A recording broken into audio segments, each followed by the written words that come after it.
Introduction. After the long summer, the stars weep blood, and the chilling darkness will envelop the world. Only by igniting the primal fire can the icy grip be dispelled, thus bringing an end to the eternal night. In the realm of ice and fire, there exist two continents, the western Westeros and the eastern Essos. Approximately 5 millennia ago, a super civilization emerged on the continent of Essos, the Valyrian civilization, a paragon of dragons and magic. This civilization was extraordinarily advanced, nearly dominating the entirety of the world, save for Westeros. In many ways, Valyria is akin to the legendary Atlantis of lore. Around 4 centuries prior, the Valyrian civilization met its demise in a cataclysm, resulting in the extinction of dragons. Only the Targaryen family managed to escape the devastation a few years prior, having vacated the Valyrian peninsula. With 5 dragons in their possession, the Targaryens settled on Dragonstone, a small island at the edge of Westeros. Over the ensuing decades, approximately 3 centuries before the onset of the narrative, an ambitious figure emerged from the Targaryen lineage, Aegon Targaryen. At that time, Aegon, alongside his sister and his other sister, each rode a dragon, totaling 3 dragons, and the 3 were united in matrimony. Meanwhile, Westeros was partitioned into 7 kingdoms, governed by 7 noble families, which had never unified into a singular nation over millennia. Aegon and his wives, with their 3 dragons, conquered Westeros, becoming the first monarch to unify the realm the southern region of Dorne held out for several decades before capitulating. Thus commenced a new era in Westeros, denoted as AC, the first year of a new calendar. As time flowed, over a century passed, and the Targaryen family flourished, boasting more than 20 dragons. Had this trajectory continued, they would have ruled this continent for generations to come. However, in the year 129 AC, the Targaryen family collectively succumbed to folly, waging war over a mere throne while a far grander world awaited their conquest, capable of elevating each Targaryen to kingship. They engaged in dragon-on-dragon combat. This event, known as the Dance of Dragons, spanned over a decade of chaos, resulting in the near extinction of dragons and a significant decline in the family's population. Within a few years, dragons truly vanished from existence. Consequently, the Targaryens lost the fundamental cornerstone of their dominion over the 7 kingdoms, the dragons. The extinction of dragons not only undermined the Targaryen rule, but also precipitated a swift decline in the power of magic, leading to the obsolescence of sorcerers, wizards, and warlocks alike. More than a century passed in an age devoid of magic, leading up to 60 years before the unfolding of the story. In 239 AC, the Targaryens again faced a catastrophic downfall. Crown Prince Duncan Targaryen, enamored with a village woman from Harrenhal named Jenny, violated the sacred betrothal pact he had with Princess of Storm's End, a daughter of House Baratheon. As a consequence, Duncan not only forfeited his claim to the throne, but the Targaryen family also lost a princess. In an effort to quell the wrath of the Baratheon lord, the king raised an army in rebellion, marrying his daughter, Princess Rhae, to Lord Mondo Baratheon. This act set the stage for the eventual downfall of the Targaryen dynasty. A single broken engagement brought about the demise of a kingdom and the obliteration of a noble house, the cost of such folly. Robb Stark must be chuckling in the depths of the underworld. It appears there are those whose misfortunes surpass his own. Now, let us return to the matter at hand. Time has flowed on, and 4 decades have passed. In the year 282 AC, Prince Rhaegar Targaryen exhibited the charm of his great uncle, captivated by beauty and neglecting the realm. Though he was already wed and had fathered a daughter and a son, he found himself entangled with another man's wife while his own was in the confinement of childbirth. Once again, he provoked the wrath of House Baratheon. Rhaegar absconded with the betrothed of Lord Robert Baratheon, a woman who happened to be the legitimate eldest daughter of House Stark of the North. In doing so, he stirred 2 hornets' nests simultaneously. On one side, his lustful actions revealed a pair of treacherous lovers, while on the other, King Aerys II Targaryen succumbed to his madness. When House Stark sought their daughter, the king responded by executing both Lord Stark and his eldest son in a brutal display. Consequently, Robert Baratheon rose in rebellion. Let us assess the military strengths of both factions. In the 7 kingdoms of Westeros, House Targaryen had the support of the Reach and Dorne, which remained neutral due to Rhaegar's connection to a Dornish princess. The fact that he sought a mistress outside his marriage was already a considerable affront to his father-in-law's dignity. On the opposing side stood Baratheon's Stormlands and Stark's North.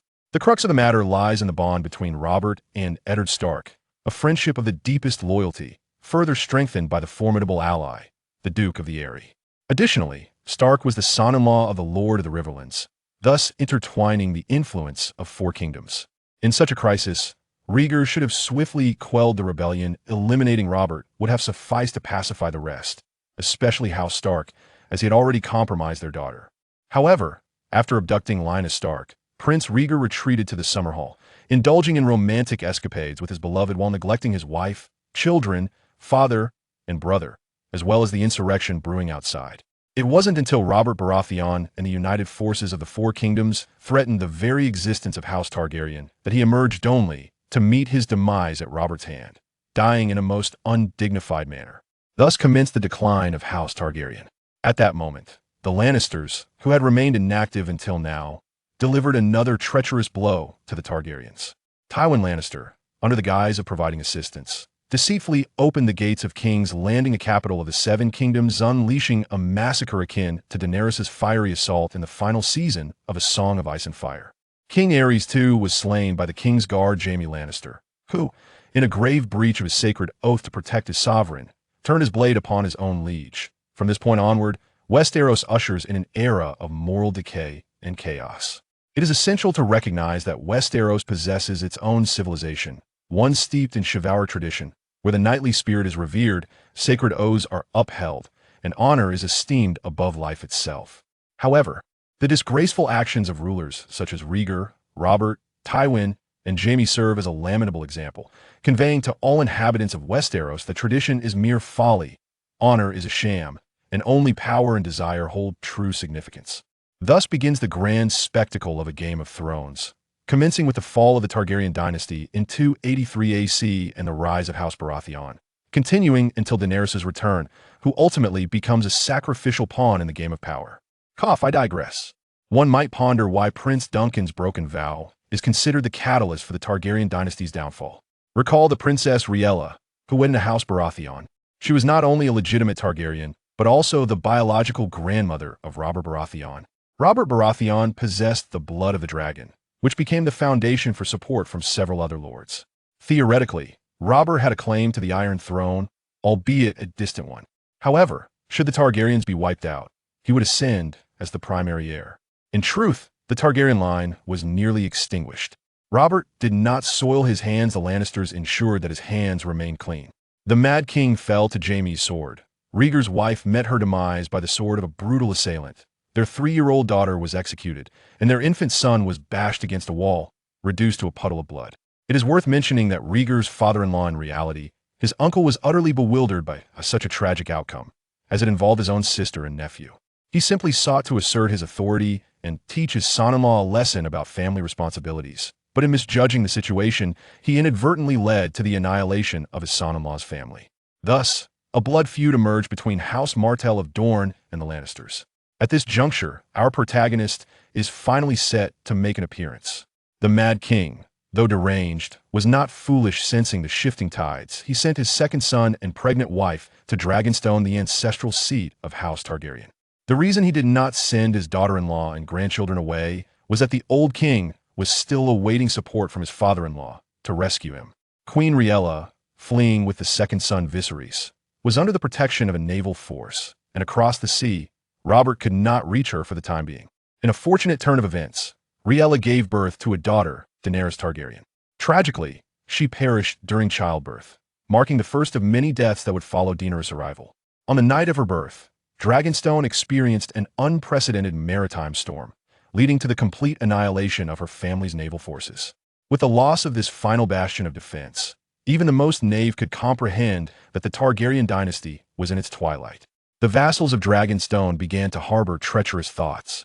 Before they could capture the young prince and princess to present them to the new king, the former royal tutor, Ser Willem, fled Dragonstone with the newly born Daenerys and the young Viserys. Seeking refuge in the trading metropolis of Braavos, Sir William, with the remnants of his fortune, purchased a modest abode, granting Daenerys 5 blissful years of tranquility and ordered the epitome of her happiness. Alas, it was a tragic existence. Subsequently, Sir William succumbed to illness, his demise hastened by the treachery of servant or perhaps the ambitions of the Braavosi Sea King. witnessing the impossible resurgence of House Targaryen and the flourishing of King Robert's realm, effortlessly quelled the Ironborn rebellion. At the tender age of 5, Daenerys and her brother were cast out, embarking on an arduous 8-year odyssey that spanned thousands of kilometers, living akin to beggars. At last, the fateful events of the narrative commenced. When Daenerys turned 13 and experienced her first menstruation, she was sold by the governor of Pentos, Illyrio, to a savage as a bride. The Dothraki warlord, called Drogo, wed Daenerys, pledging to aid Viserys in his quest for reclamation of the throne. Tragedy struck in her 14th year when her sole remaining kin, Viserys, was slain by Drogo.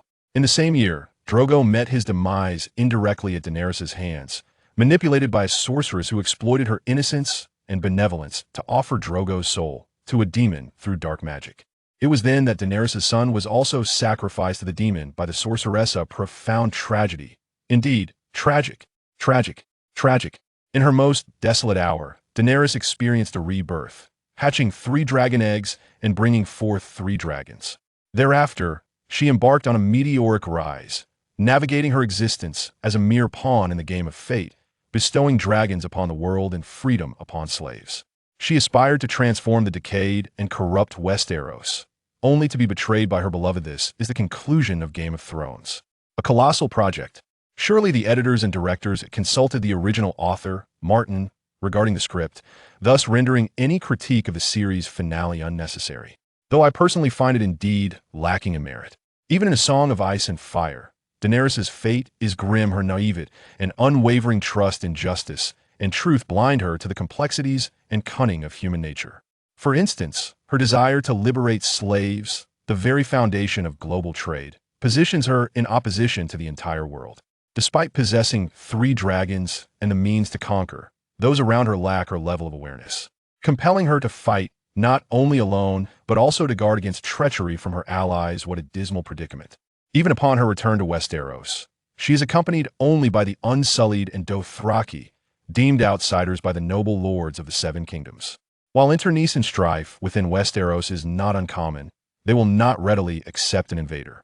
This point is starkly illustrated in the series, wherein noble knights would rather perish than yield to the barbaric horsemen. Once Jon Snow's true identity as the son of Rhaegar and Lyanna was revealed, Daenerys' claim to legitimacy was wholly undermined. She is the queen of savages, unworthy to rule over us. Though none articulated such sentiments openly, they were universally held. After all, the principal narrative of A Song of Ice and Fire unfolds within Westeros, and it is only fitting that its inhabitants possess a measure of pride. Even in the original texts, Jorah Mormont candidly informed Daenerys that the people of Westeros would never tolerate conquest by foreign entities. Mercenaries have their uses, acknowledged Ser Jorah, but you cannot rely on the dregs of the free cities to reclaim your father's throne. Nothing unites a fractured nation more effectively than an invading army. I am their rightful queen, Daenerys protested. You are a stranger, intent on landing an army of foreigners who cannot even speak the common tongue upon their shores. The lords of Westeros do not know you. They have every reason to fear and suspect you. Therefore, before you set sail, you must earn their favor in whatever measure possible. It follows then that relying on the Dothraki and unsullied alone cannot conquer Westeros. Can Daenerys, as Jorah suggests, win the Lord's allegiance? No. Do you recall how the Targaryen dynasty fell? Of the 7 kingdoms of Westeros, 5 hold a blood feud with the Targaryens. House Stark of the North, the protagonist family, House Arryn of the Vale, House Tully of Riverrun, House Lannister of the Westerlands, and House Baratheon of Storm's End.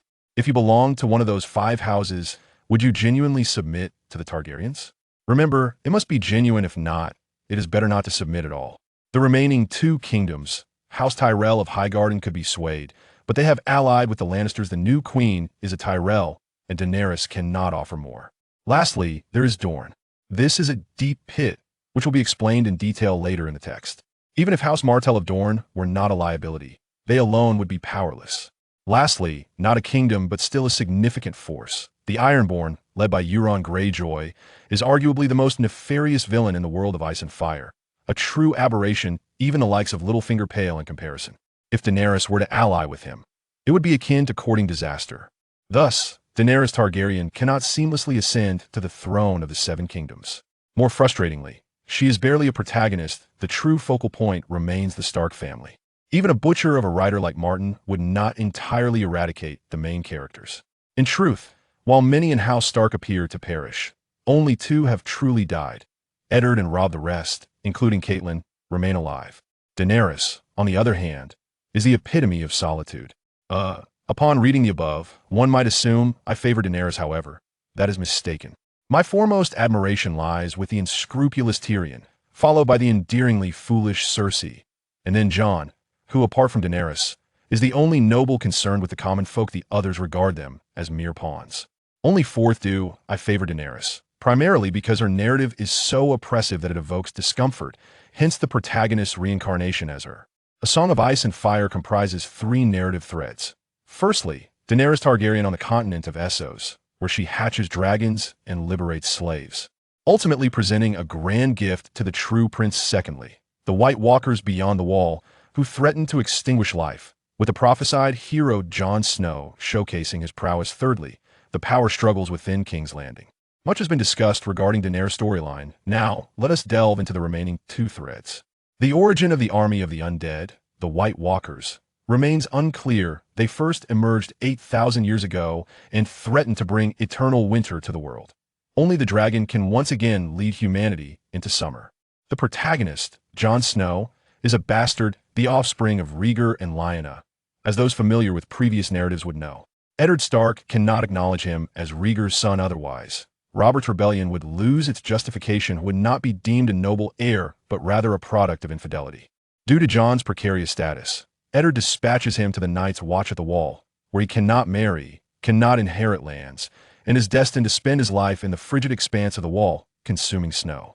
Yet, through a series of audacious maneuvers, Jon embarks on the path fate has laid out for him, ultimately becoming the Lord Commander of the Night's Watch, leading the people of Westeros in their resistance against the Second Long Night. The threat of the White Walkers becomes his paramount concern. Meanwhile, after Robert seizes the throne, he indulges in revelry, squandering over 6 million gold dragonsa, staggering sum of approximately 72 billion armb over a span of 14 years, all the while lamenting his own discontent. Indeed, the Baratheons are prone to such melodrama. Both Robert and Stannis express disdain for kingship, yet sacrifice everything for the sake of the throne. From our divine perspective, we have ample reason to believe Robert's unhappiness is genuine, for none of the three children he raises with Queen Cersei Lannister are his own. His wife engages in infidelity while demanding he raise her illegitimate offspring, all the while intending for the hard-won kingdom to be inherited by her progeny. A truly tragic fate. Queen Cersei Lannister's illicit affair with her twin brother, Jaime Lannister, results in the birth of those three children. Adding to the chaos, King's Landing is rife with schemers who cannot abide a stable and peaceful realm. They thrive on turmoil, for only in chaos can the ambitious seize their opportunities.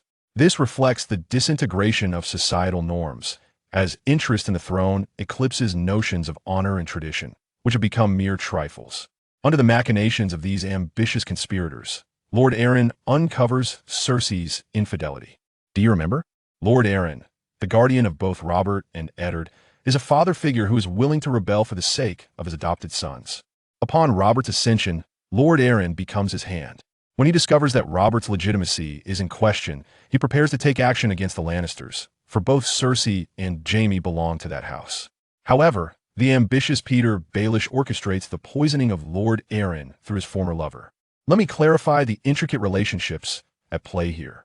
Jon Arryn, the Lord of the Vale, is the adoptive father of Robert and Eddard, the first to rise against the Targaryens out of paternal devotion, truly a noble father. At that time, he understood that with such a small force, they could not hope to challenge the Targaryens. Jon Arryn sought alliances through marriage. He arranged for himself and his adopted son, Eddard Stark, to marry the two daughters of House Tully of the Riverlands. Eddard, thus stepping into the shoes of his deceased brother, marries Catelyn Tully. His brother was betrothed to her, but the Mad King Aerys executed Brandon Stark, the devoted adoptive father. In turn, marries the younger sister, Lisa Tully. Ahem, warning of high drama ahead. Peter Baelish, known as Littlefinger, is a minor noble of modest means, while House Tully reigns as the sovereign of the Riverlands in the aftermath of the War of the Ninepenny Kings. Peter's father forged a connection with Duke Hoster Tully, the father of Catelyn and Lisa. In Westeros, there exists a tradition of fostering, wherein nobles often send their sons to live with other families as wards, while simultaneously taking in children from these families as their own. Eddard, Robert, and Jon Arryn stand as exemplars of this system, their profound camaraderie allowing them to support one another, even to the extent of toppling a king. It is no surprise that Duke Tully adopted young Petyr as his ward, a pairing that ultimately became a cautionary tale of failure within the fostering realm. Petyr Baelish grew alongside Tully's daughter. He fell deeply in love with his elder sister, Catelyn, who epitomized the archetype of a noble maiden rational, composed, and wholly devoted to her future husband, despite his absence. Undoubtedly, Petyr, a mere lord of a barren estate with scant resources, could never aspire to the status required to be Catelyn's husband. Thus, while Catelyn held affection for him, she could never love him. Conversely, the younger sister, Lisa, found herself enamored with the clever and charming Petyr. It is noteworthy that Lisa possessed far greater discernment than Catelyn, while Catelyn dismissed Petyr's potential. Believing he would remain forever beneath her, Lisa held steadfast in her belief that Petyr's talents would eventually elevate him to greatness. Lisa's judgment proved astute, as Petyr single-handedly incited turmoil across the Seven Kingdoms, ultimately ascending to the position of Lord of Harrenhal. The deaths of Eddard and Robert were, in many ways, orchestrated by his own machinations. Returning to the narrative at hand, on the day of Catelyn's betrothal to Brandon Stark, Petyr boldly challenged Brandon, declaring that the victor would claim Catelyn as his own.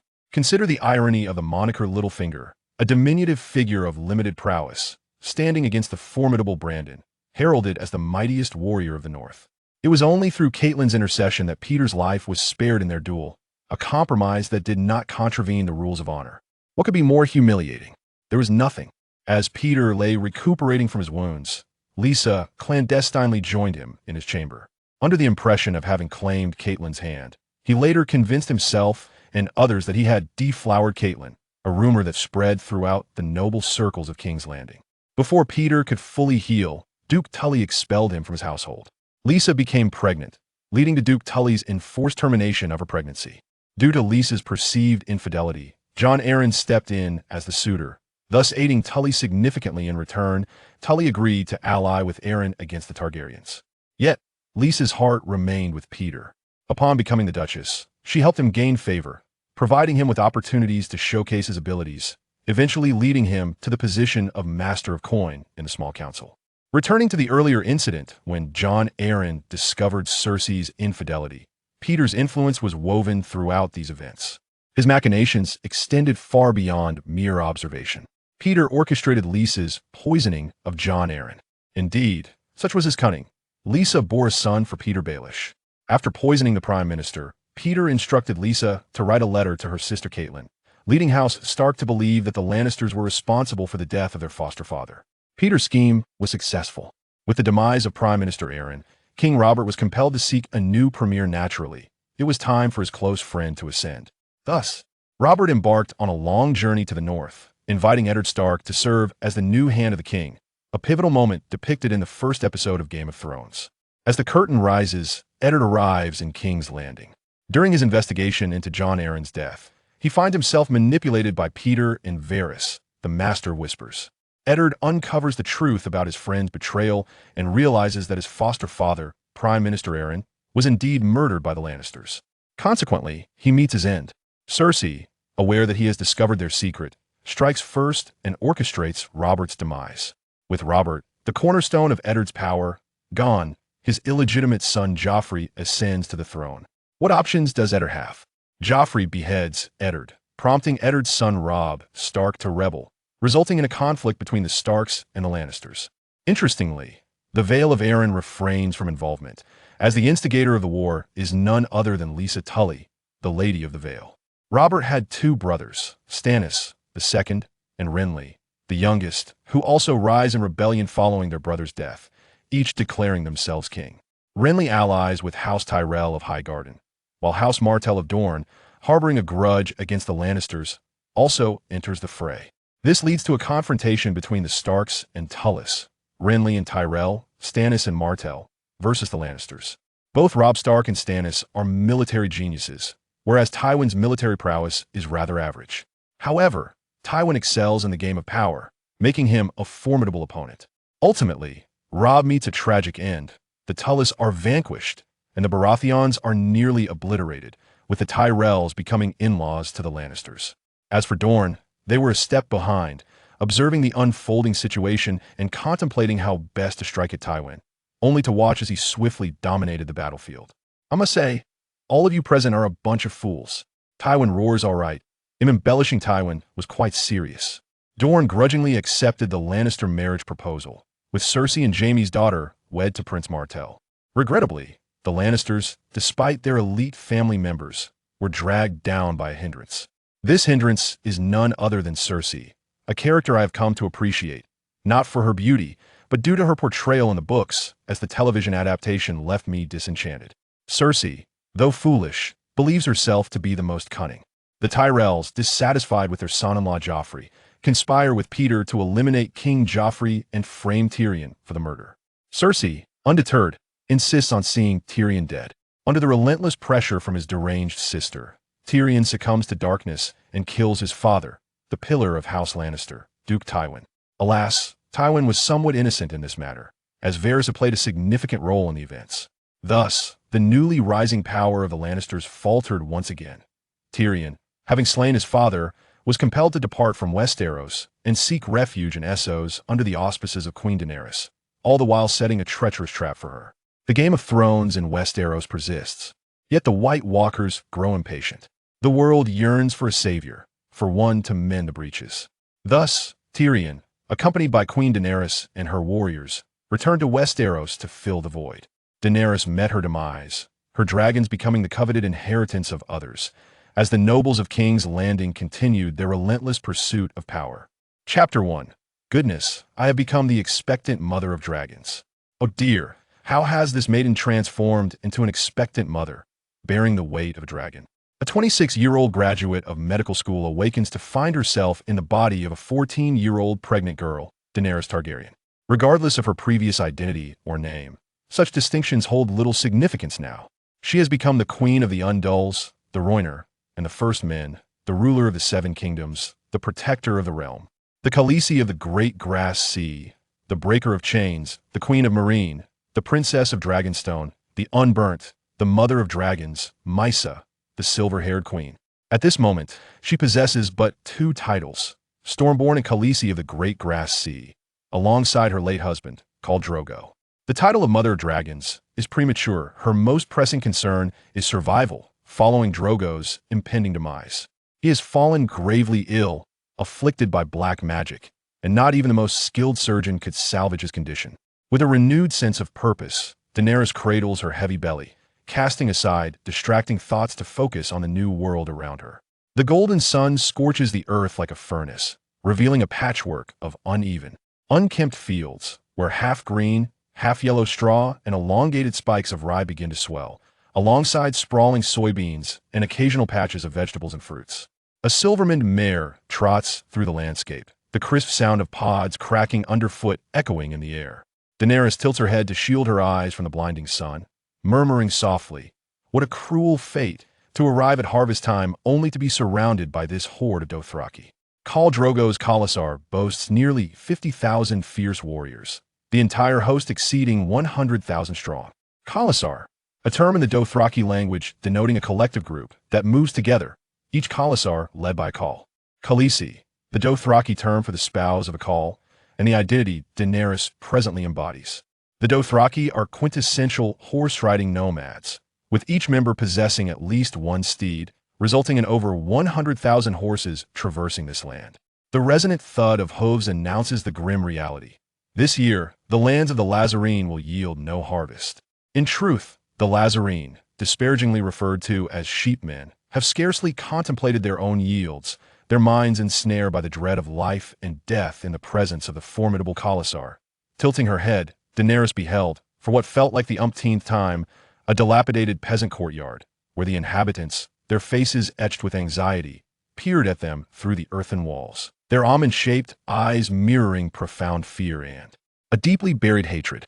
Nestled in the southern expanse of the Dothraki Sea, along the southern bank of the Lazar River, resided a feeble little tribe.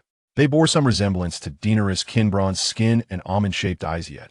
In stark contrast to the robust and savage Dothraki, the Lázari, primarily agrarian, were diminutive in stature, with flat features in a temperament that was gentler and more timid.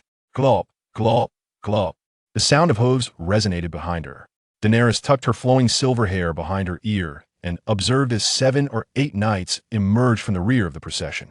These horsemen resembled the warriors of the Jurchen, their long, dark braids cascading down their backs. Unlike the Dothraki, however, they did not sport a crescent-shaped fringe, and their braids were adorned with a string of bells signifying victory, which jingled melodiously with each movement of their steeds. Quickly sifting through her memories, Daenerys recognized their identities: bloodriders of Khal Drogo, Kaholo, Hago, and Kaso. The remaining few were likely the heads of various clans under Drogo's command: Jaqo, Bono. The bloodriders serve as both Drogo's personal guards and his companions, his blood of blood. Alongside Drogo's horse, they share everything he possesses, including his wives. Ahem, in Dothraki culture, wives hold lesser value than horses. Fortunately, Drogo harbored no intention of sharing his wives, sparing Daenerys from that fate. They paid Daenerys no heed as they approached Drogo, with Jaqo pointing toward a mound of earth and stone, his voice breaking the silence. Call, there's a tribe of goat herders gathered nearby. Should we not strike them down? They had come seeking Drogo for the hunt. The Dothraki were a nomadic people, devoid of industry, handicrafts, or manufacturing. All their necessities were seized through plunder, a brutal gene of conquest honed over countless generations. Drogo's mind was fogged, teetering on the brink of chaos. He raised his head with great difficulty, struggling to recognize the identity of those before him. His cracked lips parted, and his voice emerged as a mere whisper. Yes, I. Daenerys felt a pang of bitterness. According to the tale, this unwelcome husband was nearing his end, and she had barely arrived in this world before being destined to widowhood. Her reluctance was not for this newly met spouse, but rather a lamentation of the Dothraki's barbaric customs. The position of Khal was not inherited by bloodline, but was instead seized by the strongest warrior of the tribe, a process often drenched in blood. Upon the Khal's death, Daenerys would be compelled to serve as a priestess in V's Dothrak. As for her unborn child, surviving under the rule of the new Khal would be a formidable challenge. Cannot you see Khal is ill? Dany lightly patted the horse's belly and urged it forward, disregarding the cold stares of the blood riders and cargos. There are merely small villages around, devoid of any riches, not worth attacking at least. There is no need for Khal to take matters into his own hands. The towering Hago looked at Dany with cruel intent. Khaleesi, this is not a matter for you to speak on. With a sharp crack, Dany raised her hand and lashed out with her whip, the tip slicing through the air, producing a resounding crack. Yet, her cumbersome movements betrayed her. Hago easily leaned back in his saddle and evaded the strike. Do you dare to strike me? With a swift motion, Hago drew his curved arak from his waist, his eyes blazing red as they fixed on Dany. Dany merely smirked, unflinching as she met his gaze. In the Dothraki tongue inherited from her former self, she declared, I am Daenerys Targaryen, the Khaleesi of Khal Drogo, hailing from the noble lineage of House Targaryen. Do you dare draw your blade against me? She was not foolishly bold. Through a fleeting glimpse into her predecessor's memories, Dany discerned that the Dothraki respect strength, not weakness. The more resolute and fierce she appeared, the more likely they would regard her as one of their own. Indeed, the cowardly and feeble were deemed less than human in the eyes of the horse lords. Consider her brother, Viserys, or the pillaged Lazarene, derisively referred to as sheep people. Of course, being strong does not equate to recklessness. As a bloodrider of Drogo, Hago would never dare harm the Khaleesi pregnant with Drogo's child in his presence. Moreover, Dany was not alone. In mere moments, her guards arrived on horseback.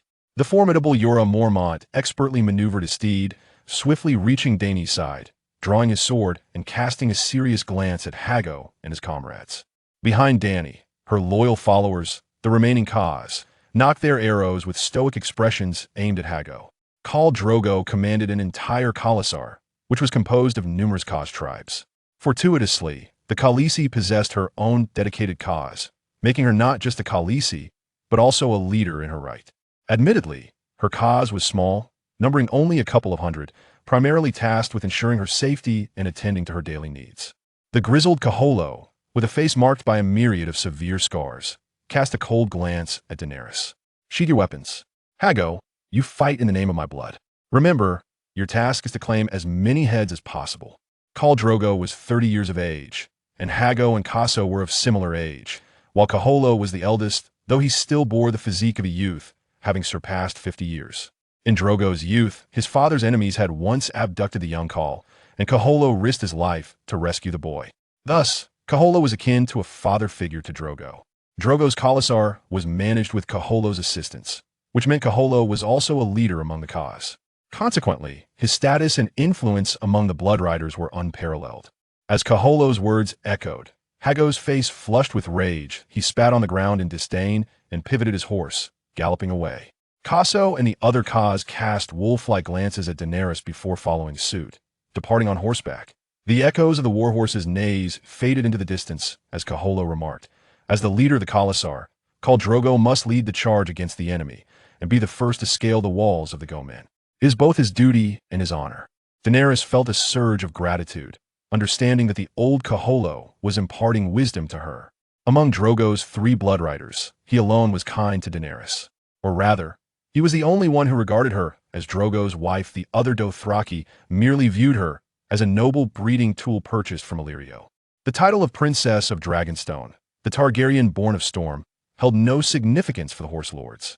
Daenerys forced a stiff smile and said, "With Khal Drogo in this state, I fear." Kaholo raised his hand to interrupt her, saying, "You should be concerned that the other raiders may begin their pillaging without Khal Drogo's permission, though your worries are of little consequence." Daenerys watched bitterly as he rode away. Soon, the cacophony of battle cries and the wails of the goat men mingled with the stench of blood and fire, reaching Daenerys' ears. Standing upon the hill, the lush grass brushed against her calves, teasing her delicate skin like a baby's gentle caress. Turning to survey her surroundings, she beheld columns of smoke rising from the burning fields, as if fingers from the nearby Lazarine estates were piercing the sky. With her hands cradling her swollen belly, Daenerys closed her eyes in sorrow, striving to suppress thoughts of how many pregnant women like herself would meet a gruesome fate today, and how many children and women would be seized as slaves by Drogo's Khalasar. What a cruel world this is. Daenerys' small Khalasar bustled with activity. Some were leveling the soil on the hill to facilitate the setting of wooden stakes and the pitching of tents, while others stood atop wagons, unloading large chests containing blankets and belongings for Drogo and Daenerys. Khal Drogo's tent was situated at the heart of the entire Khalasar, centered around the hill Daenerys had chosen, with yurts sprouting like mushrooms after rain, rapidly filling the fields of vision. The Horse Lords were reluctant to dwell in stone houses. They preferred the comfort of tents. The sight of over 100,000 individuals laboring together was vibrant and invigorating, providing Daenerys, who had been consumed by melancholy since her arrival in this foreign land, with a glimmer of interest. "Ser Jorah, would you accompany me for a stroll?" Jorah Mormont, nicknamed the Bear, hailed from the north of Westeros, originally the son of the Lord of Bear Island and the former commander of the Night's Watch. He was the uncle of a young lady from Bear Island in a Game of Thrones. Condemned to death for slave trading by the North's protector, Eddard Stark, he fled to the Essos continent across the narrow sea. When Daenerys wed Khal Drogo, he had sworn fealty to Viserys. After Drogo crowned Viserys with a golden circlet crafted from molten gold, the Bear turned his allegiance to Daenerys. When he first joined Drogo's retinue, he was clad in the traditional armor of a Westerosi knight: woolen tunic, woolen trousers, a lining, leather armor, and plate armor. After nearly a year of living on the vast plains, he began to adapt to the attire of the Horse Lords: leather sandals, braided leg wrappings, sleeveless painted leather vests, and bronze metal belts. "Khaleesi, will you not go and see how Khal Drogo fares?" Jorah rode alongside Daenerys' small mare, trailed by 4 young Dothraki knights. More than a dozen unsullied are surrounding him. It's too crowded. "Once they disperse, we shall inspect him together," she said. The Khalasar is attended by 2 types of healers: barren women and eunuchs. The herbalists employ potions and charms to mend wounds, while the eunuchs wield sharp blades, needles, and fire. Collectively, they are referred to as unsullied within the horse rider community. Amidst the tents that nearly blanket the earth, slaves and women gather firewood. The mournful cries of livestock being slaughtered echo. Some fetch water from wells and rivers with wooden buckets. Others carefully sharpen the curved blades for the warriors who have just fought, and Dothraki warriors, with long flowing hair, issue commands as barefoot children frolic amidst the throng. The mingled sense of sweat, horse manure, and blood, combined with the aroma of roasted meat, assailed Daenerys' senses. Turning past the yurt, she encountered a clearing piled high with firewood, where a large group of knights laughed raucously around a number of naked women engaged in indiscriminate revelry. Even upon spotting Daenerys on her silver horse, They showed no inclination to conceal their actions. In Khal Drogo's Khalasar, there were not only the bronze-skinned Dothraki, but also numerous slaves who served them. White women, even paler than the usual, red-skinned eunuchs, blacks from the Summer Islands, and the dark-skinned Ashai from the Shadowlands all were present. With only her fleeting memories to guide her, Daenerys found it difficult to distinguish between their races. Even among the Dothraki, there existed considerable diversity. The horse riders dominated the continent of Essos, marauding through various people's lands for slaves. They possessed no concept of marriage, indulging instead in their desires without restraint, leading to a chaotic mix of bloodlines. Yet, one feature remained consistent. All Dothraki possessed almond-shaped eyes. Khaleesi, you seem somewhat changed. What has transpired? Since the afternoon, Yura had sensed something amiss with Daenerys. Now, witnessing her failure to intervene against the robust Dothraki warriors claiming the women, he felt the peculiarity deepen. Originally, Daenerys was a kind-hearted girl. The first time she encountered Dothraki warriors taking captive women, she had approached them with compassion, insisting they should marry the captives. Such actions contradicted Dothraki tradition. Dothraki warriors held the right to deal with the slaves they captured, be it to strengthen, kill, or sell them. These were their prerogatives, and even Khal had no authority to interfere. Moreover, the average Dothraki did not adhere to any notion of marriage. The Horse Lord's choice of wives was merely an exception. I understand your perspective, but even if I attempted to stop them, who would heed my words without Khal Drogo's support? Daenerys lowered her gaze. Yura, ever the devoted admirer of the Mother of Dragons, possessed an acute perception. He knew she had been quiet and observant since her arrival, striving to mimic the original's behavior. Khaleesi, at your command, I shall slay them, exclaimed the young Dothraki, Ago, brandishing his longbow loudly. Zhaogu exhibits a considerable affection for his wife. Although the caste he provided for Daenerys is rather modest, it is populated by a cadre of exceptional young warriors. Among them, Ago, Quello, Jogo, and Rakalo possess the potential to become members of the esteemed Bloodriders. The Bloodriders are warriors of unparalleled caliber, akin to the centurions of Genghis Khan's formidable army. Sir Yura's pupils contracted as he cautioned, "This is another tribe's caste. Should you dare to act, it may lead to your demise." He understood the temperament of the Dothraki, who were known for their impulsive decisiveness. "I fear not death," Ago retorted, his almond-shaped eyes wide with defiance. "We all fear not death," echoed the remaining warriors, their voices resonating with fervor. Instigating turmoil might endanger Khaleesi. Yura pointed towards Daenerys' burgeoning belly. The topic was somewhat awkward, and Daenerys glanced around before abruptly raising her whip and pointing at a stout black man. "You halt." The man, likely in his 40s with beads of sweat glistening on his bald head, offered a humble smile and inquired, "Khaleesi, how may I serve you?" Gagaga. A large white goose flapped its wings, struggling against the man's robust fingers, occasionally pecking at his rough arms with its yellow beak. "I shall have this goose," Daenerys declared. The Dothraki primarily subsist on horse meat, believing it to be the finest sustenance in the world. However, recalling the memories of her former self, Daenerys felt a wave of nausea at the mere thought of horse meat. Changing the subject was one motive, improving their diet was another. The perspiration on the bald man's forehead intensified, and a look of desperation crossed his face as he stammered, "Khaleesi, I am but the cook for Lord Jacko. Since Lady Lilith cannot abide horse meat, I have only just managed to procure a few geese from the shepherd's estate this afternoon. I truly lack the authority to grant your request." Crack. Upon hearing this, Ago, incensed, struck the stout man with his whip, leaving a gaping, centipede-like laceration across his right cheek. "Scoundrel, Khaleesi's desires cannot be denied, not even by Jacko himself." The plump cook crouched on the ground, cradling his face in anguish as the white goose, now freed, squawked and fled, leaving him unable to utter another word.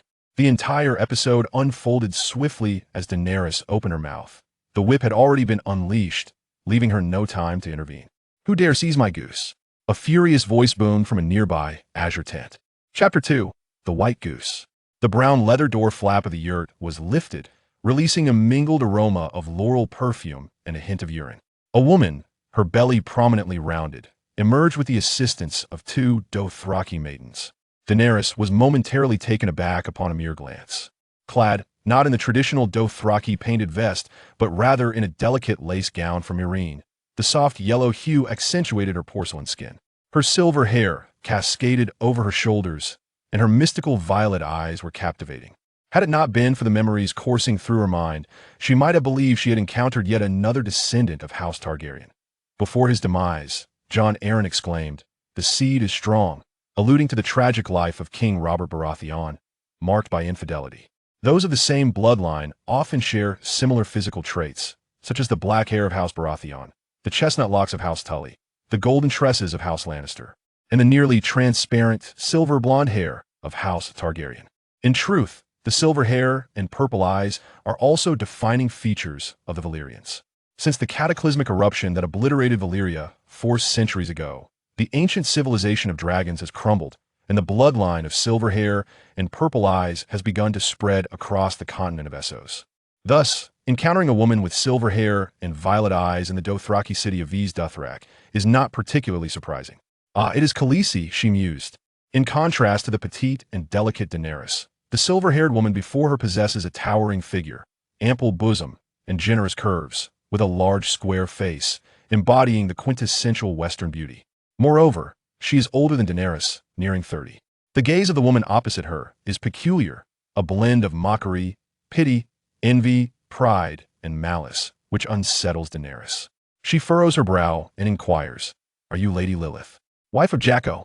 Perhaps in due time, I too shall be known as Khaleesi." Lilith replies with a slight smirk. "With the death of Khal Drogo, a new Khal will be chosen from his blood riders, and the wife of the Khal will be Khaleesi." In Dothraki culture, Khaleesi holds little value aside from the numerous Khaleesi in the city of Vis Dothrak. There are dozens, if not 100, widowed Khaleesi. Just days prior, Drogo had arranged for a group of Dothraki warriors to escort 2 Khaleesi to Westeros to confront the slain Ogo and his son, another Khal. Daenerys' unsullied soldiers are not particularly astute. They fail to grasp the venomous curse hidden within Lilith's words, which are spoken in Valyrian, a language the Dothraki do not comprehend. Otherwise, a whip would have lashed out or an arrow would have pierced the woman's abdomen. However, Ser Jorah's gaze sharpens, and he coldly states, "I have never heard of Jacko taking a wife. Even Khal Drogo has had many women, yet only Princess Daenerys has become Khaleesi." His emphasis on princess underscores the significance of her status. Lilith's expression shifts, and she trembles with rage, her full lips pressed into a scornful line. After a moment, she stutters in Dothraki, "Khaleesi, do you intend to defy the glorious traditions of the Dothraki and brazenly seize the spoils of other warriors?"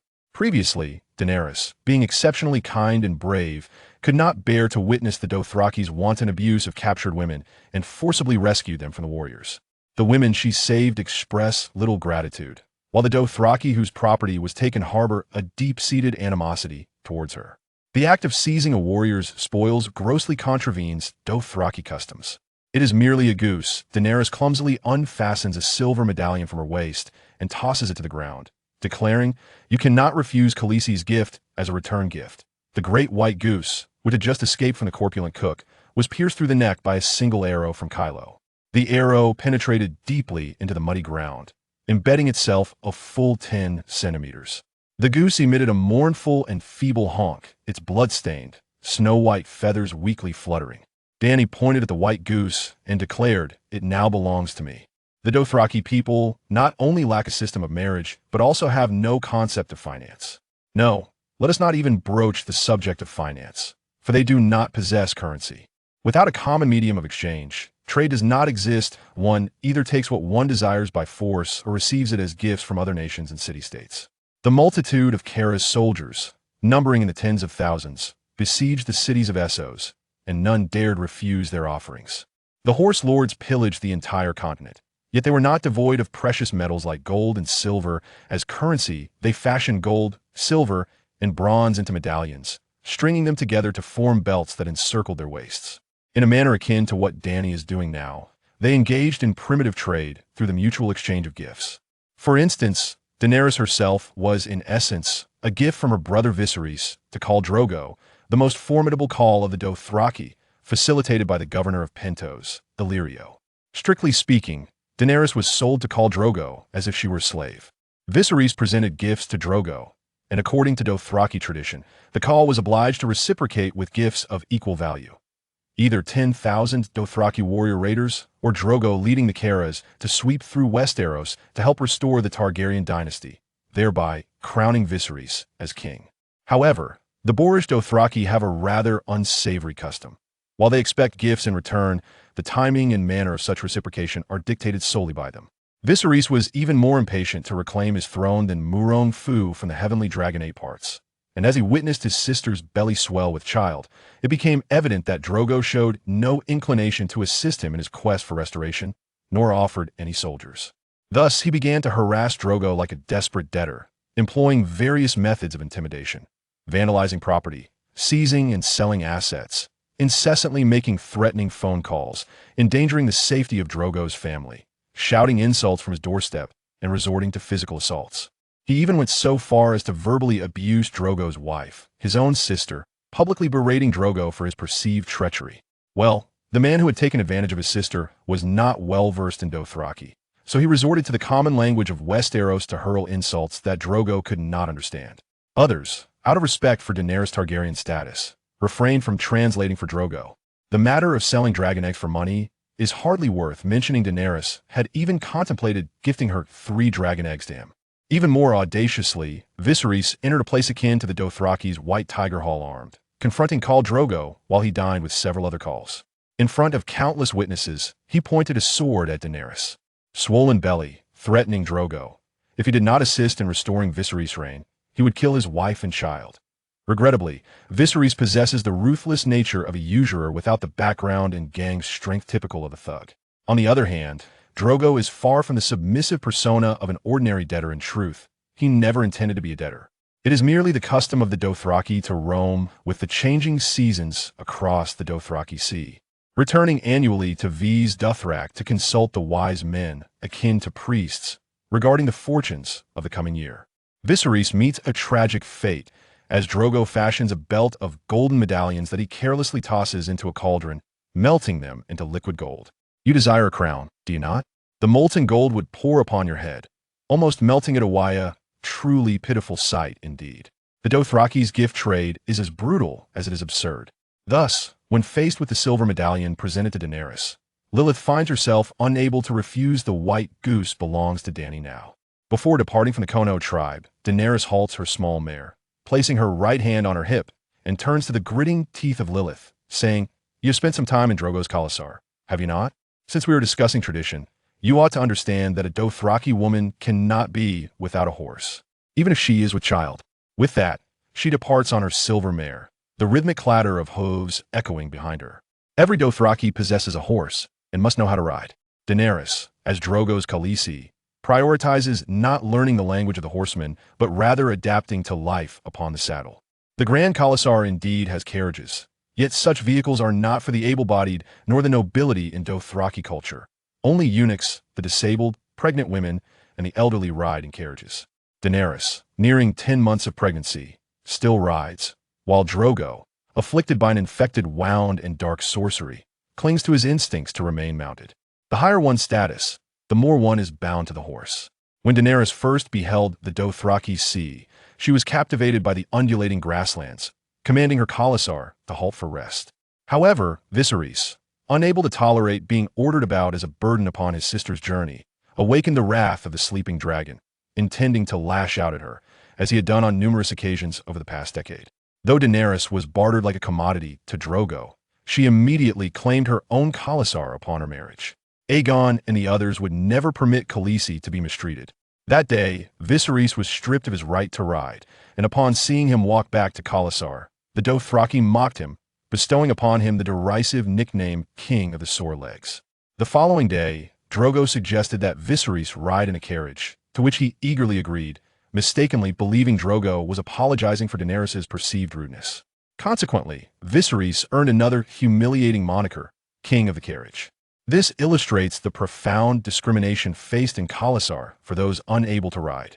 Gazing at the silver medallion lying in the mud, and then at the self-satisfied Daenerys riding away, Lilith's full lips nearly bled from her biting them. "Before we break camp tomorrow, prepare a horse for Maya, Silvermare, just like that wretched woman's," she screamed at the female slaves nearby. Chapter 3. Wild dogs crossing the encampment of the Dracokas, Daenerys, accompanied by Yora and 5 knights, arrived at the outskirts of Khalasar. A group of women clad in colorful Dothraki vests was weaving grass mats. Their rough, cracked fingers moved with remarkable dexterity as they deftly plucked the ripe heads of wheat from the stalks, discarding them into a nearby basket. Like knitting, they intertwined the remaining greenish-yellow stalks into long, flowing curtains. The Dothraki's yurts were primarily constructed from these grass mats, and they possessed scant fabric for clothing, opting instead for leather vests and coats. Most of the horsemen lacked the materials to erect tents. Upon the arrival of Khaleesi, the women and nearby children displayed a stony countenance, offering neither respectful greetings nor resentful glances. These individuals were slaves captured from the Ogo Khalasar, Yora murmured quietly. The Dothraki's ecological environment was exceedingly harsh.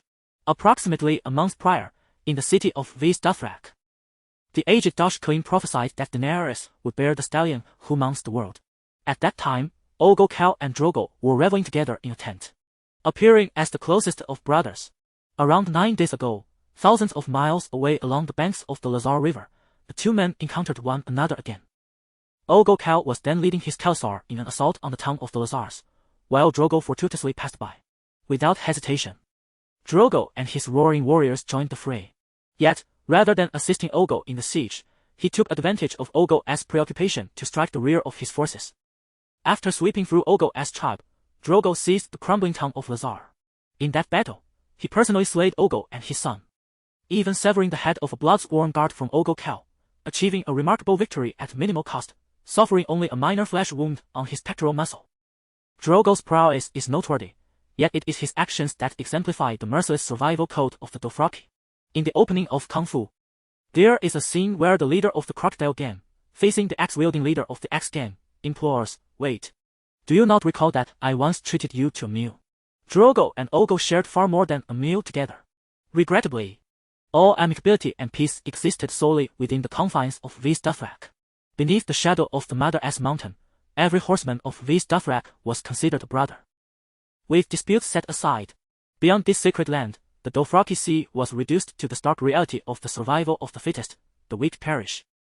Not only did Drogo slay Ogo and his son, but he also enslaved all the women and children of their Khalasar, currently traversing west along the Lazar River to sell them to the slavers of Astapor.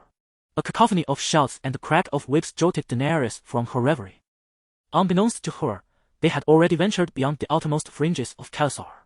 Under the murky sky of dust, several Lazar estates struggled amidst the rolling black smoke, the flames roaring with a pop and crackle. Beneath the crumbling earthen walls, warriors in colorful vests galloped on horseback, their long whips cracking like thunder as they shouted to drive the survivors away from the smoking ruins. Dany observed numerous mothers, their faces ashen and lifeless, stumbling along while clutching their weeping children, driven towards the slave encampment of carved by the crack of whips. Among them were but a handful of men, most of whom were either frail or elderly. The able-bodied men were nearly extinct. The Dothraki warriors instinctively parted for Dany's party, drawing the attention of those resting against the earthen walls, and soon, Hago, his face smeared with blood, approached on horseback. "Khaleesi, are you intent on seizing other slaves once more?" Hago taunted, a predatory grin spreading across his face as he suddenly lifted a coarse rope hanging from his saddle. As anticipated, a nauseating stench of sweat, cloying blood assaulted Dany's senses, causing her pupils to constrict in terror, and involuntarily, a gasp escaped her lips. Before her lay a string of severed heads, young and old, some bearing expressions of fear, others frozen in rage until death. Thick, dark crimson blood oozed from the rope binding the hair, soaking Hago's thigh. Some heads were cleanly severed, while others bore jagged cuts, suggesting multiple blows had been struck before they were decapitated. Dany even glimpsed a head, its neck smeared with black blood, still attached to a stark white vertebra. Had Hago brutally torn the half-severed head from its shoulder? Their eyes widened, mouths agape, as Dany felt the haunting echoes of accusations and curses swirling around her. This was Dany's first encounter with such unbridled brutality, and she was understandably left in a state of shock. Just this morning, she had stood in the sunlit square of the medical academy, receiving her master's degree in surgery.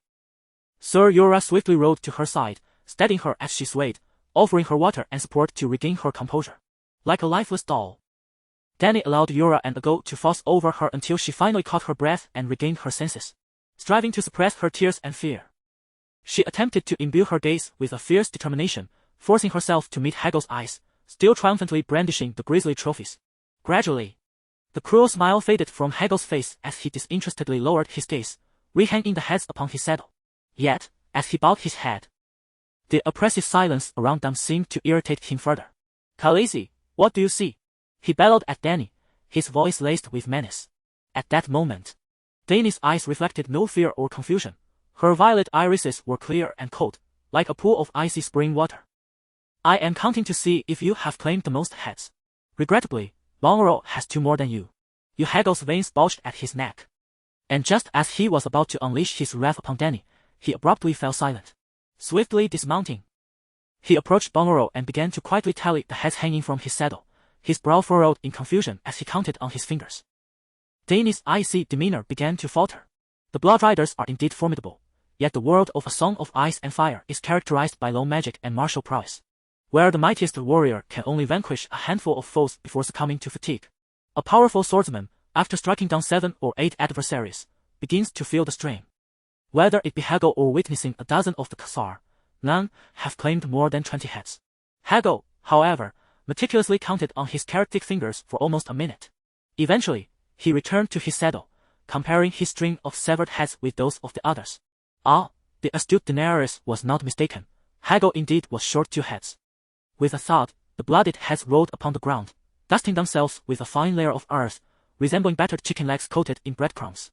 In a fit of rage, Hagel discarded his string of heads and pulled a woman in her 30s from the nearby slave contingent, indifferent to her desperate cries and struggles, as well as to the presence of Khaleesi across from him. He unceremoniously removed his sheepskin trousers and mounted her.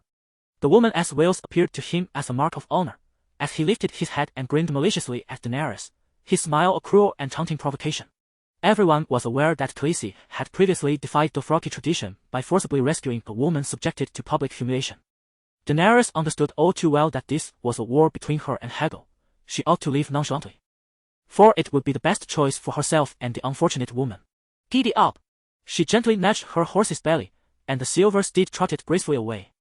Hagel cursed in Dothraki, a torrent of invective escaping his lips. Amidst the battlefield, the dying horses stirred at Daenerys' presence, lifting their heads to whinny mournfully. Wounded men groaned, licking their cracked lips and pleading, "Khaleesi, please give me some water." Yet before Daenerys could respond, a young man named Jaqarl sprinted towards them. "My apologies, Khaleesi, for the intrusion," he said, offering a contrite smile before drawing his blade and swiftly slitting the throat of the soldier begging for water. With a sickening squelch, blood sprayed forth, as the wounded man gasped, his eyes dimming. There was neither pain nor fear upon his visage, only a faint expression of regret and confusion. As if in his final moments he pondered, "Why not allow me a sip of water before I perish?" Jaqarl, a Dothraki tasked with granting mercy to the wounded, traversed the battlefield, harvesting a grim tally of heads from the deceased and dying. Meanwhile, a group of small girls, baskets in hand, gleefully followed Jaqarl, casting curious glances at Daenerys before cheerfully approaching the corpses. With small, blood-stained hands, they extracted arrows from the bodies and tossed them into their baskets. Intact arrows were saved for future use, while those with damaged fletching were adorned with feathers. Even broken arrows were salvaged for their metal tips, which would later be reassembled onto wooden shafts by slaves or women. Lastly, a pack of gaunt, famished yet fierce-eyed wild dogs sniffed tentatively around Daenerys before. Seeing no resistance from her, they bared their teeth and began to tear into the carcasses. There would always be a pack of wild dogs trailing Khalasar, seemingly forming a unique ecological chain upon the grasslands. Similar occurrences have transpired on numerous occasions, and the pack of dogs has grown accustomed to it, believing that the horseman Daenerys before them has also adapted. Daenerys, doubled over on the horse's back, began to retch, startling the wild dogs, which recoiled in alarm, neglecting the warm palate flesh they had been gnawing. "Khaleesi, it is quite late. Shall we take our leave?" Sir Jorah urged, resting a hand on her shoulder, his expression laced with concern. "Very well, let us return." In this brutal world, the veil has been lifted from Daenerys without hesitation. Within a brief span, she gained a profound understanding of her present environment. Chapter 4. Upon her return to the tent, Daenerys found the Unsullied who had been tending to Drogo still present. A group of women, their faces resembling parchment and their forms grotesque, spread their gnarled legs like withered roots, their disheveled, grey hair swaying in rhythm with the sacrificial dance. With mouths lined with broken teeth, they sang ancient Dothraki ballads, their shrill voices piercing the air. They surrounded the bed where the injured man lay, singing and dancing, while the flames of the nearby fire leapt in sync with the melody, sometimes rising to a height of 2 meters, at other times flickering almost to extinction, leaving only the charred wood to glow dimly. Daenerys felt a shiver run down her spine, standing at the entrance as if her legs had turned to solid concrete. Unable to move. It was merely the Dothraki shaman's dance, a triviality, she reminded herself. After all, she was the mother of dragons. The flickering flames were inconsequential. Perhaps merely a result of the wind. A sudden, inhuman howl erupted from Drogo, his voice conveying a singular emotion, excruciating pain. Daenerys recalled how he had often smiled in the face of wounds far more severe. A man of formidable stature, akin to a warrior, had once endured a layer of skin sliced from his chest without flinching. Even with the threat of infection, one would expect him to drift into delirium, nearly oblivious to the world around him. Despite her recent graduation, she had accumulated ample experience through numerous internships, and she understood that inflammation would not provoke such an intense response from the pain receptors. Reflecting on the nights since Drogo had been treated by Mirri Maz Duur, she remembered how he had thrashed in agony, striking at the air as he lay upon the bed, ripping apart several sheepskin blankets in the process. Daenerys was certain that the sorceress was acting with malice, intent on exacting the cruelest form of revenge upon the Dothraki. Undoubtedly, there was no greater satisfaction for her than to witness Khal Drogo perish in the throes of unrelenting torment. No, she was not yet satisfied. Daenerys placed a hand upon her stomach, knowing that the witch intended to sacrifice Drogo's son to the demons, ensuring that his Khaleesi would endure a lifetime of suffering. As Drogo wrestled with pain both by day and night, he was soon forced to consume 2 large bowls of poppy wine, administered by several Dothraki women. The milky liquid, extracted from poppy flowers, possessed remarkable analgesic and anesthetic properties, being the most commonly used narcotic across Westeros and the Free Cities. While the Dothraki lacked the knowledge to purify the poppy milk as the learned men of Westeros could, they managed to brew it into a potent drink with similar effects. These unsullied women, aptly dubbed Mongolian healers, had no formal training. They had taken up the role of healers only due to their own infertility, balancing domestic duties of cooking and tending to livestock with their medical endeavors. Their skills were woefully inadequate, with little to no knowledge of healing arts, and they were wholly oblivious to the dark sorcery that had afflicted Drogo. Once the Unsullied had paid their respects and departed, Daenerys leaned on a handmaiden for support as she approached the bed. "Jiki, fetch me a dagger, one that is sharp," she instructed her attendant. Daenerys had received many gifts upon marrying Drogo, among them 3 handmaidens bestowed by Viserys: the Dothraki maiden, Jiki, and the golden-haired, blue-eyed Lyseni woman, Doria. Share a similar age with Daenerys, both being 14 years old. They were captured as slaves during the destruction of their father as Khalasar by Drogo. Doria, slightly older at 20, is the star of a renowned Lyseni brothel. They are not ordinary handmaidens. Aili is an exceptional horse rider, tasked with teaching Daenerys the art of riding. Jiki, fluent in the common tongue, Dothraki, and High Valyrian, specializes in instructing Daenerys in Dothraki.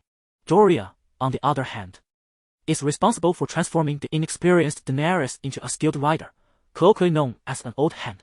Jiki, nimble in her movements, retrieves a 30-centimeter-long dagger from a large chest adorned with red copper edges.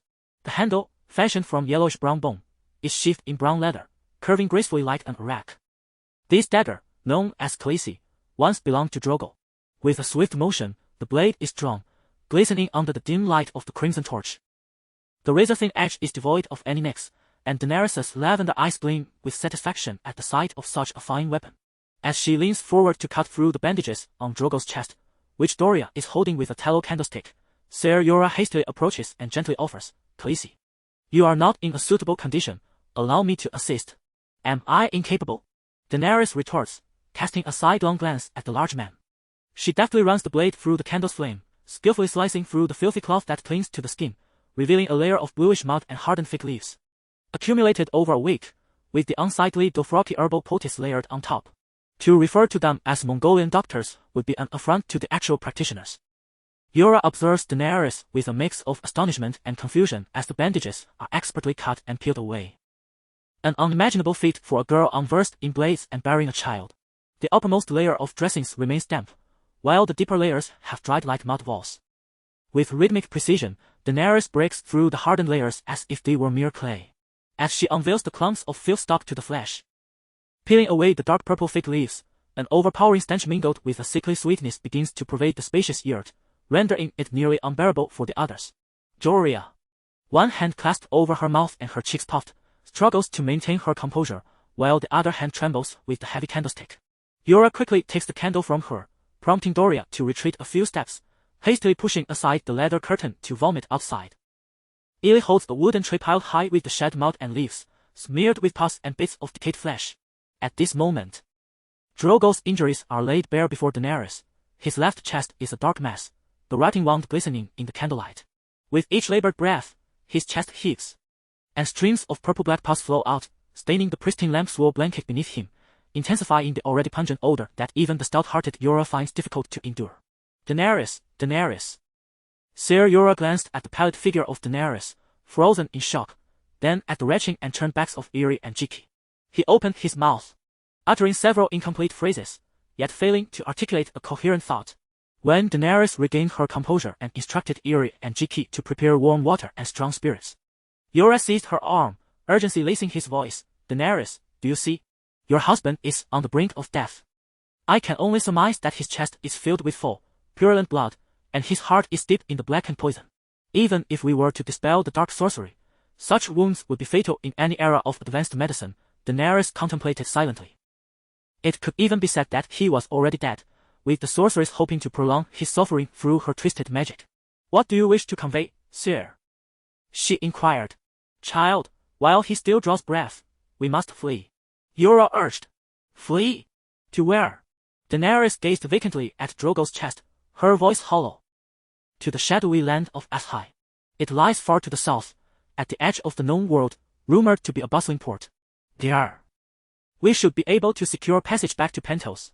Yura hesitated momentarily, then asked, Can we trust your Dothraki king? Just the two of us may not suffice. How? Daenerys' pale smile bore a hint of bitterness as she shook her head. Sir, you overestimate our chances. We cannot escape. With fewer people, our safety is compromised. Bringing the Dothraki would only draw attention. Do you think 40,000 roaring warriors are blind? To Ashai? A journey of countless miles. Even grown men struggle with such arduous travel, and I am but a 14-year-old girl with child. It would be far more merciful to end it swiftly. Ser Yura's gaze fell upon Daenerys' swollen belly, his brow furrowing. Your Highness, for the sake of the child, you must attempt to flee this place. The Dothraki may bow to Drogo's might, but they will not follow a helpless newborn. This is entirely different from our Westeros. Once Drogo passes, the likes of Jackal, Bono, and a dozen others will immediately vie for the title of Khal. Drogo's Khalasar will splinter, descending into chaos until a victor emerges. And then? Daenerys asked, her expression stony. Yura, filled with reluctance, hesitated before whispering, the new Khal will not leave rivals alive. Your child, upon birth, will be taken from you, fed to the dogs, just as Drogo once did to the sons of Ogol. Daenerys proved to be even stronger than Yura had imagined. Aside from her ancient complexion, she did not descend into hysterical despair. I believe I have about a week left, roughly 7 days until my time. If Drogo were to pass before then, and my child has not yet entered this world, would they allow me to leave? Daenerys pondered hesitantly. I am Khaleesi, bound by the customs of the Dothraki, where no one may harm a widow. At most. Daenerys clenched her teeth, struggling to utter the final phrase, at most. I shall be sent back to Vis Dothrak, to become one among the Dashclean. Ser Yura's countenance faltered. Disbelief etched upon his face. Do you truly wish to spend your days languishing in the great grass sea? He then shook his head in anguish. It is futile. Have you not realized that none among the Dashclean in the great grass sea have borne children? All these years, was there not a single Khaleesi like you, who lost her Khal while with child? Merely a babe, yet a loss to the tribe. Fear flickered in Daenerys' violet eyes, incredulous. Ser Yura offered a bitter smile and inquired, Do you remember your brother Rhaegar? 14 years ago, on the eve of Daenerys' birth, her elder brother, Prince Rhaegar Targaryen, perished at the banks of the Trident in his struggle against the usurper. Her father, the Mad King Aerys, had his throat slit by the very knight sworn to protect him, meeting a gruesome end beneath the Iron Throne. On that same day, Prince Rhaegar's children, Daenerys' niece and nephew, met a tragic fate. 3-year-old Princess Rhaenys was cleaved in twain, while the infant Aegon was wrenched from his mother as alms and, amidst the anguished cries of the grieving princess, was smashed against the stone wall. Reduced to a bloody pulp, the Targaryen dynasty was left with only Daenerys and Viserys now. She stands utterly alone. More tragic than Muronfu, who at least had 4 loyal vassals and distant relatives. Even in the knightly realm of Westeros, such calamity occurred, what of the savage Dothraki? After a pause, Yora continued, furthermore, beneath the mother of mountains, the Dash-killing prophecy foretold that your child shall ride the world's finest steed, destined for greatness that would instill terror in any foe. No one would dare risk your freedom, allowing him to grow and seek vengeance. Chapter 5. Have you ever roasted yourself? Within the epic narrative of A Song of Ice and Fire, numerous prophecies abound, with over 90% materializing into reality, including the foretelling by the Dothraki crone to Daenerys. Her offspring would ride upon the world's steed. This steed does not imply that she would bear a horse. The Dothraki possess a unique reverence and affection for horses. They consume mare's milk at birth, feast on horse meat and drink fermented mare's milk as they mature, ride spirited steeds in life, and upon death, slay their finest horse to accompany them into the afterlife. The term steed serves as a metaphor for robust boys among the Dothraki. Unfortunately, the prophecy was misinterpreted. Daenerys did not give birth to a child, or more precisely, her progeny were not boys, but 3 dragons. Dragons, the epitome of worldly power, are indeed the true steed upon which one rides the world. Having witnessed the immensely popular series Game of Thrones, the second Daenerys naturally comprehends the crone's prophecy more profoundly than Yora or anyone else in the present moment.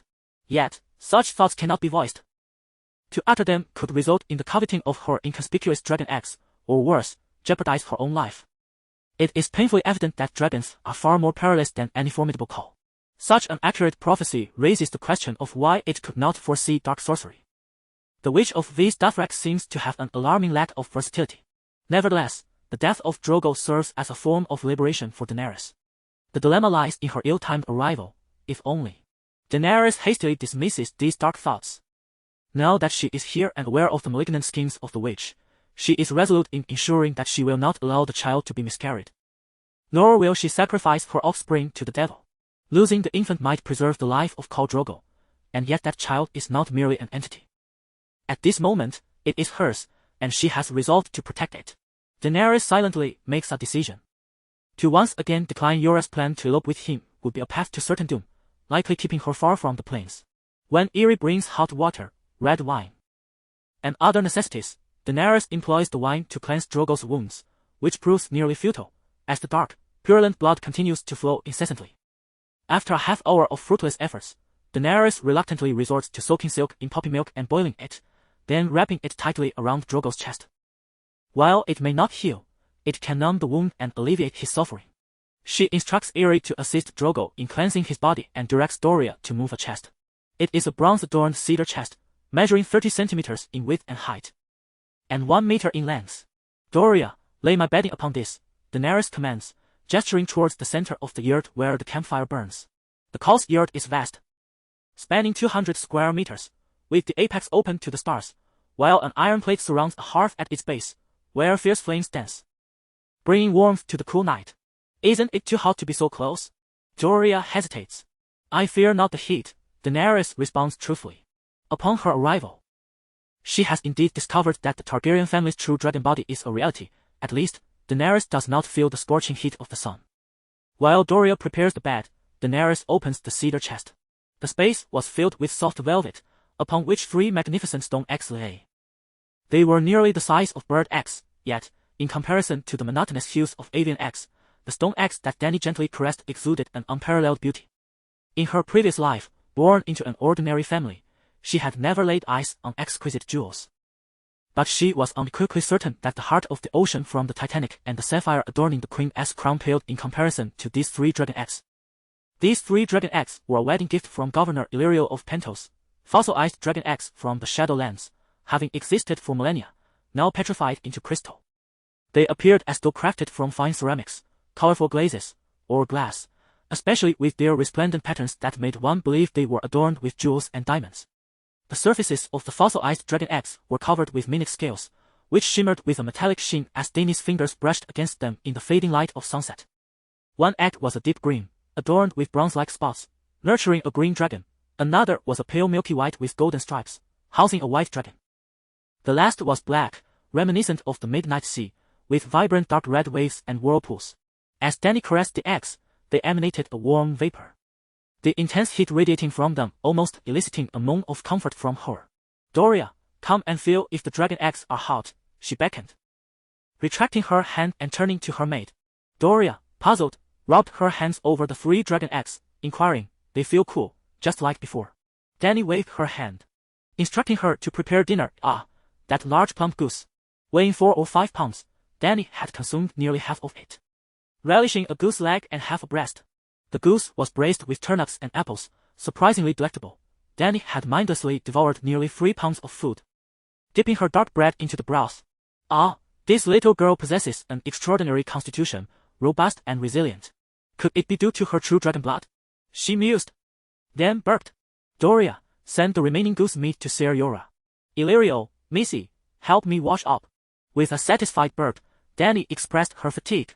Illyrio and Missy, both Dothraki, preferred roasted horse meat, while Doria had a small appetite, barely finishing half a bowl of soup. Ser Jorah, like Dany, was a foreigner, unaccustomed to the Dothraki diet. After bathing, and observing Illyrio feeding a large bag of thick mare's milk to the slumbering Khal Drogo, Dany prepared for sleep. Within the vast silence of the tent, only 3 souls remained. Not far away, Drogo occasionally twitched in response to the pain inflicted by dark sorcery, emitting faint, rough groans. Dany lay on the side of the bed closest to the fire, sharing her bed with Illyrio. Each night, her 3 mates took turns sleeping beside her to attend to her needs. The horse girl, with a heart as vast as the sky, despite her beloved Khal being near death, easily slipped under her feather blanket into slumber. Dany, bare-skinned, pressed the 3 dragon eggs tightly against her body, as if drawing upon the energy they embodied, representing vitality and primal force. This was not a mere illusion. The dragon eggs genuinely possessed healing properties. Daenerys is a deposed princess whose family's throne was usurped by the usurper Robert Baratheon mere months before her birth. Had it not been for the loyalty of an old knight who took her and Viserys into exile in Braavos, she might have met the same grim fate as her nephew, crashed against a wall and reduced to a gruesome mess of red and white. Until the age of 5, under the care of the old knight, she experienced a few years of relative comfort akin to that of common folk. After the knight's passing, her young brother led her through the treacherous paths of the 9 federations. From the ages of 5 to 13, they traversed thousands of miles to evade the assassins sent by the usurper. The narrow alleys of several city-states on the western continent of Essos bore witness to the 2 silver-haired Targaryens. Initially, the governors, lords, and wealthy merchants of the free trade cities welcomed the Targaryen heirs with open arms. However, as Robert Baratheon solidified his grip on the Iron Throne, the doors that once opened to them began to close, and the siblings faced increasingly dire circumstances. Over the years, they pawned all their jewelry, even their mother-as crown.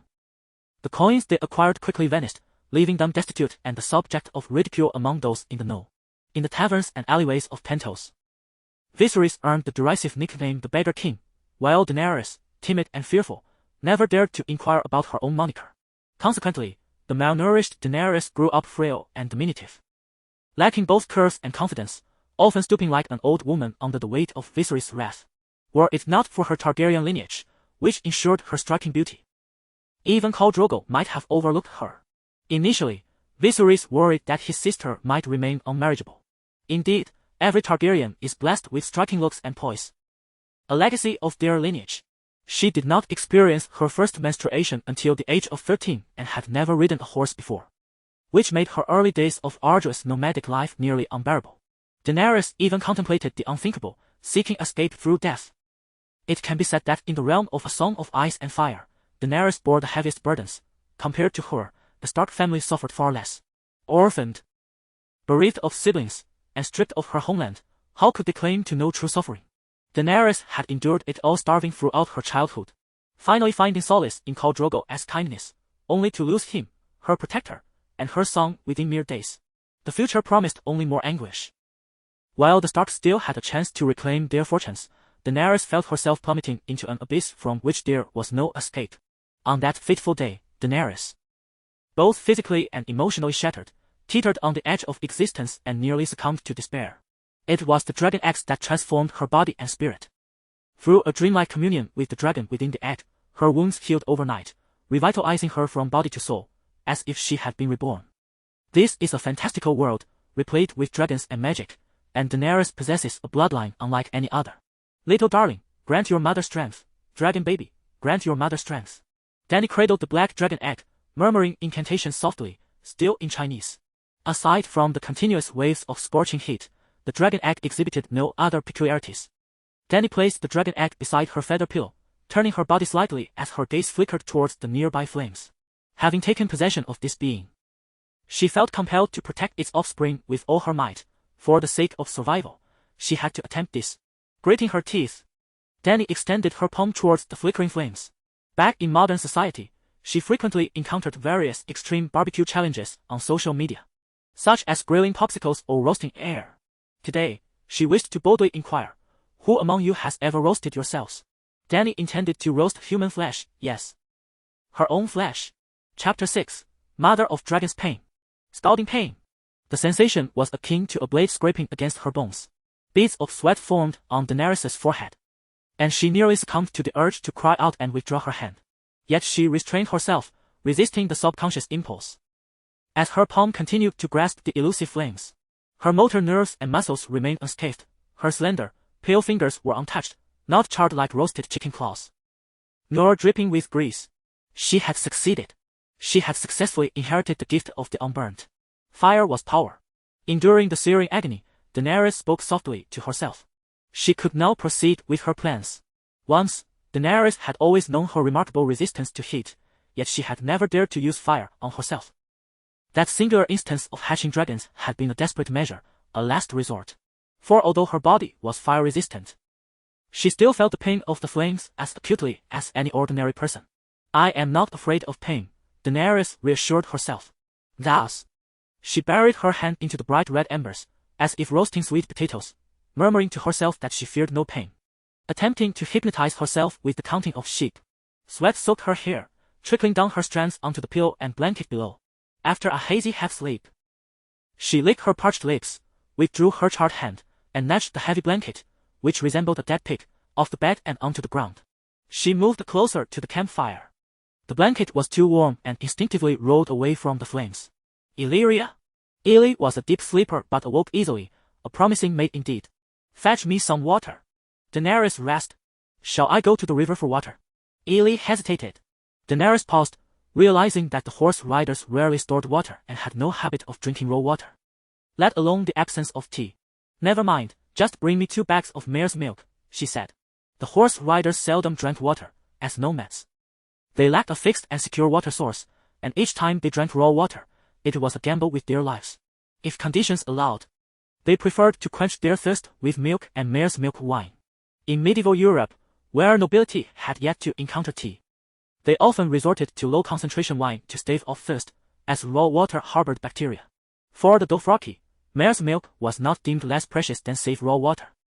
After consuming nearly a liter of mare's milk, rich with the scent of horses, Daenerys felt rejuvenated, utterly content. Illy, gather some more firewood, she instructed, gesturing towards the pile in the corner. Khaleesi, your hair is drenched in sweat. It must be too hot, Illy remarked hesitantly. It's nothing. Sweating feels refreshing. Daenerys waved her hand dismissively. As she watched the flames begin to dance upon the stacked wood, her heart swelled with joy. In a generous spirit, she offered Illy a blanket, encouraging her to find a more comfortable spot to nestle. Once Illy had succumbed to slumber, Daenerys sprawled across the woolen blanket, her delicate white feet resting directly atop the firewood. Initially, the flames scorched her, causing her to hiss in discomfort. But it was still long before she too drifted into a drowsy sleep. In the depths of slumber, Daenerys found herself in an extraordinary realm. Surrounded by 4 towering pillars of fire, enveloped in an ocean of flames, she meandered through this inferno, experiencing both pain and joy, unaware of how much time had passed. When a shadow loomed over her from the heavens, upon looking up, she was awestruck. A colossal dragon, clad in black scales, gazed down at her with eyes that resembled molten lava, its immense head akin to a mountain, and wings spread wide enough to obscure the sun. Unlike her former self, who passively accepted the dream of dragons and felt uneasy about the dragon eggs, this Daenerys possessed a more mature mindset and a purposeful approach. She pressed the dragon egg against her skin and continuously scorched herself with flames, not only to enhance her resilience to fire but also to achieve a more profound objective, to resonate with the dragon's soul. She aspired to be. She must be the mother of dragons. In this cursed world, survival was nearly impossible without dragons. Thus, after a brief moment of astonishment, she exuberantly spread her arms in an embrace and unabashedly called out, "Are you the black dragon? I am your mother. Remember me, and reach out to me daily. Share with me any benefits I am unaware of. By the way, where are your brothers? The white dragon and the green dragon, where are they? With a thunderous roar, the black dragon opened its cavernous maw, unleashing a torrent of blood-red flames mixed with black smoke that engulfed Daenerys entirely. She felt her skin scorch and blacken, necrotic flesh peeling away, and the blood within her veins boiling and evaporating. Yet, this pain was unlike the agony of burning wood. It bore no torment, but rather a cleansing and refining sensation. She felt herself becoming robust and resilient, as if reborn. Simultaneously, she sensed an influx of information in her consciousness regarding the gifts of the Mother of Dragons, which encompassed three key aspects. 1. The unburned, ordinary flames may inflict varying degrees of pain, but fire is the companion of the Mother of Dragons. It shall not harm her body. R. Hatching dragons, infusing flames and essence into the dragon egg allows the preservation of the soul's origin within the fossilized egg, enabling the hatching of deceased or healthy dragon eggs into hatchlings. 3. Dragon dreams. The Mother of Dragons and her dragons are two parts of a whole. Their souls can seamlessly merge, allowing for spiritual resonance while in a state of unconsciousness, in dreams. At this moment, she became the complete Daenerys Targaryen. With a sigh of reflection, Daenerys drifted back into a hazy slumber. The following morning, she was roused by the startled cries of Illyria. Khaleesi, Khaleesi, are you unhurt? It is my fault for sleeping so soundly last night that I did not hear your cries for help. Oh, whoa. Upon seeing Daenerys' legs buried in ash, the maiden was frightened to tears. After a moment of confusion, Daenerys finally emerged from her sleep, quickly raising her legs to the girl. Her fair and tender skin, though marred by soot, remained supple and plump. What has happened? Illyria exclaimed in horror. I am Daenerys Targaryen, Stormborn, of true dragon blood, Daenerys declared with a serious demeanor. However, your brother, Elysian pouted, recalling the true dragon Viserion, who met his demise at the hands of the Golden Fire. You will come to understand in due time. As I wish for assistance in changing attire. The notion of Daenerys' innate gift as the Mother of Dragons is not an exaggeration. It fundamentally derives from the deductions and conjectures presented in the original work of A Song of Ice and Fire, regarding the ability to hatch dragons. Part of it is a personal hypothesis. The unburned shall remain unmentioned, as Daenerys endured a night engulfed in flames without harm, and during the tumultuous times in Meereen. She was merely left with a minor blister after being scorched by Drogon's Dragonfire. Dragonfire is indeed more potent than wildfire. According to Martin's established hierarchy of fire magic, earth fire, Dragonfire, and celestial fire, the sun, surpass wildfire. The narrative surrounding Daenerys hatching dragons will be elaborated upon later. Culminating in the dragon dreams, much like the wolf dreams of House Stark, Daenerys' dragon dreams have manifested numerous times, albeit she remained largely unaware and passively receptive. While the dragon dreams have aided her significantly, she has yet to actively cultivate this skill. In accordance with Bran's awakening as a green seer, the abilities of shape-shifting, wolf spirits, and wolf dreams can all be independently developed and gradually enhanced until fully mastered. Both Bran and Jon possess the capability to utilize their wolf dreams to ascertain the well-being of their siblings from vast distances. Jon's innate wolf spirit talent instills trepidation in the skin changer Vermeer, yet regrettably, he neither develops nor places much importance on this ability, even deliberately shunning his instincts. Just how formidable is the skin changer Vermeer? He can use up a human body even in a severely weakened state. Indeed, it is a remarkable feat. Jon's talent surpasses that of Vermeer. Aside from Bran, both Jon and Arya, upon awakening their wolf spirits, have not actively honed their skills, much like Daenerys. This is, of course, due to the absence of guidance. Bran was fortunate to encounter both the Three-Eyed Raven and the Green Seer as mentors. Notably, Rickon Stark, due to his youth and untainted spirit, seems to be persistently attempting to merge with his direwolf. His wolf spirit and wolf dream abilities appear to be more advanced and robust than those of his older siblings. In summary, while the beleaguered author has granted Daenerys an auxiliary advantage, it is certain that she will emerge more powerful than her original self. Yet her strength remains traceable within the source material, ensuring it does not exceed the established limits of the world's power structure. Chapter 7. The Nomads of the Horse. Unlike the modern practice of staying awake past midnight, the horse people retire at dusk and awaken before the first light of dawn. By the time Daenerys rises, dresses, and steps out of the tent, the camp of Khalasar is already buzzing with activity. Women call to their children. Warriors bark orders to dismantle the tents, and horses stomp their hooves, neighing in anticipation. The grey-black smoke and steam rising from iron pots cloud Daenerys' vision. As horse meat bubbles in hot water, mingling with the fresh warmth of manure outside the tent and the broken grass beneath the horses' hooves, creating an odd yet vibrant atmosphere. Judging by the yolk-red sun just peeking over the horizon, Daenerys surmises it is no later than 5 in the morning, though she cannot be sure, as she is still grappling with the season in this world. In the realm of A Song of Ice and Fire, seasons are not fixed and can linger for years. The Stark family's motto, "Winter is coming," is not mere jest but a dire warning. Here, a harsh winter can last too long without yielding any harvest, leading humanity to face starvation or even death by freezing. Each occurrence of a long winter claims the lives of a significant portion of the Norse population. Should misfortune strike further, a long night could decimate 9/10 of the continent's inhabitants.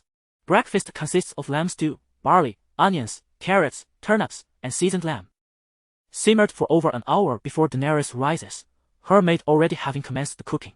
With a large copper bowl the size of a lunchbox, Daenerys consumes a generous serving, surprising even herself with her appetite as a pregnant woman. Perhaps it is due to her awakening as the mother of dragons, resonating with the black dragon in her dreams last night. She is uncertain if her constitution has strengthened, but she awakens full of vigor and energy. Trailing behind Khal Drogo on his black steed, Daenerys glances down at the black dragon egg cradled in her arms, lost in thought.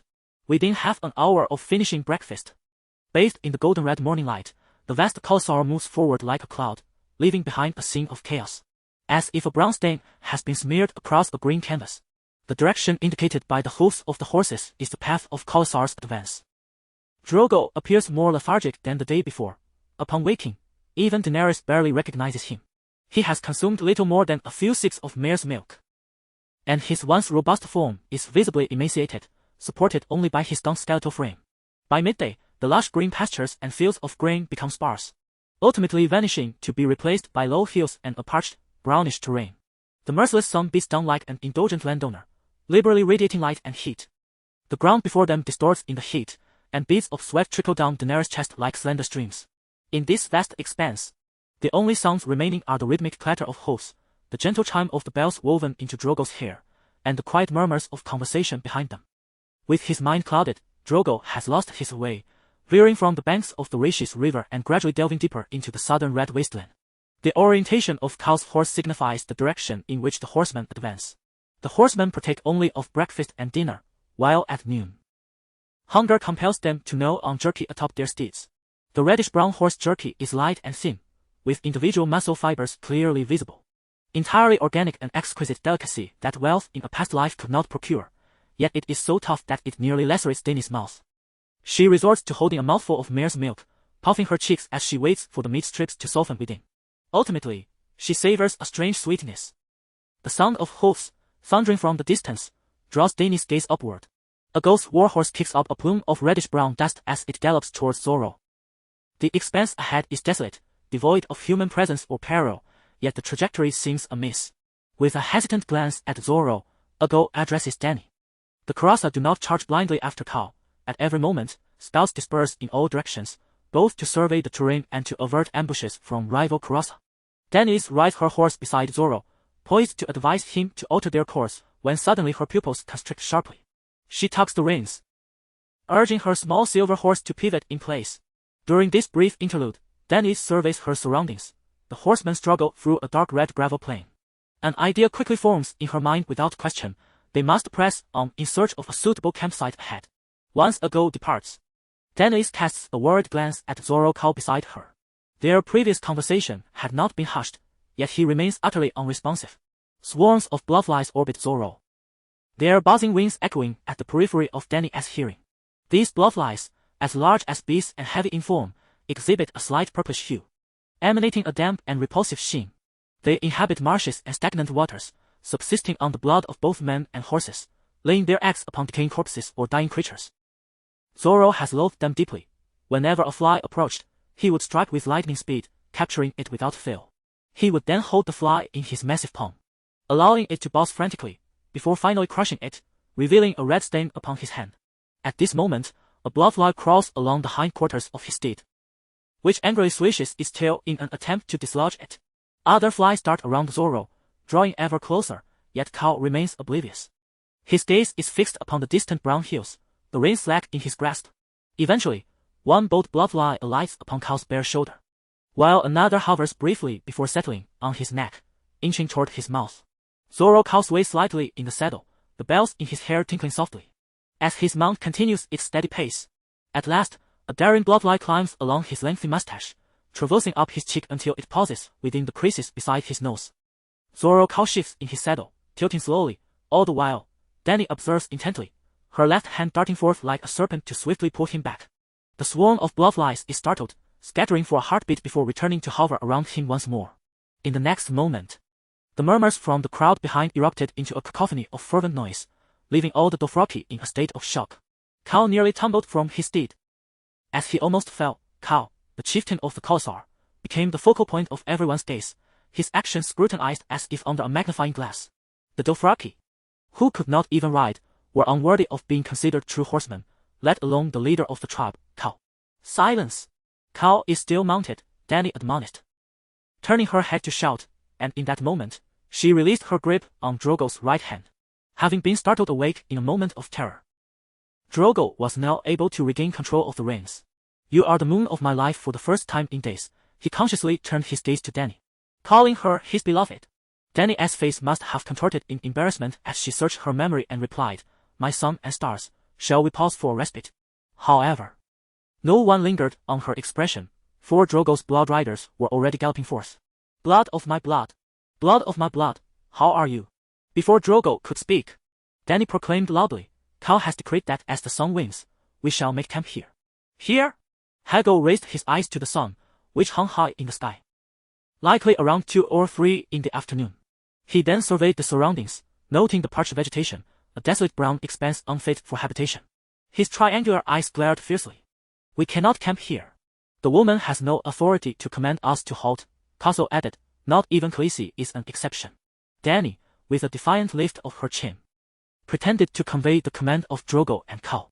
The old blood rider Koro regarded her thoughtfully before addressing his companions. "Seek the nearest water source and arrange an oval camp between the palace of Kao and the lake." Kaso paused for a moment. Then he and Hago set off to fulfill the task. Koro then began directing the others to erect Drogo's grass palace in the shadow behind the hill. Soon, news arrived that a stream had been discovered, and the entourage moved past Dany towards the source of water. "Help me, water! I need to drink, save me!" A faint cry for help emerged from a passing wooden cart, weak yet familiar to Dany's ears. Silver-haired Lilith. After returning the previous night, she had learned about Lilith from Doria. Like Doria, she was a courtesan purchased by Illyrio from Lys, a gift presented to Yora by Drogo upon their wedding. However, Doria was the current head courtesan, while Lilith, nearing her 30s, could only be deemed the former first among courtesans. At that moment, she lay despondently on the swaying cart, her lower body soaked in blood, staining her dress. One of her golden sandals had fallen off, and her pale legs swayed unconsciously with the jostling of the wagon. "Wait!" Dany called out to the woman driving the cart, covering her nose against the pungent stench of blood. "What has happened to her? Why isn't she receiving treatment? Where is her handmaiden? She has been pleading for water. Did you not hear her?" Khaleesi, Lady Lilith, fell from her steed. The African woman hesitated, uncertain how to proceed with her words. Daenerys was taken aback, recalling her intentional provocation from the previous day. Had Lilith truly attempted to rise today?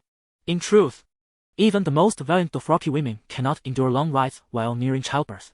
Thus, within the customs of the horse lords, pregnant women are not subjected to scorn for opting to travel by cart. Daenerys herself was an exceptional case, consistently aided by her dragon dreams to restore her strength. Remarkably resilient. Noticing Daenerys still gazing at her, the woman continued in an ambiguous tone. Due to her indiscreet remarks, Jackal had stripped her of her status as a lady. And now, like me, she was merely a slave. Naturally, she was bereft of a handmaiden, and the Unsullied would not tend to slaves. "What did she say?" Daenerys inquired outwardly, though her heart had begun to form certain suspicions. The gaunt African woman had yet to speak when, from the wooden cart, Lilith groaned in a dazed manner, "My child, son of Jackal Kao, save him. He is the future Kao of the Jackal tribe. I am Khaleesi. Save me." Was this woman truly of a worldly nature? Why had she no semblance of cunning?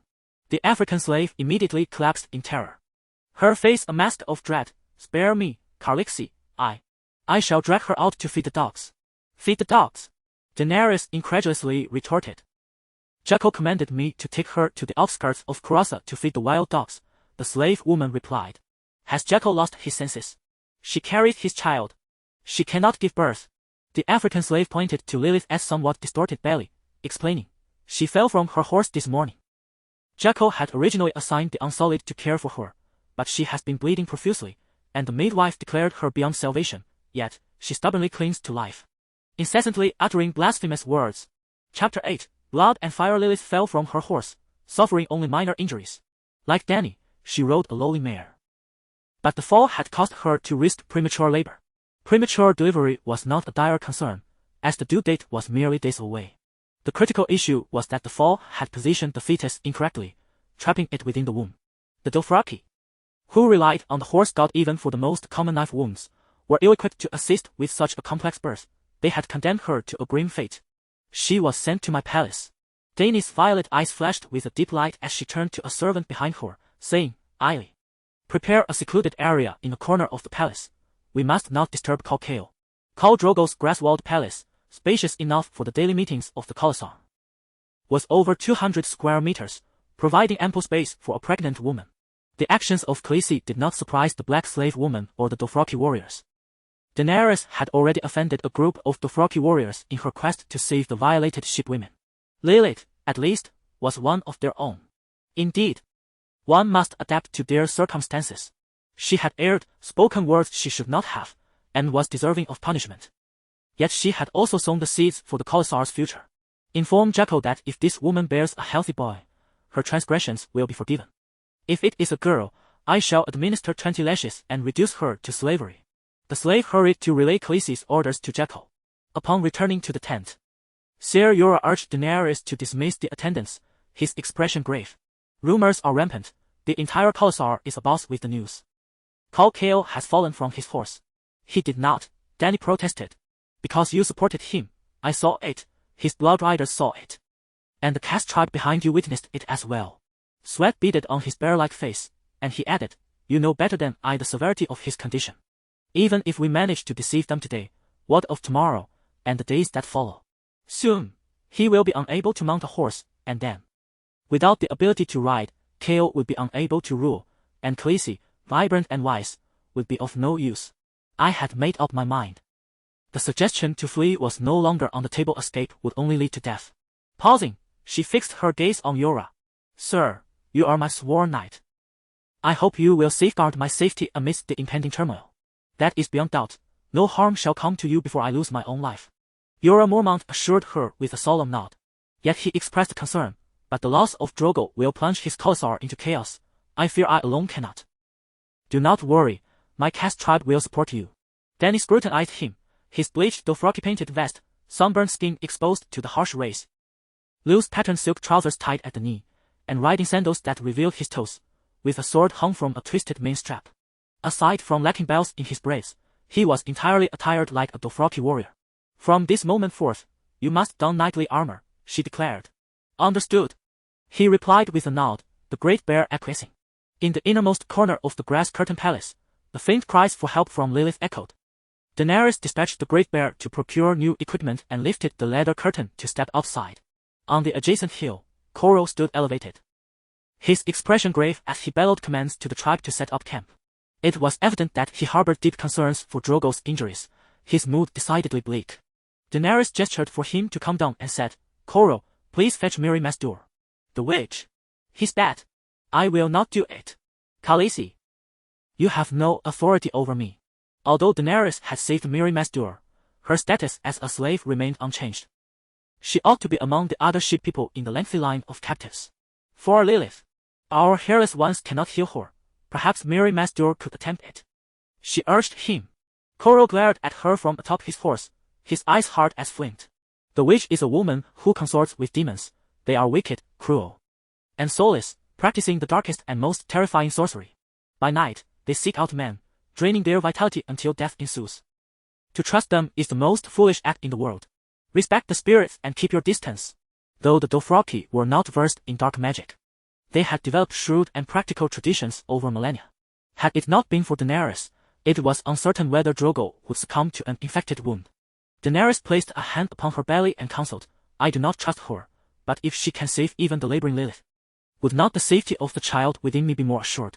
The old blood rider opened his mouth, casting her a look of pity. Yet he said nothing as he departed. He presumed she was unaware of Dothraki customs. Daenerys, her gaze profound, watched the old man's figure disappear among the yurts. She turned to call for Ero, the first woman she had rescued from the mud walls of the sheep people's town, a bashful girl of their kind. After a bath and a change of clothes, Daenerys sat quietly beside the crackling fire at the center of the tent, the flames roaring, the heat oppressive. The maidservants, unable to endure the sweltering air, had all been dismissed. It was now afternoon, the sun high in the sky, the weather unbearably hot. Before long, Coral entered, carrying the diminutive sheep woman witch. Miri Masdur appeared disheveled, her face swollen, blood trickling from the corner of her mouth. A front tooth missing, she had evidently endured a severe beating prior to her arrival. After instructing Ser Yora not to allow anyone in trance, she handed Miri Masdur a cup of mare's milk and inquired, "You claim to possess knowledge of childbirth?" Wiping the blood from her lips, Miri Masdur accepted the horned cup and gulped it down greedily before gasping, "Silver Lady, my mother was a former priestess. She taught me the songs and spells to please the Great Shepherd, as well as how to concoct sacred smoke and salves from leaves, roots, and berries. In my youth and beauty, I traveled with a caravan to as high beyond the shadows, seeking the counsel of their sorcerers. Ships from countless realms gathered in as high. And so I lingered there, learning the healing arts of foreign peoples. A songstress from Kujesnai imparted to me her birthing melody, while a woman from your equestrian tribe taught me the enchantments of grass, corn, and steeds. Additionally, a scholar named Merwin from the land of sunsets, Westeros, dissected corpses, unveiling the secrets concealed beneath the skin. There was even a foreign scholar, a turtle who had acquired several medical doctorates. Miri, glancing at Drogo on the bed 2 yards away, helplessly explained, "I am well versed in various healing arts, yet Drogo forsook myself 7 days ago." Daenerys interjected, pointing to a pregnant woman in the corner behind a screen. "She is the one you must attend to today." "Another Silver Lady?" Miri Masdur seemed to have heard of Lilith's plight, as she tilted her chin toward Drogo and inquired, "Is there no urgent need to treat this great warrior?" Daenerys lowered her gaze, caressing her belly. "Do not concern yourself with Cole. My child is soon to be born. You must utilize Lilith to demonstrate your obstetric prowess." "As you wish, Silver Lady," the sorceress complied earnestly.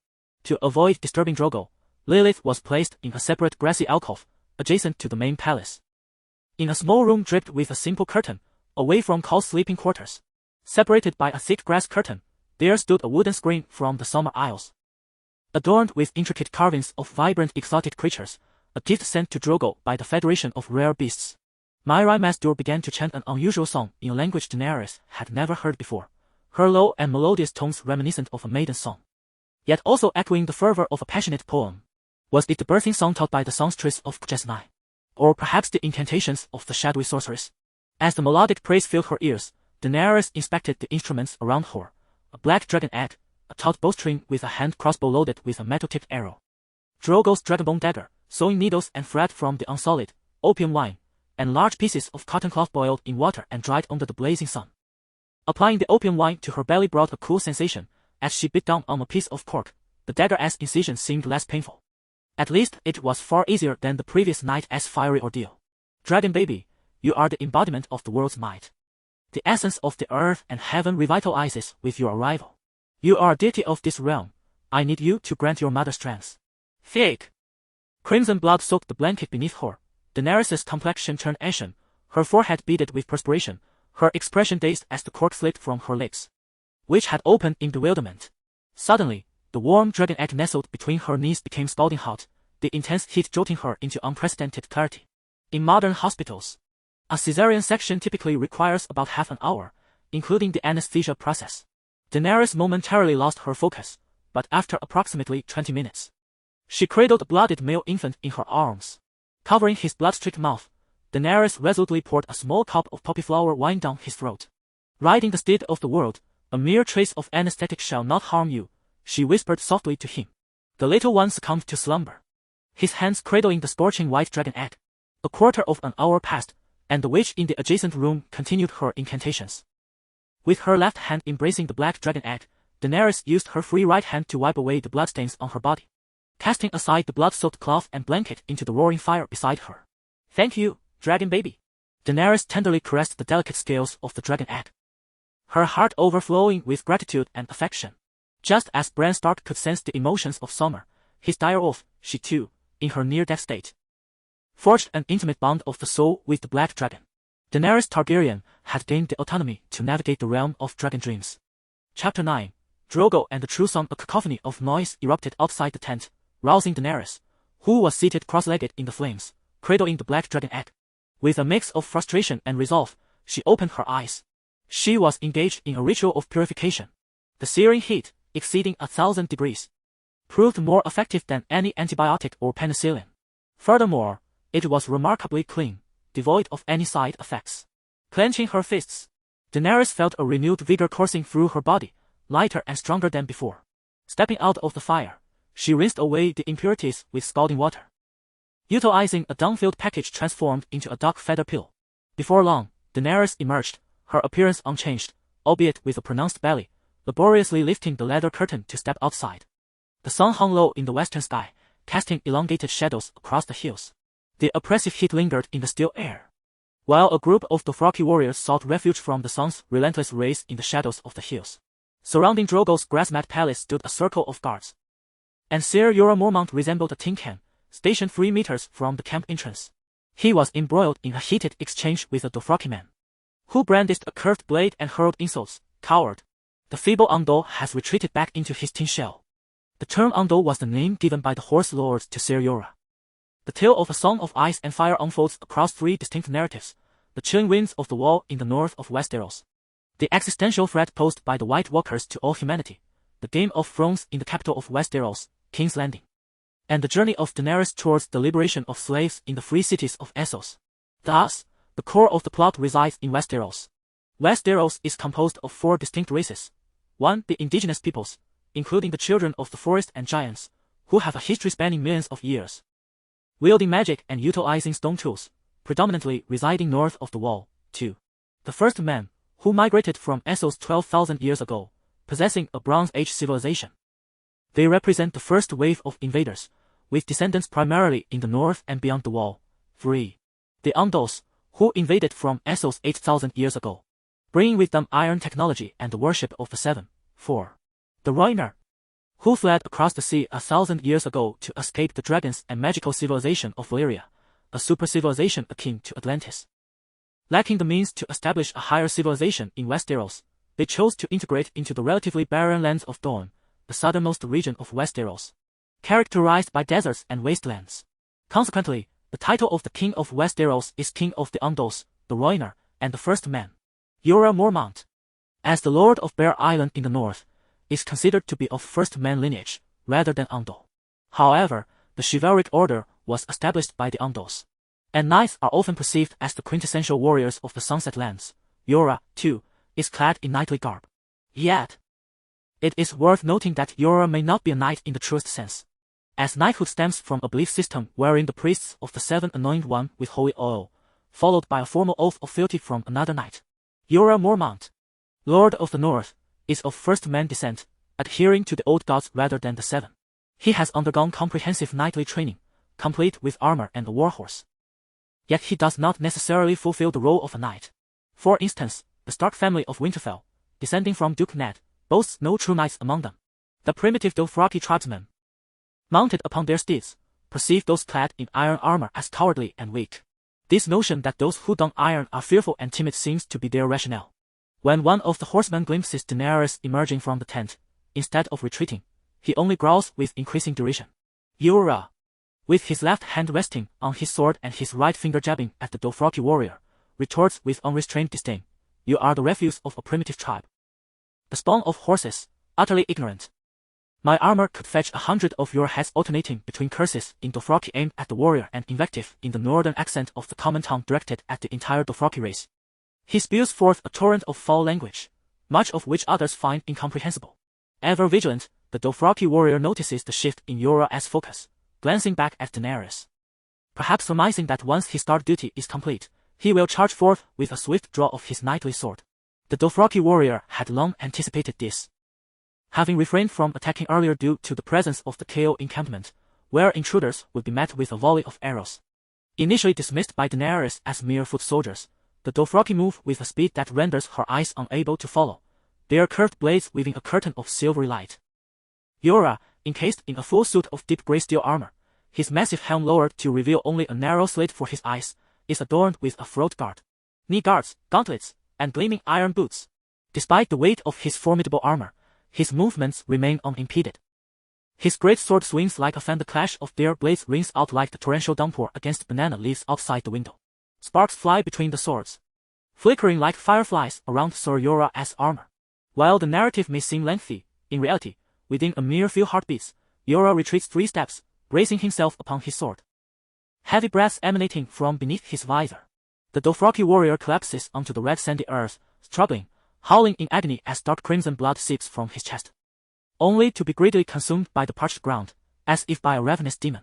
Daenerys calculates that the skirmish lasted perhaps 4 or 5 seconds.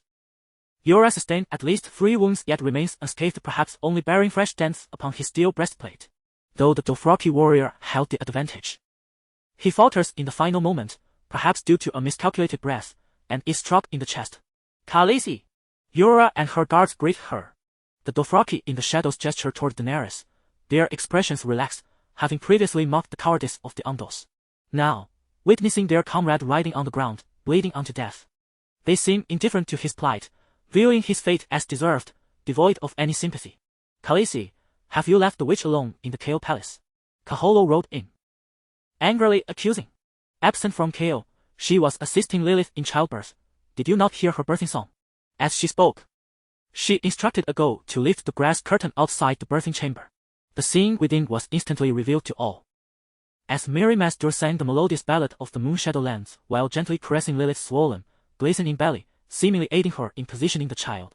On the makeshift bed of bulrushes, the expectant mother's square face was waxen, her hair damp on either side, while the veins bulged at her clenched jaw. The faint sounds of painful moans, tinged with a hint of blood, wafted through the curtain, confronting the onlookers. A cesarean section would take ample time, yet a normal delivery, especially in the case of a difficult labor, could extend to 4 or 5 hours.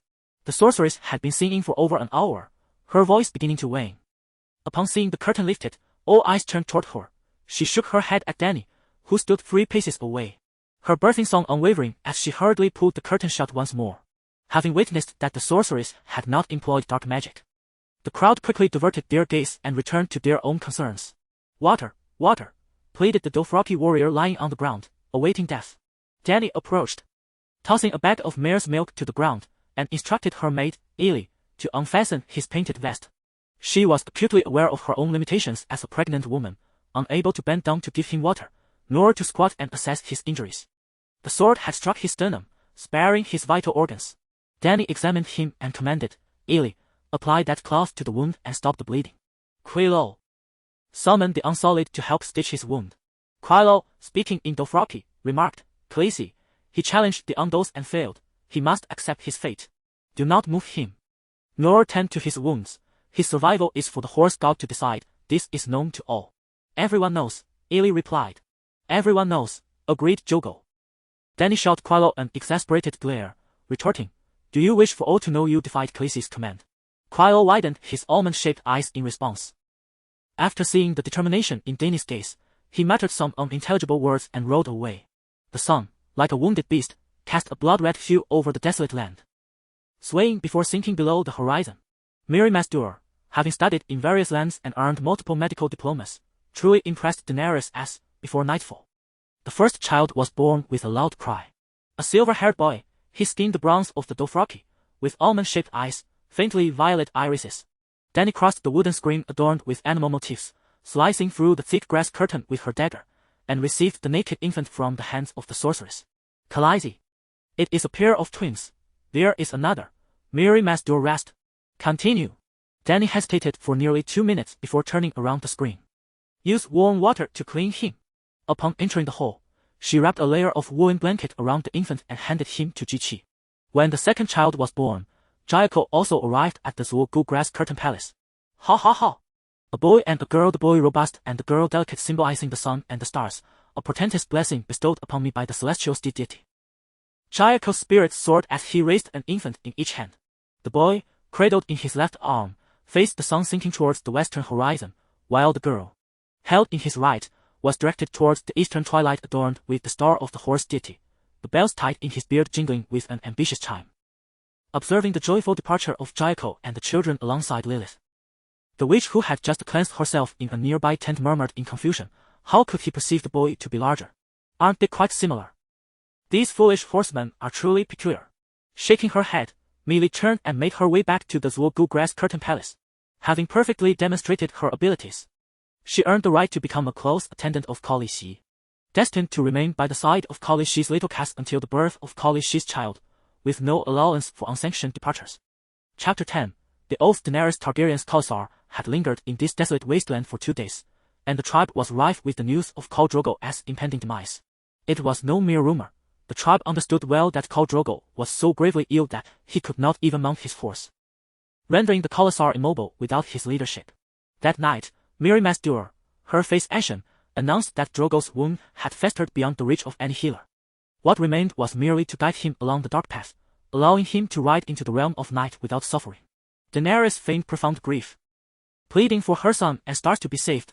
Mirri Maz Duur regarded Daenerys with her eyes as dark as the night itself, observing her swollen belly, and spoke in a voice so soft it was nearly a whisper. There indeed existed another way, a form of sorcery. However, this magic was not only difficult to enact but also steeped in darkness. For some, death was a more straightforward fate. I learned this spell in Alhai. At a terrible cost, she revealed, my mentor was a blood mage from the Shadowlands. She uttered a single word, for the first time openly revealing her identity as a sorceress. Previously, she had denied her witchhood, referring to herself solely as a healer and priestess. A certain dark power seemed to emanate from her voice, and Daenerys, warmed by the blazing fire, suddenly felt as if an icy, wet tendril were constricting her throat, suffocating her, her mind clouded by the lack of oxygen. She heard herself murmur incoherently, "Do it, save him." A surge of searing heat erupted from her lower abdomen, igniting her nerves and snapping her back to lucidity. The dragon egg had always nestled against her flesh. With a sense of horror, she suppressed her fear, revealing her hesitation. Drogo's blood riders would never consent to this. Was there truly no alternative? The sorceress paused and shook her head, stating simply, "There is none." Daenerys pressed her lips together and met her gaze coldly, asking, "You acknowledge your identity as a sorceress, do you not?" Mirri Maz Duur seemed unfazed, smiling as she replied, "Lady Silver, only a sorceress can save your warrior now. However, you must pay a price." Daenerys glanced at the oblivious Khal Drogo and inquired, "What do you want? Gold? Horses?" The sorceress brusquely interrupted, "It is not a matter of gold or horses, my lady. This is blood magic, where only death can procure life." "Death? You desire my life?" Mirri Maz Duur assured her, "Not yours, Khaleesi." Her gaze occasionally drifted toward Daenerys' abdomen, dark eyes concealing a venomous intent. Daenerys resolved to cease her tangential inquiries and directly posed the question, "Whose death can awaken my son and stars?" "Surely not his deed. Lady Silver, you possess great courage to confront the most brutal of realities. You have surmised, I believe, that the equivalent exchange of blood magic requires the life of a noble called to barter with the god of night for the rebirth of another great horse lord." Mirri Maz Duur smiled, pointing at Dany's belly as if a demon from the depths of hell had set its sights on the sacrificial offering of an unclean individual. "Zoro Khal is not merely your son and star, he is also your guarantee of safety. As long as your husband survives, a multitude of children will await your nurturing. Perhaps even twins representing the sun and star, akin to that silver lady." Dany's expression darkened, and she hurled the teapot before her with great force. Bam! The sorceress, taken aback by such a reaction, was struck squarely on the forehead, blood mingling with the milky white mare's milk streaming down her cheek. "Go, Raquel. Drag the sorceress away, gag her, and bind her," she commanded loudly to the guards stationed outside. 2 days of light and shadow passed, and Zoro's Khalasar neared collapse. Every night, Dany could hear the weeping of her handmaidens, including Ilik. This morning, she witnessed Doria's body marked by brutal bruises on her chest, abdomen, and thighs. It was the work of Khosel and Hegel. The blood riders of Khal could share all but their mounts with him, and while Zoro forbade them from touching Dany, his handmaidens were at their mercy. Previously, their transgressions had not been so egregious, but now, everyone knew Khal was nearing death, according to Dothraki customs. His blood riders would share his fate. Khosel and his ilk, facing their own mortality, had become utterly reckless, caring for nothing in their madness. Sir Yura, weary in demeanor, confided to her that these past few days had been the most arduous for him. His heavy armor had been donned since the moment he put it on. Standing guard by day and propping a chair by the entrance at night, a glimmering sword resting on his knee. The land was desolate. The stream 3 miles away had nearly been drained by man and beast, and the lack of pasture was critical. The livestock could no longer endure. Rubbing his dimming eyes, Yora spoke with a hint of despair. The Dothraki will never allow their horses to starve or die of thirst. They will act soon, whether tonight or tomorrow. I did it purposefully, deliberately watching Zoro veer off course, choosing this barren land incapable of sustaining the vast Khalasar. I hoped that, when the cows could no longer endure, they would lead their respective tribes to disperse. I cannot allow the ambitious to vie for Khal's position near my small cow, otherwise, amidst the chaos, my Khalasar would not survive, and as Khaleesi, my life would not be guaranteed either. Sensing the final hour approaching, she addressed the gaunt knight with darkened eyes. I suspect I will give birth tonight. Go fetch Mary Mastor. A look of pain flickered in Yora's eyes. He yearned to tell his princess, in the current situation, do not harbor any expectations for the child, or you will face an unbearable blow when the inevitable arrives. Khaleesi, did you not say she wished to sacrifice your child? He murmured hoarsely. Do not worry, as long as she chants the birthing song, she shall not approach my body. Dany reassured him. The sorceress had been confined to a nearby tent these past few days. Aside from her disheveled appearance, her spirits remained surprisingly high. I overheard the whispers of numerous mounted warriors, foretelling the imminent collapse of your husband's tribe. Only his return from the shadows can alter this fate. Yours and that of your future child. She calmly persuaded Dany. My abdomen aches. I am on the verge of giving birth. Please assist me in bringing my child into the world. Dany lay upon the blanket, drenched in sweat, as if she had just emerged from a hot bath fully clothed. I shall help you. Mary Mastor paused momentarily, preparing to approach Dany's bedside. Wait, Dany instructed Eerie to restrain her, saying, I am capable of a natural birth. You shall sing the birthing song from behind the screen. She then addressed the maid with utmost seriousness. Eerie, you shall stand guard outside. Should anything seem amiss, immediately shoot her with a crossbow. Do you not trust me? The witch's expression darkened. Yes. At least until my son is safely born, I shall not extend my trust to you. You ought to understand the reason. Dany glared at her. Mary Mastor, contemplative and troubled, pondered whether to allow her to bring forth the child. Regardless, her son, foretold to ride the world as finest steed, was doomed either to perish at the hands of the new horseman, or to be sacrificed to the demons lurking in the shadows. Why had this silver-haired woman not succumbed to the anticipated breakdown? The seductive black sorcery woven into her words had proven ineffective. The desire to personally deliver her most merciless revenge remained unquenched. Yet, confronted by the Dothraki maid, poised with a crossbow and staring intently at her, Mary Mastor could only obediently chant the birthing song. The delivery unfolded surprisingly smoothly. Dany merely held for half an hour before the feeble cries of a newborn echoed from behind the wooden screen. Do not move, Eerie warned loudly. The witch halted her advance around the screen, turning to the maid. Your Khaleesi requires me. There are more complex tasks to attend to after the child's birth. In truth, she harbored no other thoughts at that moment, merely sensing that this birthing process was exceedingly peculiar and yearning to behold it for herself. Stop, do not move. Eerie remained unyielding, crossbow in hand. Dany weakly called from within. Eerie, allow Missandei and Doria to enter. Mary Mastor has proven her loyalty. Take her back to the tent, and do not bind her again. Yes, provide her with some food and drink.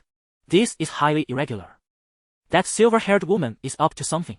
The witch was entirely certain, yet she could not fathom what she had done or intended to do. Eerie, Missandei, and Doria had never given birth nor studied the art of delivery, believing everything was due to the miraculous efficacy of Mary Mastor's birthing song. Even Sir Yora and the others outside shared this belief, for only days prior, everyone had witnessed the witch assist the near-death Lilith in delivering a pair of auspicious children. Before that, all the Unsullied had been utterly convinced that the fallen Lilith was beyond saving. Thus, it was evident that Mary Mastor was indeed an extraordinary midwife. With her assistance, it was entirely natural for Khaleesi to successfully deliver her son. As Koro, Kaso, and Hago, the three blood-sworn warriors, were ushered into the grass-curtained palace by Ser Yora, it was only natural for them to assume that the frail infant cradled in Daenerys' arms was the son of their call. My day and stars, your blood of my blood. He is on the brink of death, Daenerys murmured, absently tousling the child's sparse black hair. Khalasar differs from your sunset lands, woman, the sagacious elder Koro scoffed. Convinced he had disowned Daenerys' absurd ambition of governing from behind the veil, since the dawn of time, the Horse Lords have never known an infant call.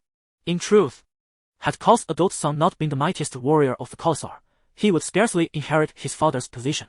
At this juncture, they had ceased to refer to her as Khaleesi. As Ser Jorah had remarked, while Khal Drogo was alive, she was the Khaleesi of 100,000 Horse Lords. Upon his death, she became not. Daenerys addressed them, I have embraced my fate as the Dothraki of Westeros. Yet, as the blood of my husband, this child signifies his legacy and, by extension, your lineage. I implore one or several of you brave warriors to embark on a swift journey to the north. Bringing my regal his name decided from the moment of my conception. Beneath the Mother-S mountain, the Dothraki sacred ground is a realm devoid of weaponry, untouched by bloodshed. Where strife is set aside, and hatred relinquished. Seek out the wise old crone who prophesied that I would bear the stallion that mounts the world, and beseech her to retract the prophecy concerning Rhaegal and to accept him as her lifelong attendant. Should these requests come to fruition, I shall, in my capacity as the Stormborn Princess of Dragonstone, swear in place of Rhaegal, to eternally forsake any claim to the inheritance of his father, Khal Drogo. Chapter 11. It is widely known that on the night when Daenerys gave birth to Rhaegal, a tumult erupted in Drogo's Khalasar that reverberated throughout the entire camp. Although it was not instigated by the Cohorans, the old blood riders, swayed by Daenerys' words, led 500 of Drogo's finest riders, stealthily circumventing the camp's defensive lines. Hastening northward under the cloak of night, they took advantage of the previous night's chaos, which, ironically, was not of their own making. During the upheaval, the camp was filled with the sounds of shouting men and neighing horses, torches flickering like stars scattered across the earth as far as the eye could see. Ser Jorah forbade anyone from entering or exiting, personally slaying 17 knights of the Horse Lords who attempted to breach Drogo's tent. By the following morning, it was only then that Aegon gleaned concrete information amidst the smoke-shrouded ruins of the camp. Borohol had departed with over 20,000 Dothraki warriors from Drogo's Khalasar. The unrest had stemmed from a clash with those who sought to obstruct him. For the past few days, Borohol had appeared unassuming. Yet he had been quietly forging alliances with the leaders of various smaller Khalasars. While other warlords remained fixated on Drogo's encampment, he had already deduced that, regardless of when Drogo met his end, the strongest would inevitably rise to power. Drogo's Khalasar was the mightiest across the vast grass sea, boasting over 40,000 warriors. And with the inclusion of youthful knights, it exceeded 50,000 combatants. With Borohol absconding with 20,000 warriors, the remaining forces would be divided among a dozen or so warlords. In but a single night, Borohol nay, Borakail ascended to become one of the most formidable khals of the Dothraki Sea. The turmoil precipitated by Borohol's departure was merely the beginning. It marked the prologue to Drogo's Khalasar's disintegration. In the subsequent 2 days, more than 10 warlords gradually partitioned the remaining tribes, treasures, slaves, and livestock. On the 4th day, Daenerys stood atop a hill, surveying her surroundings. Once, the Khalasar had spread across the red earth like a brown carpet, but now that carpet was being folded upon itself, leaving only a small patch belonging to Daenerys and her people a mere blemish upon the crimson floor. The Dothraki had no choice but to vacate this land. For to remain would spell their doom. Deprived of water and forage, the nomadic horse lords could not survive. Everything transpired as Daenerys had anticipated. However, she had underestimated one crucial aspect. The Dothraki's reverence for the prophecies of the Dashclean was far greater than she had imagined. The Dashclean, the widowed Khaleesi, the wise women of the Dothraki, the stewards of the city of the Horse Lords, and the priestesses of the Mother of Mountains were the architects of the grand designs for the vast grass sea's Khalasar. As dusk approached on the 4th day, against the backdrop of a resplendent red sunset, 1,000 elite riders surged forth, kicking up clouds of dust on the horizon. It was Jackal. Outside the wooden palisades surrounding the grass tent, Ser Jorah led over 100 Dothraki knights, blazed drum and poised for confrontation. With a thunderous gallop, Jackal's warhorse raised its forelegs high, and the wind stirred up a haze that made Jorah squint. Why return now that you have departed? Jorah's voice resonated, muffled beneath his helm. Without uttering a word, Jackal hurled a dark, grotesque object towards Daenerys, a bloodied human head. Gulu rolled a few times at Dany's feet, and she beheld a weathered, scarred visage, eyes wide with fury, mouth agape, seemingly lamenting the injustices of fate. No, a Dothraki warrior would not lament.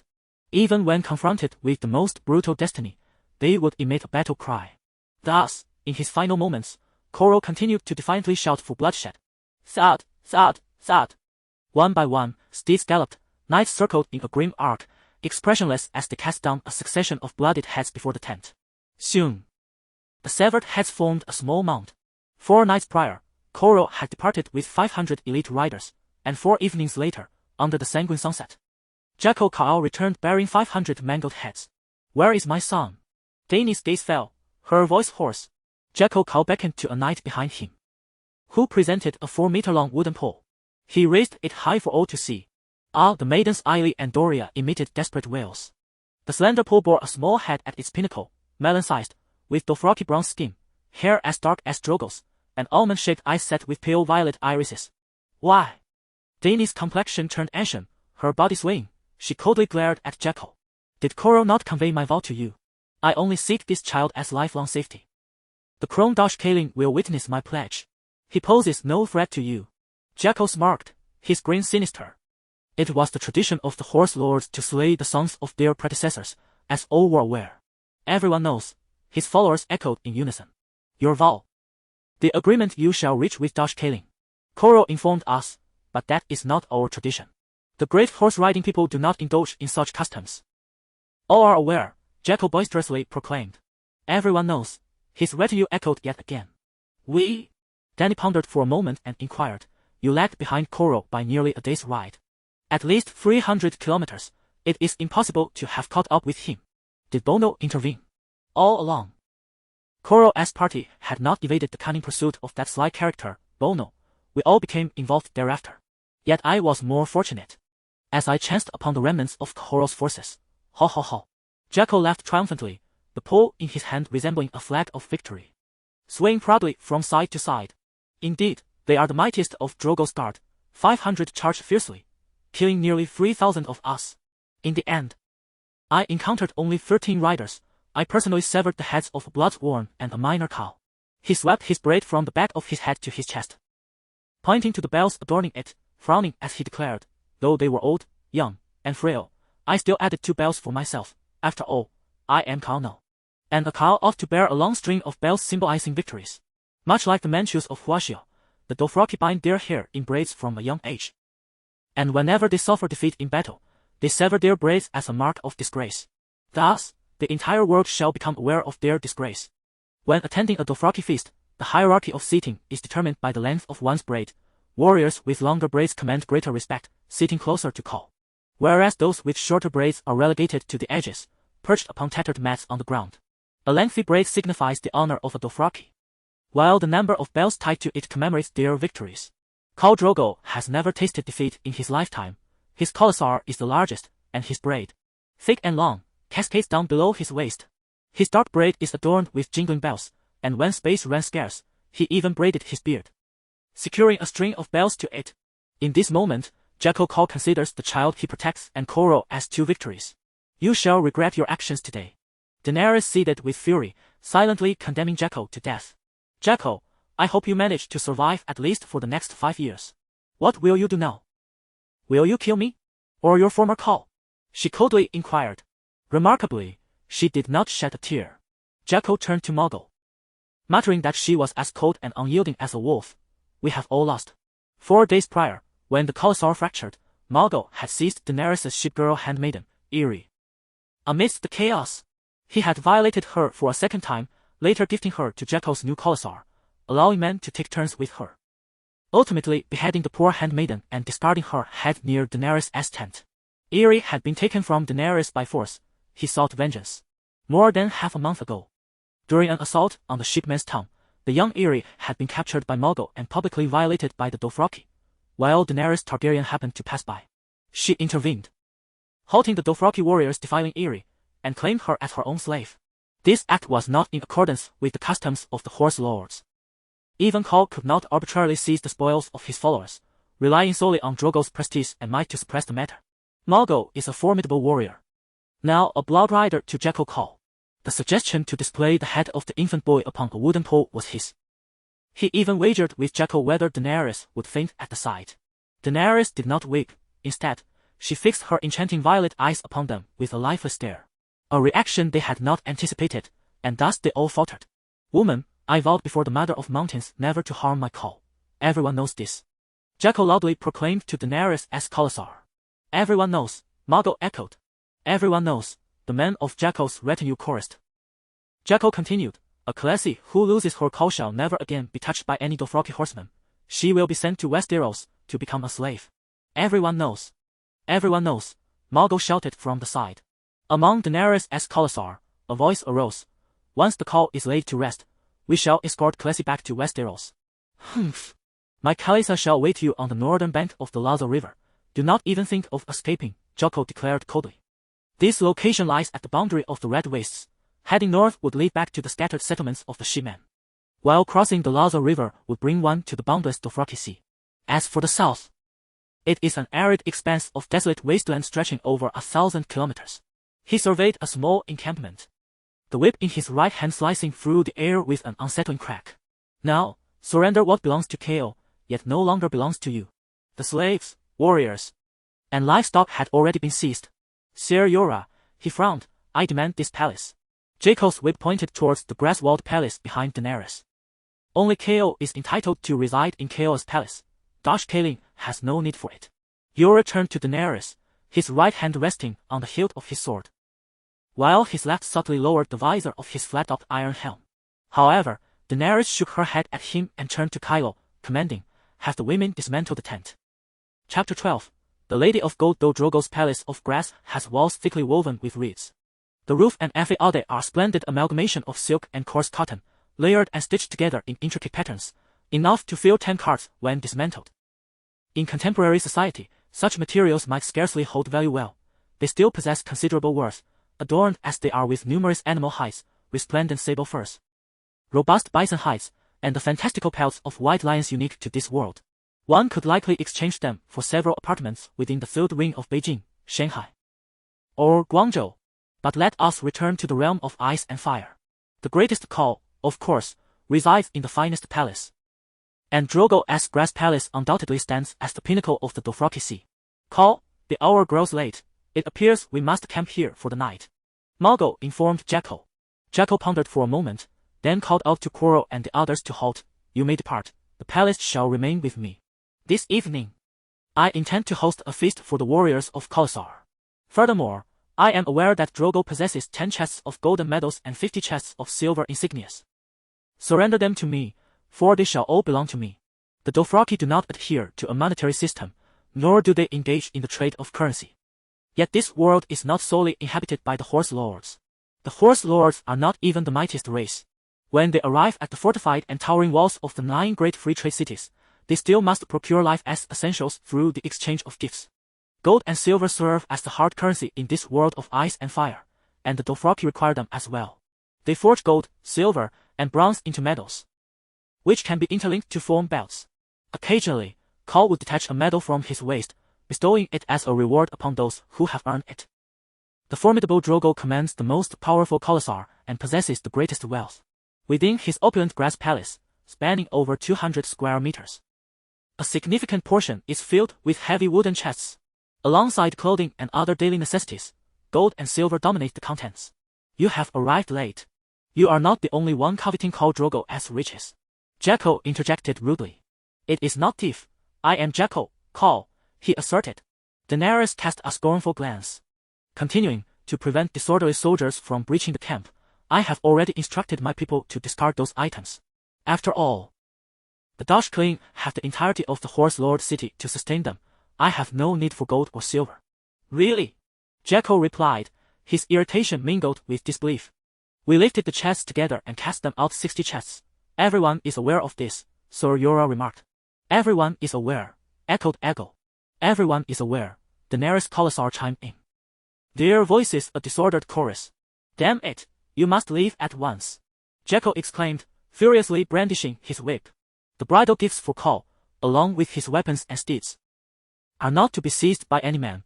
This is a tradition known to all Dothraki. A modest tent of 20 square meters bore the disarray of 10 or so wooden chests, most of which contained gifts received by Daenerys upon her marriage. As they were removed from Drogo's palace, Margot had dismounted to inspect them. The newly erected tent was too small to excavate a fire pit, forcing them to draw back the entrance flaps and ignite a roaring fire not far from the entrance. Beneath the dim glow of the flickering flames, The pallid visage of Koso was cast in relief as he vigilantly stood by the bed of Shoga, awaiting the moment when the blood of my blood would traverse into the realm of night. Hargo, inebriated and disheveled, lay sprawled upon the ground, his dull eyes lifelessly fixed upon the ceiling of the tent. The child ought to remain beside the blood of my blood, awaiting the final hour. Kaholo should not have heeded her, he murmured. The tent felt oppressively cramped, with Dany seated at the entrance, offering no response to Hargo's words. Her pallid countenance bent low as she stuffed cotton into a doll. The doll was crafted from delicate yellow silk, lacking a head. Joko had claimed he discarded the child's torso to the wild dogs. The atmosphere in the camp beneath the starlit sky was stifling, the silence nearly palpable, with the only sound being the crackling of firewood in the flames. Sir Yura, still clad in armor, gazed at his princess with pity, his mouth opening and closing several times as if to utter words of comfort, though none emerged, as if his throat were constricted. Perhaps no language could alleviate the sorrow that resided within her heart at this moment, he pondered sadly. Inevitably, a memory surfaced in his mind, a scene from King's Landing. It was 15 years prior, on the eve of the Targaryen dynasty's complete annihilation. As the heir of House Mormont, valiant and extraordinary, he was chosen as the personal guard to Lord Eddard Stark of Winterfell, when he accompanied the Northern Army and charged into the Red Keep with Lord Stark. He beheld a scene eerily reminiscent of tonight, the 3-year-old princess, dismembered, and the less-than-year-old prince, reduced to a pool of blood congealed against the wall.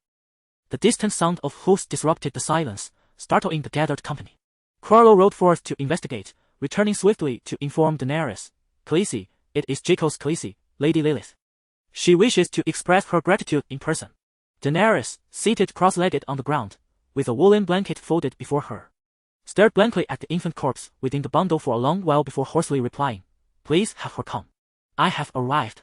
A feminine voice emerged from the shadows, accompanied by a procession of knights brandishing torches. Without awaiting Daenerys' command, Lilith's entourage intruded into the small circle. "You." Daenerys uttered a single word before faltering. The dancing flames illuminated a visage of mingled pride and derision. Now, even a fool would not mistake her arrival for goodwill. While Daenerys fitted the clean head of the male infant into the neck of the doll, she muttered, "I saved you. You see, I too ride." Lilith awkwardly tugged at the reins, guiding her mount in a circle. The silver-maned mare was identical to Daenerys' steed. In truth, they were not the same. Daenerys' silver horse bore a shimmering coat like spun silver, while Lilith's was a white horse. Unlike her previous silken dress, she had conformed to local customs, donning a Dothraki-painted vest. Daenerys secured the bundle, raising her gaze to meet Lilith's eyes directly, and reiterated, "I saved your life." Lilith pursed her lips and beckoned with her hand, as 2 agile Dothraki horsewomen approached to assist her dismount. Though she could sit astride a horse, Lilith was still in a state of confinement, her limbs weak and her body unwieldy, requiring the support of her handmaidens even to walk. She was in stark contrast to Daenerys, who cradled her dragon egg as if it were a cherished dream. Staggering to Daenerys' side, she emulated her posture, sitting cross-legged upon the magical carpet spread across the ground. Leaning close to Daenerys, she covered her mouth and whispered with a soft laugh, "I despise you." It was patently clear. Daenerys nodded earnestly. Giggling, she propped herself up with her hands, reclining slightly as she gazed at the starry sky, sparkling like jewels, and sighed cheerfully. "Ah, I too am a Khaleesi, with my own little silver horse and my own Khalasar. Indeed, they are mine. More importantly, I have a son as strong as a dragon." As she spoke, she leaned forward with vigor, lifting the cloth covering the bundle before her. "Tsk, tsk, tsk. What a pitiful little creature, smaller than half my jangle. Oh, the lower half is stitched in cloth. That makes sense, as his original body was devoured by dogs." Daenerys felt an inexplicable lightness wash over her at that remark, the weight of guilt that had pressed upon her chest lifting somewhat. "Thank you," she said sincerely. "Thank?" Lilith was taken aback. "What are you saying?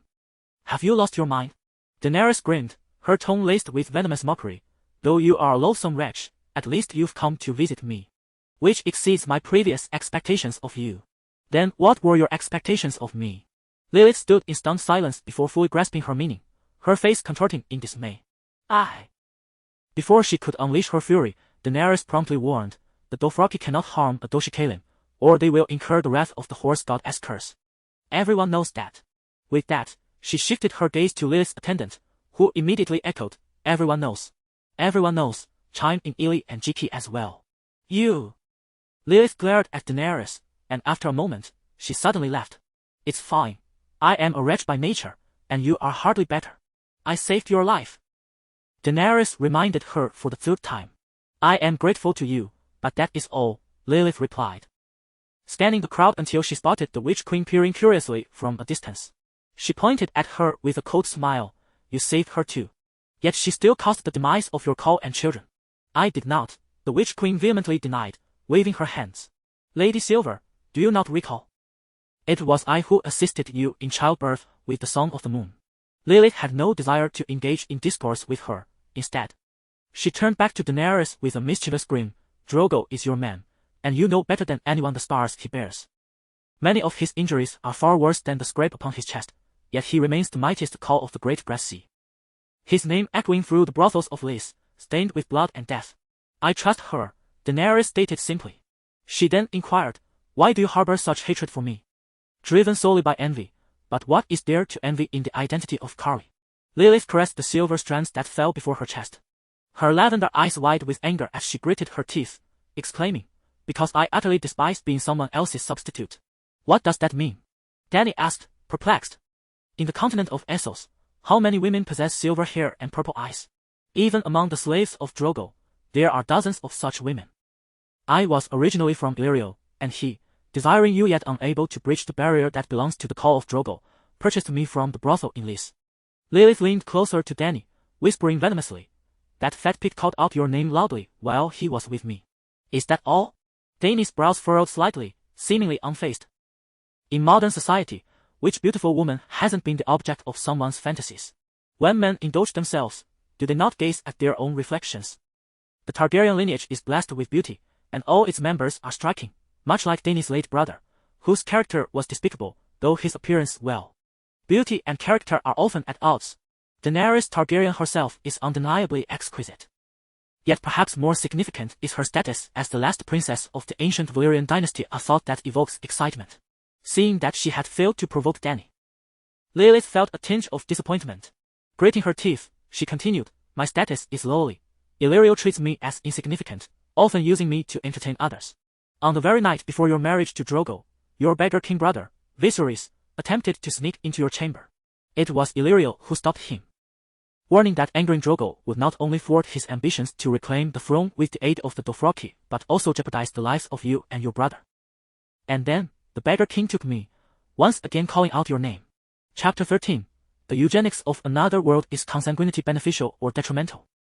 In the eyes of the general populace, couples united by close kinship are prone to bear offspring with genetic defects, which is decidedly unfavorable for eugenics. This assertion is rooted in scientific fact. Since the primordial dawn of humanity, the harshness of the natural environment has effectively eliminated the majority of dominant disease genes. After millions of years, when humanity advanced to a relatively sophisticated civilization, genetic diseases predominantly became recessive. Only when both parents carry the same recessive gene for a particular ailment does their offspring stand approximately a 1 in 4 chance of inheriting that condition. It is crucial to note that this pertains to recessive genes of the same affliction. Relatives with closely shared bloodlines, deriving their genes from a common ancestor, are evidently more likely to harbor similar recessive genes, resulting in a higher incidence of conditions such as dementia or deformities among their progeny. However, should consanguinity persist over dozens, hundreds, or even thousands of generations, all recessive defect genes within that lineage would eventually manifest, leading to the culling of offspring bearing paired recessive defect genes. The surviving children would inherently possess fewer recessive defect genes than their predecessors.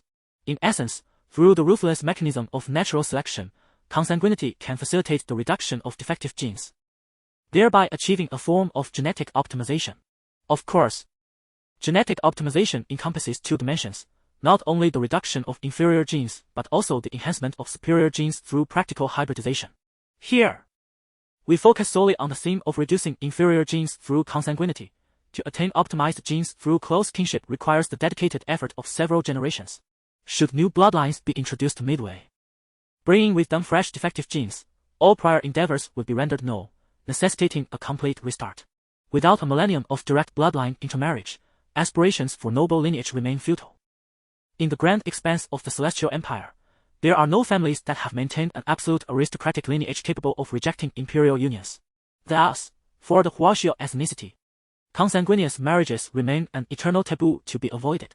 Even when considering the vast history of our planet, only the pharaonic families of ancient Egypt achieved such practices, ultimately succumbing to the regime of inbreeding due to the introduction of inferior mixed blood, compelling a complete reset. The incessant birth of monstrosities and mentally deficient heirs, coupled with the inability to sustain the crumbling authority of the dynasty, raises the question, would the noble pharaohs seek alliances with other families? Ultimately, the ancient pharaonic lineage was nearly extinguished, though not entirely. Their dynasty and the structures it established were thoroughly eradicated. Ancient European nobility harbored aspirations akin to those of the pharaohs. Yet their plight was even more tragic, exemplified by the hemophilia that precipitated the collapse of European royalty. Their inability to engage in thorough direct lineage propagation was often interrupted by the infusion of new bloodlines. However, while earthly beings grapple with such challenges, many houses on the continent of ice and fire have succeeded, embodying true royal bloodlines, such as the Targaryens. In fact, the continent of Essos once witnessed the emergence of a remarkable kinship through consanguinity, the ancient Valyrian freehold, of which the Targaryens were but a minor branch. How potent is the bloodline of the Valyrians? One need only look to the present-day Daenerys Targaryen to grasp the extent of their legacy. Aside from the Valyrian bloodline, the ducal families of Westeros, once royal houses that were relegated to nobility following Aegon Targaryen's conquest and unification of the Seven Kingdoms, are, to varying degrees, engaged in what can only be described as secondary consanguinity, often forming alliances with other families. The capacity for close kin to enhance their lineage can primarily be attributed to their ancient histories. For instance, the Stark family, protagonists of the tale, boasts a lineage spanning at least 8 millennia. The House of Frey, infamous for the Red Wedding, has been perpetually scorned by the aristocracy due to its relatively shallow roots. How new money is the Frey family, you may wonder. They are merely a marquette with a history of a mere 6 centuries, possessing little beyond their wealth. In a context such as the Celestial Empire, a 6th-century-old noble family would hardly be noteworthy. In summation, the actions of Viserys, preparing to consort with his own sister, constitute a transgression in the savage and fantastical realm of ice and fire, though it falls short of being an ethical crime. The Targaryens have long adhered to an ancient tradition of sibling unions. For instance, Aegon, the founder of the Targaryen dynasty, wed both of his sisters, Visenya and Rhaenys. The city of King's Landing is marked by 3 hills, named in honor of the dynasty's 3 founders. Indeed, Daenerys' parents, the Mad King Aerys and Queen Rhaella, were also siblings, as were her grandparents. Had Daenerys been born merely a decade earlier, perhaps even 5 years, she might have found herself wed to her elder brother Rhaegar. When the subject arises, Daenerys casually informs Lilith that she has long recognized Viserys for the cat that he is. Lilith regards her with a peculiar look, perplexed by her nonchalance. As it becomes clear that words cannot wound Daenerys, Lilith's internal rage intensifies. With a sudden motion, she points at Ser Jorah, who is watchfully eyeing her. Although he does not utter her name, his gaze appears to penetrate her very essence. Ser Jorah, however, remains vigilant against Lilith's potential outburst towards the poor and feeble Daenerys, unwilling to become embroiled in the fray. His face reddens as he gestures emphatically with his armored hands, denying her accusations with a fervor. You slander me, I harbor no such intentions. I have seen countless souls, you cannot deceive me. Lilith responds with a scornful smile. Ahem. You are now Khaleesi, no longer the favored courtesan of the brothel. Daenerys, taken aback, sternly cautions her, I assure you, Jaqen Khaleesi would never wish to hear your previous remarks. Jorah Mormont harbors romantic feelings for Daenerys, a fact she has long been aware of. Prior to her arrival in this world, she gleaned insights through Game of Thrones, where the bear encountered Tyrion in a brothel, embracing a silver-haired, purple-eyed courtesan from Volantis, who was even impersonating the renowned Queen of Meereen, Daenerys, 2 or 3 years hence. Regarding the overt implications in the television series, particularly in the narrative of A Song of Ice and Fire, it is evident that many plot points in the book serve as subtle hints, while the series lays them bare without ambiguity. For instance, the camaraderie between Loras and the Knight of Flowers is clearly depicted. Jorah, unable to intimidate her, witnessed Lilith's increasingly twisted expression as she leaned closer to Daenerys, whispering in a tone only she could discern, Do you truly think I followed him for no reason? A pang of apprehension struck Daenerys, as she pondered whether she had become akin to Helen of Troy. Did he harbor a profound affection for her? It seemed unlikely. Undeterred, she replied, unashamedly, not in the slightest. Lilith sneered, asserting that he, much like herself, thought only what Khal Drogo possessed his steed, his royal tent insinuating that in his eyes there was no distinction. Then are you not even worth more than Drogo's tent? Daenerys retorted, pushing her away with fervor. Depart at once. I wish not to delve into these tedious discussions. Very well, I shall take my leave. After all, Khalasar returns to Vistafrak nearly every year. I hope that when you join the ranks of the Old Crone, you will still possess the same pride you exhibit now, Lilith huffed as she stormed away. The following morning, as dawn broke, Yora's Khalasar moved slowly northward through the morning mist. They had no choice but to depart. They had exhausted their supplies, lacking even firewood, which had run out several days prior. The arid expanse of the Red Wasteland was oppressively hot by day. Yet the temperature plummeted below 10 degrees at night, a quintessential Gobi climate.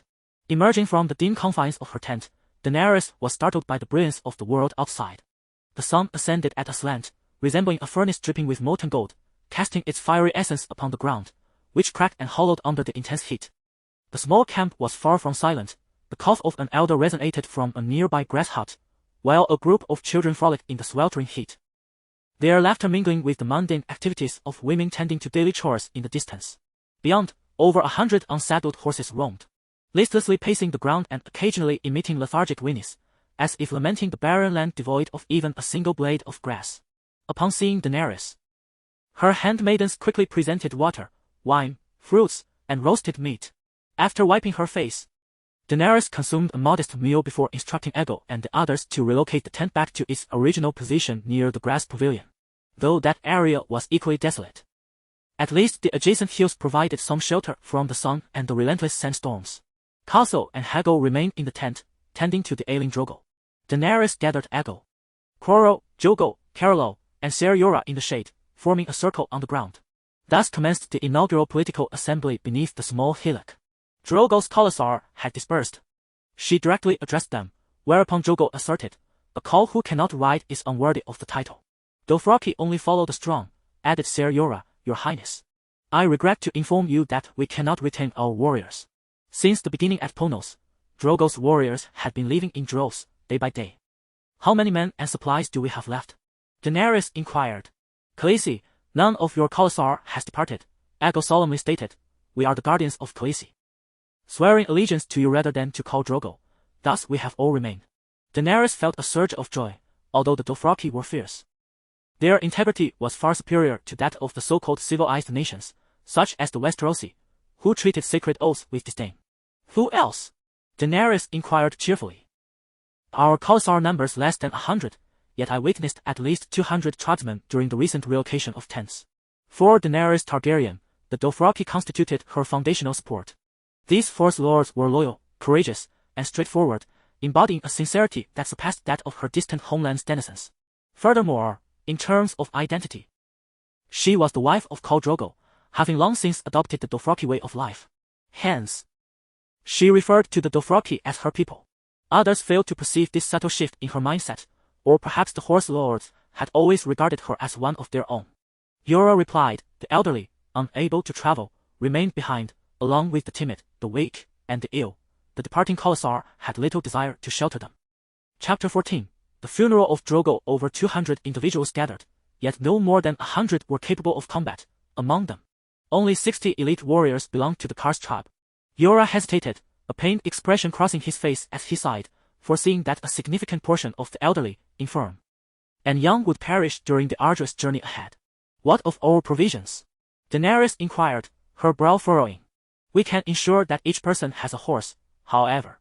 The total number of cattle and sheep barely exceeds 200. As for water sources," he paused. "After Karas's departure, the small stream we relied upon barely suffices, and it is situated nearly 5 kilometers away." Daenerys questioned, "But there isn't a blade of grass in sight. What will the horses and sheep eat in the coming days?" "There exists a hardy, reddish-brown grass known as demon grass among the rocky crevices. Though it is tough and resilient, it can sustain the horses temporarily. Yet such sustenance will not last long. Resources here have become depleted. We must move," Carolo cautioned her. "Where shall we go?" Daenerys pondered, her mind racing. "What are your plans moving forward? If I were to reorganize this small Kars tribe into Karasa, would you four accept the role of my sworn bloodsworn?" Her proposition seemed to distress the horsemen warriors, who frowned in contemplation. Kuro was the first to decline, stating firmly, such an arrangement cannot come to pass. Being a woman's bloods worn would bring me shame, and furthermore, there are only 3 bloods worn. Daenerys turned to the next, finding Argo with downcast eyes. I too cannot swear allegiance. Only men can lead Kurasa. You are merely Khaleesi, Kallo interjected. I shall ride alongside you to the base of Mother Mountain, Dothraki, to protect you from peril until you join the old crown of the Hikarin. Beyond that, I cannot offer further assurances. I understand. Daenerys interrupted before the final word could escape Yora's lips. Let us set that matter aside for now.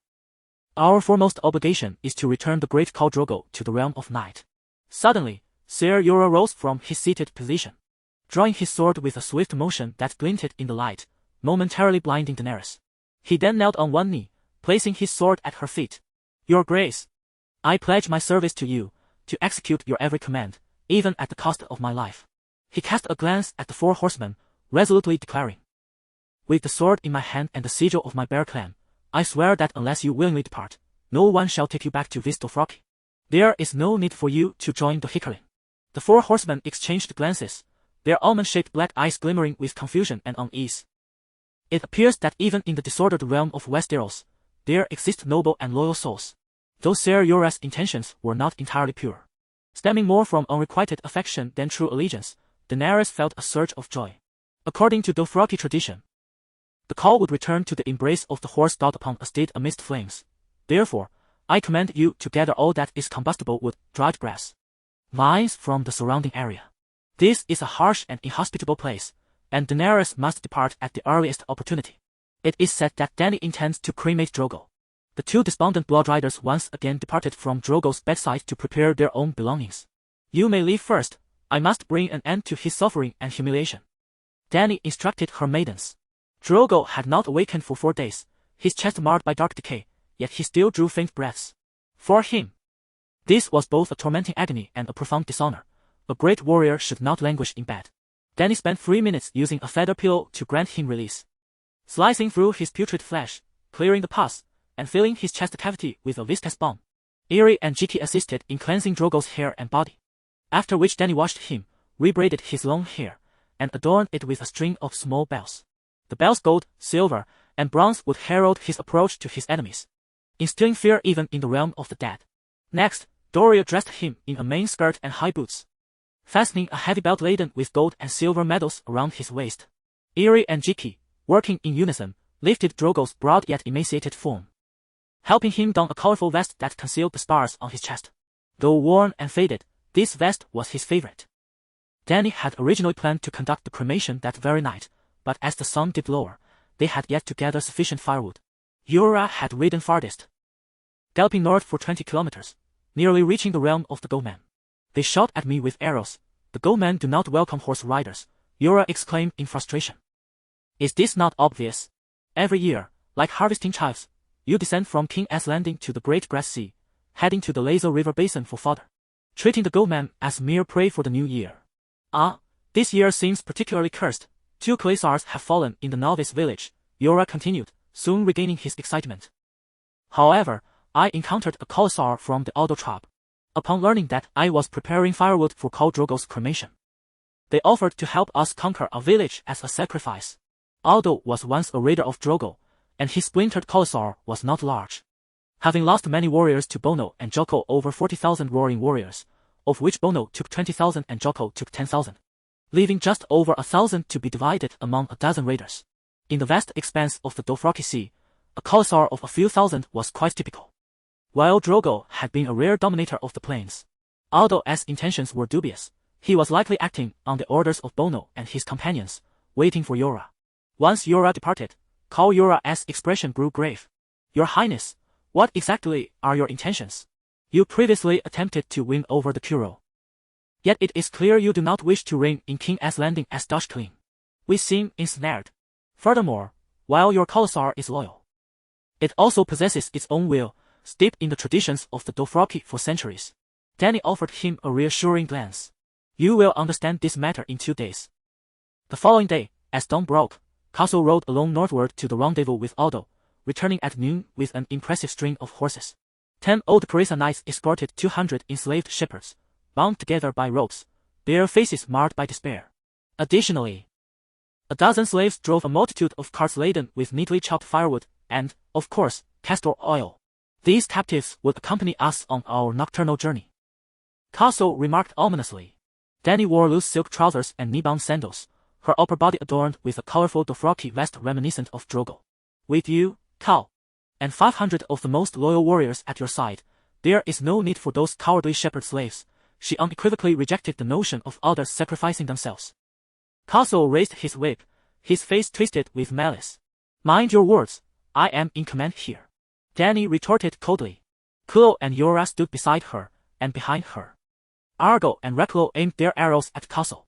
Hundreds toiled throughout the afternoon, and before sunset, a square pile of firewood measuring 5 meters on each side and 4 meters high was constructed, hollowed and stuffed with straw, brush, bark, and hay. This was Cal's main chamber.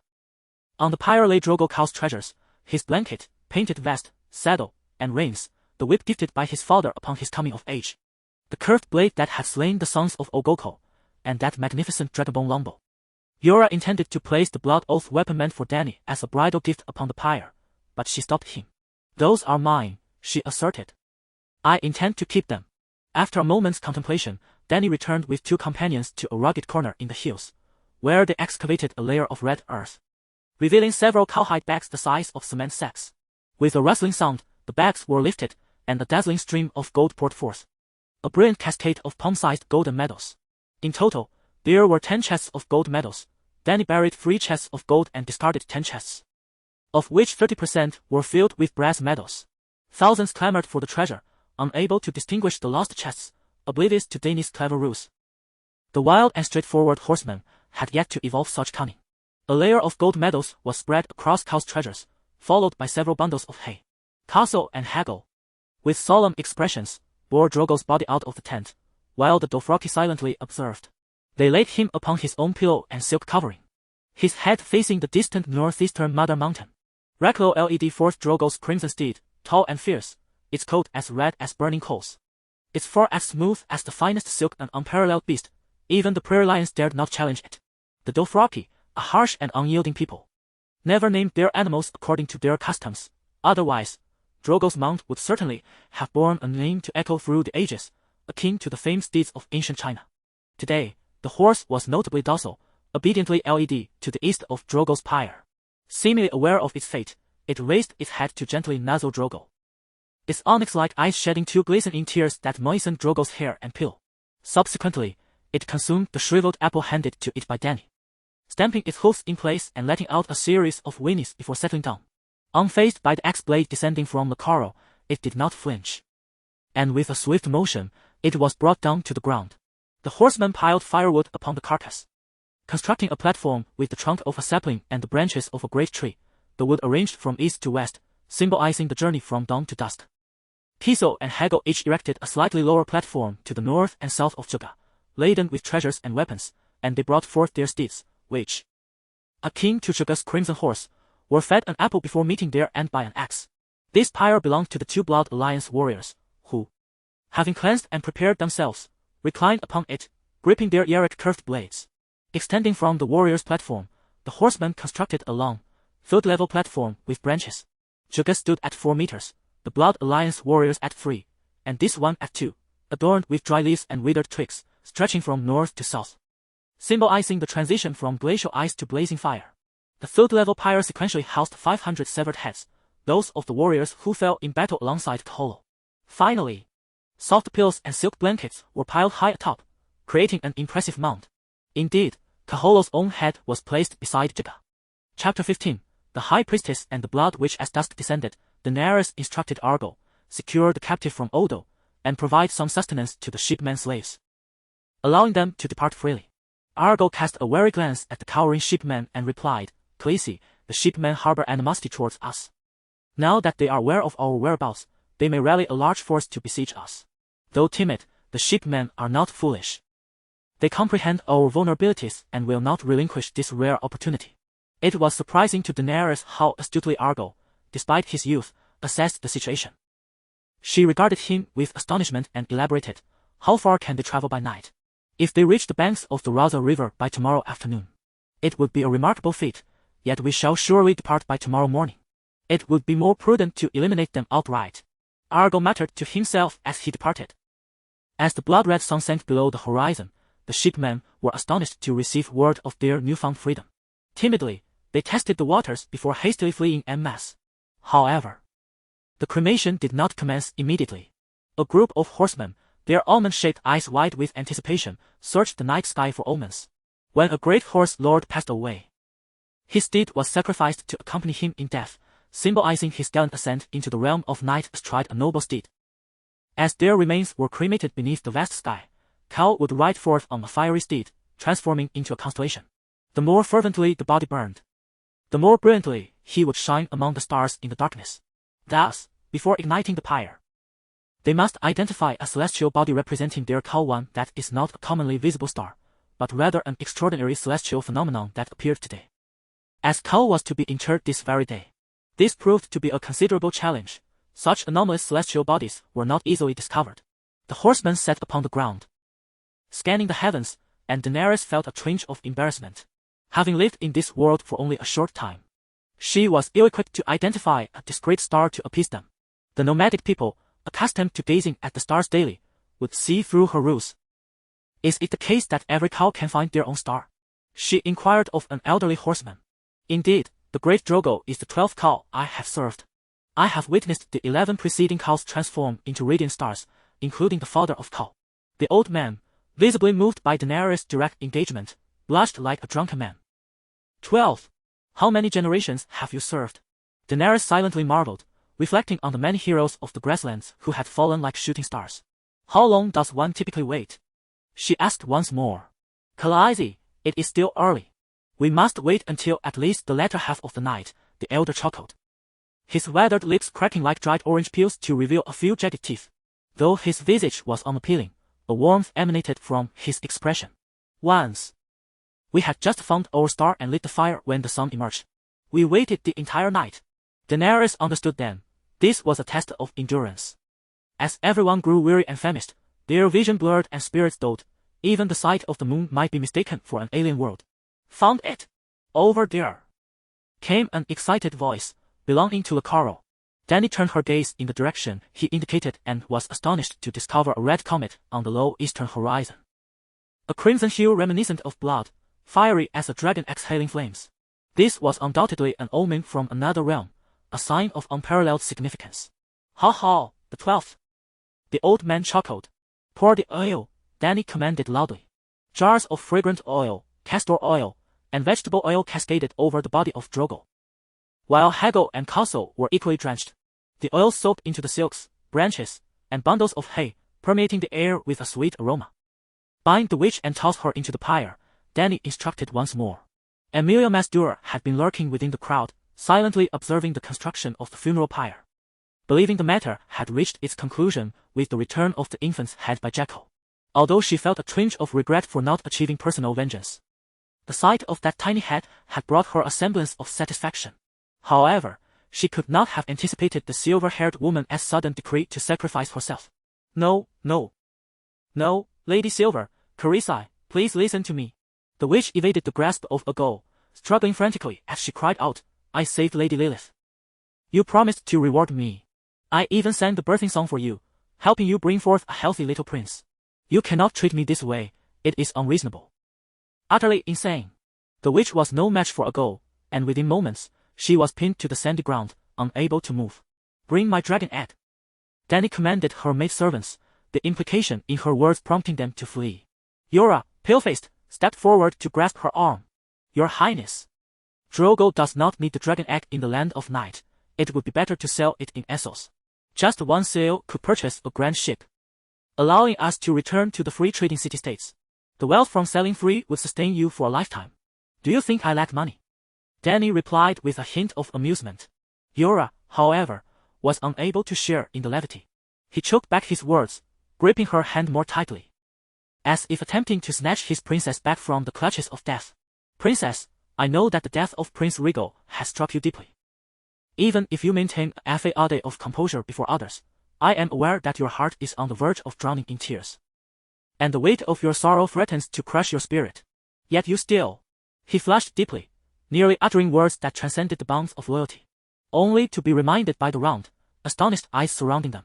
But you are merely 14, with countless years ahead of you, and the possibility of many little princes and princesses to come. Fear not, sire. Do not forget that I am of true dragon blood, Dany said, awkwardly retracting her arm from his grasp. In a hushed tone, she added, last time, I believed that Viserys, like me, would never perish from molten gold.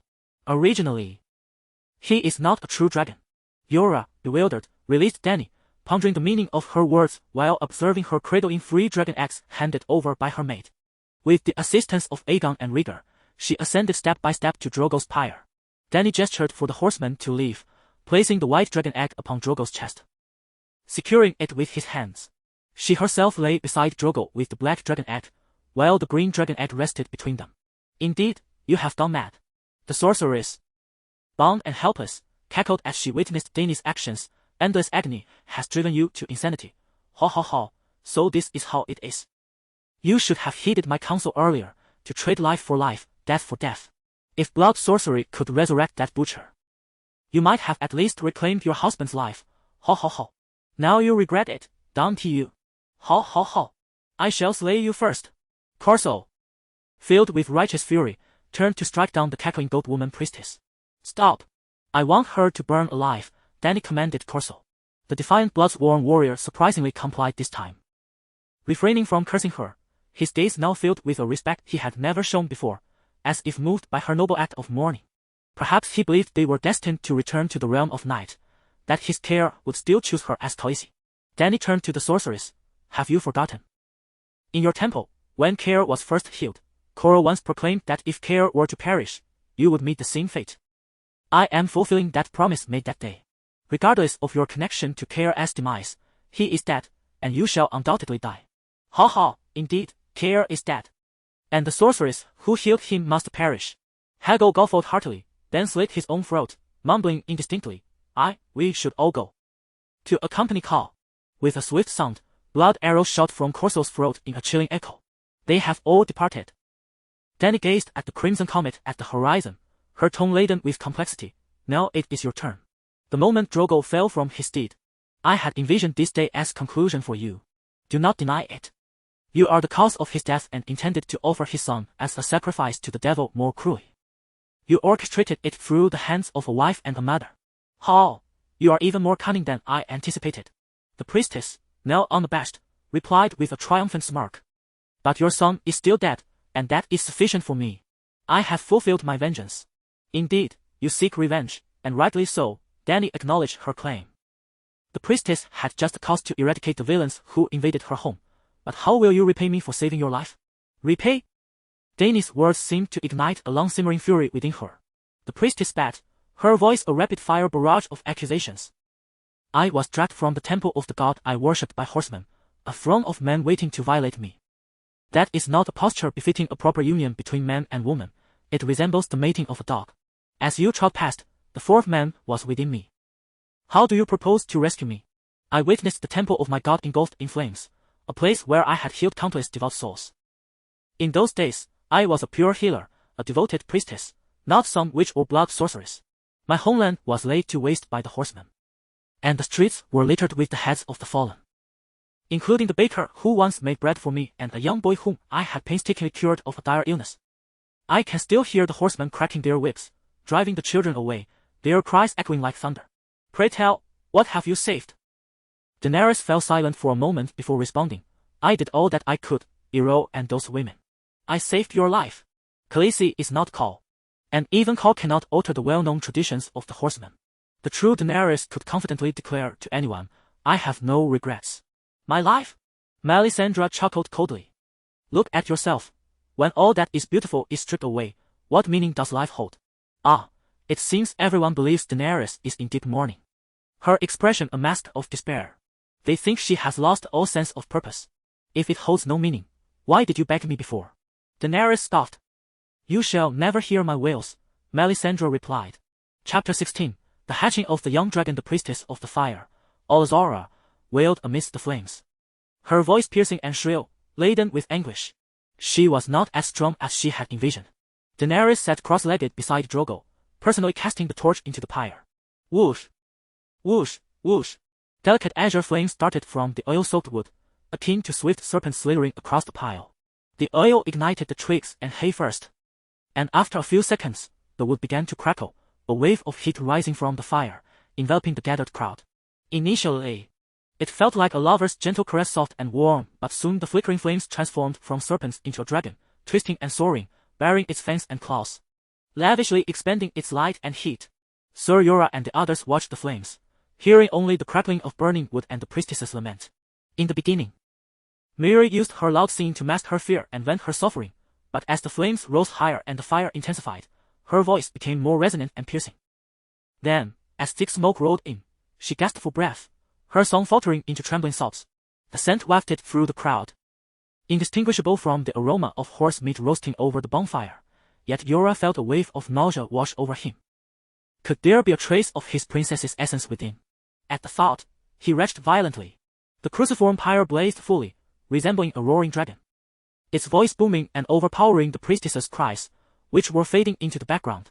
The fire dragon spat long tongues of flame towards the sky and all directions, licking the night as abyss and gnawing at the flesh of the Dothraki.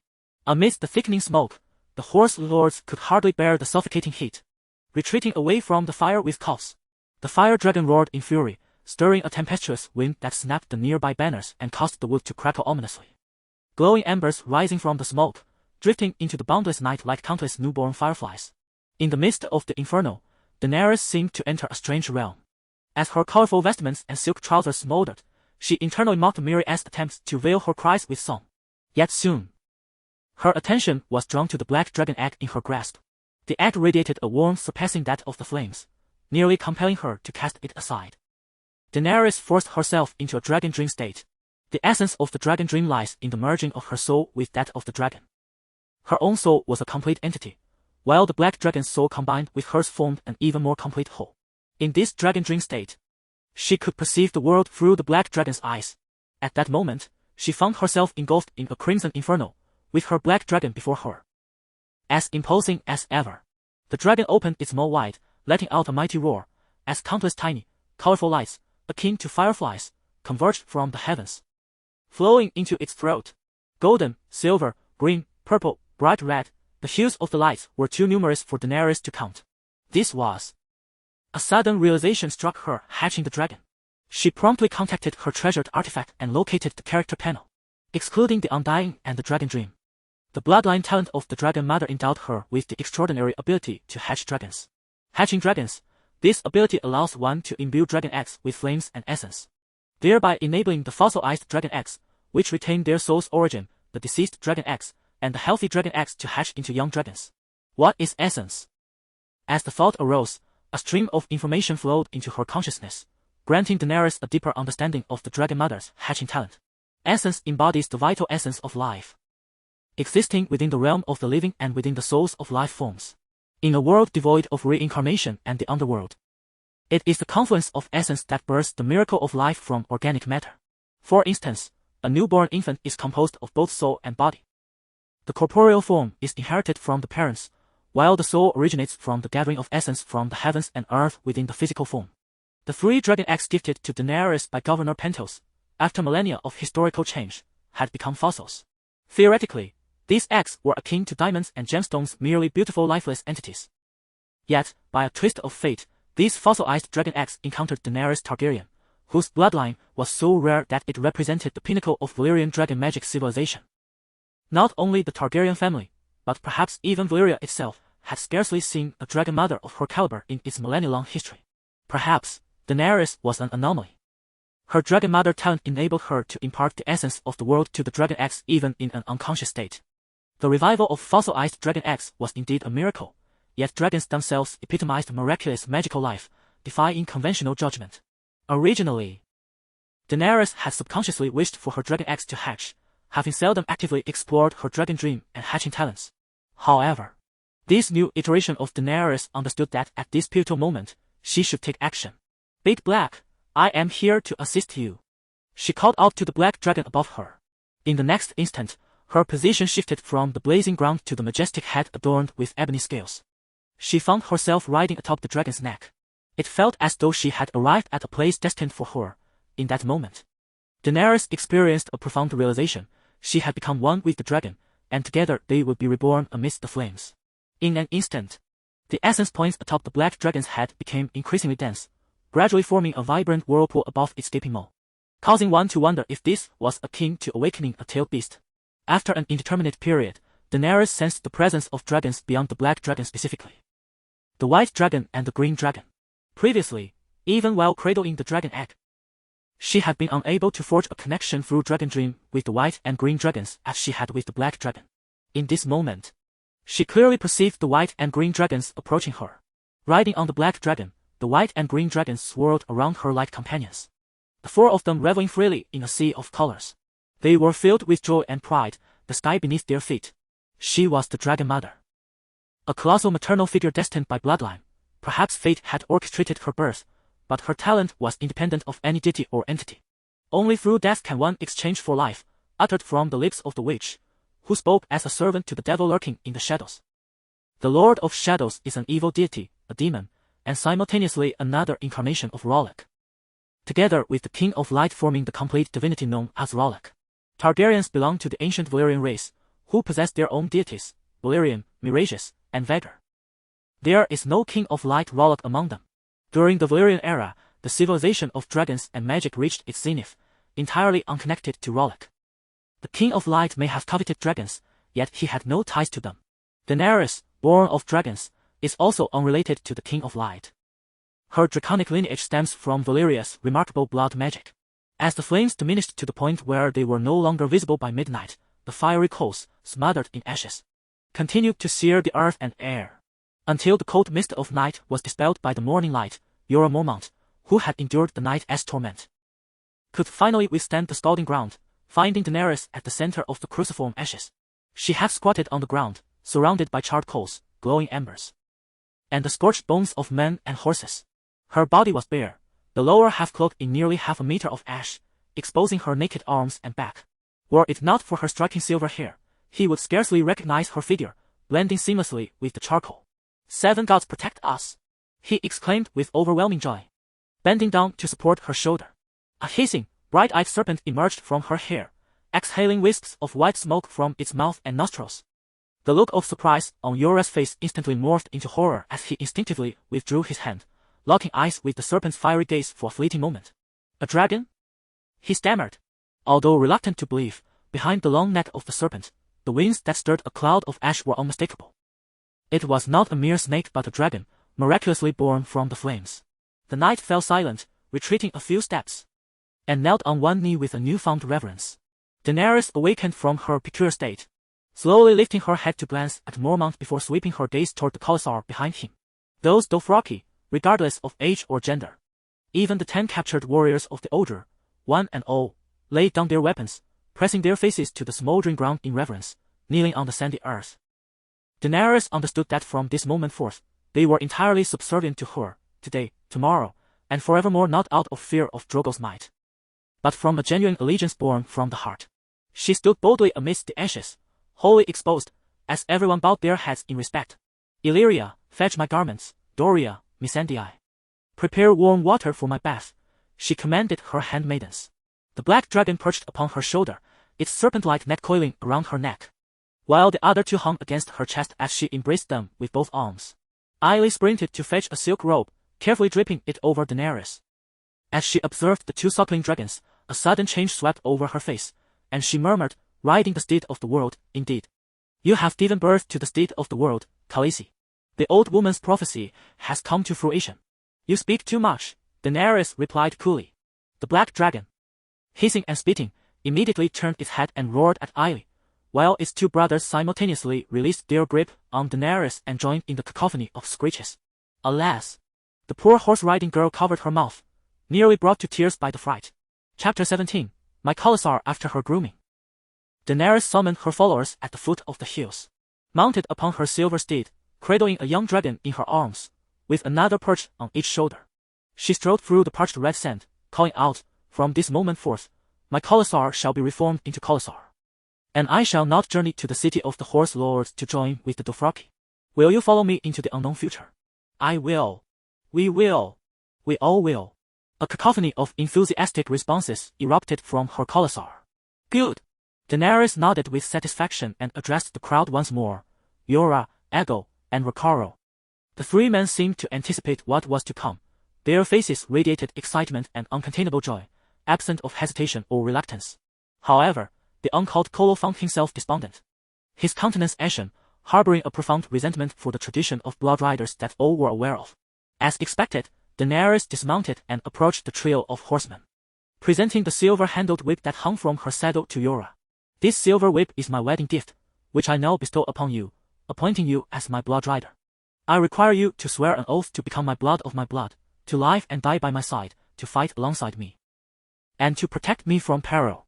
Yora solemnly accepted the whip, fastening it at his waist, then swiftly drew his arak, kneeling on one knee, the blade held aloft before his brow. Blood of my blood, he declared loudly, as if sealing a pact. Daenerys took his arak, personally lifting Yora back to his feet and sheathing the blade once more. Blood of my blood, she echoed in the Dothraki tradition.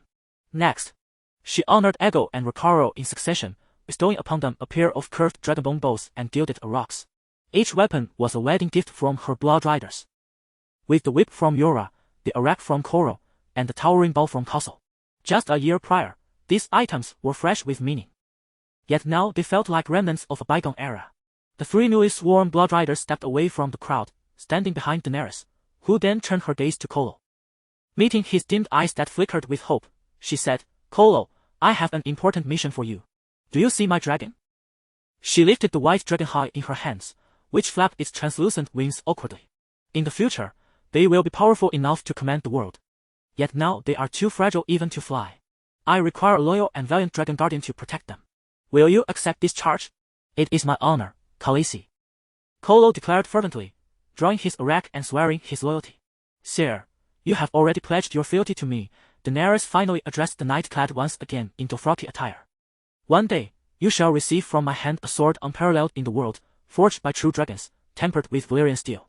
Yora did not repeat the prior oath but nodded earnestly in agreement. It was midday, and the oppressive heat compelled everyone to retreat to their tents for rest until dusk. When we would depart from this place, decided Daenerys. Where shall we go? Asked Aegon. After a moment of contemplation, Daenerys recalled that in the original narrative, they had used the comet in the sky as a navigational reference. Yet, a conundrum arose. Who had ever witnessed a comet that remained fixed in a single direction? Comets, by their very nature, lack stable observable coordinates. They appear unexpectedly and vanish just as unpredictably. This was akin to the blood-red star, dubbed the Weeping Blood Star by the Dothraki, which had suddenly materialized on the eastern horizon the night before, a mere pinprick of crimson, trailing an almost imperceptible wispy tail. One could hardly spot it without keen scrutiny. As night turned to day, it had ascended significantly, altering both its direction and brilliance. In the daylight, one could discern a faint scarlet hue in the southeastern sky, forming an elongated scratch upon the azure expanse above.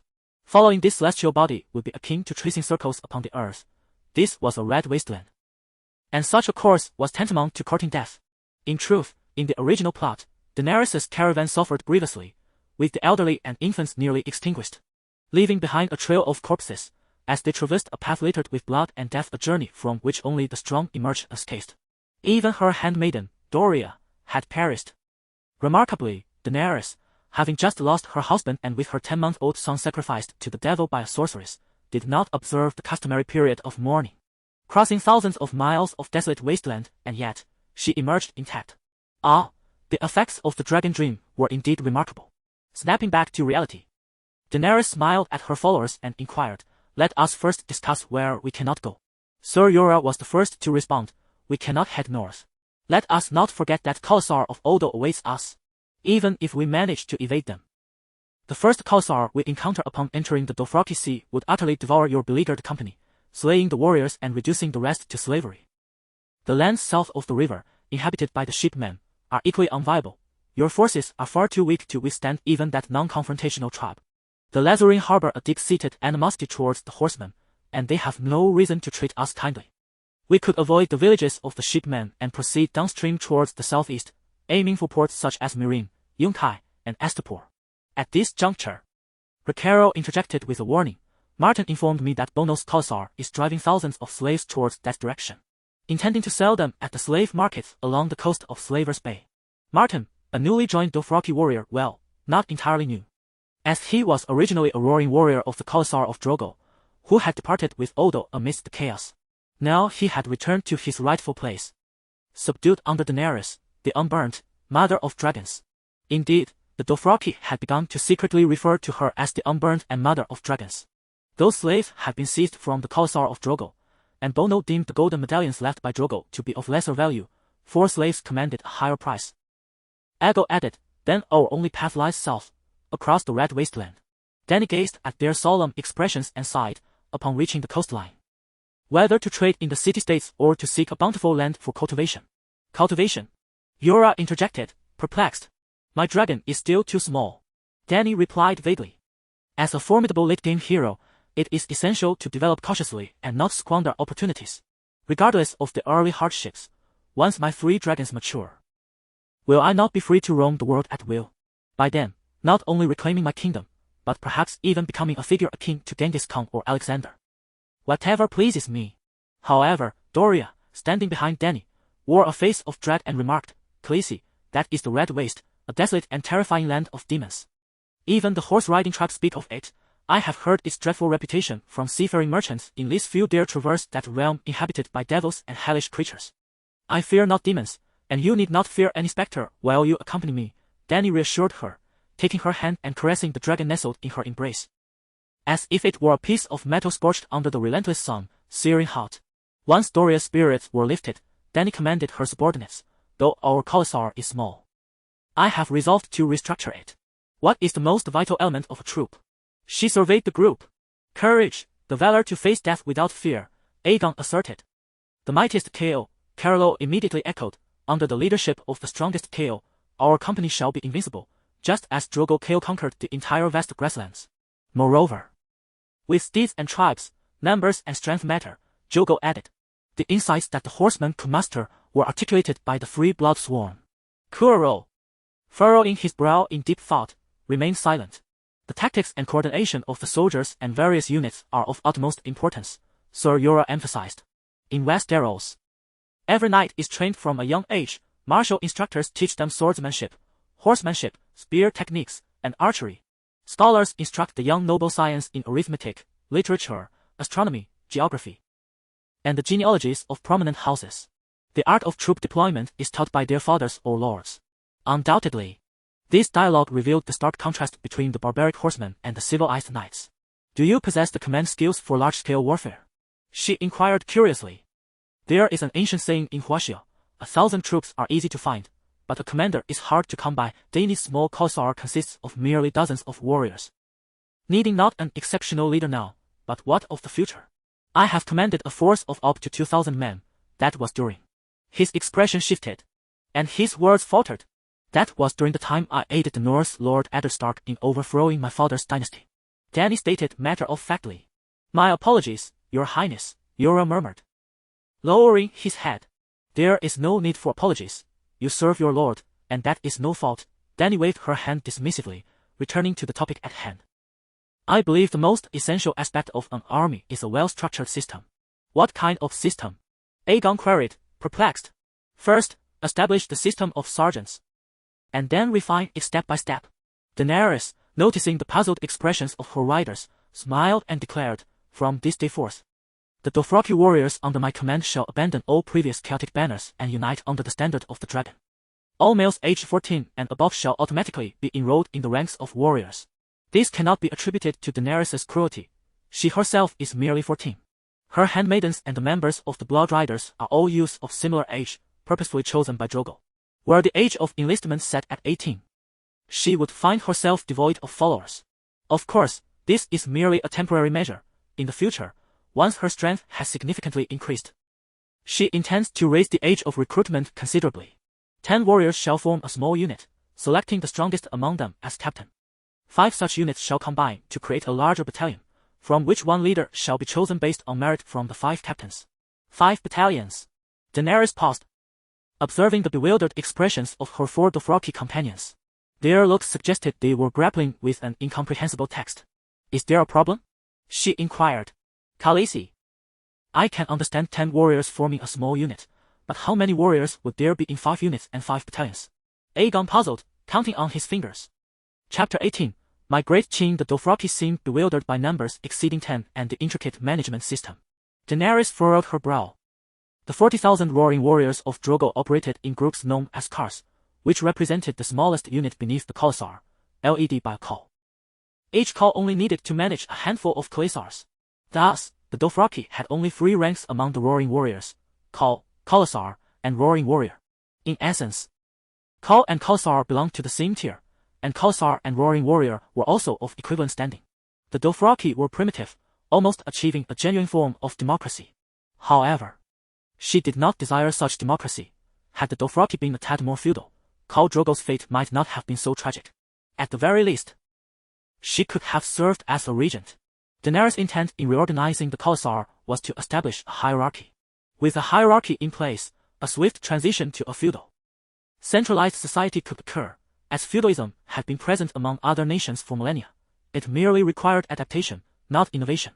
In simple terms, this world possessed sufficient productive forces to foster feudal structures. Daenerys held a minimum expectation for the Dothraki to establish a golden lineage centered around her bloodline.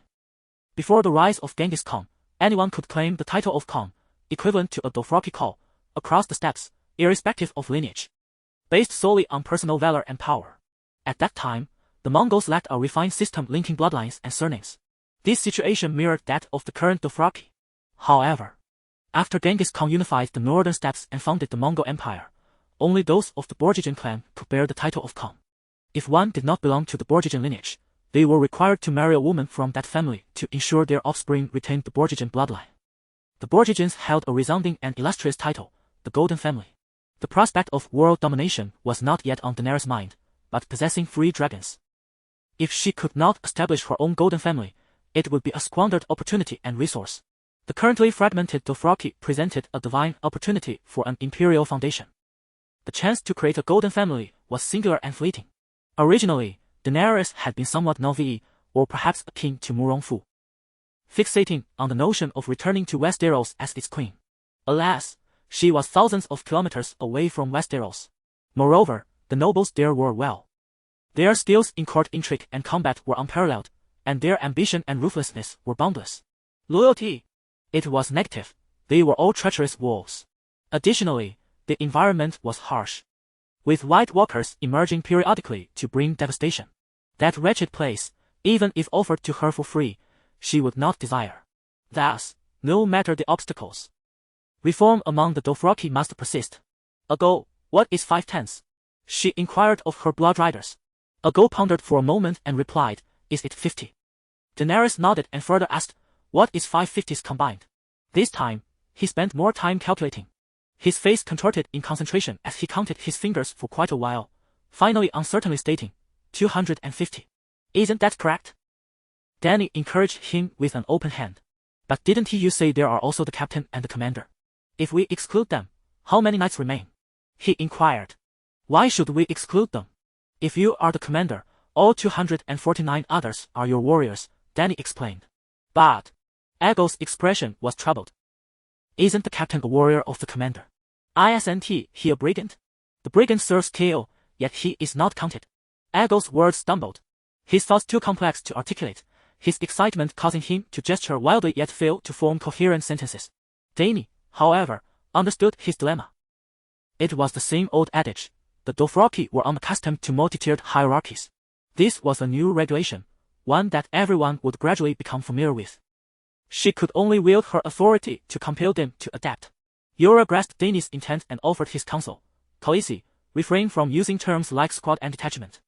The Dothraki have their own divisions. Detachment and squad were constructs Dany had translated from the common tongue into Dothraki, and Yora disowned this, though for Drogo and the others, it was their first exposure. Is that so? Dany inquired, perplexed. What are they? Do you know Nero and Gore? Yora introduced 2 Dothraki terms. Nero refers to a hunting party, while Gore signifies a banner. Dany repeated the terms, her brow furrowing as she turned to the knights. Is this the organization of a troop? It sounds akin to the Manchu, with the Dothraki's braids and savage ways reminiscent of the wild Manchu during the barbaric era. just waiting for a Nurhasai to reform the military system. In truth, the original author of A Song of Ice and Fire drew upon numerous real-world events, terrains, geographies, and ethnicities while crafting the narrative. The Dothraki are a blend of Manchu and Mongolian cultures. If one day Dany were to unify the Dothraki and then, riding dragons, lead them to conquer the world, it would indeed be akin to exporting a version of the Qing dynasty to a foreign realm. Yora chuckled and remarked, in Dothraki tradition, hunting parties typically consist of 10 members. Too few cannot contend with beasts like lions, while too many would mean insufficient spoils to share. 10 is just right. In Westeros, when our nobles go hunting, a large group gathers before entering the woods, yet once in the hunting grounds, they disperse, forming small parties of about 10, he continued. I see, Dany mused, deep in thought. It still felt too disconnected. She resolved to delve deeper into understanding the common folk. As for Gore, Khaleesi, you know that before every journey of Khalasar, scouts are dispatched in all directions, correct? Yora asked again. Dany nodded. Her cult warriors had also served as scouts for Drogo, seemingly taking turns in this duty. The scouts needed to ride a day or two ahead of Khalasar, enduring the most exhausting and perilous tasks, as no one could sustain such a role for long. According to the size of the Khalasar, the number of scouts dispatched varies, typically organized in groups of 100, with each group bearing the same banner. When two Khalasars encounter one another, they do not engage in immediate combat. Rather, they assess each other's strength by the number of banners displayed, thereby avoiding a costly and futile victory. Consequently, one can observe that Drogo's Khalasar possesses a multitude of banner types. Similarly, their 100-man scouting unit is referred to as a Gore. Yora meticulously explained this to Daenerys. Suddenly, Daenerys inquired, is it possible that someone might deliberately use false banners to deceive the opponent? For instance, a mere 10 individuals brandishing a single flag. Or perhaps inflating their numbers by sending out an excessive number of scouts to create the illusion of a larger force. Yora was momentarily taken aback. Such behavior was contrary to the traditions of the Horse Lords. No one would stoop to such deceit. Aegon and a few others echoed his sentiments. After a moment of contemplation, Yora solemnly remarked, Khaleesi, observe the camp around us. The signs of habitation are unmistakable. Wherever the Khalasar moves, there are traces of human and animal life. Most notably the ashes of campfires, for sustenance is a universal necessity. By counting the number of cooking fires, one can reasonably estimate the size of your Khalasar. While it may be possible to mislead through scouts, when the adversary discovers that the number of campfires does not correspond, a deceived call will likely turn back in fury. Ah, but surely you do not believe that cooking fires cannot be falsified? Daenerys retorted with a hint of superiority. For instance, I could have a small number of followers yet intentionally light numerous fires to intimidate the enemy. Alternatively, if I possess a vast number of troops, I might choose to kindle fewer fires, waiting for the enraged call to pursue, only to ambush him at my leisure. Yora, along with those simple horse lords, stared in wide-eyed astonishment, while even the self-assured Sir Yora, who believed himself well-versed in the chivalric education of years past, was left dumbfounded.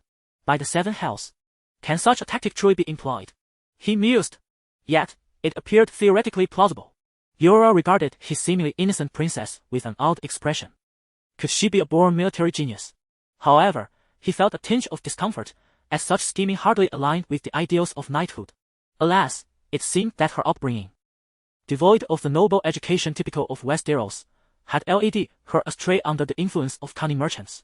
To be fair, while the people of Westeros are indeed enamored with the game of power, they possess a greater sense of honor than the merchants across the narrow sea. Or perhaps it could be said that Westeros still harbors a few good souls, while the 9 free cities are largely populated by rogues and scoundrels. Khaleesi, although the vast Dothraki Sea is expansive, if you deceive the first Khalasar, the others will soon learn of your deception, Coro interjected. There are countless stratagems to employ. Yet if all are utilized, it is likely that few Khalasars will remain even in such a boundless expanse. Enough, Daenerys declared, raising her hand decisively. A 10-man unit shall be called a 10-captain, while a 100-man unit will be referred to as a 100-captain. As our tribe grows, we may also have 1,000 captains and 10,000 captains. This exponential growth should be firmly imprinted in your minds.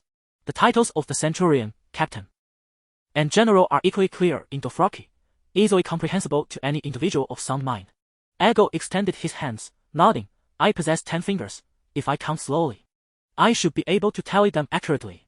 From now on, all banners shall be replaced with the unified black dragon flag, symbolizing the black dragon in my embrace. Henceforth, I shall be not only your Khaleesi but also your general, temporarily leading a 100-strong contingent. At this moment, the tribe exceeds 200 individuals. And it would be inappropriate for me to claim the title of captain, lest I find myself in competition with someone of equal rank. Indeed, my blood riders and the dragon guard are all captains, along with a militia captain responsible for overseeing the tribe's herdsmen. Presently, with our numbers being few, it is impractical to fully staff your ranks.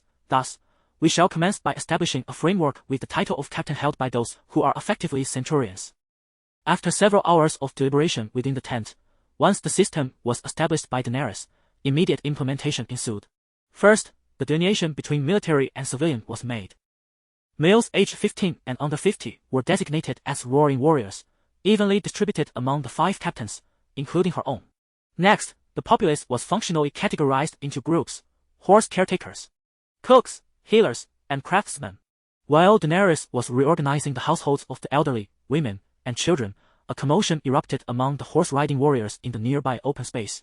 With several drawing their curved blades, Daenerys swiftly approached, instructing her roaring warriors to separate the instigators. Mounted upon her silver steed, she surveyed the flushed and agitated Dothraki warriors below and inquired, "What is the matter?" "Khaleesi, I am stronger. Let me slay that bastard," one warrior shouted. The man threatened by the curved blade retorted, "Kill me.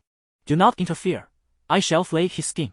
Both were seasoned members of Daenerys' retinue, having defended her for over a year, and their sudden animosity was very much in keeping with Dothraki tradition. Yora explained, "They wish to duel for the position of centurion. But we can scarcely afford to lose any more of our numbers." Chapter 19. The Wastes of Purgatory. The Dothraki people venerate strength and regard life and death with indifference, whether concerning themselves or others. Bereft of entertainment, they frequently engage in brawls, often over trivial matters, drawing blades to settle disputes. "Are there no tournaments among knights in Westeros?" Daenerys inquired of Yora. He nodded in response. "We are all clad in armor. Even in a group melee, fatalities are rare. However, we could partake in swordplay akin to that of a knight's apprenticeship, donning full leather armor and wielding unsharpened, blunted swords for practice.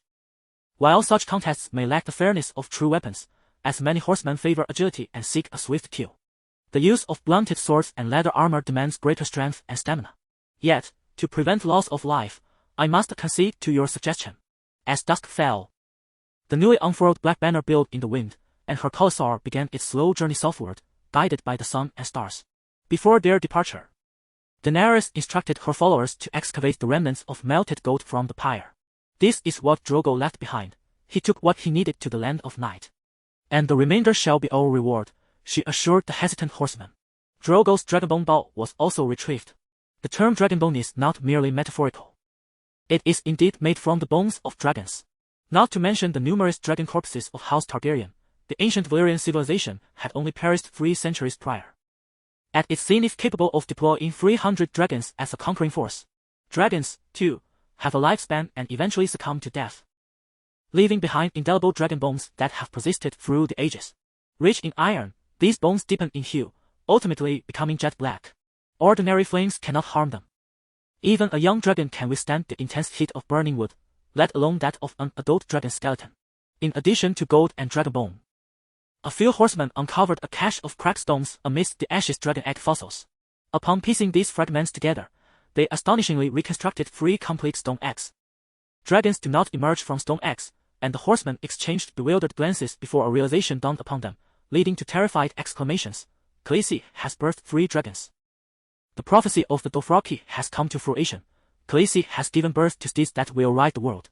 Disturbed by the commotion, Daenerys examined the stone eggs and was equally astounded. What manner of existence is a dragon?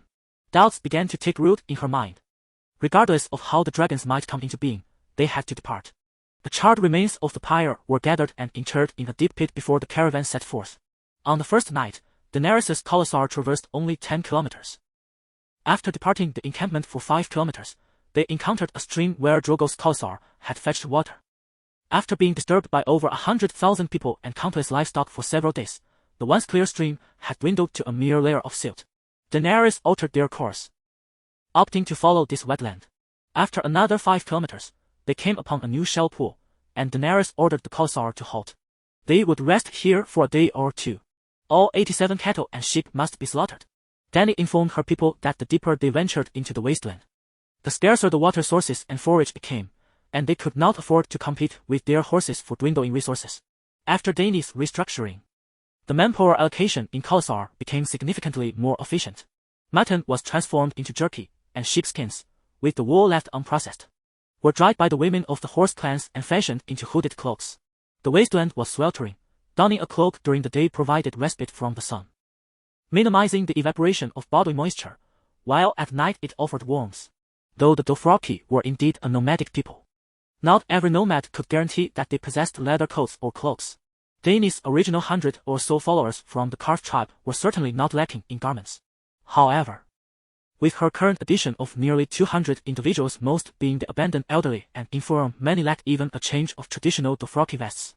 Dany herself owned a leather cloak, gifted by Drogo during their first journey to the Dothraki Sea, after he had hunted a white lion for her.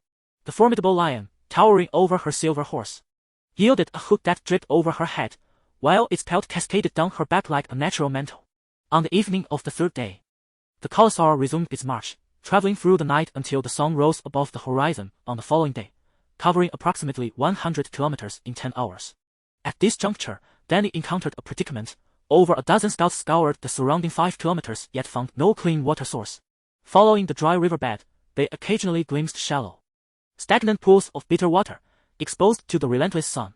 However, these were deathly pits, unfit for even animals to drink, teeming with pathogens, sludge, and the decaying carcasses of creatures, permeated by a pungent sulfurous odor. Dany's curiosity about this world deepened, a region surrounded by mountains, with vast grasslands to the north and coastal plains to the south, nonetheless lay barren as a great desert. The desolation of the Gobi was one thing. But where did the sulfur in the water come from? This was no hot spring. Suddenly, the thought of hot springs sparked an idea in Dany's mind, prompting her to inquire of Ser Jorah. I have heard that Old Valyria was built upon 14 volcanoes. Did that continent, near the summer sea, not also resemble this hellish landscape before? What do you mean? Jorah asked, puzzled. Could it be that beneath the red wastes, there lie hidden volcanoes? Perhaps the rivers are evaporating, and the pools contain sulfur as a result, she speculated. Dany wished to elaborate that both Old Valyria and the Red Wastes exhibited peculiar geological characteristics of thin crust, with the surface too close to the underground magma layer. It is said that demons roam here, which accounts for the sulfurous scent, interjected her handmaiden, Doria. Though sheltered within the tent, she appeared flushed with heat, resembling a boiled shrimp, with beads of sweat trickling down her neck, revealing her delicate figure beneath her sheer silk attire. You have seen a demon? Dany scoffed. I feel as if I am possessed by a demon, feeling unwell all over, she replied, struggling to rub her chest while gasping. It is gnawing at my heart. Soon it shall consume my soul. The girl from List bore a look of fear in her eyes, speaking with such fervor that Dany was almost convinced. You are suffering from heat stroke, she exclaimed. What is heat stroke? Illyria inquired, fanning herself. Dany, unfazed by the heat, had the maidservants fan her, requiring no assistance. Princess, are you referring to heat illness? Jorah struggled to remove his vest, revealing a chest adorned with thick, bear-like black hair. That's about right, Dany replied, handing her mare's milk pouch to Doria. Stop drinking water. The minerals within your body are, never mind, just drink my mare's milk.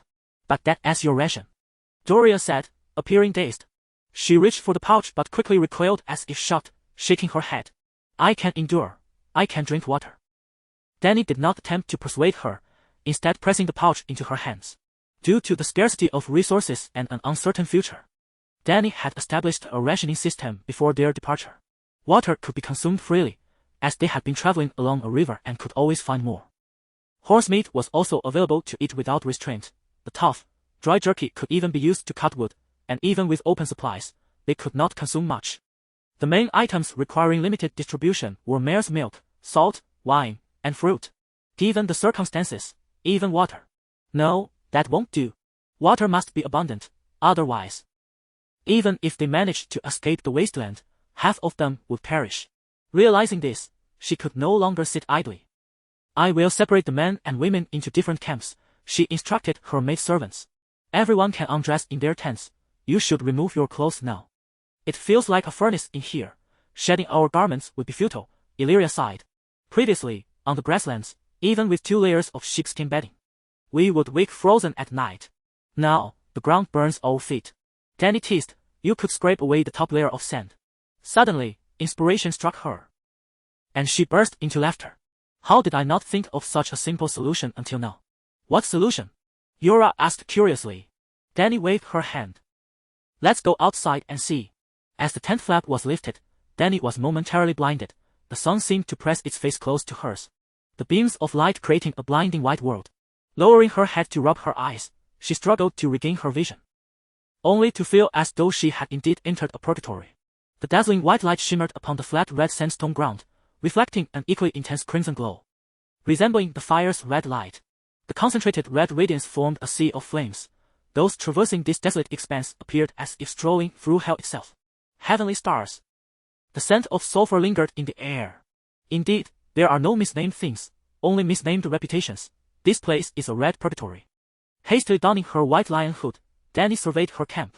Each family's tent stood silent, resembling a series of earthen mounds. She approached the nearest tent, intending to remind everyone to separate by gender for the sake of undressing and escaping the heat.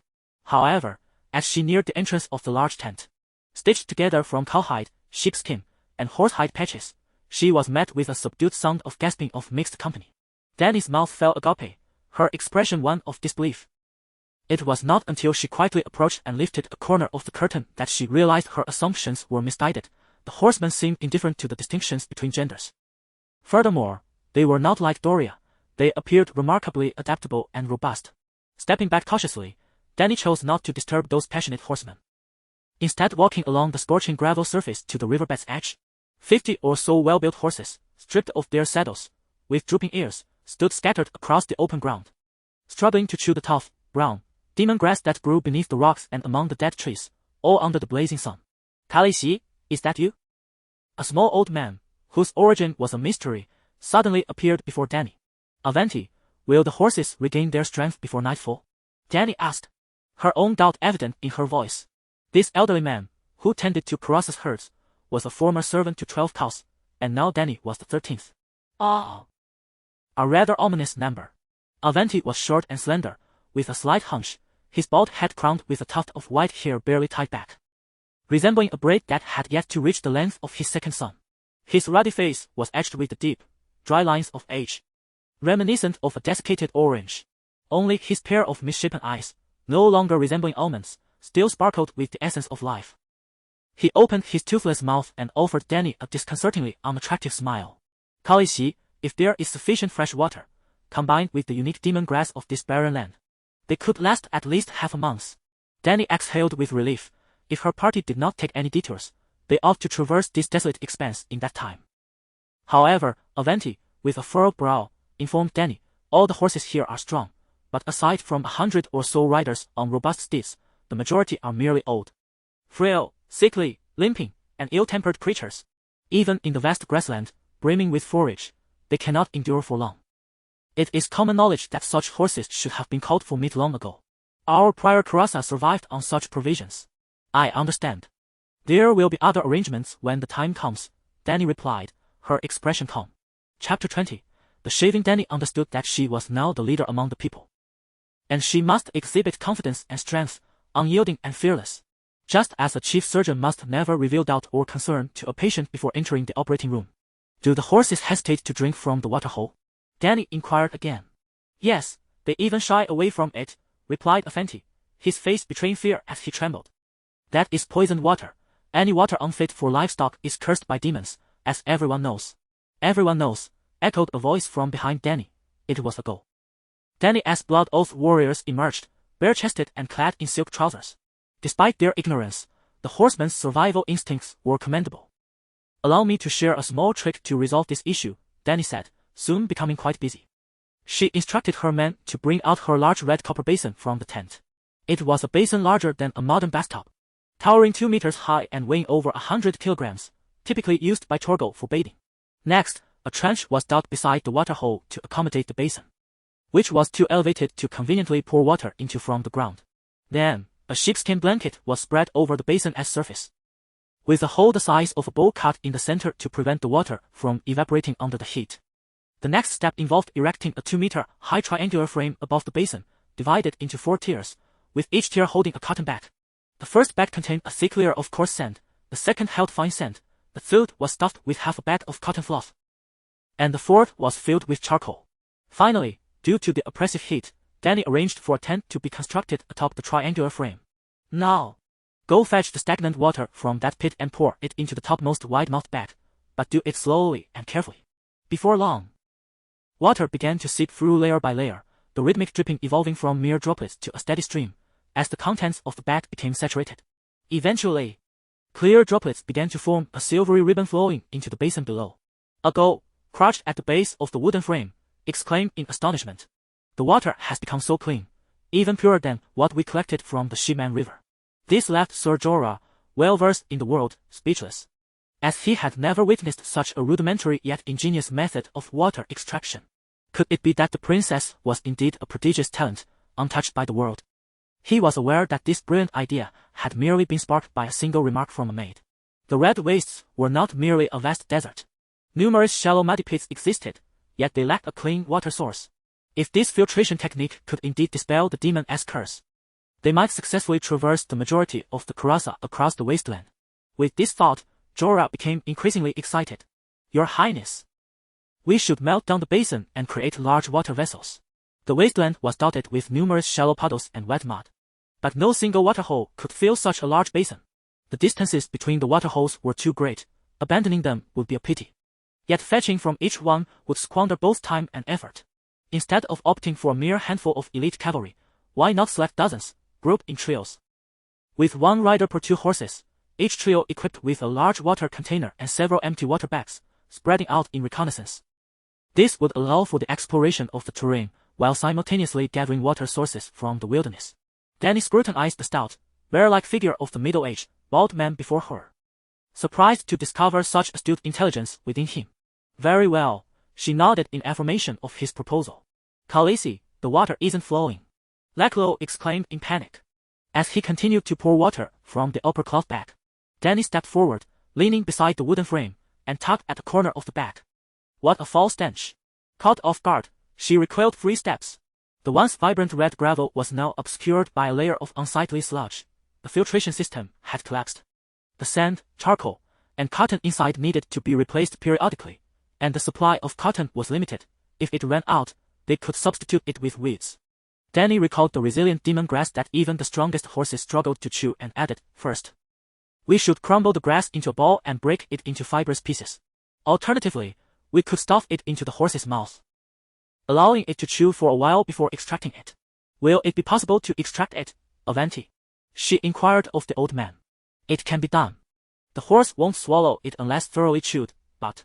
Avanti hesitated for a moment, his face clouded with concern. The docile mare is obedient. Yet some stallions are fierce and would dare bite even a lion. This is for you to decide. Even after the carbon filtration, Dany insisted that the water be boiled before distribution. This time, she considered the loss of minerals through perspiration and added salt and dried figs to the water. The subtle sweetness and slight saltiness created a refreshing taste that Doria adored. By the second evening, Dany's caravan had covered a mere 80 kilometers, stopping around midnight. Besides encountering a slightly larger sewage pond, Dany preferred to conserve the horse's strength. Each member of her party had at least 1 horse. Advancing at a pace of 10 kilometers per hour, such exertion was manageable for both horse and rider. The crux lay in resupply. For even the sturdiest horse could not endure prolonged, intense marching without adequate food and water. That night, Dany also adjusted the position of the tents. During the latter part of the night, while filtering drinking water, she directed a group of robust warriors to construct a wall with rocks and mud, a low, curved barrier that, while not particularly sturdy, would block 70 of the direct sunlight by dawn. On the 3rd day, as they prepared to depart, Dany made further modifications to the horsemen's hairstyles. Among the horsemen, braids were only cut in times of failure. The longer the braid, the greater the respect afforded to its wearer. Thus, even the elderly Avanti, who tended the horses, had woven his sparse hair into a braid. Although the saying goes that one does not cut their hair as it is a gift from one's parents, the horsemen never trimmed their locks. In such sweltering heat, without the means to bathe, the risk of bacterial infection was not the only concern. The sensation of greasy hair was intolerable. Even if the horsemen had grown accustomed to it, Dany could hardly bear the odor wafting from them. Had it not been for her heat-resistant constitution, she would have contemplated severing her lustrous silver-gold tresses. Thus, she proposed that Aegon shave his head. However, the bald Jorah had little hair to tend to. If I cut off my braids, everyone will scorn me. Aegon vehemently shook his head. Then I shall have everyone shave their heads, Dany remarked. It was common knowledge that braids held significant meaning for the Dothraki. After we departed the plains, how would others perceive us? As defeated cowards? Slaves from the Bay of Slaves? Jorah also firmly opposed the notion. It was said that Dothraki slaves would rather face death at the hands of their masters than allow their hair to be shorn, unless they were slaves raised from infancy. Long braids adorned with bells were a more vivid emblem of Dothraki identity than the curved sword of the Blood Riders. Jorah, from the sidelines, persuaded her. After much deliberation, Dany grit her teeth and declared, "Then let us merely leave the hair surrounding the braids. It may not be aesthetically pleasing, but it would indeed be more hygienic and comfortable." The dagger moved laboriously between Jorah's fingers, akin to scraping waste in a toilet devoid of a squat. The blade grazed the scalp, scraping away thick layers of grime, a peculiar amalgam of grease, sweat, dandruff, dirt, and flea eggs that had fermented for months. With the hair stripped from his crown and temples, Aegon resembled a turtle shedding its shell, a truly kick layer. "What do you feel?" inquired the curious Reclo. "Feel?" Aegon exhibited a countenance of elation akin to that of someone liberated from a fortnight of constipation, murmuring, "It is as if I have shed a sheep's woolen coat that has been warmed for hours in the summer sun. I feel an extraordinary lightness. Not an illusion." "You've at least shed 3 pounds from your head," Dany jested exaggeratedly. The braids remained intact without any loss. Colo pointed excitedly at the patch of scalp still adorned with hair at the back of Aegon's head, exclaiming, "Look, it doesn't affect the length of the braids at all. This hairstyle is simply magnificent. It is a gift from the horse god through Khaleesi, and it should be promoted throughout all of Dothraki. Khaleesi, may we also adopt such a hairstyle?" The horse lord's maid, Jiki, expressed enviously. Dany nearly choked on her own saliva. "You should stick to short hair." In the end, her Khalasar, both men and women, had their hair cut significantly. The men, including boys, adopted new hairstyles, while the women intended to follow suit until they witnessed Dany trimming Doria's hair to a bob. Dany herself did not cut her hair. She had no need to. First, she was heat-resistant, and second, maintaining her hair was remarkably simple. She merely needed to roast herself in the flames. What dandruff, grease, lice, or bacteria could withstand the searing heat of 1,000 degrees? Each time she bathed in fire, her 3 young dragons would flap their wings and join her, akin to children accompanying their mother to a bathing house. And every time her handmaidens beheld Dany frolicking with her 3 dragons amidst the flames, they regarded her with an awe akin to that reserved for deities. It was also through the fiery bath with the dragon hatchlings that Dany learned how to nurture them. Chapter 21, Tales of the Dragonfolk. The newly hatched dragon was akin to a malnourished kitten, its frail body barely discernible, with only its neck, tail, and wings distinguishable, as if it lacked a torso altogether. Cradled in one's hands, it was almost weightless. However, upon spreading its wings, the creature transformed. Its wingspan was thrice its body length. Each wing a delicate, semi-transparent membrane adorned in vibrant hues, tautly stretched between slender bones. Danielle had a rather unfortunate childhood, from the tender age of 5. She traversed the 9 city-states, leading a life of scarcity and deprivation, which stunted her growth. At just 14, her figure was still underdeveloped. Her bosom barely the size of an apple, insufficient to nourish. The young dragon, starving, stretched its neck and cried out incessantly, akin to the chimney of a steam locomotive, with plumes of scalding white smoke occasionally billowing from its nostrils and mouth. Desperate, Danielle attempted to offer jerky, mare's milk, bloody fresh meat, and even cooked flesh, placing them before the hatchlings, but they merely sniffed and turned away. In her distress, she found herself at a loss, as Jorah also had no knowledge of how to nourish them. The dragons had vanished over a century prior, existing only in bedtime stories whispered to children. It was during their first fiery bath that the black dragon broke free from Danielle's embrace, ravenously tearing into a charred bone from the fire. It was then that she comprehended the dragon's peculiar dietary needs. They could only consume meat that had been singed to a crisp. Still too young to breathe fire or roast their own meals, the first revelation of their fantastical nature was not their fiery rebirth, but rather their astonishing appetite. Danielle undertook a personal experiment, discovering they could consume thrice their body weight in food at once. Any notion of gluttony paled in comparison to these three dragons, rendering previous champions of voracity mere amateurs.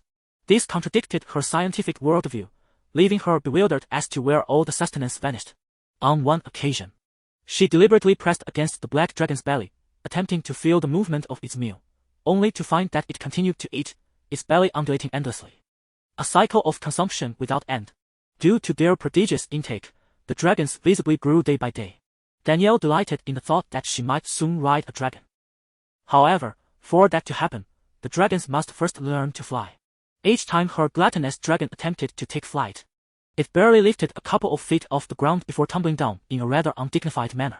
On this particular day, as the sun rose above the horizon, resembling a yoke, Danielle was elated that her dragonlings could finally glide through the air like paper airplanes.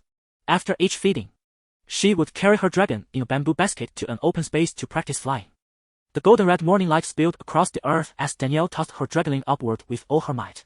The young dragon flapped its wings and soared forward, while she bent down to retrieve another. The fallen hatchlings would scuttle back to their mother, lining up in anticipation of their next flight attempt. At that time, a group of children, resembling mischievous monkeys, would often be seen clad only in shorts, hiding behind distant hills, their round, almond-shaped eyes wide with curiosity as they peered at her, occasionally exclaiming in satisfaction. Around 10 in the morning, the women of the horse tribe would call out loudly, summoning their children home for meals and rest. Typically, they would sleep until around 4 or 5 in the afternoon before preparing to continue their journey. Apart from cow and co, the offspring had only mothers, without fathers. With a few exceptions, most were unable to identify their paternal figures. Karasa took on the responsibility of raising the children, who would eventually repeat their parents' fate, the females tasked with bearing children and the males becoming warriors, accompanying Kao into battle. For countless generations, the Dothraki had lived this way. Perhaps the future would bring change. After all, change had already begun to manifest. Dany slung her pack onto her back once more, carrying 3 little dragons, and meandered back to the tent. First, she used red sand to scrub away the dirt from her body, and then shared some dried meat with the dragons before lying down on the grass mat, drifting into a deep slumber. This time, nestled against the low wall constructed by Dany, Doria was finally able to sleep soundly at midday. Previously, not only this girl, but even the majority of horse tribe members could scarcely endure the oppressive heat and found it nearly impossible to sleep. Even though Dany had fulfilled her responsibilities as the leader of Karasa admirably, this was still the Red Waste, a hellish expense. On the third evening, after just half an hour of travel, an elderly man slumped to one side and fell from his horse. Due to Dany's implementation of a rather strict system regarding the 10 leaders, news of the man's fall reached her at the front of the group immediately. She left Ago and Laklo to accompany her while Jogo led the majority of Karasa onward. The main force could not afford to halt. Far ahead lay scouts searching for water. The fallen elder possessed a pair of pale blue eyes that resembled dead fish. His skin much fairer than that of the other tribesmen, with a hint of golden hue at the roots of his graying hair. He was not a Dothraki, but a slave of the Khalasar. Upon gaining control of Karasa, Dany's first act was to remove the slave collar from around the necks of the slaves, granting them the status of free people. The elderly man, who had broken his left arm, was among the first beneficiaries of this new decree. Dany brought the mare's milk pouch to him and inquired, "How old are you?" After examining him, she found no signs of heat stroke or dehydration, but noticed that he was missing all his teeth. I do not remember, Khaleesi," the old man replied, having awakened from his stupor after drinking fermented mare's milk. "What ails you?" Dany furrowed her brow, fully aware that his hand was broken, yet she wished to understand, securing it with 2 wooden planks. Even in the case of a shattered bone, she instructed the horse herder, Afanti, lift him onto the cart, responsible for herding and safeguarding their supplies. 2 elders removed several tents from the cart to create space for their companions and hung those tents on the saddles of the elderly. The procession continued onward. "Khaleesi, he should remain here. His time has come," announced Dany's maid, Illy, in a tone that brooked no dissent. "No one should outlive their teeth." The remaining horsemen readily concurred. However, Dany was unconvinced. "Have you considered that Kalasa does not retain the useless? Why has he survived for so long? He must possess some extraordinary skill," she speculated. "Perhaps it is medicine, or perhaps literature." Yet, she immediately shook her head in denial. "Surely not literature. Perhaps his herding skills are exceptional. Isn't that right, Afanti?" Afanti, riding behind Dany, deftly maneuvered his horse to her side upon hearing her call, maintaining a position half a horse's length behind. With an exaggerated tone of admiration, he exclaimed, "Khaleesi, your insight is unparalleled. Nothing escapes your notice." Though the flattery seemed somewhat forced. Such praise from a Dothraki was indeed a rarity akin to spotting a penguin in the Arctic. "What remarkable skill does he possess?" Ego inquired, intrigued. "Wasen is proficient in 12 techniques of spring song," Afenti responded. "Ah, the blue-eyed Valyrian is Wasen," he added. "Spring song techniques?" Dany's face displayed confusion as she questioned. "What are spring song techniques?" "Ah, those who dwell in stone houses are always so curious," Afenti waved dismissively. Dany's cheeks flushed as realization dawned upon her it referred to the secret arts of the spring chamber. "What sort of skill is that?" She felt somewhat affronted, her mood soured. Noticing her discomfort, Afenti grew anxious, striving to recall Wasen's boastful words from the past. "Khaleesi, even the renowned Kaon, of the World Slaves Training Center, only understands 7 spring song techniques, while Wasen, he is a Valyrian, versed in the techniques known only to Dragonlords before the fall of Valyria. Though only 5 have survived, they are sufficient to establish supremacy in the current age. Valentis is the sole city that survived the cataclysmic crisis of ancient Valyria's freehold. Now one of the 9 major free trade city-states. The ruling class of Valentis is as legitimate a Valyrian noble as the Targaryens. The Targaryens were once among the exiles. Even if he is the greatest in the world, what use is that at his advanced age? Why does Kael still keep him?" Dany questioned, perplexed. "He is the father of Hago Kael," Afenti stated solemnly. "A father cannot be discarded." Hago. Kael? Was Hago previously a Kael of another Khalasar? Dany's confusion deepened. "Not the blood-sworn lord of Drogo Kael, but the blue-eyed Hago from 20 years ago. Our current Khalasar is so small that we have at least 3 children named Hago." "Ah, I see now. This Wasen is indeed remarkable." Dany nodded, drawing the white lion cloak closer to her chest, and reflected. "A slave's son has indeed risen to become a call. The mixed blood of Hago, whose mother was a Dothraki woman, is noteworthy. Watson served the previous call admirably. He was well versed in 12 different village tongues, and his valiant son became a call himself. Subsequently, the blue-eyed Hago also ascended to the position of call, making quite a name for himself in the Great Grass Sea, until he encountered Drogo, the father of call." Afenti's expression was one of wistfulness. Dany silently acknowledged that a person's worth is not solely measured by martial prowess. The wisdom and rich experiences of the elder are invaluable treasures in their own right. "Khaleesi, you are aware that Drogo was once abducted in his youth, are you not?" Afenti suddenly inquired. "I am aware. It was Kaholo who risked his life to retrieve him.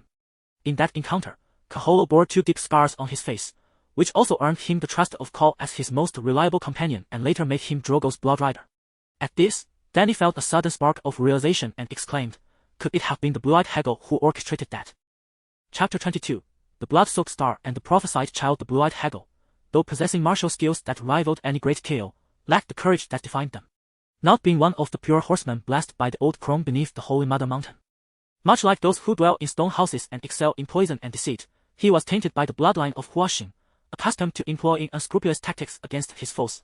The venerable Afenti, displaying a look of disgrace, shook his head and remarked that sending someone to stealthily infiltrate the opposing Kurasa to abduct the son of Kael was an unprecedented act in the vast steppes throughout the ages. Everyone knew that the Dothraki resolved their conflicts atop fierce steeds, wielding curved blades. Dany, upon hearing this, could not help but lament the unfortunate fate of that blue-eyed Hago. Had his father mastered the arts of cunning warfare such as the 36 stratagems or the philosophies of Diguzi, with his agile mind and readiness to engage in unscrupulous acts, it was quite plausible that he could have forged a golden lineage. As the group conversed, they gradually caught up with the main force. Even though the scorching winds stirred red gravel, obliterating any trace of the procession across the hellish plains, the process required a day or 2. Dany and her companions trailed only an hour behind Kurasa. On the stony ground, remnants of horse tracks were still visible, illuminated by the blood-red radiance of the blood-soaked star. The delicate traces spread like a shallow river across the crimson desert, strikingly prominent. The seasoned Afenti, through several dialogues with Dany, disowned her to be a gentle and benevolent Khaleesi. Gradually, his courage grew, and he audaciously stated, "The comet in the heavens has facilitated our nocturnal journey, yet that crimson, akin to divine blood, is fraught with ominous portent. Especially in this purgatorial wasteland, the red sands, illuminated by the blood-soaked star against the dim crimson sky, rendered the landscape infernal." It seemed as though something sinister was transpiring unbeknownst to us. Indeed, I share your sentiments, echoed the elder of his 10-man squad. And soon even Dany's blood riders began to feel uneasy. How dare this old fool sow discord before me? Dany, incensed, rebuked him. I ask you. Did the comet appear before the burial of Drogo Kale? The old man, startled by her stern tone, stammered, no. Let me inquire further. Is the blood-soaked star not a symbol of Drogo Kale? Yes. Is Kale's steed not as fiery red as coal? She pressed, her voice compelling. Yes. Does Kale not have 500 valiant warriors who fell in battle at his side? Yes. With each of Dany's emphatic queries, the surrounding horsemen transitioned from fear to bewilderment, and gradually, a glimmer of understanding began to dawn upon their bewildered faces. At that moment, Dany concluded. Our Kale rides into the realm of night upon a steed of flames. That comet is Drogo, astride his red horse, while the blood-red tail trailing across the sky represents his blood riders, leading the 500 valiant warriors who bled on the battlefield, following him as they did in life. Their head had been severed. How could the sky remain untainted? She interrogated Afanti.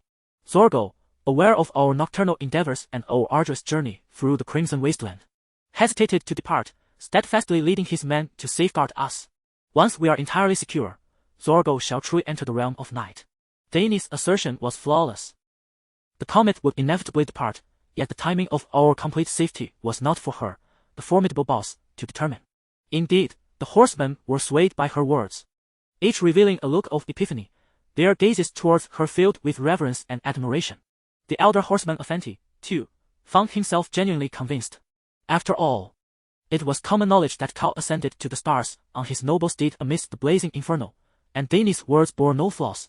Everything appeared too coincidental, as if orchestrated by fate itself.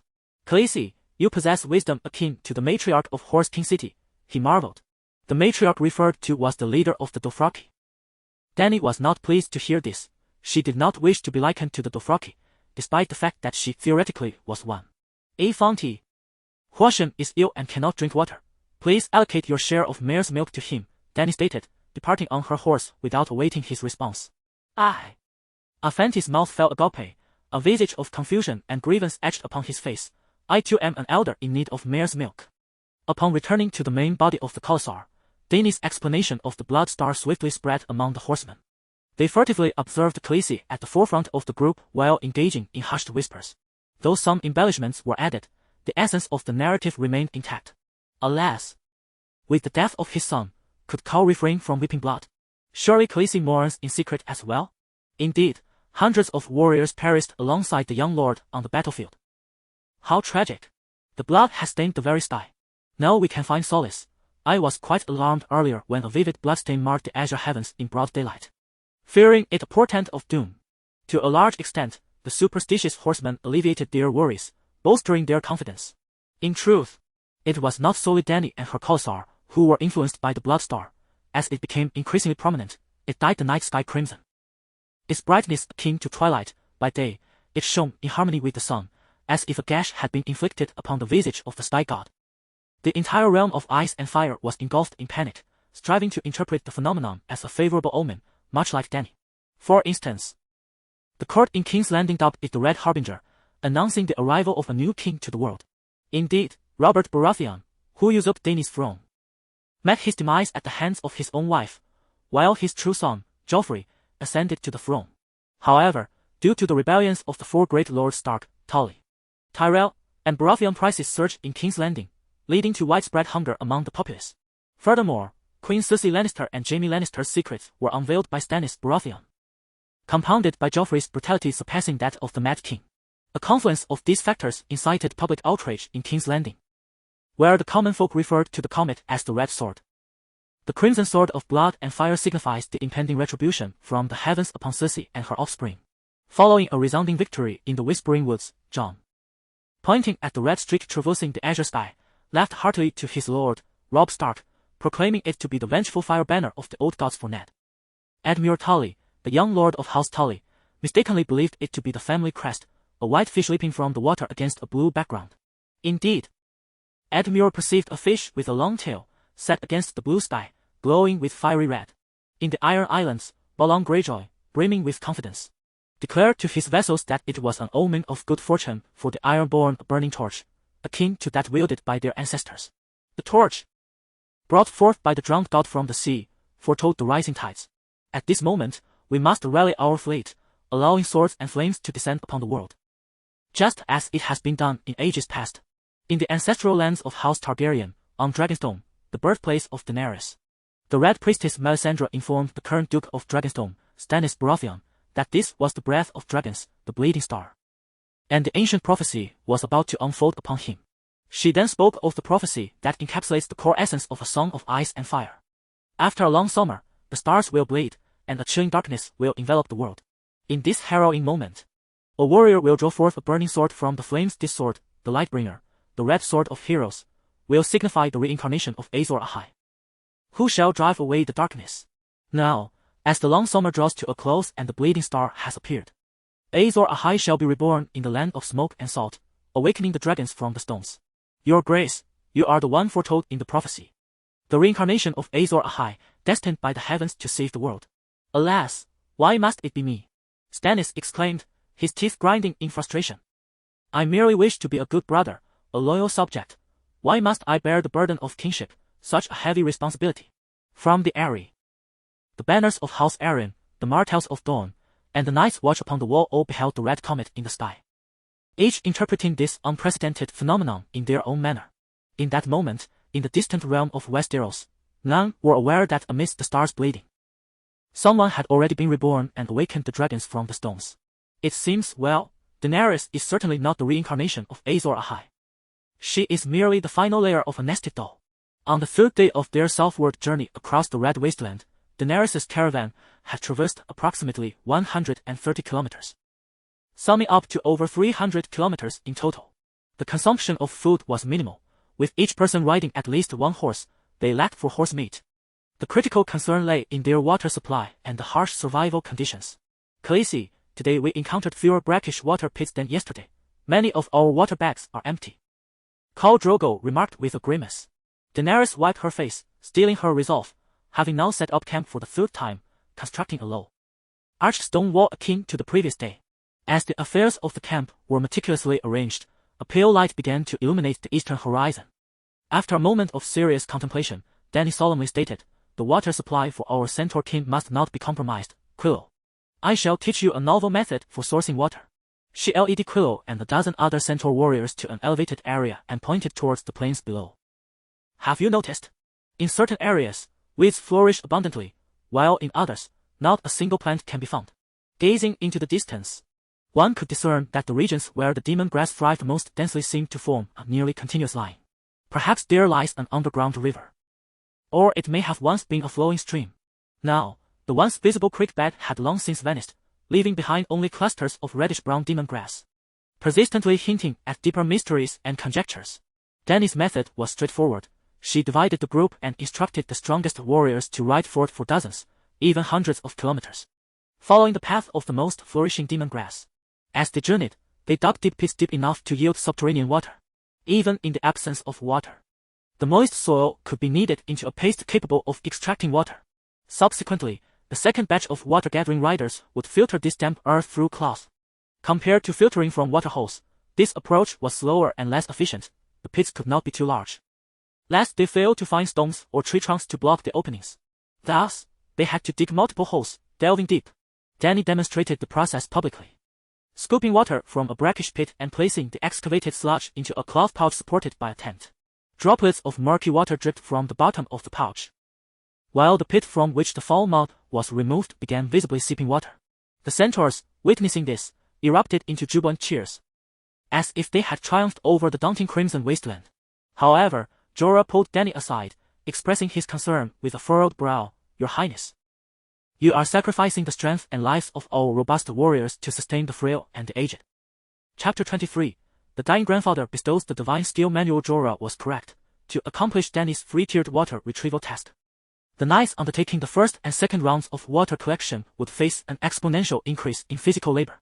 Whether digging deep pits in the hard, stony ground or shuttling back and forth to Kurasa to fetch water, the knights' rest periods would diminish significantly, and the time spent laboring under the scorching sun would consequently escalate. "Perhaps this is my tribe," regardless of age or infirmity. They are my subjects, and I bear the duty and obligation to safeguard each person's life. Dany insisted. But what of your warriors? They might perish along the arduous quest for water. Dany hesitated for but a moment before regaining her solemn demeanor.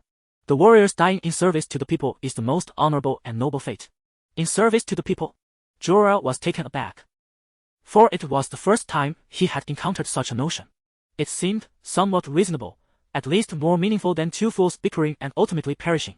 Yet, he was wholly indifferent to the lives and honors of the horsemen. His sole concern was devising the most advantageous plan for his princess. Jorah clenched his teeth and spoke in a low voice. Your Highness, your method of water retrieval is commendable. If it were only you and those 80 elite warriors, we would undoubtedly emerge from the wasteland unscathed. Why not? His eyes glimmered with inscrutable intent, his voice tinged with an unsettling chill. Why not? When they are asleep, we take the supplies and depart quietly. Surviving with 100 is far better than the total collapse of Kurasa. You have gold. Upon reaching the coastal city, you could purchase a vessel to any free trade city-state, or discreetly acquire a manor until the dragon matures. Dany shook her head and sighed. Sir, I am their Khaleesi. Do not speak such words again. Alas, very well. Jorah's expression shifted from grave to relaxed, unsure if it was a result of complete resignation. Your Highness, you must prepare yourself psychologically. The tribesmen will likely begin to perish soon. You are not a deity. You cannot save everyone. How much further do we have to go? Dany inquired with concern. 3/4, at least 2/3, and that is under the condition that we have maintained a straight course. In reality, we have had to detour due to the riverbed. Jorah stated uncertainly. At that moment, Dany also grasped that the crisis was imminent. The deeper they ventured into the Red Wasteland, the water sources were diminishing in a geometric sequence. Today, the water supply was nearly at its limit. What would tomorrow bring? We must abandon a batch of old horses, Dany resolved. Suddenly, a spark of inspiration illuminated her mind, and she smiled. I almost forgot the most significant water source. Where? Jorah exclaimed in astonishment. Never mind, it is not yet time. She waved her hand and smiled. Of course, it is urine. How many times has Bear Grylls drunk his own urine? For that man, perched atop the food chain, drinking urine is mere child's play.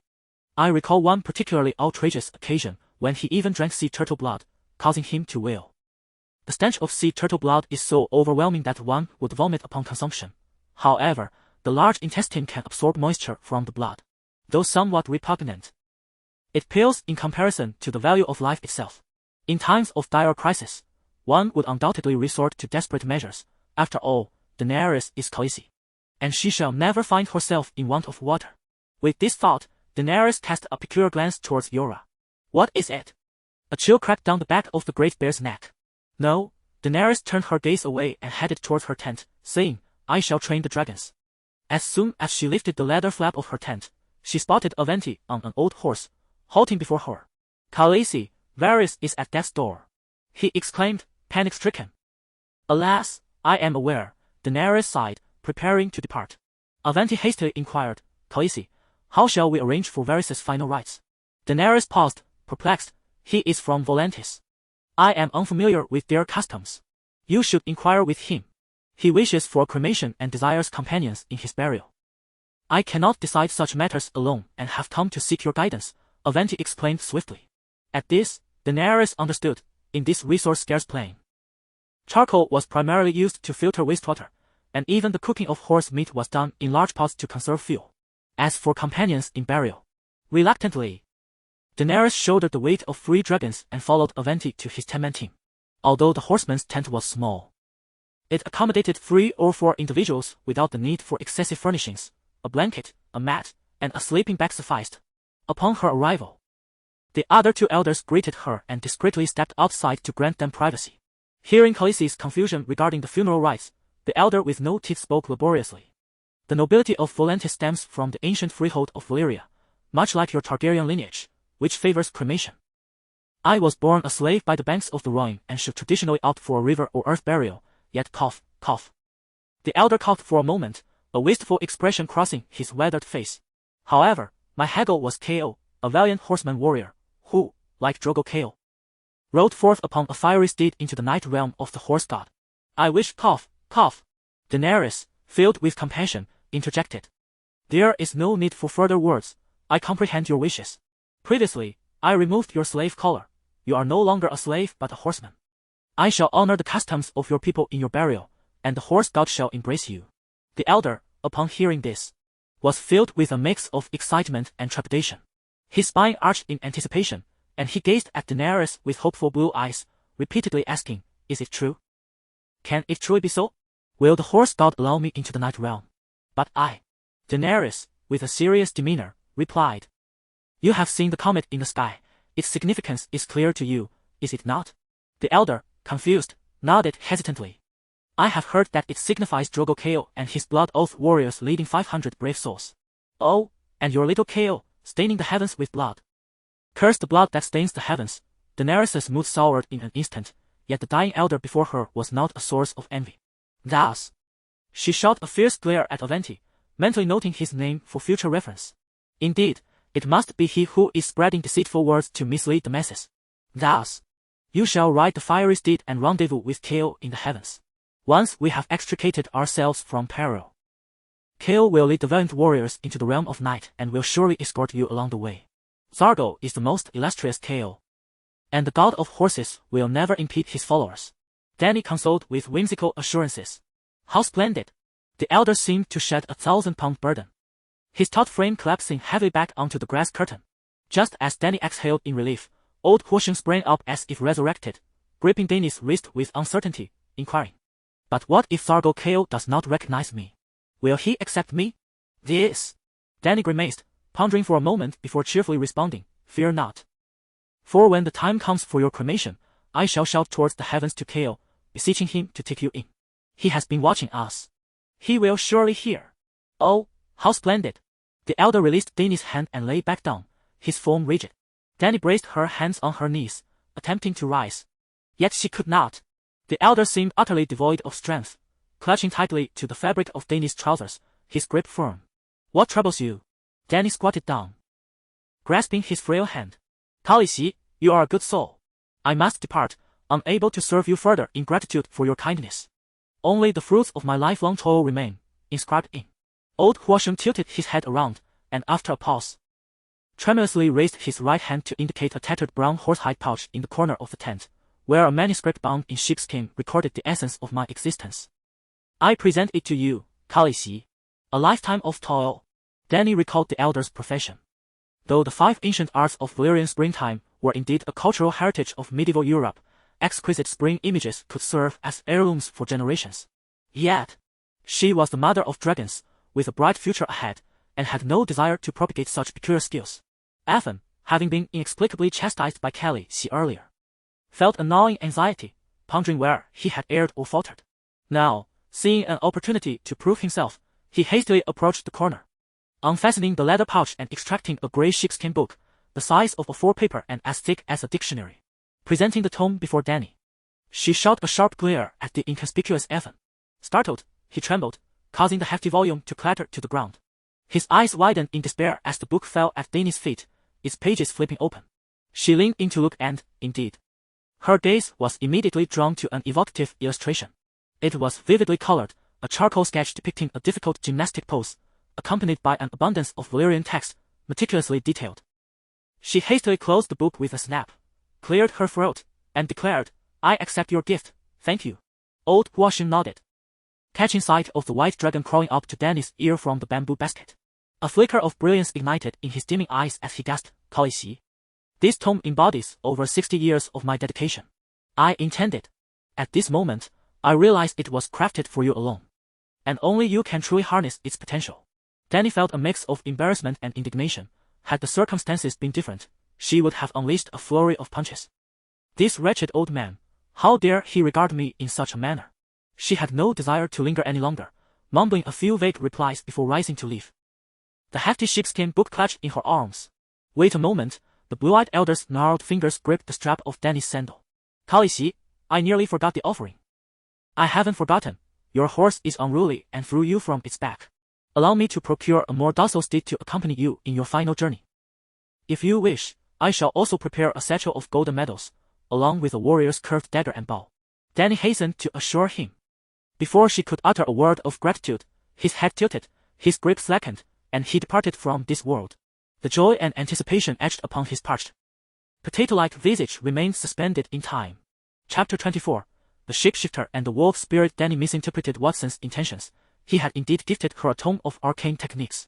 Upon returning, unable to quell her curiosity regarding the 12 methods of spring cries, she clandestinely opened the book and perused its contents.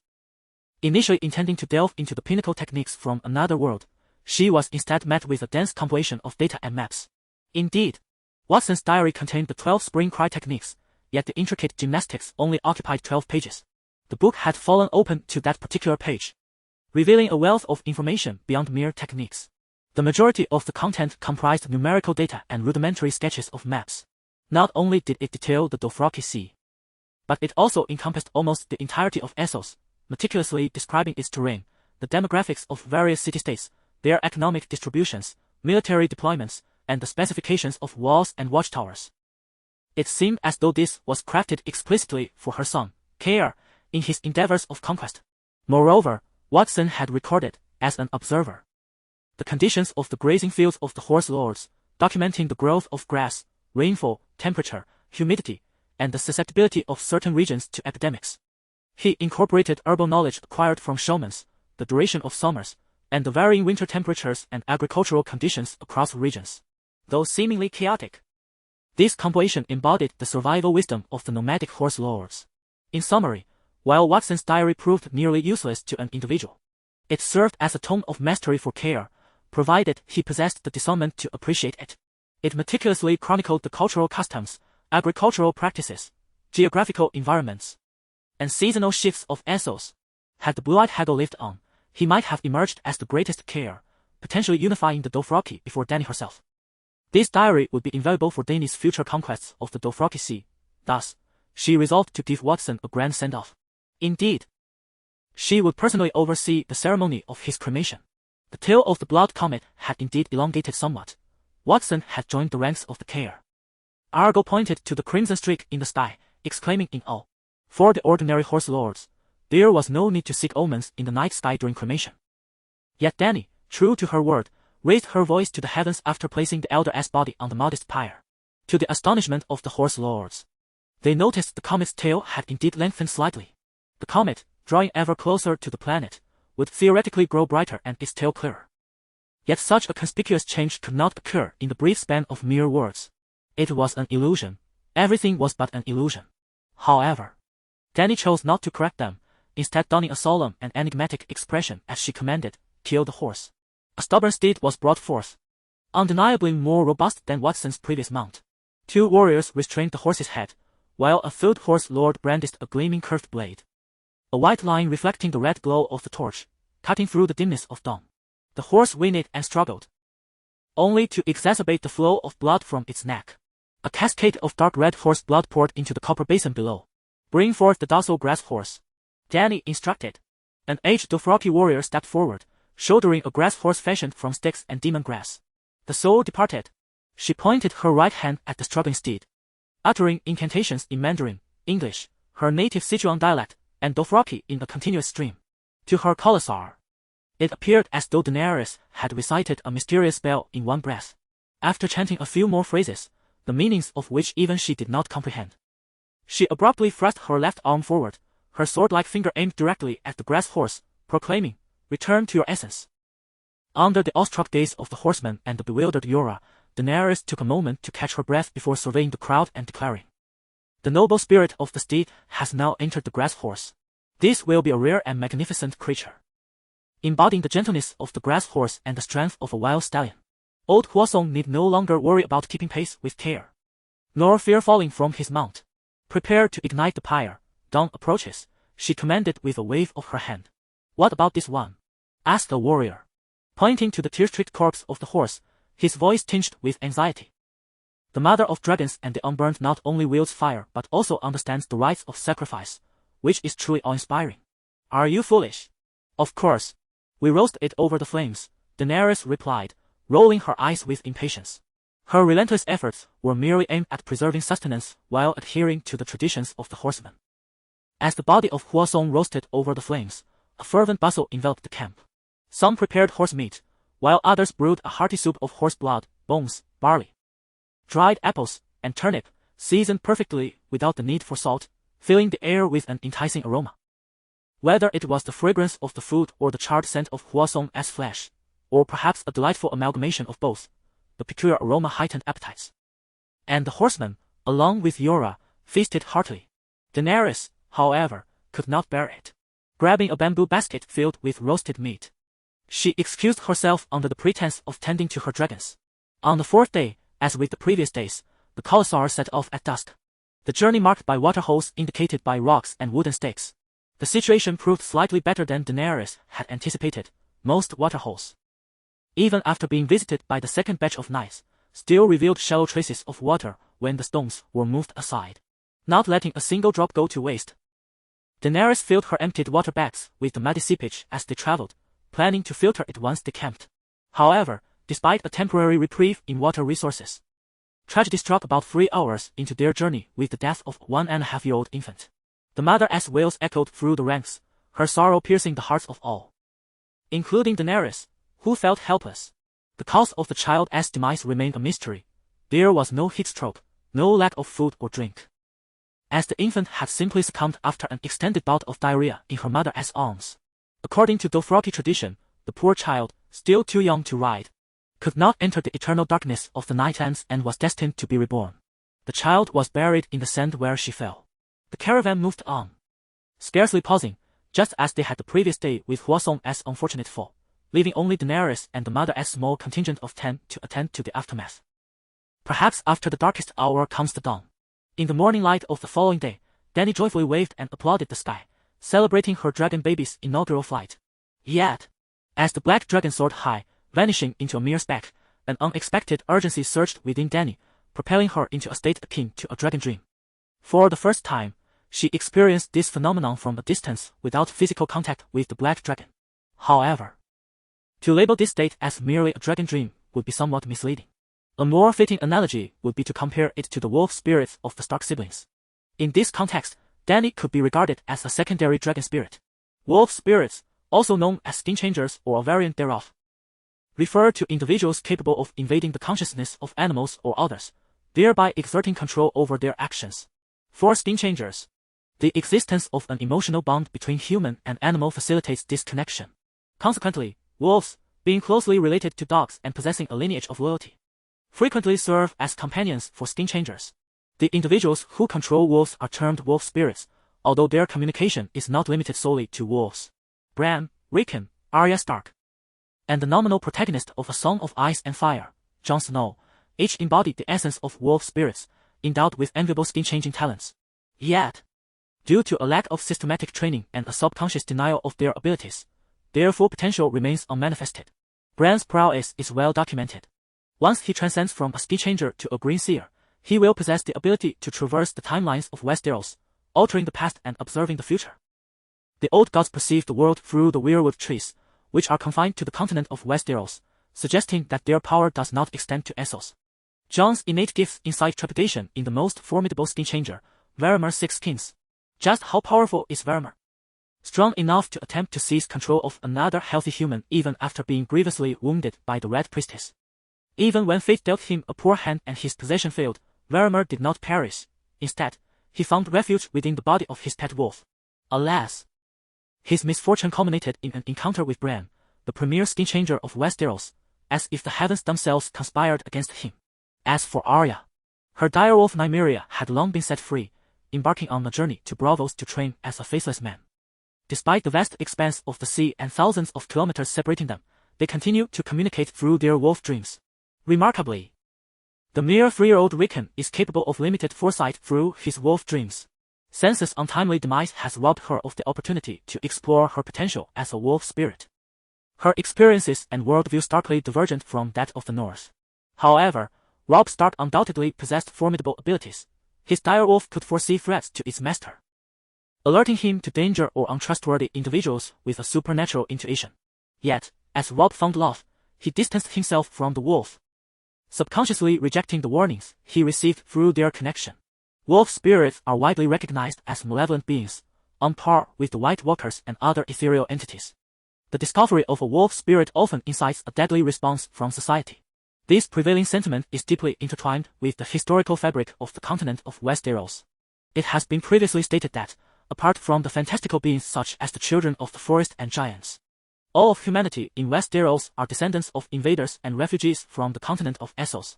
The children of the forest are a darkly beautiful race, diminutive in stature, with even their adult height comparable to that of an ordinary child's. They possess deep chestnut skin, large ears, and striking golden eyes. However, some of the children endowed with the gift of green seeing have green or red eyes. Those who merge with the weirwood trees become green seers, gaining the ability of green sight. Herein lies a crucial point. Shapeshifters almost originated from the children of the forest and symbolize a lost civilization. 12 millennia ago, the first generation of invaders, armed with bronze weapons, contended with the indigenous people for territory. One side was smaller and weaker, with a limited population but possessed strange magic. The other was tall and robust, equipped with advanced bronze weaponry and greater numbers, yet devoid of supernatural abilities.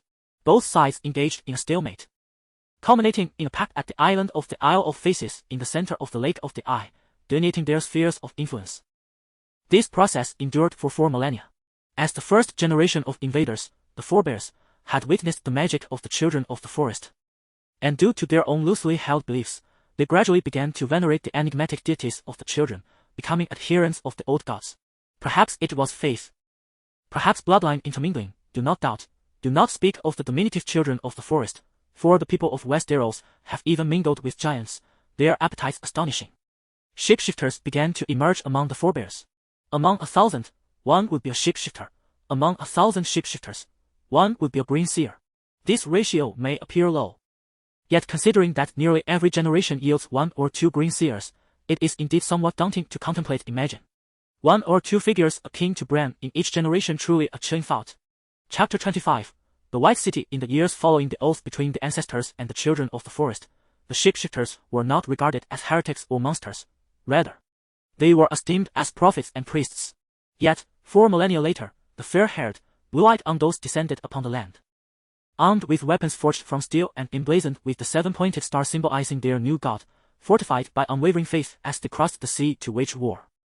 One cannot help but remark, 4,000 years ago, you were already in the Bronze Age, coexisting with the magical children of the forest for 4 millennia, yet failed to advance to a civilization of magic. How could such stagnation occur? It is astonishing that the transition from a mature Bronze Age civilization to an Iron Age one has not been achieved. What a dismal fate. It is no surprise that 6 of the 7 kingdoms were effortlessly swept aside, not destroyed, as most chose to surrender, switch allegiances, or intermarry with the Undos, while only the North managed to retain some semblance of the ancestors' power, thanks to the formidable neck serving as a natural barrier. The neck can be likened to the treacherous path of the shoe in Westeros, a narrow passage that few could traverse. How daunting is the neck? During the War of the Five Kings, demoralized Ironborn held off a vast northern army of 10,000 for a full 3 years with merely 63 archers. At the time of the Undo invasion, the North was not solely dominated by House Stark. Alongside the Starks were numerous formidable noble houses, such as the infamous Bolton family, known for their gruesome penchant for fleeing. Despite the eccentricities of the small flair and the peculiar tastes of the elder, their lineage was by no means inferior to that of the Starks. In those days, several Stark lords met their grim fate at the hands of the Boltons, who used their skin to fashion capes. Truly remarkable. Returning to the main narrative, as the Starks endeavored to unify the North, they gradually distanced themselves from their ancestral roots. Although the Starks frequently proclaimed their lineage from the ancestors and upheld the traditions of the old gods, they had long ceased to be the pure descendants of the ancestors. The last recorded shapeshifter lord, known as the Wolf King of the Horned Lord, was a loyal ally of the children of the forest. However, the Starks slaughtered him and his sons, along with his beastly companions and green seers, leaving only his daughters as trophies. Would true ancestors have slain the remaining green seers? Do you recall the sacred pact made between the children of the forest and the present-day inhabitants of the Isle of Faces? Only the wildlings beyond the wall and the swamp dwellers of the neck can be considered the legitimate ancestors, for they still revere the green seers, while the Starks merely possess ancestor blood. It is not only the Stark family, the Lannisters of Casterly Rock, the Tyrells of Hutgarden, and the Baratheons of Storm's End, who inherited Storm's End only after Aegon's invasion, are all descendants of the ancestors, each having upheld the faith of the old gods for millennia. In those times, shapeshifters were not the monsters that everyone sought to destroy. However, After the Undos successfully invaded Westeros, the worship of the Seven replaced the primal yet authentic belief in the old gods, a rather ironic turn of events. The prominent families of the South, emblematic of the ancient sacred grove, have gradually transformed into a garden where ladies and children frolic. The shapeshifters and green seers have been increasingly demonized, almost akin to the others, becoming figures to be slain upon encounter. In the lands south of the Wall, should one come across an individual capable of communicating with animals, the surrounding populace would swiftly execute him. Thus, over millennia, by the time of Eddard Stark's children, the wolf spirits had become mere legends within fairy tales. Even if one were to boldly proclaim oneself a wolf spirit, others would only mockingly deride such claims as fanciful dreams. Consequently, Jon, Arya, Bran, and even Robb initially resisted their wolf spirit essence, shunning the cultivation of their gifts and wishing instead to seal them away. Daenerys, the mother of dragons, possesses a talent that rivals that of the green seers, whose appearances are as rare as 1 in a million. During the zenith of the old gods' worship, each generation would typically witness the emergence of 1 or 2 such beings. Perhaps Daenerys is the singular mother of dragons in Valyrian history spanning 5 millennia, an anomaly of genetic mutation. In the original narrative, Daenerys Targaryen resisted her gifts and instincts even more than Jon. She yearned to play with dragons, yet her companions and subjects were fearful of them. She longed to hunt freely alongside her dragons but found herself burdened with responsibilities, anxious that they might harm others, leading her to confine her youthful dragons despite their anguished cries. She dreamed of soaring through the skies on a dragon. Yet her sense of duty to her subjects restrained her. In those times, she had lost her dragon dreams, severing nearly all ties with them. Though her black dragon could still sense her well-being, that Daenerys was a kind-hearted queen, a failed mother of dragons. She misplaced her priorities, fixating on her identity as a queen while utterly relinquishing the title of Mother of Dragons. This title was not merely a label. It constituted the very essence of her existence. The current Daenerys, however, is transformed, even without formal instruction. She pursues the development of her innate abilities in her own unique manner. Her endeavors yield fruit, as, during the flight of her black dragon, Daenerys establishes a soul connection through the dragon dream, gaining insight into its vision. Wolf spirits can not only access the 5 senses of animals but can also temporarily inhabit the bodies of wolves, merging with them rather than commanding their actions. It is more akin to a metamorphosis into a wolf, allowing for a temporary possession of the creature. Daenerys is deemed a secondary dragon spirit because her control over dragons pales in comparison to that of a wolf spirit over its animal companions. She can only receive sensory information from her black dragon, let alone becoming a dragon. She cannot dictate their actions. Moreover, aside from her black dragon, she is incapable of controlling various species as shapeshifters do, nor can she establish a stable dragon dream with the white and green dragons. This is not due to those dragons rejecting her. It resembles a situation where a skill slot permits the selection of only one ability. As her bond with the black dragon intensifies, the likelihood of experiencing dragon dreams with the other 2 diminishes. In truth, wolf spirits also face limitations akin to skill slots. Those with higher talents can control a greater number of animals, while those with lesser gifts may only manage a single, docile dog. The esteemed Varmair, who can command 6 animals, has earned himself the illustrious title of a 6-shifter. Ser Jorah informed Daenerys that each dragon possesses but a single master, and the person may only ride 1 dragon. Until the current master meets their demise, no one else may mount their dragon alone. However, outsiders may accompany the dragon's master as passengers for a journey. Furthermore, a Targaryen who already commands a dragon cannot take control of another. Suddenly, Daenerys was roused from her thoughts. In a fleeting glance, she had perceived an extraordinary sight. The black dragon's vision was remarkable, seemingly capable of perceiving landscapes several kilometers away from a height of 1,000 meters, though the clarity was fleeting and not entirely distinct. The color of the crimson wasteland was singularly monotonous, a unified dark red. Previously, through the black dragon's perspective, she had observed only the azure sky, the red comet, and the variably blurred dark red plains. In an instant, as the black dragon turned, Daenerys beheld an unexpected sight, a stark white amidst the previously dark red terrain. Could it be a city? A unique rocky hillock of a different hue. Black, over there. Quickly, help me locate that white, it seems to be a city. She thought urgently. According to the Dothraki tradition, it was frowned upon to name animals that were not human, yet Daenerys did not regard her dragons as mere animals. They were legendary beings, equal to humankind. Thus, she had bestowed them with names long ago. Ah, Black, white, green, she mused. Indeed, those were their nicknames, which she often used. The black dragon was not to be called by the name Dunwing, for it would be a disservice to his hellish black and red scales. However, Dunwing was too ominous a name, and she wished for her dragonling to thrive.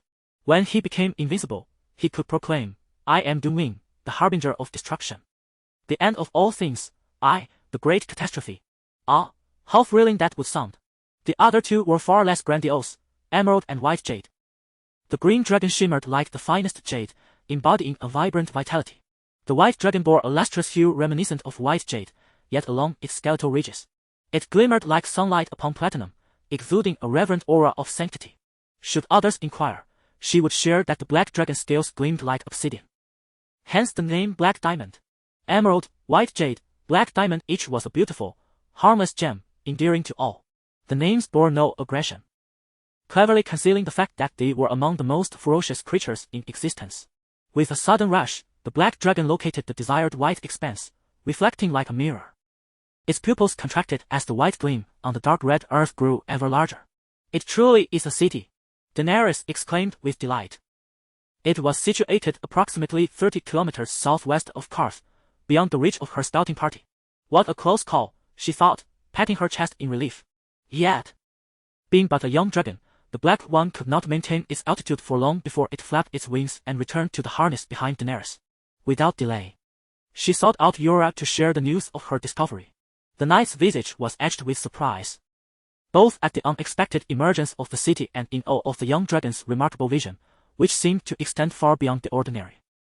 Allowing Daenerys to share in that sight. "Your Highness, I have never heard of a city existing in the Red Wastes, nor did I know that this forsaken land, loathed even by demons, could support human habitation," he remarked, stroking his chin with caution. Daenerys, however, recalled the desiccated riverbed they had encountered earlier and suggested, "Perhaps it is a civilization lost to the annals of history." The distance was too great for the dragon to discern clearly. Yet it was evident that the city was vast, certainly not a mere village. "We both understand that the Red Wastes could not sustain a large city in its current state." "An abandoned city?" Yura nodded thoughtfully, saying, "Let the scouts investigate. At the very least, it may provide shelter from the sun." A journey of 30 kilometers could be traversed in just a couple of hours, and before noon, Argo returned with 2 other warriors. "Khaleesi, you are not mistaken, it is indeed a stone city, entirely white.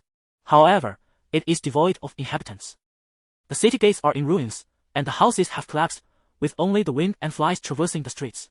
It is a dead city, nameless and forsaken by the gods. We should steer clear of it." "Why?" Daenerys inquired, perplexed. "The absence of residents is preferable. We could easily occupy it. If there were inhabitants, I would be concerned about their attitude towards Karth. Once the gods depart, malevolent spirits prowl at night, hunting. Such places are best avoided." "As everyone knows," Jiki trembled as she spoke. "Indeed, everyone knows," echoed Illyrio. Chapter 26, Lord of the White City. The Dothraki have a penchant for stating that everyone knows. And when they utter such phrases, they do not imply the presence of common knowledge among those gathered, but rather convey a time-honored tradition. Indeed, the wisdom of the Horse Lords is profound. For instance, at this moment, Daenerys' handmaiden and the members of the Blood Riders, out of fear of demons, urge her to steer clear of the fateful dead city, which could potentially offer salvation. Jiki asserts that once the deities depart, the malevolent spirits will prowl the night in search of prey. Such reasoning holds considerable merit. For the nomadic tribes that traverse the grasslands and rivers, this notion is exceedingly rational. What causes a city to perish? In this era and world, there are typically 2 primary culprits. First, plague. Second, warfare. The perils of plague are self-evident, and thus one must avoid it. Furthermore, the carnage wrought by war leaves behind a city awash with corpses, which in turn can incite plague. The Horse Lords are not averse to conflict. However, they are nearly powerless against the ravages of an insidious plague. The germs that provoke such afflictions are akin to the demons spoken of by the Horse Lords. The primitive Dothraki, through the bloody lessons of their ancestors over millennia, have distilled a set of survival principles suited to this land. "I possess dragons. Any demon that encounters a dragon will instinctively retreat," Daenerys reassured the Horse Lords. The dead city, fresh in their minds, needed no prompting for her to remain vigilant. She herself would instinctively avoid it, though the ruins had stood for countless years. Regardless of the reasons behind its destruction in days of yore, it could no longer inflict harm upon them today. Without delay, Daenerys commanded, "Recall the knights ahead in search of water. Kurasa, alter our course. The first 20 warriors shall set forth to the White City in search of sustenance and water, to assuage the anxious horse lords." Daenerys also dispatched the Black Dragon to accompany them. Yes, she would enter a dragon dream state to guide the little dragon's movements. The progress of events unfolded more favorably than she had anticipated. An hour later, the Black Dragon accompanied the advance party to the White City. It was a city as radiant as the full moon, as beautiful as a maiden. Its alabaster walls and towers shimmered in the afternoon haze, so exquisite that it appeared to be a mirage. Upon reaching the outskirts of the White City, at Daenerys' behest, the Black Dragon strained to ascend into the sky from the bamboo basket on Arrow's back. With a single glance, Daenerys, through the dragon's eyes, beheld a lush expanse within the city. As they drew nearer, Daenerys, overwhelmed with joy, exited her dragon dream state. There were orchards, figs, grapes, and even peach trees. She rose and grasped Doria's hand, her elation palpable. "Our party is saved. We can settle there and cultivate until the little dragon matures into a great beast." Haw haw haw. In the afternoon, with the sun hanging at a 45-degree angle in the sky, Daenerys eagerly urged Kurasa to strike camp and depart. This time, there was no need to conserve energy. It was merely a 2 or 3 hour journey. Arrow and the others had already prepared fresh fruits and sweet well water. Everyone rallied their strength. Hope was within reach. Daenerys could hardly contain her desire to gallop forward. As she approached within 5 kilometers of the White City, a large black bird swooped down and settled upon her shoulder. The sky was engulfed in the golden hues of sunset as Daenerys and her dragon, Kurasa, finally arrived beneath the White City walls. To her surprise, amidst the desolate crimson plains, such a magnificent structure stood before her. Sir Jorah remarked to Daenerys in an incredulous tone, "Even in our Westeros, cities of this grandeur are rarely seen." "That is your Westeros. This is my White City," Daenerys replied, her violet eyes sparkling with delight, forming a crescent moon shape as she declared, "I hereby claim this city for myself." Seeing Daenerys so joyful, Jorah jested lightly. "Then, your highness, might you bestow a name upon your newfound domain?" Tilting her head in contemplation, she giggled and announced, "Cloud City," and then swiftly rode her silver horse into the city gates. From a distance, the city appeared as a breathtakingly beautiful citadel of pure white stone, its 3-jong-high walls obscuring all that lay beyond. However, upon entering, one was confronted with the remnants of dilapidated structures. Demonic weeds thrived in the crevices of the cobblestones, and vines sprawled across the collapsed buildings. Daenerys even spotted a jujube tree, thick as a thigh, growing in what should have been the town square, bearing sparse, underdeveloped fruits. Perhaps it sprouted from a seed that had lain dormant for decades. "How long has this city been abandoned?" she inquired of those nearby. Given its relatively preserved condition, perhaps 20 or 30 years, Jorah speculated uncertainly. Daenerys shook her head, "Certainly much longer than that." Turning back, she called out to an elderly man perched on a branch, plucking jujubes, "Afanthai, come here." "Oh, Khaleesi, I'm coming," he replied, his horse clattering briskly across the grey-white stone floor until he reached Daenerys. "How old are you? Have you heard any news about this city over the years?" "Khaleesi, would you like some jujubes?" Afanthi offered, presenting several small, green fruits, each the size of a thumb. "You can keep them," Daenerys declined with a shake of her head. Afanthi then carefully stowed the jujubes in a pouch on his horse, pondering aloud, "Khaleesi, I'm not quite sure how long I've lived. In the vast grasslands, there are times when several years pass in just one season. I become muddled and cannot distinguish them. I only remember having seen snow perhaps 8 or 9 times."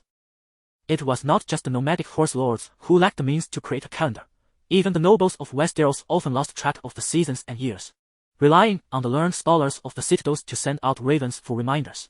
In the world of ice and fire, there were no fixed seasonal changes. For instance, Daenerys, like many youths of her generation, could only recall having seen snow during her very early childhood. She was a child of summer. When was the last winter?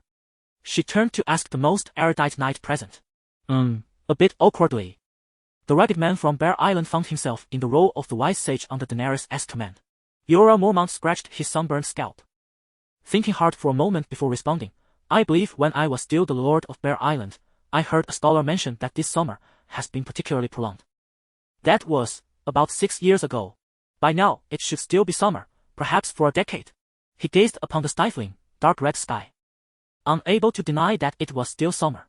"You require a scholar," he sighed, suggesting with a sense of resignation. If indeed a scholar were to come to my side, it would not be long before detailed reports regarding myself and my dragon adorned the desks of every noble in Westeros. Dany replied softly, non-committally. It is not so dreadful. Scholars pledge their allegiance to their patrons, Yora murmured with a hint of weakness. Suddenly, he reflected upon himself, noticing the inquiring gaze of Khaleesi. Avon turned momentarily speechless before stating, in my recollection, the Red Waste has always been an unapproachable land of taboo. Look, Khaleesi. As they conversed while making their way to the palace in the heart of the city, Aegon suddenly exclaimed, pointing to an empty marble pedestal. The deity of White City has been removed by the Horse Lords. Surely, the Dothraki have been here. It is quite possible that a call pillaged this city. Ah! Old Avon rode forth, circling the marble pedestal at the center of the street, equally perplexed. Indeed, Horse Lords have been here, but when did this occur?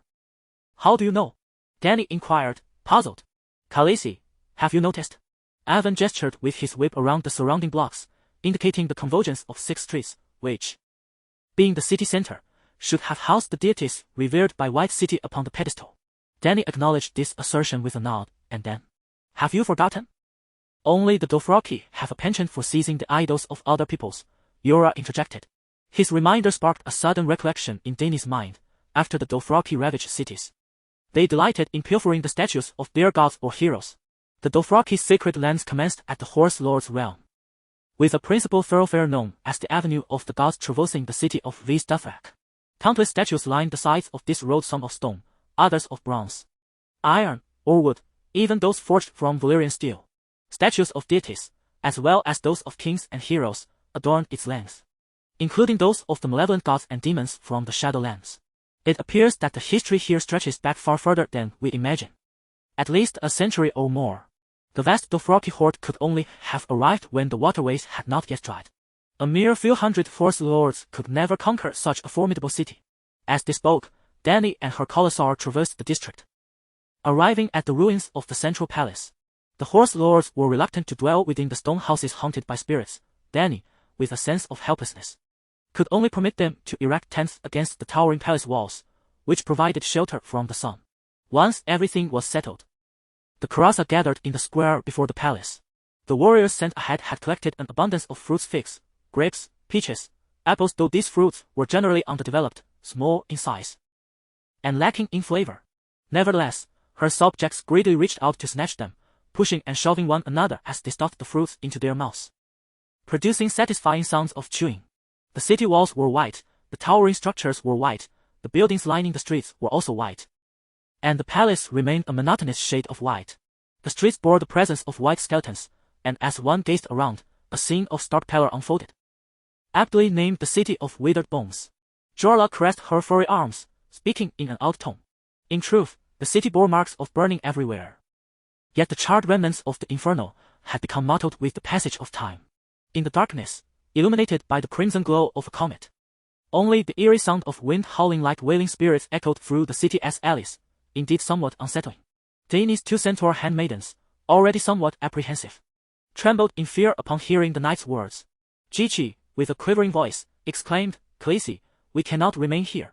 This is the domain of malevolent spirits. Listen. They are cursing us in the corners. What city of withered bones? Nonsense. Dany shot a fierce glare at the giant bear and asserted firmly, this is White Cloud City. I am the Lady of White Cloud City, and this is my domain. With a hiss, the great black dragon received her message and, at the opportune moment, opened its mouth to unleash a bright red flame measuring 30 centimeters in length and as thick as a thumb. The dragon's fire was laced with a plume of black smoke, creating a truly fearsome sight. The 2 handmaidens fell silent. Chapter 27, The Commencement of Agriculture. As dawn broke on the 2nd day, Dany walked through the city of White Cloud and began to regret her hasty decision to slaughter all the lambs. The resources here were remarkably abundant, sufficient for them to dwell indefinitely. Almost every street and expansive courtyard boasted at least one well, and the water within had not run dry.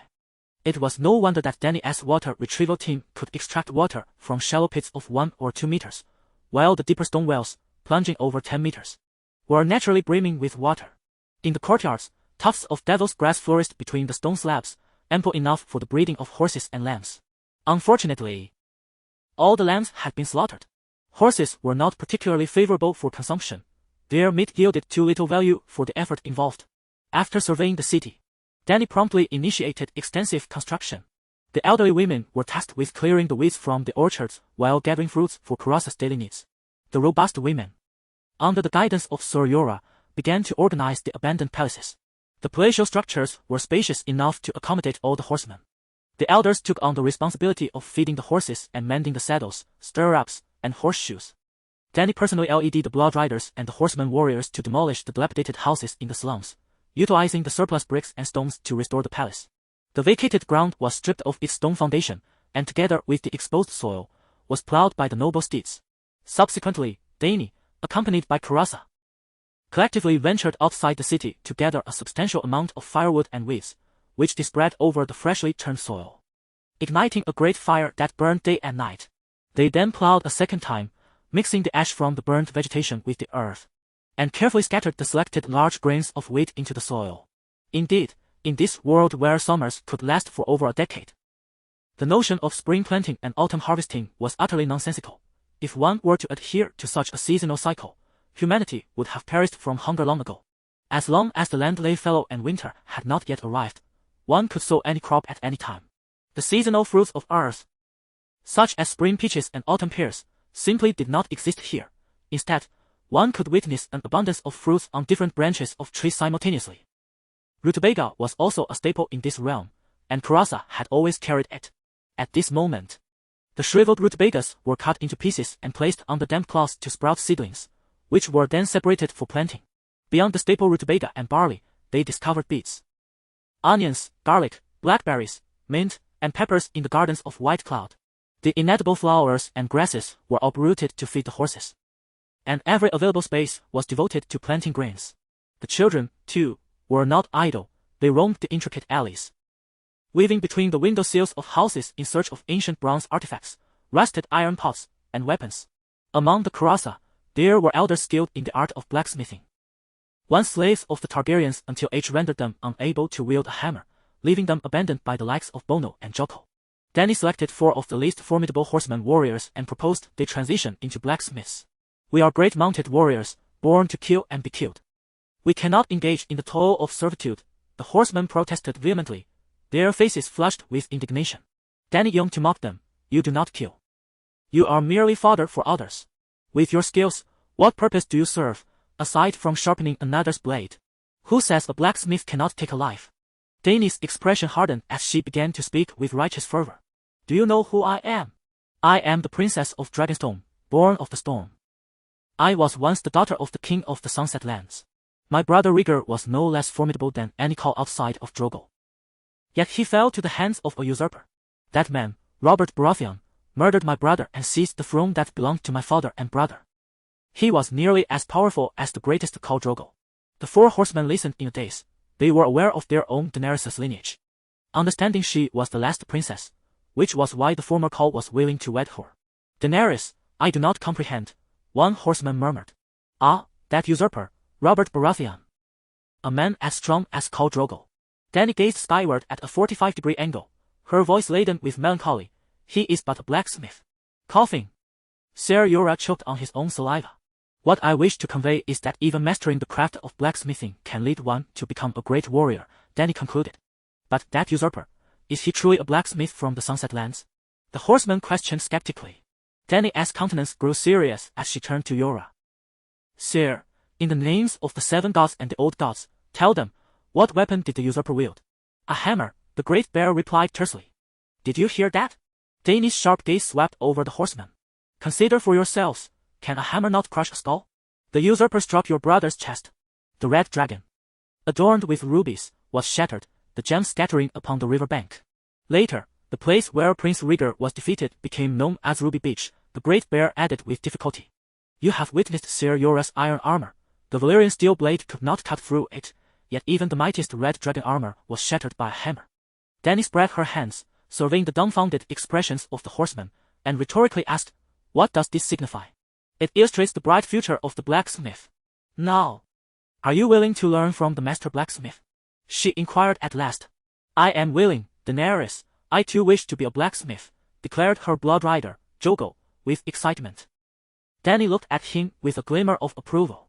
Soon, the 4 apprentices began to repurpose the collected items under the master's guidance. Not long after, the children of the horsemen discovered a batch of scrolls within a stone house, prompting Dany to rush over with great enthusiasm. However, she was disheartened to find that the passage of time had deteriorated the scrolls. Apart from the surface of the first page, the rest had melted together, and a gentle touch would cause them to disintegrate into dust. Nevertheless, she had made a significant discovery in that stone house, which seemed to serve as a library. She found a map. The inscriptions and illustrations were faint, the parchment nearly decayed, yet Dany was still able to discern her current location. The center of the map lies in the city of White Cloud. To the west lies a range of undulating mountains, beyond which are marked 3 cities. Dany deciphered the name of one city, inscribed in the ancient Guvalian language, known as Milan. To the east, the mountains stretch further towards the sea. The most valuable geographical information pertains to the region south of Bayonne City, where the ocean lies directly to the south, devoid of standardized scales for distance assessment. The only reference point is the distance between Bayonne City and the Lazo River. Bayonne City is approximately located at the midpoint between the Lazo River and the Southern Sea.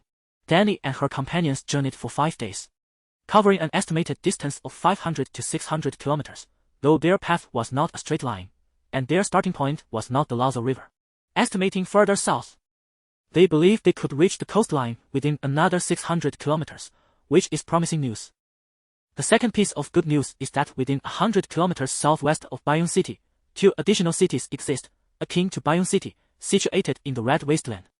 It is likely that, like Bayonne City, these cities have succumbed to the ravages of time, transformed into desolate domains. For, as Dany had previously surmised, the map indicates that a river once flowed from the Lazo River basin, traversing through Bayonne City and the other 2 cities. Now, that river has vanished without a trace. Did this mean Dany had acquired 2 new parcels of arable land? She regretted having prematurely slaughtered the lambs, for otherwise, she could have utilized Bayonne City as farmland and developed the other 2 cities into pastures, a perfect scenario indeed. However, reality proved her thoughts to be overly ambitious. The following day, the knights dispatched to the locations designated by Dany indeed discovered the 2nd and 3rd white cities. Like Bayonne City, these cities were characterized by white walls, white towers, and white structures. Despite being smaller in scale, they bore almost no discernible differences. However, Jogo, the leader of the expedition, conveyed to her that the nearest city, Khaleesi, was exceedingly eerie, with a perimeter of iron spears, rusted crimson, protruding from the walls, each spear adorned with a skull. A whispering breeze carried the sound of their sinister laughter, akin to the mocking chuckle of demons, making him reluctant to enter. Dany found herself at a loss for words. He acknowledged the wind, yet spoke of demonic laughter. If such demons existed, they would surely mock their cowardice. Sensing Khaleesi's displeasure, Jogo hastily produced a darkly gleaming iron bracelet from his pocket. At its center embedded a fire-red opal, roughly the size of a thumb. Khaleesi, look what I found in the 2nd white city, he proclaimed. It is merely an opal, not particularly valuable, Dany countered. How could it lack value? Jola interjected, taking the bracelet from Jogo's grasp, his tone familiar as he continued. This opal is brilliantly fire-red, entirely natural and unpolished, and of a considerable size, in the Free Federation. It would fetch at least 5 gold coins. If the gem were removed and set by a skilled silversmith into a filigree bracelet, its value could easily double. As Jola spoke, a note of wistfulness crept into his voice, and his rugged, bearded face gradually bore the traces of bittersweet reminiscence. How is it that a man such as yourself is so well-versed in women's jewelry? Dany inquired, deliberately steering the conversation to learn more of his story. Jorah glanced around, curiously observing the centaur, who was scrutinizing him, hesitating to speak. Dany turned to her blood-sworn, Reklo and Ago, instructing them to each select 3 warriors, 2 elderly horse herders, and 2 women to gather food, each accompanied by 3 horses, equipped with sufficient provisions and water. They were to first head southwest to the 3rd white city, using it as a base to explore the southern, southwestern, and southeastern directions for a day's ride. The targets of their search were threefold: the ruins of towns, wildlife, and potentially existing humans. Remember, your safety is paramount. Do not attempt to hunt unfamiliar animals, simply note their appearance and location. If you encounter people, is it permissible to make contact? She sought guidance from the seasoned Jorah. After a moment's contemplation, Jorah suggested that the form pair, one to engage in communication while the other returned to report. Dany nodded, instructing the centaurs to proceed accordingly. She then addressed Jogo, who had just returned from the filled White City. My blood of blood, though this place has long been devoid of human presence, since we are able to reach here, others may also venture into this realm. I want you to lead 2 10-man squads to repair the city gates. We lack sturdy, heavy timber, so there is no need to completely rebuild the wooden doors. You may stack stones within the gate opening, leaving only a width sufficient for a single cart to pass. And then, subsequently construct a small inner fortification behind the gates. However, the centaurs are unfamiliar with the concept of a fortification. Dany mused that Jogo would not comprehend it either. Let us proceed with that for now. As the Bloodsworn prepared to depart with the centaurs, Jorah hesitated and asked, Your Highness, what plans do you have for the future? Do you intend to reside here for eternity? Chapter 28, The Tale of Jorah Mormont. What do you believe I should choose? Dany retorted to Ser Jorah, possessing the world as only free dragons. She understood that regardless of the future splendor, she must now remain discreetly concealed. It was the path of subtlety that held true merit. To venture forth with 3 young dragons, vulnerable to peril, would indeed be the height of folly. Jorah pondered for a moment before responding. There is insufficient sustenance here, particularly the kind necessary to nurture 3 dragons. It was said that Aegon Valerian could swallow an entire wild bull in one bite. Or perhaps even a mammoth that roamed the frigid wastelands. At the current consumption rate of the young dragons, it would take less than a year for all of the horses in Karth to be devoured. And a year would scarcely suffice for the dragons to mature into their full potential. Dany cradled the large black dragon from the backpack at her back, attempting to prod her little finger into its mouth. The searing heat of its viscous saliva caused her some discomfort. Yet she could not even manage to insert it down its throat. When will he be capable of swallowing a mammoth whole? She mused. Did I not instruct Rhaego to seek prey nearby? She continued to tease the little black dragon, which squirmed restlessly in her grasp. Have we encountered anything larger than a sand lizard along our journey? Jorah countered. Carnivorous creatures prey upon herbivores. The Crimson Wasteland does not provide an environment conducive to nurturing docile quarry. Dragons should not rely on others for sustenance. From tomorrow onward, I shall train them to hunt for themselves, Dany declared resolutely. Without prey, what good are hunting skills? Jorah replied, incredulous. I do not expect them to grow into Valerian here. I merely wish for them to become formidable predators, so that they may not be easily coveted or hunted down by the fearful and disdainful humans. Dany's eyes sparkled as she turned to the knight, her tone enigmatic. Viserys told me that both the nobility and commoners of Westeros are secretly stitching 3-headed dragon banners at home, eagerly anticipating the return of the true dragons. What do you think? Jorah offered a wry smile. Your Highness, I would not dare deceive you. The great lords are enraptured by the game of power, while the lesser lords and merchants are far more enamored with fine wines, women, and tournaments that symbolize glory. As for the common folk, they merely wish for each year to be summer, ideally hoping for the fabled endless summer to arrive, orchards laden with fruit, fields abundant with golden wheat and sweet melons. Nyan. May their lords be somewhat merciful, sparing their wives and daughters from violence, and not using their sons as targets for arrows. As for kings, they hold no concern for them, for their lives are entirely disconnected from the whims of royalty. Thus, even if I were to leave this place, where could I possibly go? Dany shrugged, her expression indifferent. I do not possess the fortitude of Viserys. He is not merely Novi, but rather lacks any choice, compelled to arm himself with lies. Regardless of my personal desires, the usurpers are aware that the last Targaryen has hatched dragons, and they will undoubtedly dispatch the most powerful and merciless assassins to hunt me and my dragons down. I once wandered for years in Braavos, knowing it to be the mightiest and most prosperous free city of trade, and I am aware that it harbors the most formidable assassins in existence, the Faceless Men. Every mortal must meet their end, they say, and for the right price, anyone can be slain. It is rumored that they have never failed. The cost to take my life must be exorbitant, yet what does it matter to a king, even if it is steep? Jorah furrowed his brow in contemplation and reassured her. The usurper is unlikely to employ Faceless Men to assassinate you. The merchant who attempted to poison your drink last time was not one of them. Why are you so certain? I now possess dragons. Things are different, Daenerys replied. Because of me. Jorah thought to himself. Daenerys, having followed the series of Game of Thrones, recalled a pivotal moment, King Robert, aware of Daenerys' pregnancy, convened a council of lords to discuss a permanent solution to the remnants of the former dynasty. Strongly opposed to the slaughter of women and children, Ned Stark fell out with his ally and, in righteous indignation, resigned from his position as hand of the king. That must have taken place a year ago. And just 3 months prior, Daenerys had narrowly escaped an assassination attempt in the city of Meereen. For Robert and Ned, that council meeting was about whether to eliminate the Targaryens. For Robert and the other lords, it was a discussion on how to eradicate Daenerys and her illegitimate offspring. Among them, a minister had proposed hiring faceless men, a resolution that nearly passed. However, Robert was a king of extravagant tastes, with the treasury depleted and debts mounting. Peter Baelish, serving as the master of coin, believed they should opt for a more economical approach. Jorah Mormont. Indeed, it was this seemingly simple-minded giant before her. He was an undercover agent, tasked with gathering intelligence on Daenerys and, should the need arise, eliminating her as a spy for King S Landing. Yet Daenerys harbored no fears regarding Jorah's potential betrayal. Aside from his unreliable emotions, he had no incentive to turn against her from a standpoint of self-interest. The offer from King S Landing was to abandon the pursuit of Jorah and restore his title as Lord of Bear Island, in comparison to his valor in rescuing Daenerys.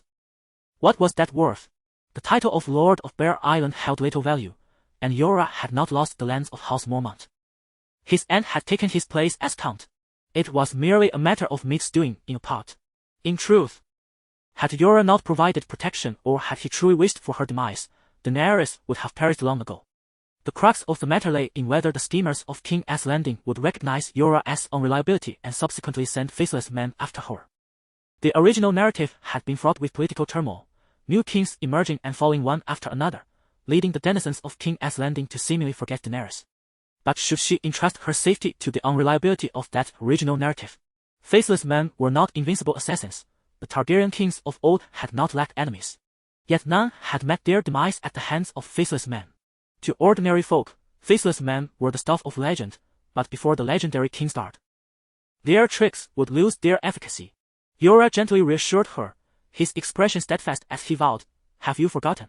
I am also a member of the Kingsguard, your queen's sworn protector." If it were the White Bull or the Dawnblade speaking such words to me, I might have believed them. However, you, a mere second-rate individual. Jorah, a robust knight, may indeed possess strength, yet his qualifications as a bodyguard remain questionable. With you here, I feel quite at ease, Dany expressed with an encouraging smile. Nevertheless, let us endeavor to linger here for a while longer. She then gestured for him to follow. And together they ascended the White Tower at the city gates, discussing the arrangements for the defense of White Cloud City as they climbed. Upon reaching the rooftop, Dany released 3 dragons into the sky, allowing them to soar and shriek with delight. Days passed, and following the black dragon, both the white and green dragons learned to fly and breathe fire in succession. The 3 vividly colored little dragons chased each other beneath the blue sky, their translucent wings refracting the sunlight into a dazzling array of hues, a sight of extraordinary beauty. The black dragon was the first to master flight, having been born merely 7 days prior. How does he compare to the great dragons of House Targaryen? Dany gazed at the black dragon circling in the azure expanse, an overwhelming sense of pride swelling within her. I do not quite understand. If there were scholars who study dragons, Jorah mused, shaking his head in confusion. Why choose such a crude name? The dragons of Aegon were named Balerion, Vhagar belonged to Visenya, and Rhaenys had Meraxes, all named after the ancient deities of Valyria. Dany candidly replied, "My dragons and I are too weak. I prefer not to evoke suspicion with overly aggressive titles. I could name my dragons after my illustrious ancestors, such as Rhaegar and Viserys, but I wish to distance myself from the former Targaryens." Why? Jorah exclaimed in astonishment. In this era, in this world, every noble with a hint of family history takes pride in their great ancestors, often naming generation after a single forebear. For instance, the Stark family has countless Brandons, and the Targaryens are replete with Aegons and Rhaenys. Even Daenerys' name is a derivative of the maiden Daenerys, with merely a letter or 2 added, and over a century ago. A Targaryen princess who married into Dorne was also named Daenerys. I am not like them. The foundation of the former Targaryens was the Targaryen lineage, for me. Dragons are my children, and the Dothraki are my kin. The Targaryen legacy brings me only burdens and crises. Enough about me, she redirected the conversation, smiling at Jorah. You know my story well. I, however, know little of yours. Pray, share your tale. Me? What would you like to know? Sir Yura replied dryly. You are the Earl of Bear Island in the north. How did you come to be thousands of miles away on the continent of Essos? Dany turned her gaze to the dragon soaring above, speaking softly. You seem well versed in jewels, fully aware of their worth. Does Bear Island possess gemstone mines? If Bear Island truly had mines, I would not be wandering in foreign lands, the knight replied with a bitter smile. He picked up a piece of milky stone from the ground and sketched a rough map of Westeros upon the stone slab of the tower window. Behold! This is Bear Island, nestled in the distant ice bay, its distance from the outer realms nearly equivalent to that of the north.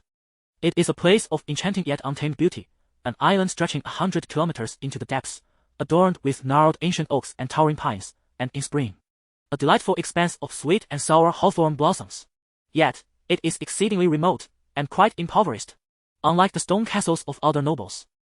My hall is constructed of massive timber, lacking imposing walls, encircled only by a humble fence. Most of my subjects make their living through fishing, barely scraping by. Devoid of trade and unable to extract substantial taxes. Our specialty is merely bears, yet where are there no bears? Merchants venture to our shores only once every few years, bringing with them textiles, copperware, porcelain, and spices, while taking with them furs, engaging in a near barter system. Despite the barren and monotonous existence, I have grown accustomed to this life, and I am never short of female companionship. The fisherwomen and peasant girls do not refuse their countess princess, and I have not compelled them. Before even reaching adulthood, my father arranged a bride for me. A girl from the neighboring deep forest castle, a Glover. I am uncertain if I truly love her, which fills me with shame, though her appearance is unremarkable. Her character is commendable. After 10 years of marriage, she endured 3 miscarriages, and after the last, she never fully recovered, soon passing away. Chapter 29. The tournament. Yura should indeed feel a sense of shame. Daenerys discovered that he did not utter the name of his wife. Perhaps she had long vanished from his memory. After all, she seemingly never penetrated his heart. Yet she bore him 3 difficult labors, ultimately sacrificing her life. The night continued. Not long after, my father joined the Night's Watch, and I became the Lord of Bear Island. Many suitors came forth, but I had yet to make a final decision when the Ironborn began their rebellion, and Balon Greyjoy declared himself king. Daenerys furrowed her brow, interrupting him with a question. When was that? Was it before I was born? My lady, I am not that old, Yura replied, his expression grave and dry. Oh. Please continue, Daenerys responded casually. It was the 4th year after the War of the Usurper. You were perhaps 4 years of age. His voice trailed off. It seems of little difference. They are all equally old. Daenerys realized that it must have been the time when Theon Greyjoy was held as a ward in Winterfell. She inquired, what were the Ironborn thinking? During the turmoil of the usurper's rebellion, they did not stir, but waited until 4 years after the usurper had taken the throne, when the domestic turmoil had subsided. What gave them such confidence? Or was it simply that their reflexes were too slow, finally responding in hopes of a hero emerging from chaos? I am not entirely certain. The Ironborn are notoriously unpredictable in their madness. Yura shook his head. Perhaps he believed the usurper's foundation was unstable. Or maybe he was suppressed by others from rising against him. During the usurper's turmoil, Balon's father, Lord Quellan, maintained a neutral stance. After your brother, Prince Rhaegar, met his demise on the Ruby Ford, he pledged allegiance to the usurper, Robert, while House Tyrell stood with the Targaryens. Thus, Quellan led the Iron Fleet to sea, intending to raid the rich, but alas, the people of Highgarden were well prepared, lying in wait at the Shield Islands. Not only did they defeat the invincible Iron Fleet, but they also felled Quellan in that battle. Subsequently, Balon inherited his father's position. At a time when the usurper had already ascended to the throne and rebellions across the land had largely quelled. It took Balon 4 years to gain complete control over the Iron Islands before he raised his banner in revolt. However, King Balon was ultimately defeated. His eldest son and second son were slain, while his 10-year-old son became the ward of Eddard Stark, the Lord of Winterfell, serving as a hostage to ensure the Greyjoy family's compliance. To celebrate his victory, Robert decided to hold a tournament just outside Lannisport. It was there that I met Lyness. She was of my age, having traveled with her father from Old Town to witness her brother's joust. The moment I laid eyes upon her, I could not tear my gaze away. For the first time, I felt an overwhelming surge of affection. In a moment of impulse, I implored her to grant me a token, so that I might fight in her honor. I scarcely dared to dream she would acquiesce, yet she readily agreed. My princess, you must understand, the tournament is a chivalric sport, not merely a contest of skill. We Northerners have never excelled in this Undo tradition, but with Lynette's token, it felt as though I were possessed by one of the warriors among the 7. Days passed, and I emerged victorious in every endeavor, ultimately adorning Lynette with the crown of love and beauty. The intoxicating allure of wine and glory spurred me to undertake a reckless act. That very evening, I sought out her father and boldly expressed my desire to marry his daughter. Given the wealth and status of our families, one would expect Lord Leighton to have coldly rebuffed my proposition, yet he did not. The lands of House Hightower encompass Old Town, the second largest port in Westeros, as well as the Citadel, and the headquarters of the Faith of the 7, all situated within Old Town. The Hightowers are also of the bloodline of the Green Hand, effectively making them dukes without the title. Lord Tywin Lannister once sought a match for his son, the Imp, hoping that Tyrion might wed a Hightower daughter. Lord Leighton almost indignantly turned him down. Jorah Mormont struck fortune, yet the honeymoon was fleeting. Lynette found my homeland to be a great disappointment, deeming it too cold, too damp, and too remote. The wooden hull of Bear Island paled in comparison to her grand and warm castle. Moreover, life on Bear Island lacked the amusements that a southern noblewoman craves. There were no masquerade balls, no pantomime performances, and no lavish feasts. Even wandering minstrels took years to arrive, usually accompanied by merchants trading pelts, and when they did, they were often aged, unattractive, and of mediocre talent. The fare in the north was far less varied than in the opulent court. My subjects considered themselves fortunate to have enough to eat, while each meal was a trial for Lynette. In those moments, I resolved that I would do anything to ensure her happiness. Thus, I hired cooks from her homeland, summoned minstrels, and procured the fineries for attending balls, counting every coin spent on jewels from Bear Island, becoming intimately familiar with the prices of most ornaments. So, you can comprehend why I became adept at estimating the worth of that opal bracelet, can't you? Jorah laughed as if he were a husband taking out loans to indulge his wife during shopping sprees. I endeavored to fulfill her every wish. As previously mentioned, it was because of her that I unleashed my potential and claimed victory in the tournament. The usurper was a lavish, a hedonistic king, extravagantly squandering his wealth while relishing in hosting tournaments, where champions were richly rewarded. On that occasion, I earned not only glory and a beautiful maiden but also a bounty of 50,000 golden dragons. Such a sum! Dany gasped in astonishment. With memories of the original owner's arduous life across various city-states, she could grasp the purchasing power of gold, silver, and copper coins in this realm. I recalled a time in the streets of the Flea Bottom, where Viserys purchased 2 sausages and a small bowl of goat's milk from a vendor for 2 copper coins. After finishing his share, he swiftly snatched the remaining half of his sister's sausage. In terms of purchasing power, one might equate a copper coin to $5. Considering it was a pure meat sausage, quite substantial in size, under ordinary circumstances, that sausage could suffice for breakfast, though Viserys, being in a growth phase, was in need of more sustenance. 1 golden dragon could be exchanged for 30 silver moons, and 1 silver moon for approximately 800 copper coins.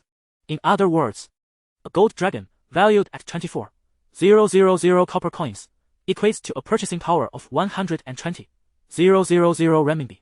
50,000 gold dragons amount to approximately 6 billion. Goodness!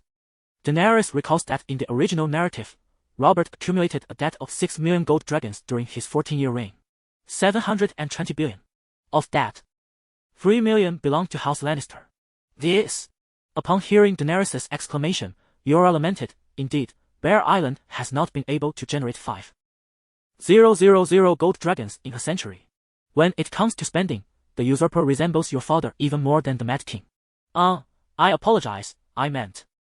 The knight's face flushed, leaving him somewhat flustered. Daenerys said nothing, merely nodding calmly. Sir Jorah sighed with relief and continued his tale of love, stating, with those 50,000 gold dragons as a foundation, I was able to fulfill every whim of Lynette, to enable her to partake in festivals and feasts. I even commissioned a grand ship for her. Her presence graced the ports of Lannisport, Old Town, King's Landing, Lys, and Pentos. On one occasion, we ventured as far as Braavos. From Bear Island to Braavos. Have you lost your minds? Daenerys gasped in astonishment. Braavos is actually quite close to the north, in a straight line. If there were an aircraft, the journey from Bear Island to Braavos would be approximately 3,000 kilometers. Well, 3,000 kilometers does seem somewhat distant. The critical point is that Bear Island is separated from Braavos by a continent and a strait. Traveling by ship necessitates circumnavigating the continent of Westeros. It is indeed too far, and the sea conditions are exceedingly complex, making a detour highly probable. One thing is certain, the voyage undoubtedly exceeds 10,000 kilometers. Farther than the distance from Shanghai to Los Angeles. Yora risked everything for his wife. Yet, this is not the end. Yora continues recounting his life of sacrifice. For the sake of money, and also due to Lynette's desire to reclaim the crown of love and beauty, the true honor of a queen, I persisted in participating in tournaments. But miracles ceased to occur, and I found myself unable to win again. With each defeat came the loss of a warhorse and a suit of armor, necessitating expenditure to redeem or replace them. Daenerys inquired, how much does a suit of armor and a steed cost? The former Daenerys, having roamed the streets, was familiar with the prices of common food and drink, yet was far removed from the costs of noble weapons and mounts. A trained steed costs at least 1 gold dragon. My former war horses were slightly more valuable, averaging around 3 gold dragons. A decent full suit of armor would cost approximately 4 or 5 gold dragons, and I must procure quality armor. He earnestly informed Daenerys that for knights like us, our familiarity with armor is akin to our knowledge of our own palm prints. Generally, I can discern flaws in an opponent's armor with a mere glance, provided there are any flaws at all. Similarly, my opponents can identify weaknesses in my own armor. Thus, I must avoid any glaring vulnerabilities and cannot afford to don inferior armor. Otherwise, I would be placing my life at risk during the contest. I fear not death, however. To perish in a noble's game due to the inadequacies of armor would be the epitome of disgrace. After a brief pause, Ser Yora spoke with a tone laden with complexity. I have participated in numerous tournaments, each time witnessing knights meet their demise, predominantly at the hands of free riders seeking wealth and glory. Rarely does a scion of the great nobility fall, for none can surpass the defenses they don in jousting. Had Daenerys witnessed the Prime Minister's tournament held in King's Landing over a year ago, she would have gained a deeper understanding of Ser Yora's words. In one such match, it was Loras against the Hound. During a fierce charge, the Hound drove his lance into Loras's chest, sending him hurtling off his saddle, soaring over 10 meters in the opposite direction. The golden stack horns on his helmet, as thick as a child's wrist, were crushed under the impact. And what was the outcome? The man stood up unscathed, dusted himself off, and waved flamboyantly, responding to the cheers of the crowd with a gracious smile. Had it been another, with slightly thinner chest armor, or inadequate padding beneath, the ferocity of the collision would surely have resulted in grievous internal injuries, if not death.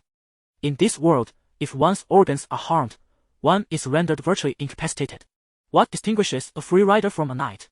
She inquired with curiosity. Chapter 30. Who dares to compare their misery? Free riders are a type of mercenary.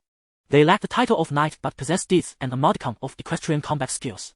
The sole distinction from ordinary mercenaries lies in their horses. Dany nodded, recognizing that a fine horse costs no less than a golden dragon, and when accounting for saddles, daily feeding, and care, it becomes evident that a typical mercenary cannot afford such luxuries. Knighthood is a more intricate matter. Generally, a child aspiring to become a knight is sent to serve a knight as a squire around the age of 7. Engaging in light tasks such as fetching drinks and running errands, which foster a close relationship with the knight. Naturally, this process does not exclude martial training. There are sword instructors specifically tasked with laying the groundwork for these children. As they mature, typically after the age of 12, they transition from squires to full-fledged pages. Knights personally instruct these pages in the arts of weaponry and horsemanship, imparting invaluable battlefield survival experiences. The chivalric code is also a vital component of their education. Pages are obliged and entitled to accompany knights into battle, preparing steeds and armor, and fighting alongside them. Through this process, pages can learn a wealth of martial skills from their knights, provided those knights possess such knowledge. Many pages remain pages for a lifetime, as they lack the means to procure their own horses and armor. Dany clicked her tongue, pondering why her knight could not bestow upon her a suit of armor or a steed. Yora, casting a deep glance at Dany, self-deprecatingly remarked, "Because I have repeatedly lost my armor and horse to opponents in tournaments, I soon exhausted my last savings and was compelled to borrow heavily from the Braavosi treasury. I am, after all, a count with a fief, belonging to the Mormont lineage that has endured for millennia." Dany interjected, "I have heard that the Lannisters borrowed several million gold coins from the usurper. Is it truly that much?" Yora pondered, then shook his head and sighed. "There is a saying in Westeros, Even the dawn of Lord Tywin is gold. Nobles differ vastly. The Westlands are rife with mountains, many of which conceal inexhaustible gold and silver mines. Ah, so your family is wealthy? Dany prompted, raising her chin to encourage him to continue. Continue what? The knights or my tale? Yura licked his lips, feeling parched after his lengthy discourse. Let us hear about the knights. Any knight may bestow knighthood upon another. Thus, if a knight deems that a squire has the qualifications to become a knight upon reaching adulthood, he will lay his sword upon the kneeling squire's shoulder and loudly proclaim the name and house of the recipient. The process is more intricate than I have described. The newly dubbed knight must also receive a blessing of holy oil from a septon and spend a night in the sept. This is a rite of devotion to the seven, which is why few from the north, who worship the old gods, attain knighthood. So, are you a false knight? Dany inquired, tilting her head to regard him. The knight's face flushed, and he retorted, there is no such thing as a false knight. Northern nobles need not be formally dubbed to be recognized as knights. He quickly added, I am among the rare few of the north who have been anointed as a knight. In addition to the aforementioned formal methods of becoming a knight, there exists a more expedient route. Should one distinguish themselves in battle, a lord may directly bestow knighthood upon them. Such was the origin of my own knighthood. Was it during the war that toppled the Targaryen dynasty? Daenerys inquired, raising an eyebrow. No, certainly not, he quickly refuted. It was during the suppression of King Balon Greyjoy's rebellion. Unbeknownst to him, the transformed Daenerys had little regard for the usurpers wore that led to the Targaryens' loss of the throne. Swiftly redirecting the conversation, he continued, beyond the free knights, there are also hired knights and sworn knights. Sworn knights serve under other nobles, having pledged their fealty, hence their name. They are often lesser nobles who hold the title of knight but possess no lands. I was once your brother Viserys' sworn knight, and later, I became your sworn knight. Until you bestowed upon me greater honor, allowing me to become your queen's guard. Listening to his heartfelt recounting, Daenerys internally scoffed. You were the one who shamelessly sought to become Viserys' sworn knight. When I appointed you as my queen's guard, it was your own request, at that time. I merely intended for Yura and the others to become my blood riders. Oblivious to the irony of his situation, Ser Yura continued. Great nobles frequently hire free knights to patrol their domains. Compared to the lifelong loyalty of sworn knights, hired knights offer greater flexibility and are also more economical. Bear Island is not insignificant. I cannot afford sworn knights and maintain a few free knights to patrol the woods. At this juncture, he sighed deeply, filled with melancholy, and lamented, I am bankrupt, unable to even pay the wages of my cook and minstrel. When Lynette heard of my intentions to pawn those jewels, she, for the sake of money, to retain Lynette's jewels, singers, and cooks, my hired knights apprehended several poaching peasants. According to tradition, they faced the choice of losing a hand or being sent to the wall to join the Night's Watch. Yet, for the sake of money, I ultimately renounced my honor. I sold them to a slaver from Lys, which contravenes the laws of the Seven Kingdoms and the faith of the Seven, prohibiting the existence of slavery. You were exiled? That seems rather severe. A fine could serve as a warning against future transgressions, Daenerys remarked. Exile is more honorable, yet more brutal. I have committed a capital offense and must face execution, he replied. According to the traditions of the first man, Eddard Stark must personally judge me. After hearing my final confession, he must wield ice to sever my head. Ice, the ancestral sword of House Stark, forged from Valyrian steel. The Duke wields it to execute criminals, regardless of their status, ensuring all equally meet the blade's edge. Daenerys glanced at the sketch of Westeros that Yura had just inscribed on the stone and remarked. Winterfell is quite distant from Bear Island. Did you manage to escape? Roughly 1,000 kilometers, if one rides tirelessly. It could take as little as 2 days to reach the coast, and on the 3rd day, one could embark for Bear Island. 3 days is ample time for me. Sufficient to flee with Lynette and her jewels. If memory serves, you are the sole heir of House Mormont. Yura nodded, affirming that his father had no other sons, and he had a maternal aunt, though her 5 children were all daughters. Has your father donned the Black Cloak? Indeed. Did you once serve as a guard to Eddard Stark and partake in the War of the Usurper? Dany inquired again. I also fought in the Battle of the Trident. He replied softly, his voice like a gentle breeze brushing against hair, imbued with caution and a hint of pride. You have risked your life for Winterfell all these years, standing by him as a traitor, aiding him in quelling rebellions, only to have him decree the death of the sole male heir of House Mormont for a few poachers. Dany's tone was complex. Though it was a question, it bore a straightforwardness. That is the nature of Stark, Yora said now, still aggrieved. Clearly feeling that his lord had been excessively harsh. After a moment, the knight sighed again. Perhaps that is one of his rare charms, fair and just. Strict with himself as well as others. How should it not be that he is strict with himself and lenient with others to possess true character? The plight of Yora would be unfathomable in any dynasty of the Great Realm. This transcends the realm of the Iron-Willed. Even the impartial Judge Bao had moments of leniency. Or how could the 7 heroes of the 5 virtues have survived? One can only say that Eddard Stark led a life of such ease, his mind too rigid. Dany could not help but ponder, is maintaining a kingdom truly so effortless in this world? The Stark family behaves in such a manner. Yet the North remains steadfast in its sovereignty. But how did the Targaryens lose their kingdom? Was this body as father, the Mad King Aerys, even more reckless? Heaven help them, with such a lack of political acumen, they can simultaneously wreak havoc while maintaining their realm for hundreds, if not thousands, of years. The last emperors of the Great Realm would surely drool with envy upon learning of this. In truth, it is only the Northerners who are so obstinate. Families like the Lannisters, Tyrells, and Martells wield political machinations that rival any famous monarch of the Great Realm. Very well, continue. She felt there was still much she needed to learn. The survival principles of this world were vastly different from those she was familiar with in the East. She could only adapt to change. At the very least, the dragons must grow powerful enough to withstand bolts from crossbows, seemingly invulnerable. Should she have the dragons learn the ways of the knights of Westeros, donning suits of armor? In a bare-handed duel, even the diminutive Khalasar could find 10 horsemen to slay Yora. Yet if clad in armor, not a single one of her blood-sworn warriors would stand against him. Dany's thoughts wandered, while Yora continued, I remind myself that only my love for Lyness matters, honor, status, homeland, titles, kinship, none of it holds significance. I would escape with her to Lys. That grand ship still holds some value, and we could live a prosperous life for half a year. Upon hearing the words true love, Dany knew that Yora was destined for tragedy. Indeed, his bear-like, ferocious eyes turned crimson, glistening with unshed tears, while his rugged, square-jawed visage contorted into an expression of sheer anguish. I found myself compelled to become a mercenary, for I possessed no survival skills beyond the art of warfare. On that fateful day, I received a mission that required me to depart from Lys and journey thousands of miles to the Norn River, where I would contest land with the Braavosi. Her tone shifted to one of inexplicable sorrow as I handed her the deposit. She clutched the gold coins alongside her jewels and, by the following day after my departure, moved into the chambers of the Trade Prince, Trade Almoran. How tragic! Presently, when Dany gazed at Yora, she perceived the agony etched upon his large face, which had transformed into a glaring symbol of despair.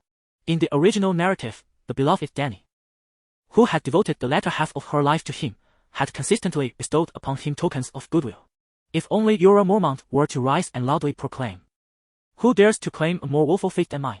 Dany pondered intensely, and it seemed that only the future Theon could meekly utter, perhaps I could reach your pant leg. In truth, she was ensnared in her own perspective, neglecting the existence of one who suffered far more grievously than Yora Mormont herself. Chapter 31. The Dragon Among Dragons. Before the Princess Daenerys of Dragonstone was even born, she endured the tragic losses of her elder brother and father. Following her emergence as the last princess, her birth caused her mother to suffer a harrowing ordeal. What followed was 13 years of relentless hardship, culminating in her being sold as a slave to the Horse Lords. Fortunately, Drogo, that seasoned warrior, treated her with relative kindness. Yet, the specter of death soon loomed over her once more, as her brother was slain by her husband, and both her husband and son were sacrificed to the Demon King Arhila by the witch. This was merely the sorrowful first half of her life. During the tumultuous years in the Bay of Slaves, while liberating others from their shackles, she found herself encumbered by her own bondage. After enduring years of suffering, she finally returned to Westeros, only to discover that she was not the prophesied savior, but rather a mere stepping stone for the true prophesied one to ascend. Her loyal companions perished one by one, and those who survived harbored ulterior motives. Her beloved Mormont met a tragic end, while the one she cherished betrayed her. The childlike dragon had become a mere pawn in the game of power, a prize for the victor. It seemed as though two of the most unfortunate souls had converged, compounding their misfortunes. However, the newly transformed Daenerys refused to see herself as a victim except perhaps in those initial moments of transition. She would not allow herself to be a harbinger of bad luck. Anyone who encountered her would be the one to suffer misfortune. Lyness is the daughter of House Hightower, is she not?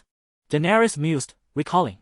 I remember the legendary captain of the King's Guard, the White Bull, was also of House Hightower. Indeed, Sir Jorah Hightower is Lyness' uncle, he confirmed. But does she not risk bringing shame upon her family with such actions? She wondered incredulously. I have already brought shame upon my own family. I am a man without honor, he lamented. She could return to her family, has she? Daenerys inquired. It is said she is now the favored concubine of Prince Tristram.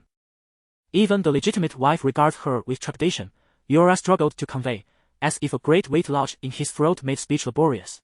Yet Daenerys pressed him further. Have you sought her out since your return from the River Norn? Have you visited Lys? The anguish in Jorah's eyes deepened. And this towering man seemed on the verge of collapse. The Prince of Trade is immensely powerful. He intercepted me personally on my way to Lys. Does he intend to kill you? She asked hesitantly. This is an insurmountable obstacle. I do not need to know all of Jorah's secrets, but if this matter remains unresolved, how will I trust him when I next encounter Lyness? He merely used words. He made me aware of the situation and advised against futile struggles, which would only tarnish our reputations. If I were to be inconsiderate and intrude upon their lives, I would soon vanish without a trace from the western continent of Essos. I do not fear his threats, the knight solemnly asserted. I merely wanted to ensure Lyness was not coerced in any way before I departed. Daenerys thought to herself. Those two would likely have already conspired behind your back. Do you still love her?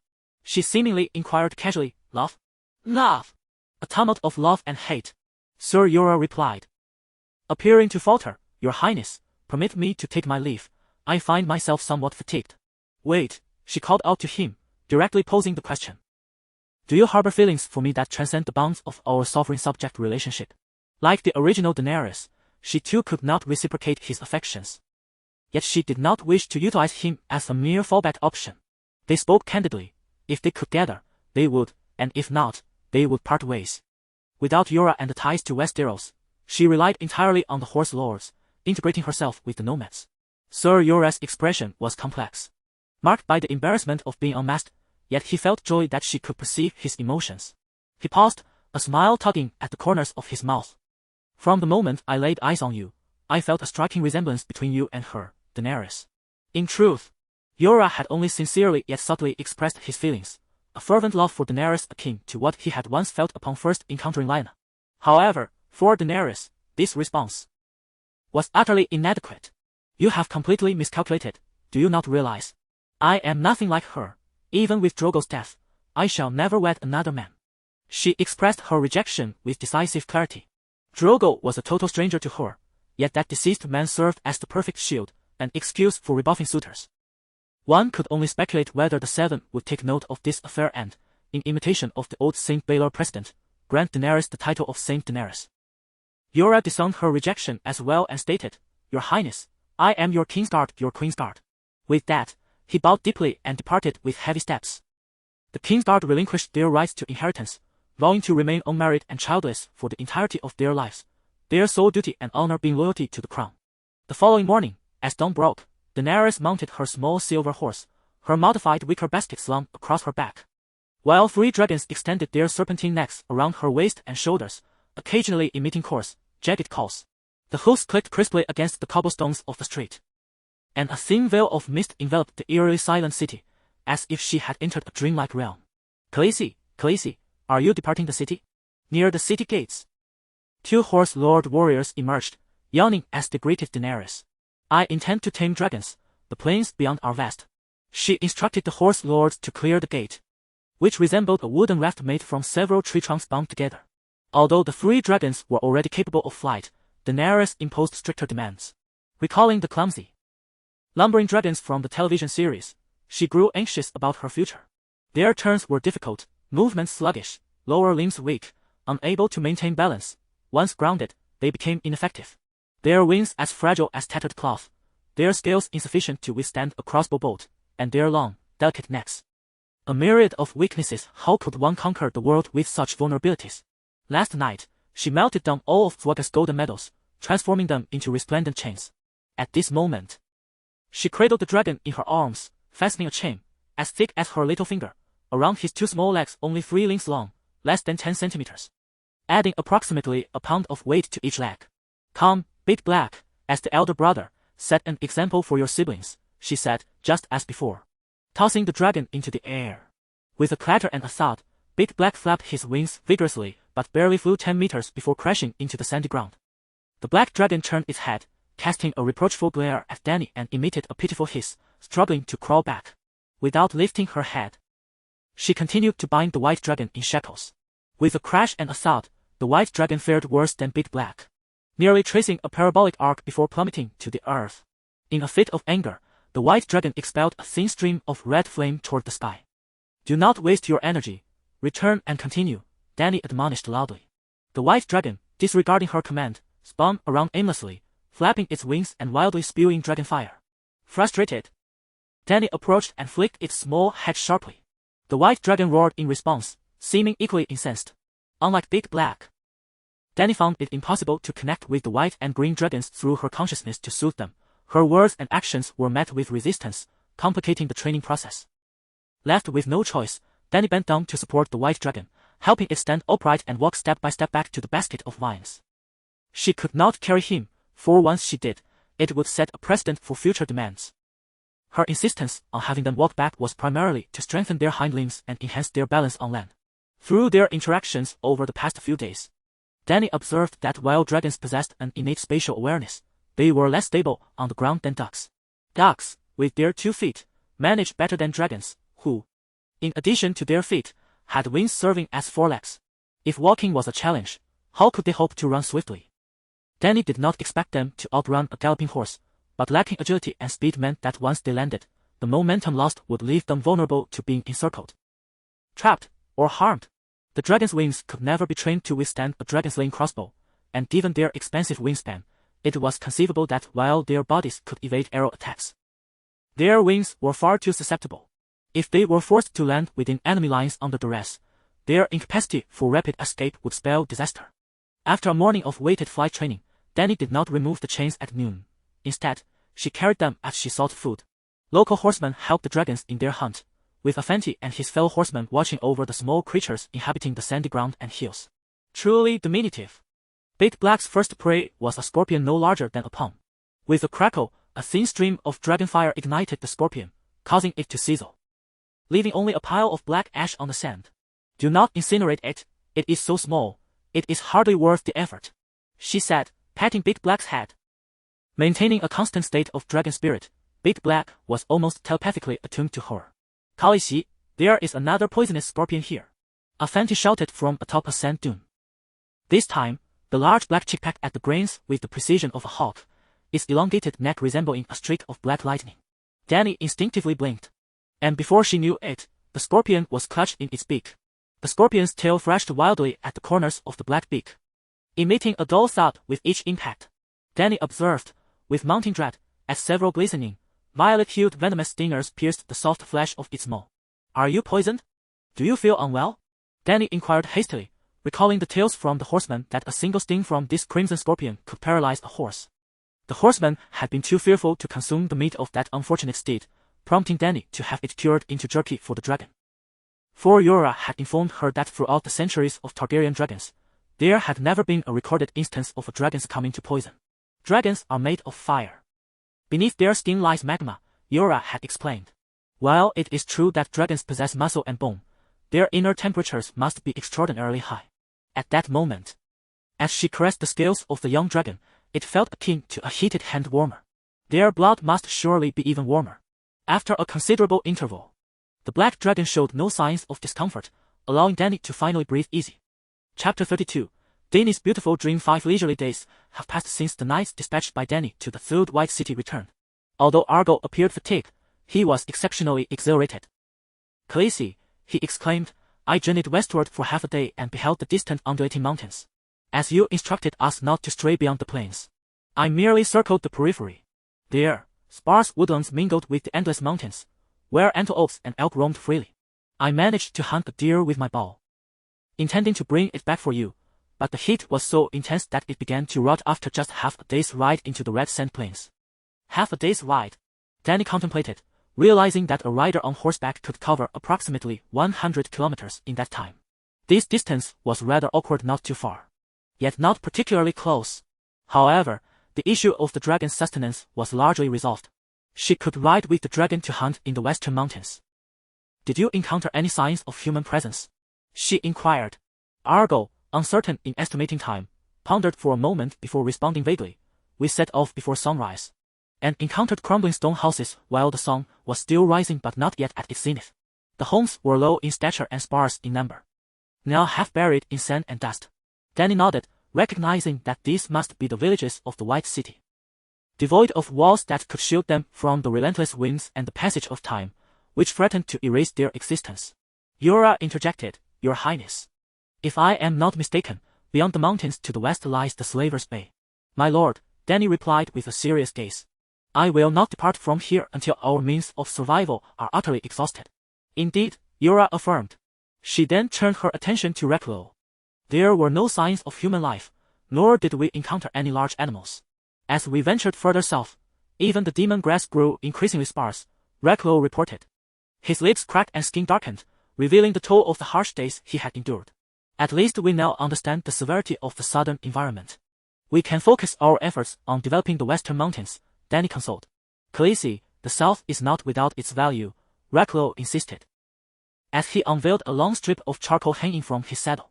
Khaleesi, guess what this is? Isn't it charcoal for filtering muddy water? Dany replied, astonished as she took the long rod. Oh, this feels heavy, no, light. She uttered two contradictory phrases in succession. From a distance, it appeared as a dark gray stick of charcoal, yet it felt considerably heavier in her hand. Upon closer inspection, it gleamed with a metallic luster and bore a texture akin to black iron, yet was significantly lighter than an iron rod. Suddenly, a name of a weapon flashed through Dany's mind, the dragonbone bow she had salvaged from the pyre of Drogo. Is this dragonbone? She exclaimed. Untreated raw dragonbone. How can this be? Did you discover a dragon carcass? Her astonishment was palpable. Ah, you guessed it, Reklo replied, taken aback by Dany's expression of surprise, his pride swelling. Indeed, it is the skeleton of a dragon, larger than a stone house, now mostly buried beneath the sands. However, the corpse was so immense that the sand could not fully conceal it. I believed it to be larger than the fearsome Vhagar. Impossible. Daenerys had yet to react, while Jorah Mormont appeared insulted, shaking his head in denial. You have not seen Vhagar. Apart from ancient tales, I have glimpsed its skull in King's Landing. It's more wide enough to swallow a horse. Ha ha ha. I personally rode through the mouth of that dragon skull, laughed Lucaro triumphantly. Oh my. 7 above. Daenerys gasped in disbelief. That must be the colossal dragon that fell on the Red Waste during the ancient Valyrian era, the largest of House Targaryen's dragons, Vhagar. Not to mention the significance of dragons to the Valyrians, dragon corpses have always been a most precious treasure. Why had the Valyrians not reclaimed it? Jorah pondered. I have a possible explanation. A glint of insight flickered in Daenerys' eyes as she spoke softly. He is the 6th dragon to have survived the cataclysm of ancient Valyria. The Targaryens were originally one of the dragon lords of Valyria's freehold, before the volcanic eruption that annihilated the land of eternal summer. The virgin maiden Daenerys had received a prophecy in a dragon dream. Valyria was destined for destruction. The then head of the family, Daenerys as father, believed in his daughter's vision. Disregarding the mockery of Valyrian nobles, selling off all their castles, estates, and shops in Valyria, leading his kin along with 5 dragons to sail away from the land of eternal summer. During the cataclysm, dragons and Valyria alike perished in the searing magma that erupted from the earth's core. Even the mighty dragons could not withstand the intense heat and toxic fumes. Thus, only House Targaryen remained as the sole bearers of dragons, becoming the last dragon lords. Now, upon hearing Lucaro's description of that dragon corpse, Daenerys immediately contemplated whether a dragon might have escaped the catastrophe. Perhaps it had sustained grave injuries, struggling to land on the Red Waste, only to succumb in agony, leaving behind a colossal relic for posterity to mourn. After listening to Daenerys' conjecture, Ser Jorah nodded in agreement, sighing, as long as there is sufficient sustenance, a dragon's size will continue to grow. Vhagar reached its maximum size and thus naturally perished, making it nearly impossible for any dragon to surpass its enormity, unless. Furthermore, the Red Waste lies adjacent to the Slaver's Bay, and to the west of Slaver's Bay is the land of eternal summer. Ancient Valyria is situated at the mouth of Slaver's Bay, quite close in proximity. The site where the dragon's corpse fell is somewhat distant from the filled White City. Nearly 300 kilometers away, with the sea lying another 200 kilometers southward. Daenerys allowed the two blood riders to rest for 3 days, leaving her handmaid and commissar in White Cloud City. She personally led Yora and 30 horse-riding warriors, each with 3 steeds, departing at 4 or 5 in the morning, reaching the filled White City by 8 a.m. Before the sun had completely dispelled the last vestiges of coolness. Along the way, they paused at the second Devil's City for a moment of inspection. Outside the White City walls, a circle of 2-meter-long iron spears stood like vigilant sentinels guarding the White City, their tips adorned with ghastly, pale skulls. As the gentle breeze swept through, the skulls emitted a chilling clatter, reminiscent of a tongue clicking in disapproval. It was no wonder that her Blood Alliance guards were taken aback. Even Daenerys felt a shiver run down her spine at the sight. Fortunately, the arid and water-scarce red wasteland had preserved the iron spears over the centuries, merely cloaking them in a layer of reddish-brown rust rather than allowing them to decay into dust. It was undeniably eerie. Daenerys turned to ask Argo if such customs existed among the horse lords. No, the Blood Guard replied uncertainly. Khaleesi. Each call has different customs and methods of conduct. Such practices do not contravene our traditions, Avanti interjected. The old man had also joined them, overseeing the horse care duties for the next few days. Perhaps the city's inhabitants had resisted too fiercely, resulting in significant casualties for Khal Karasa. Yora spoke softly, suggesting. Before departing, he advised that even if the horse lords are reluctant to settle in this city, someone should be sent to clear it out. They might uncover valuable treasures, such as that opal bracelet. Upon hearing this, Jogo shook his head vehemently, exclaiming, "That is the devil's possession. We cannot take it." But last time, I found an iron bracelet in another White City. I never even entered this one, Jogo hastily clarified. Our purpose for this expedition is to explore the dragon bones. Let us set other matters aside for now, Daenerys resolved. From the outside, the filled White City appeared as a smaller replica of White Cloud City, yet once inside, Daenerys keenly sensed the differences. Firstly, the density and height of the buildings were less than those of White Cloud City. Secondly, this city lacked opulent palaces. Originally, the filled White City had retained 7 or 8 horse lords, and by the time Daenerys and her entourage arrived, they had prepared provisions. At noon, 3 dragons soared ahead, and upon sighting them, the horse lords knew Khaleesi was approaching. During the midday break, Daenerys visited the library Jogo had mentioned, which was actually the administrative office of the Lord of the City. Like the parchment discovered in White Cloud City, the books were unreadable, with only a few scrolls available for viewing. Through one illustration, Daenerys surmised the significance of these white cities. The Silk Road of Another World, Case, a jewel connecting the Jade Sea and the Summer Sea Strait, held a position akin to that of the Suez Canal on Earth. Millen, the largest and most prosperous city in Slave Bay, also served as the world's largest slave trading market. At this moment, on the map, Millen, White Cloud City, and Case formed a straight line. Compared to the lengthy maritime route, traversing the Red Wasteland reduced the journey by 70%. And land was far safer than the unpredictable sea. Thus, for a time, the White City thrived, akin to the renowned cities along the Celestial Silk Road. So, there exists an ancient path between Millen and White Cloud City. Daenerys mused, her finger gliding gently across the map, her thoughts racing. If White Cloud City ultimately could not sustain 3 dragons, she could journey northwest along the Silk Road, eventually establishing a city in the mountains near Millen. She was certain that by following the paths marked on the map, she would undoubtedly come across the 4th and 5th White Cities. While perhaps not as grand as the White City, she could at least find small villages that had provided respite for travelers centuries ago. Thus, she could execute her ultimate plan. Entering the Red Wasteland did not seem like a dead end, but rather a celestial paradise arranged by fate, where no one paid her any mind, and no one knew she possessed a dragon. What prophecies, what White Walkers, what Jon Snow, what Game of Thrones on the continent of Westeros let them all go to the White Walkers. When the moment arrives for her dragon to mature, she would ride it northward, sweeping across the Dothraki Sea, crowned as the singular Khaleesi unifying the realms. With 3 dragons and hundreds of thousands of roaring warriors at her command, she would roam freely, and the entire world would tremble beneath her riding sandals. Qin Shi Huang, Genghis Khan, Alexander, Caesar, Napoleon, they were all her, yet none could compare to her. He. The thought of such magnificence made Daenerys chuckle uncontrollably. Khaleesi, what troubles you? Aegon's loud voice jolted her from her reverie. What do you want?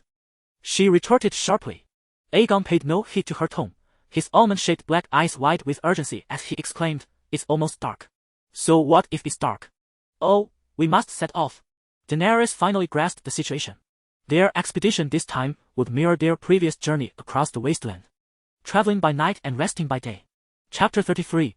The corpse of the demon. The Blood Alliance's guards were tasked with surveying the terrain and resources, and naturally, they could not afford to be nocturnal. Despite the weeping blood star staining the heavens, it was utterly impossible to discern distant landscapes with its dim crimson light. Thus, the previous expedition had proven to be quite arduous for Ago and his companions. This time, however, the objective was clear. There was no need to investigate whether any traces of civilization or large animals lingered nearby. The blood and fire of the weeping blood star hung above them. Unencumbered by the elderly and frail of Kurasa, Dany led the charge, her spirited silver steed galloping joyfully across the vast expanse of red sand, its hoofs stirring a fine trail of crimson dust. Yura and her Blood Alliance guards trailed behind her by 3 horses, followed closely by 20 fierce Dothraki warriors. The thunderous sound of hoofs echoed across the earth, and the reddish-brown scaled sand lizards peeked out from the grass, seemingly attuned to the tremors of the ground. Suddenly, a sharp and coarse cry pierced the air, as a sand lizard, no larger than a wildcat, became alert and attempted to retreat into the underbrush. But that was when a cascade of dark red flames descended from above. The acrid scent of sulfur filled the air as the malevolent grass nearby ignited in an instant. The sand lizard squealed in panic, fleeing from the inferno, only to find itself airborne in the next moment, helpless and without a foothold. The searing pain of its soft underbelly pierced by sharp teeth had yet to chase away the rising terror in its heart when a torrent of flames surged forth, rendering the creature entirely senseless. The relentless pounding of hoofs continued as the Dragonfire ignited malevolent grass quickly vanished into the shallow red sand, leaving behind wisps of white smoke that danced in the wind. Dany lifted her gaze to the sky, observing the young dragons vying for their bloody feast, a satisfied smile gracing her lips. The horsemen possessed an exceptional sense of direction, and their party encountered no detours, arriving at the dragon skeleton by midnight. It was indeed true. Those lacking a keen sense of direction could never become scouts for Kurasa, for the vast Dothraki Sea offered even less discernment than the Crimson Wasteland. With scouts scattering in all directions, some journeys requiring 1 or 2 days of riding away from Kurasa. 7 gods, could this truly be the skeleton of a living creature? Even having heard tales of Balerion swallowing a wild boar whole, the sight of a dragon's bones, colossal as a battleship, left Dany unable to contain her astonishment. The portion of the skeleton exposed to the surface was a pale gray, deepening in color as it delved further into the earth. Only a small part of the skull was visible above ground, having been unearthed previously by Lekro for the purpose of gauging the dragon's size. Completely excavating the sand would be a monumental task, consuming a great deal of time. Dany climbed atop the enormous head of the dragon, which stood as tall as a 2-story building, gazing down at the burial site that had formed a serpentine hill. Doubts began to creep into her mind. Yura furrowed his brow, surveying the massive skull, and inquired, Your Highness, what do you intend to do with this dragon's corpse? Transporting it all the way back seems impractical. Dany offered a wry smile, admitting, to be honest, I had indeed contemplated bringing it back. The dragon bones could fetch a handsome sum in gold, not to mention their potential for crafting weapons. You have witnessed the power of a dragonbone bow. It is a weapon befitting any warrior. The horsemen lacked the expertise to forge weapons from dragon bones. Only the most skilled coral blacksmiths could shape such materials into arms. Yura shook his head, posing a question, what should we do? Leave it here unattended. He stroked his chin and suggested, let us select a few manageable dragon bones to carry back, while the rest can be buried here, and in the future, we may return as needed. The skull was too large and cumbersome to handle. They would extract bones from the wings. At Dany's command, the horsemen began their labor with fervor. They excavated along the dragon's neck towards its midsection, not needing to dig too deep, merely seeking fractured bones. The piece of bone brought back by Lekro was indeed a broken segment, and it seemed as Dany had surmised. The great dragon was gravely injured and unable to fly, having plummeted from the sky to the earth below. Ah, what is this? This bone is remarkably slender. Wait. One horseman halted his digging, lifting a 40 centimeters long bone stick from the sand, puzzled as he examined it. Following the line of the skull, neck, and back, the horseman unearthed a winding trench. The sand was soft, much easier to manage than anticipated, and the trench reached a depth of 2 to 3 meters. As the sky darkened to a deep indigo, they had excavated to the midsection of the neck. Khaleesi, something is amiss. This is not a dragon bone. I have unearthed a human corpse, a horseman shouted, his voice trembling with fear. This is not human, it is a devil, the corpse of a devil. For humanity should not appear thus. Devil! The corpse of a devil! The other horsemen, drawn by his cries, gathered around in horror. As the chief, Dany naturally did not partake in the labor. She had been training the young dragons nearby. Upon hearing the commotion from the pit, she hurried over and peered down at the horsemen, exclaiming, "There are no devils. They do not dare approach a dragon, even a long-dead dragon corpse. That must be a human, Initially, her voice was strong and commanding. But as the crowd parted to reveal the twisted remains half buried in the brown sand, she too was struck dumb with terror. The sight was utterly horrifying. It was a corpse curled in a fetal position, not merely a skeleton. Its skin resembled the purple-black scales of a malevolent demon, tightly encasing the bones. With scales the size of a thumbprint, akin to rough tree bark, densely covering the entire body. The arms curled against the chest. Were they truly arms and not the claws of some creature? 10 dagger-like fingers pointed skyward, poised as if ready to strike. The body was diminutive, resembling a gaunt child. Yet its razor-sharp claws measured 20 centimeters in length, a grotesque imbalance. Even more chilling was the fact that the eyeballs within the sockets had not decayed. Nor had they been broken down by bacteria. A deep purple hue surrounded by a viscous black substance akin to tar glared out as if alive, while the mouth, nearly splitting open at 180 degrees, seemed to roar with the curses of a devil. Damn it, she cursed in the vernacular, and immediately, Dany adapted to the local customs. Exclaiming, "By the seven hells, Sir Jorah, you who have seen so much, do you know what manner of creature this is?" She had not forgotten that this was a fantastical realm, where even the children of the forest and giants roamed. The appearance of goblins and wargs was hardly surprising. He should be human. Jorah, digging in the pit, approached the centaur, who had first discovered the corpse and took the pale bone staff from his hands. "Your Highness, look." He raised the bone and waggled it at Dany, then gestured with it towards the left leg of the demon's corpse, which was missing a calf precisely the length of the bone in his hand. "According to your previous conjecture about the origins of dragons, a great dragon escaped from the cataclysm in Valyria. Could it be that it was guided away by a knight? The dragon, gravely injured, fell from the sky, while the knight broke his leg, resulting in the separation of the calf bone from the body." Argos interjected, "Look at the length of the calf bone. It is entirely incongruous with the frail body. If the corpse were indeed human, then he must have been a dwarf.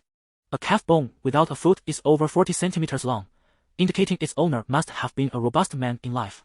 Yet the curled-up corpse stands at no more than 1 meter 20. It is said that from the lands of Long Summer to the cursed ruins of ancient Valyria on the smoking sea, a pall of curse still looms." Sir Jorah rose, his expression grave as he regarded Dany. "From Volantis to the Bay of Slaves, there exists the Valyrian Road.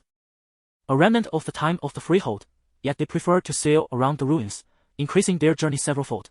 That path leading to Myr is referred to as the Demon Road. Wasn't Valyria destroyed by volcanic eruptions? How does it relate to curses?" Dany queried, perplexed.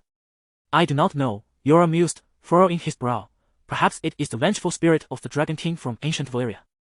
It is well known that Valyria was a civilization that mastered dragons and blood magic." "Ha! Just a moment ago, you claimed this Dragon King met a dreadful end due to a curse." Dany pointed at the demon's corpse in the pit, chuckling. "Isn't that contradictory? If it were not for a curse, why did not a single soul, nor dragon, escape Valyria? Dragons can fly, after all. The fiery magma is fearsome, but it cannot harm dragons. How then could it slay all of them?" Jorah countered with rapid-fire questions. "Perhaps he was cursed and rode a dragon to cart seeking aid from the warlocks," Argos chimed in. The horsemen, initially paralyzed with fear, began to regain their courage as they observed Daenerys and Jorah arguing before the demon without consequence. "The warlocks of Karth are indeed renowned," Jorah remarked with sarcasm. "Though their notoriety stems from their frequent deception through false magic, even Westeros has seen its share of those blue-lipped charlatans." "Nyan," Argos pondered, gesturing eastward. "He may have ridden a dragon to the Shadowlands across the Jade Sea, a land rife with sorcerers and shadowbinders. The witch, consumed by the flames of Chris, had learned the art of communicating with demons there. Why do you presume he seeks rescue? What magical prowess could rival that of Valyria?" Jorah scoffed. "Whether he intended to seek a sorcerer in Ashaya or was merely dazed and errantly drawn here by the earth's fire, it bears no relevance to us." Dany pointed to the demon-like corpse and commanded, "Do not touch it directly." Search for nearby branches and wild grasses to burn it. The Valyrians honor cremation. And I do not intend to dishonor this esteemed dragon lord. The horsemen promptly ceased their digging, climbed out of the pit, and began gathering firewood. Around 9 in the morning, Daenerys' 3 dragons breathed fire, igniting the wood in the pit.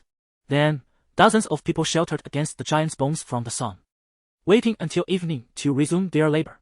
Dany, however, found the most comfort, as she made her abode within the dragon's mouth. The thick skull completely shielded her from the sunlight, allowing her to recline on the cleaned lower jaw, where it was cool, comfortable, and particularly amusing. Chapter 34, A Lesson for the Dragon Khaleesi. There is a situation. As dusk descended, the fiery furnace that scorched the earth sank below the horizon. The horse lords emerged from their sleeping bags and, accompanied by mare-ass milk, consumed some dried meat strips before resuming their excavation work. Their first task was to clear away the ashes left by the incinerated corpse of the ancient Dragon King. Initially, there was little of concern. Both the demonic body and the cursed Valyrian Dragon King had been reduced to charred fragments under the relentless flames. Even the virus, which Dany had feared, was likely eradicated by the intense heat. Upon descending into the pit, the horse lords observed no difference from the cremation site of Drogo. Emboldened, they began to sift through the ashes with their bare hands.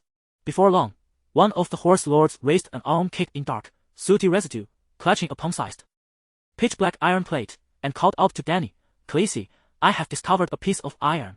I suspect it is a relic left by the Dragon King." Yora took the object, cleaning the grime from it with sand, and examined it closely before handing it to Dany. This was Valyrian steel, adorned with a dragon-shaped family crest and ancient Valyrian runes. Our previous conjectures appear to be correct. This iron plate likely serves as an identification emblem, akin to the hand of the king's brooch. The Prime Minister of the Seven Kingdoms is referred to as the hand of the king, who can design their own insignia, be it a brooch, a cloak pin, or a necklace worn upon the chest, though it invariably features a diminutive metallic hand. The iron plate felt slightly heavy in Dany's grasp, barely covering her small hand, reminiscent of the recently acquired 6.5-inch Huawei phone, sharing a similar thickness and weight, yet only occupying a third of its surface area. Valyrian steel, in essence, is a type of metal. Should it undergo elemental analysis in a laboratory, it would reveal no fundamental differences from ordinary steel. However, during its forging process, unique Valyrian magic is infused, rendering it nearly indestructible. Moreover, weapons forged from Valyrian steel possess formidable magical properties, such as the ability to slay wights. Apart from its substantial weight, the iron plate bore exquisite engravings. The front depicted a gargantuan dragon poised to take flight, its claws gripping a gleaming great sword, both intricately detailed and evocative, capturing the dragon's regal demeanor while allowing one to discern the gemstones adorning the sword's crossguard. Surrounding the dragon were a series of runes. Dany recognized the most authentic Valyrian script, yet could not decipher a single rune. The reverse side of the plate also eluded Dany's understanding. Featuring a roughly carved mountain peak, gently tracing the mountain's contour, she felt the pronounced relief of its engraving. Atop the peak appeared wisps of smoke. The craftsmanship was too crude for her to ascertain whether it depicted black smoke or a towering tree. If the front indeed represented a family crest, with the dragon wielding a sword, it might imply the Dragon King himself. Thus, it was conceivable that a Valyrian steel two-handed sword lay buried beneath the sands. Dany was filled with excitement, encouraging those in the pit. However, as the moon reached its zenith, the horse lords had excavated the surrounding sands, delving 4 to 5 meters deep, allowing water to seep forth, yet they found nothing. Yora shook his head and sighed, remarking that under such circumstances, escaping from Valyria was already a rare feat, and he hardly had time to return home for the ancestral sword. If the sword clutched by the dragon was indeed genuine, its weight and dimensions must rival those of House Stark's ancestral blade, Ice. He proceeded to describe Ice to Dany, broad as a palm, dark as smoke, and standing taller than Dany herself when raised. Dany was taken aback, although she was only 14 and somewhat underdeveloped, lacking in both bosom and curves. She was not particularly short, likely standing around 1.0 meters. If Ice towered over her by a head, it must measure at least 1.5 meters, if not close to 2. Such length, even if manageable, would surely hinder its wielding, she pondered. Eddard Stark had been accustomed to beheading dozens with that sword each year, honing his skill to an extraordinary level over the decades, Yora remarked with a tone filled with resentment and derision. He had nearly become a repository of experience points for the Ned Stark greatsword technique. Ultimately, Dany conceded to Yora's analysis. Typically, a two-handed greatsword could not be carried easily, and the deceased Dragon King had no opportunity to retrieve his sword. Before midnight, the horsemen unearthed over 20 black dragon bones of varying lengths from the sandy soil, the longest exceeding 10 meters, while the shortest stood as tall as Dany's waist. Many bore evident signs of fractures, further corroborating that the dragon had suffered severe injuries and was unable to fly, plummeting from the skies. That will suffice. We can equip each of the people of Karth with a dragonbone scimitar, Dany declared, clapping her hands to signal the horsemen to cease their digging. Your Highness, dragonbone can only be fashioned into a hilt, not a blade, Yora cautioned. Ordinary steel paired with dragonbone is a sheer waste, aside from Valyrian steel weapons. There is little need for dragonbone in crafting other steel arms. You mentioned that dragonbone is quite valuable, Dany replied. Indeed, it is precious. There is but a limited supply of dragonbone in the world. Yet you claim you do not require money. Who would ever disdain an abundance of wealth? Dany waved her hand dismissively. Before departing, she instructed her men to bury the dragon skull, forming a small mound. This was her treasure, a possession that must not fall into the hands of others. The moment the untouched dragonbone was exposed, even a fool would discern that she had discovered a dragon carcass in the Red Waste. Now, with this burial, even she was uncertain whether she would be able to locate it again. Indeed, this plain was rife with similar low mounds, and there were no distinctive landmarks nearby. Piling stones and marking with wooden sticks would only serve as a temporary measure. In time, they would be buried or blown away by the wind and sand. Black. Do you remember? She inquired of her black dragon. The black dragon possessed some intelligence, yet compared to humans, it was rather dim-witted, exhibiting signs of underdevelopment. However, dragons had a remarkably strong sense of direction, often entering dragon dreams and merging with their dragon spirits. Dany could distinctly perceive that dragons possessed not merely 5 senses: sight, hearing, smell, taste, and touch, but potentially even more, transcending the limitations of human perception. Her dragon had yet to grasp the concept of a small universe. Akin to how birds can discern direction using the Earth's magnetic field, dragons possessed similar faculties. For instance, Daenerys once attempted to abandon a dragon in White Cloud City, then rode her little silver horse aimlessly for several kilometers before hiding in a thicket. Remarkably, all 3 dragons were able to locate her with precision. At that moment, she had deliberately severed the dragon dream state. Daenerys could receive the sensations transmitted from the black dragon, but she was unaware of their nature and unable to analyze or utilize them. After inquiring repeatedly and moving 2 kilometers away, she sent the black dragon back to test its memory, ultimately working up a sweat before barely concluding that it might indeed have remembered. Oh, Sir Yora. Over a century ago, did the Targaryens possess any means to enhance the intelligence of dragons? My dragons are rather dim-witted. In the early hours, while the cavalry returned, Daenerys expressed her grievances to him, stating that though foolishness could be tolerated, obedience was paramount. However, dragons are inherently rebellious. The black dragon was manageable, but the green and white dragons were becoming increasingly difficult to control, making communication exceedingly challenging. I am unaware. Bear Island is too distant from the center of power. I am not well acquainted with the nobility beyond the Starks, he replied, shaking his head. You are, after all, the legitimate son-in-law of House Hightower, which governs the Starry City. Daenerys reminded him. Regardless, Jorah Mormont had been a guest of House Hightower for several years and should have visited the Starry City on a few occasions, at least making the acquaintance of some learned scholars from that esteemed institution. Indeed, scholars come in various ranks: apprentice, bachelor, doctor, and grand scholar, assessed by the depth and breadth of their knowledge. At that time, I had no interest in scholars or the Starry City, and truth be told, I still harbor no such interest. Their journey was devoid of any unforeseen incidents, and 2 days later, they returned to White Cloud City bearing dragon bones. In the days that followed, during the cooler mornings and evenings, Daenerys would venture outside the city with her dragons to exercise. During the scorching hours of the day, she began imparting cultural lessons to the 3 dragons. As they continued to grow, transforming from diminutive kittens into substantial pugs, they now exhibited tendencies akin to that of a large dog. With their increasing size, their daily food intake also surged, rendering the sand lizards, scorpions, and sand snakes of the red sand plains insufficient to satiate their hunger. Consequently, Daenerys resorted to enticing them with food as a means to encourage their learning. This process proved to be exceedingly arduous. During math class, she demonstrated elementary arithmetic to the black dragon while in a dragon dream state. In language class, she opened her mouth wide, vocalizing sounds while conveying their meanings through their soul connection. Physical education consisted of Daenerys striking their scales with a wooden stick, initially. The scales of the young dragons shattered like fragile eggshells, the white smoke of their blood seeping through their surface, burning away before it could even drip. Due to the soul connection with the black dragon, she constantly comforted and encouraged the young dragon within her mental realm. Although the black dragon roared in anger, it reluctantly complied with her. The white and green dragons, however, were far less amenable. A month after their birth, Daenerys completely lost her connection with the dragon spirits of the white and green dragons. As her bond with the black dragon deepened, the chasm with the other two dragons widened. Not only could she not attend language and mathematics classes, but even the physical education classes aimed at strengthening her physique were equally unattainable. There was an incident when Dany struck the little white dragon's back, causing it to bleed. The little creature, undeterred, unleashed a torrent of dragonfire directed at her wrist. The temperature of the dragonfire exceeded that of burning wood during that first encounter. She was injured by the flames. Her wrist developed blisters the size of cockroaches, painful and itchy, taking 4 to 5 days to heal completely. The only consolation was that it left no scars. Perhaps it was indeed possible to draw strength from the flames. Or perhaps it was due to her increasingly intimate bond with the black dragon spirit that she healed more swiftly and thoroughly than the average person.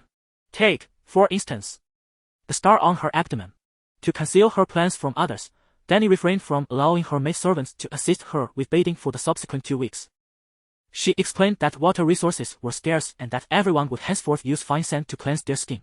She even arranged for a sand bed, generously covered with delicate white sand. Each night, before retiring, she would disrobe and rub herself against the surface, eradicating the dust, oils, and dead skin, all of which would be incinerated in the fierce flames. However, after a fortnight, Dany began to indulge in the decadent lifestyle of a slave owner. To her astonishment, she noticed that the scar on her belly gradually faded with each exposure to the flames, ultimately vanishing completely, restoring her skin to its prior delicate smoothness. It seemed that high temperatures invigorated blood circulation, perhaps in the midst of the flames, cellular activity soared. This is the scientific explanation. A more magical interpretation might suggest that dragons and fire possess restorative powers for the body. Much like over a year ago, when the original Dany had just married Drogo, her frail constitution struggled to adapt to life on horseback. Each day left her utterly exhausted, her inner thighs chafed and blooded. Yet after a single night of dragon dreams, all her injuries vanished, and her body transformed into that of a robust, native horsewoman. Chapter 35. The Dragon Seeker. After repeatedly voicing his grievances to Yora about the disobedience of the little dragons, he suggested that perhaps it would be best to allow the 2 incessantly chattering children to withdraw from their studies, focusing solely on training the formidable black dragon. If the black dragon were sufficiently powerful, Daenerys could use him to subdue and control the white and green dragons. Yora also believed that Daenerys' instruction would benefit the growth of the little dragons. He recounted to her that throughout the history of House Targaryen, dragons were not invincible. There had been numerous instances of dragon slayings. The most renowned among them was undoubtedly the death of Meraxes. In those days, your ancestor Aegon, with the assistance of his 2 sisters, conquered all but Dorne. However, during the assault on the Dornish stronghold of Sunspear, due to a moment of carelessness, Queen Rhaenys' great dragon was struck through the eye by a crossbow bolt, causing Meraxes to plummet to its demise. Yora gazed at the 3 little dragons soaring through the sky in search of prey and sighed, remarking that if such a small and vulnerable target as an eye could be hit, their bodies and wings would be frequently subjected to attack. From any perspective, they were still far too immature. Daenerys accepted a portion of Yora's counsel. She did not entirely abandon the little white and green dragons. In truth, under such circumstances, any student of the Great Dynasty would know the course of action. Indeed, it was time to implement class divisions, fast and slow tracks, and an elite program. The black dragon was a top scholar, enrolled in the advanced class. The other 2, mischievous troublemakers, would be content with merely earning a diploma to assuage Daenerys' motherly heart. While she busied herself with dragon training, her Commissar was equally industrious. The elder and the women methodically scavenged the wealth concealed by time in the 3 white cities. The able-bodied men ventured in batches to hunt in the western mountains, returning with smoked meats in addition to their own provisions. At Daenerys' request, Yora instructed the Dothraki children in the chivalric code. To put it plainly, the Dothraki warriors were akin to light cavalry. Even Daenerys, a military novice, was aware of the inadequacies of light cavalry in sieges. Knights clad in full armor from Westeros undoubtedly possessed greater impact and survivability on the battlefield. The Dothraki's choice to engage in combat wearing merely sleeveless leather vests was not solely out of bravery, as they often claimed. Rather, it stemmed from their poverty, a profound lack across all facets, including civilization and social structure. They lacked the financial means to acquire armor, the ability to produce steel, and the expertise to forge armor. In the vast grasslands, a single suit of armor was worth far more than the life of a roaring warrior. However, the situation had changed. The Dothraki now had Daenerys. She would undoubtedly bring more advanced systems to the Dothraki, significantly enhancing their productivity. In the future, the Dothraki would be capable of producing a multitude of knights, and Daenerys would require a legion of loyal Iron Knights. 3 months into her residence in the White City, Daenerys joyfully raised a turnip the size of a small child's fist, loudly proclaiming to the surrounding Dothraki, "The first batch of crops is about to mature. We need no longer fear famine." This world was truly peculiar. A turnip that ordinarily takes 2 years to grow had borne fruit in just 3 months, albeit small, even in such a sweltering environment. However, reflecting on the bizarre sight of peach trees simultaneously blooming on one side while shedding fruit on the other, she found solace. After all, it was the age of endless summer. In the sweltering summer, the impoverished perished from gluttony. In the frigid winter, even the nobles faced starvation. The horseman showed her little respect, refraining from loud acclamations. Instead, a ghost stepped forth and declared, "Khaleesi, we are horsemen, not the timid farmers." He suggested, "I believe we should abandon this city and pursue a nomadic life in the western mountains. Our numbers are too great, and the primary sources of sustenance, lambs and fat cattle, have long been depleted, leaving us with only horses of meager yield. The uncertainties of hunting are too high. We require a stable food source. And we need this city that is both secure and prosperous." Dany glared at him, stating, "What danger could there be in the Red Plains, devoid of others?" Her blood riders voiced their dissent. Suddenly, a long cry echoed, and a steed galloped to the edge of the farmland. "Report, Khaleesi, there are individuals seeking entrance to our city." The warrior atop the horse exclaimed excitedly. Reality slapped a ghoul in the face. "It's all your fault for your ominous words." Dany shot him another glare and inquired of the knight, "Who approaches? How many are there?" "3 individuals, the horseman replied, his countenance peculiar. "They call themselves Seekers of the Dragon and asked if this is the city of white clouds and whether a Targaryen girl has hatched dragons." "What?" In disbelief, Dany blurted out in English, "How can this be? Are you certain they asked for white clouds?" She pressed urgently, "Indeed, that's what the Shadowbinder said." "Shadowbinder?" Dany was taken aback once more. Although she had named this city White Clouds, she had always believed it would remain unvisited by outsiders. Hence the absence of a sign at the city gate. "Moreover, where are my dragons?" she asked, glancing at the sky. "Have the white and green dragons returned?" "No," the horsemen shook their heads. The black dragon was engrossed in his studies at the fire-breathing academy, spending most of his time by Dany's side.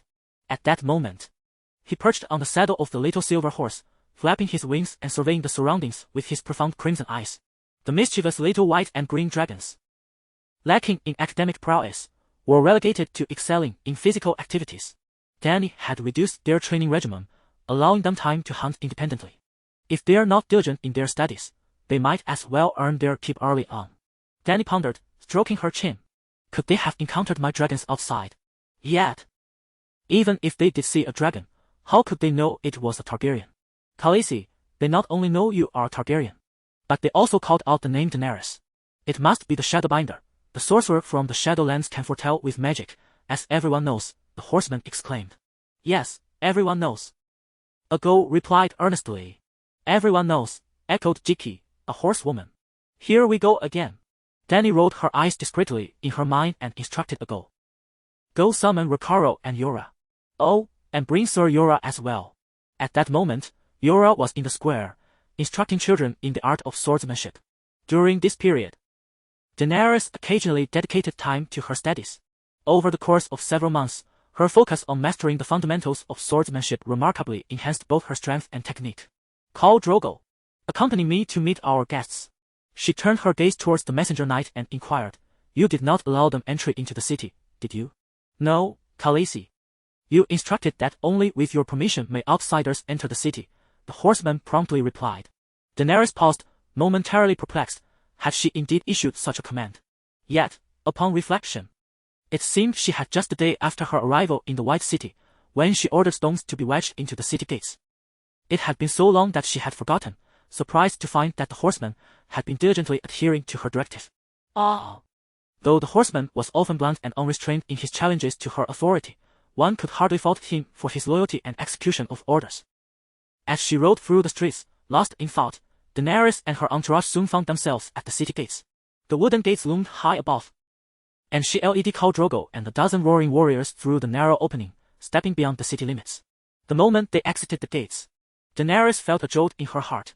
Setting aside the three individuals for the moment, she was taken aback to see their mounts were camels. While she may not be a strategist or an elite politician, her quick mind grasped the implications almost instantly.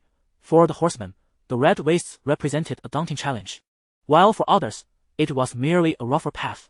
The red wastes, not a dead end, also indicated it was no longer the protective barrier of her small khalasar. This place was no longer safe. Why was the passage through the red wastes so arduous for the horsemen? Daenerys and her group had journeyed south with great difficulty. Had she not watched Bear Grylls' survival shows, they would likely have faced peril akin to her earlier self. Why was this the case? The answer was quite simple. The horseman's mode of transportation was ill-suited for the terrain. Much like the distinction between muscle-bound off-road vehicles and standard road cars, their purposes diverged significantly. Confusing their usage could lead to disastrous consequences. Using an off-road vehicle for daily commutes would soon lead to exorbitant fuel costs, while attempting to traverse the untamed wilderness in a luxury car would likely result in a breakdown the moment they strayed from the road. The steppe horses ridden by the horsemen were indeed formidable, possessing exceptional impact, speed, and endurance. The Dothraki people had thrived for millennia, cultivating these horses over generations. They traversed the lush Dothraki Sea and the vast plains of the Norn River, with their war horses bred specifically for such environments. However, these steeds were ultimately suited only for the grasslands and lacked the resilience to endure the heat and aridity of the red wastes. Thus, Daenerys could not overburden them. Nor could she exhaust the stamina of the horsemen's mounts. Each member of her khalasar had a horse, yet could only cover 100 kilometers in a day. Conversely, camels, renowned as the ships of the desert, navigated the treacherous, overgrown wasteland with the ease of a leisurely stroll in one's courtyard. I am the mother of dragons, Daenerys Targaryen. Welcome, esteemed guests from afar. The weather outside is sweltering, let us enter the city. Without inquiring about their identities, Daenerys proclaimed her own and extended a direct invitation. The three men on camels were exceedingly polite. They skillfully untied the Arabian stars that adorned their heads and proceeded to introduce themselves in turn. The man on the left, with fair skin and blue lips, his cheeks gaunt, spoke in a coarse Dothraki tongue. Great mother of dragons, Khaleesi of the great grass sea. I am the great warlock of Karth, Piet Pri. As he addressed Daenerys, his fervent gaze remained fixed upon the imposing figure of the black man seated above her. The bald, corpulent man in the middle, possessing an even paler complexion than Daenerys herself, had a nose larger than that of even Jackie Chan, adorned on one side with a green emerald the size of a thumb. He spoke in the Valyrian tongue, prevalent in the free trade city-states. Princess Targaryen, I am grateful for your invitation. Your kindness is as striking as your beauty. I am Zaro Joan Daxos, one of the 13 from Karth. While he extolled Daenerys with flattering words, his gaze bore the calculating intensity of one appraising a commodity. However, in comparison to the other two, Daenerys found him the more agreeable interlocutor, for he alone lacked powers that transcended the mundane. Chapter 36. Invitation. The third individual was an enchanter from the Shadowlands, known as Khaleesi. Adorned with a lacquered wooden mask, she greeted, Greetings, Mother of Dragons. I am Khaleesi, a shadow sorceress. The crimson-painted wooden mask concealed her eyes and facial expressions, leaving Dany unable to discern her inner thoughts from the monotony of her voice. Dany nodded, gesturing for the centaur to clear the path as she and her guest proceeded ahead, followed closely by the others. Upon passing through the city gates, Dany spotted Ser Jorah approaching alongside her blood-bound warriors. Thus, as they journeyed towards the palace, she introduced them once more. You seek the dragon, Jorah inquired, voicing the lingering question within Dany's heart. But how do you know there is a dragon here? The stars in the heavens guide us, Khaleesi replied succinctly. The stars? Jorah echoed, perplexed. Indeed, the sorceress pointed to the still visible red comet hanging in the sky. 3 months have passed, and the comet has yet to vanish completely, merely dimmed from its former brilliance. Perhaps soon, when people gaze upward, They will wonder when it had completely disappeared. The blood star. It has been shifting directions. How can it guide you? Furthermore, what connection does it have to dragons? Yura questioned. For mortals such as yourselves, it may seem like a rare comet that appears once in a millennium, yet for those endowed with mystical powers, we feel the profound upheaval of the world around us. The sorcerer fixed his gaze on the dark figure, speaking in a deep, resonant tone. That seems rather exaggerated, Yura countered. Dragons have not been entirely absent. Despite claims of their extinction for over a century, such notions are confined to Westeros. The Ironborn speak of sea dragons dwelling in the depths of the Sunset Sea. And the legends of ice dragons persist. Even tales of great dragons reach us from the world as hidden corners. Yura suspected the sorcerer was merely spinning grand tales to deceive his princess. Ha ha ha. The sorcerer's blue lips curled into a sardonic smile. Not deigning to respond to the inquiries of mere mortals. TSK, TSK, TSK, this city is rife with dust and decay, wholly unworthy of the esteemed mother of dragons. A rotund merchant from Karth, resembling a boiled egg, cracked a whip against a camel's rear, hastening to Daenerys' side with an exaggerated tone. Daenerys, you were born to adorn the most exquisite jewels, draped in elegant silks, surrounded by devoted servants, residing in a grand palace that touches the heavens. Only the heart of the world, Karth, can fulfill such desires. Coincidentally, I possess both the means and the sincerest intentions to provide you with these services. Please abandon this wretched place and accompany me to Karth. Ha ha, Master Daxos, you are a noble and generous gentleman, yet I have a considerable number of subjects to care for. Dany graciously declined with a smile. Ha ha ha. Zaro laughed heartily, his mirth filled with pride and superiority. Daenerys, you truly ought to visit Karth. This desolate land sullies your vision. Even the smallest corner of my home could easily accommodate all your followers. Indeed, kings and noblemen from around the world visit me, accompanied by a retinue more numerous than your own, and I have once hosted 35 distinguished guests. To put it plainly, even a single restroom in my residence surpasses the entirety of your home, and I possess 35 such facilities. Daenerys yearned to declare. I have 3 cities. Alas, you may be unaware that Drogo has perished, she sighed. We are certainly aware, Zaro interjected promptly, the mightiest horse lord has passed away. And the vast grass sea has gained several cows, the entirety of Essos is informed. Daenerys paused, astonished by the peculiar speed at which news traverses this world. In truth, had she witnessed firsthand the extraordinary capabilities of the ravens, her surprise would have been diminished. The issue at hand is that the usurper has not ceased his pursuit of me, previously. He even dared to send assassins to poison me within the sacred halls of the Horse Lord S city, without the protection of the cows. What would happen once I leave here and he sends more after me? Khaleesi, fret not. The usurper who seized your father's throne, Robert Baratheon, has been dead for nearly half a year. Following this, Zaro began to recount the tidings from the lands of the setting sun. Much like the narrative Daenerys had viewed in the television series, the old lord, while hunting, consumed wine laced with the essence of Lancel, and in a drunken stupor, was gored to death by a wild boar. The grandeur he once possessed was met with a most undignified demise. Ah, Lancel Lannister, the cousin of Queen Cersei and a self-proclaimed defender. The old lord, in his youth, was a figure of unparalleled prowess. His war hammer could rank third among the arsenal of ice and fire, surpassed only by the modified mountain and the fabled sword Dawn wielded by Ser Arthur Dayne. The Red Viper, Khal Drogo, and the first sword of the sea, Ser Illyrio, were all but a tier below him. Rhaegar, the White Bull, fell just short as well. Jorah Mormont, who stood beside Daenerys, felt somewhat awkward, likely a notch or two below the White Bull. This is not an intentional elevation of the old lord. Within the Chronicles of Ice and Fire, he alone possessed both strength and agility at their zenith. Skill can be honed, yet innate talent delineates one as limitations. We shall not dwell on his youthful triumph over Rhaegar, but rather on the old lord as final confrontation indeed, the one wherein he was gored by the boar. In that fateful moment, he had consumed copious amounts of spiced liquor. Caught unawares, the rampaging boar as tusks pierced him, slicing a half-meter gash from his lower abdomen upwards. Had it not been for the ribs guarding his chest, he would have been severed in twain. The contents of his belly, akin to a blockage relieved after days, spilled forth in a jubilant cascade. For an ordinary person, a mere kick would have rendered them lifeless, yet the old lord, in an act of desperate valor, managed to thrust his spear into the beast that hung from his chest, slaying it despite his grievous wounds. Such bravery was unparalleled.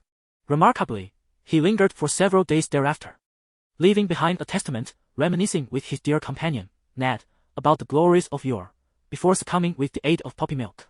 Such a valiant and formidable warrior, tragically, has been subjected to countless betrayals by his wife, who has adorned him with numerous green hats, while all three of his sons bear no semblance of his lineage.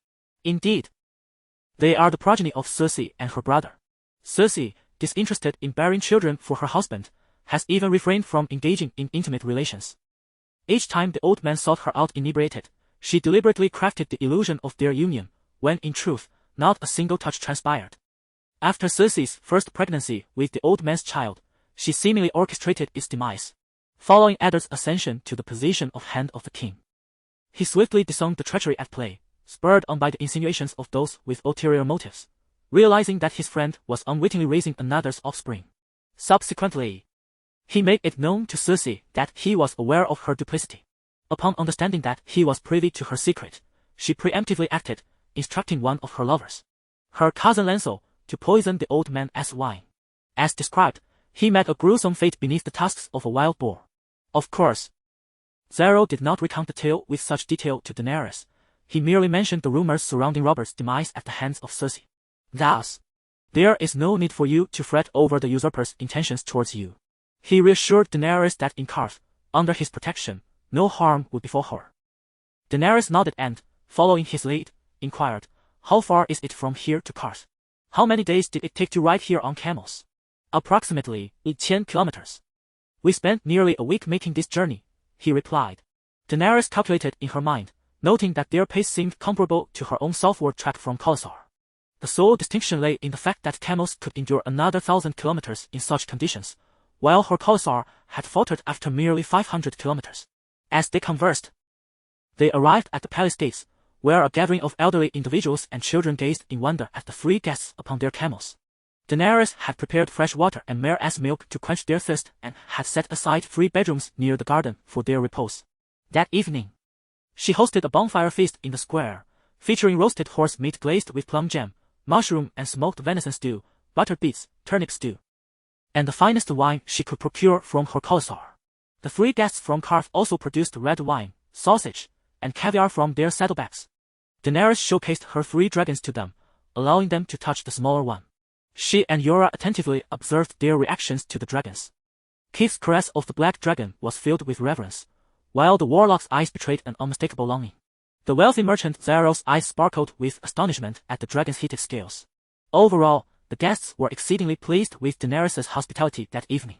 Finally, as she escorted them back to their quarters, Daenerys conveyed to Zero that she would earnestly contemplate the possibility of a journey to Karth. "What do you think?"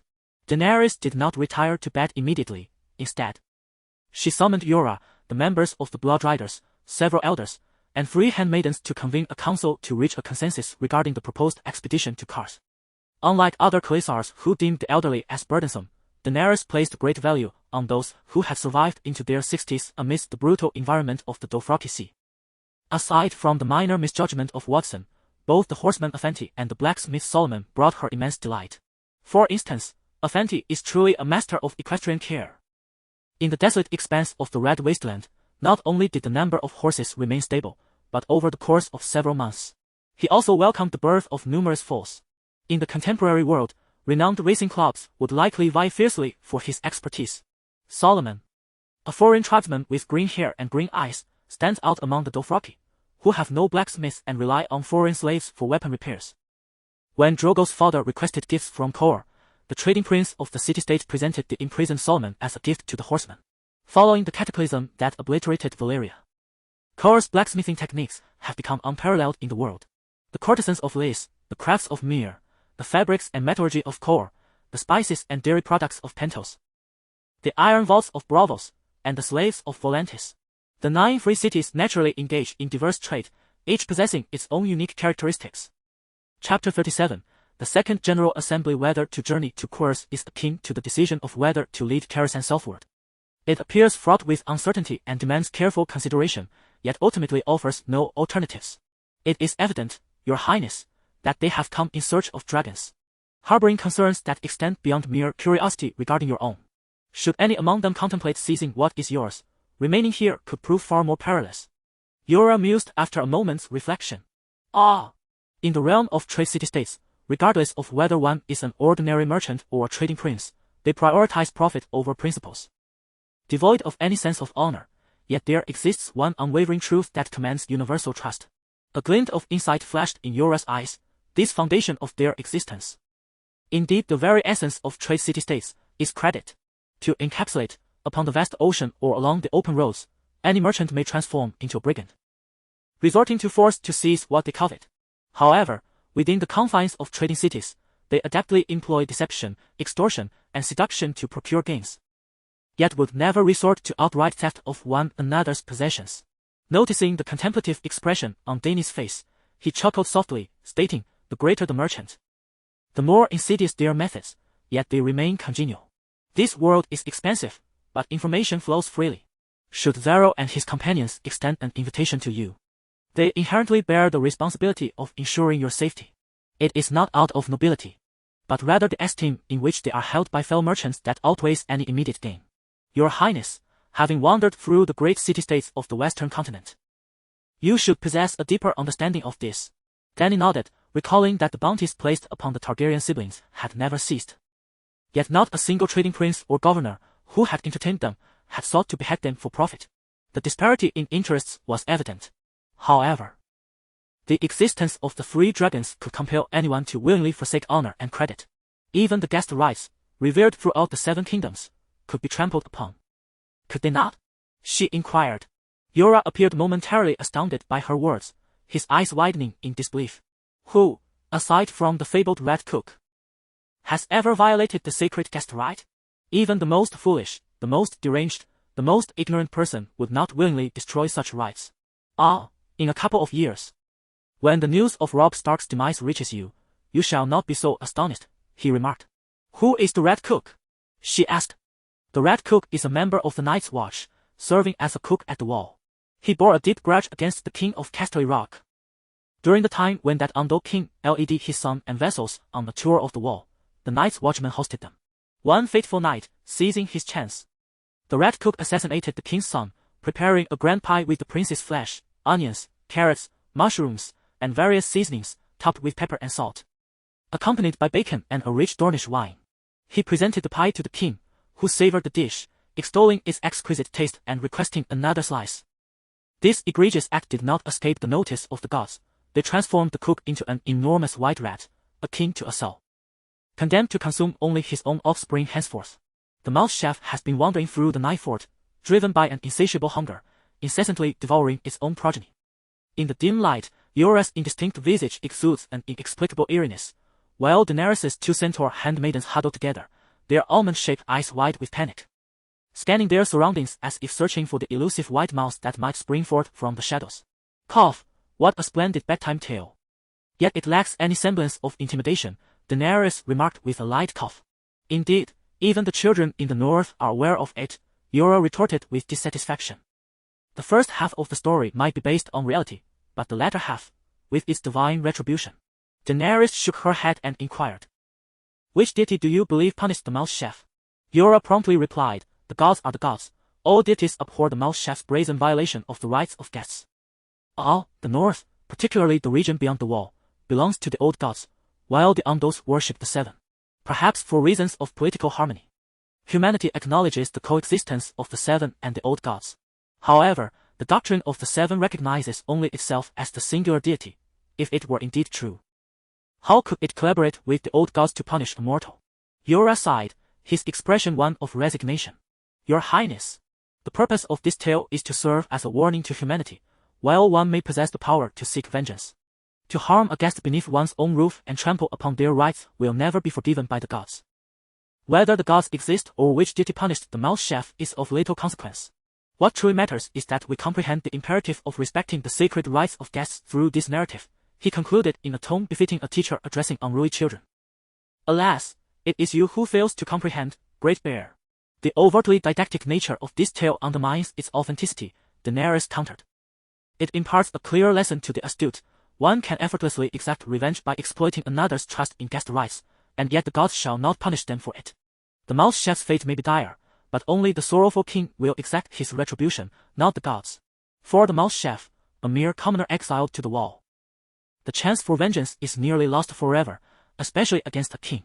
The notion of guest rights holds no significance for such a figure. However, some thoughts are best kept to oneself. Articulating them might lead others to regard her with newfound scrutiny. I never imagined your highness to be such a person. As if she had already committed certain deeds. Thus, Daenerys simply asked, do you suggest we venture to Karth?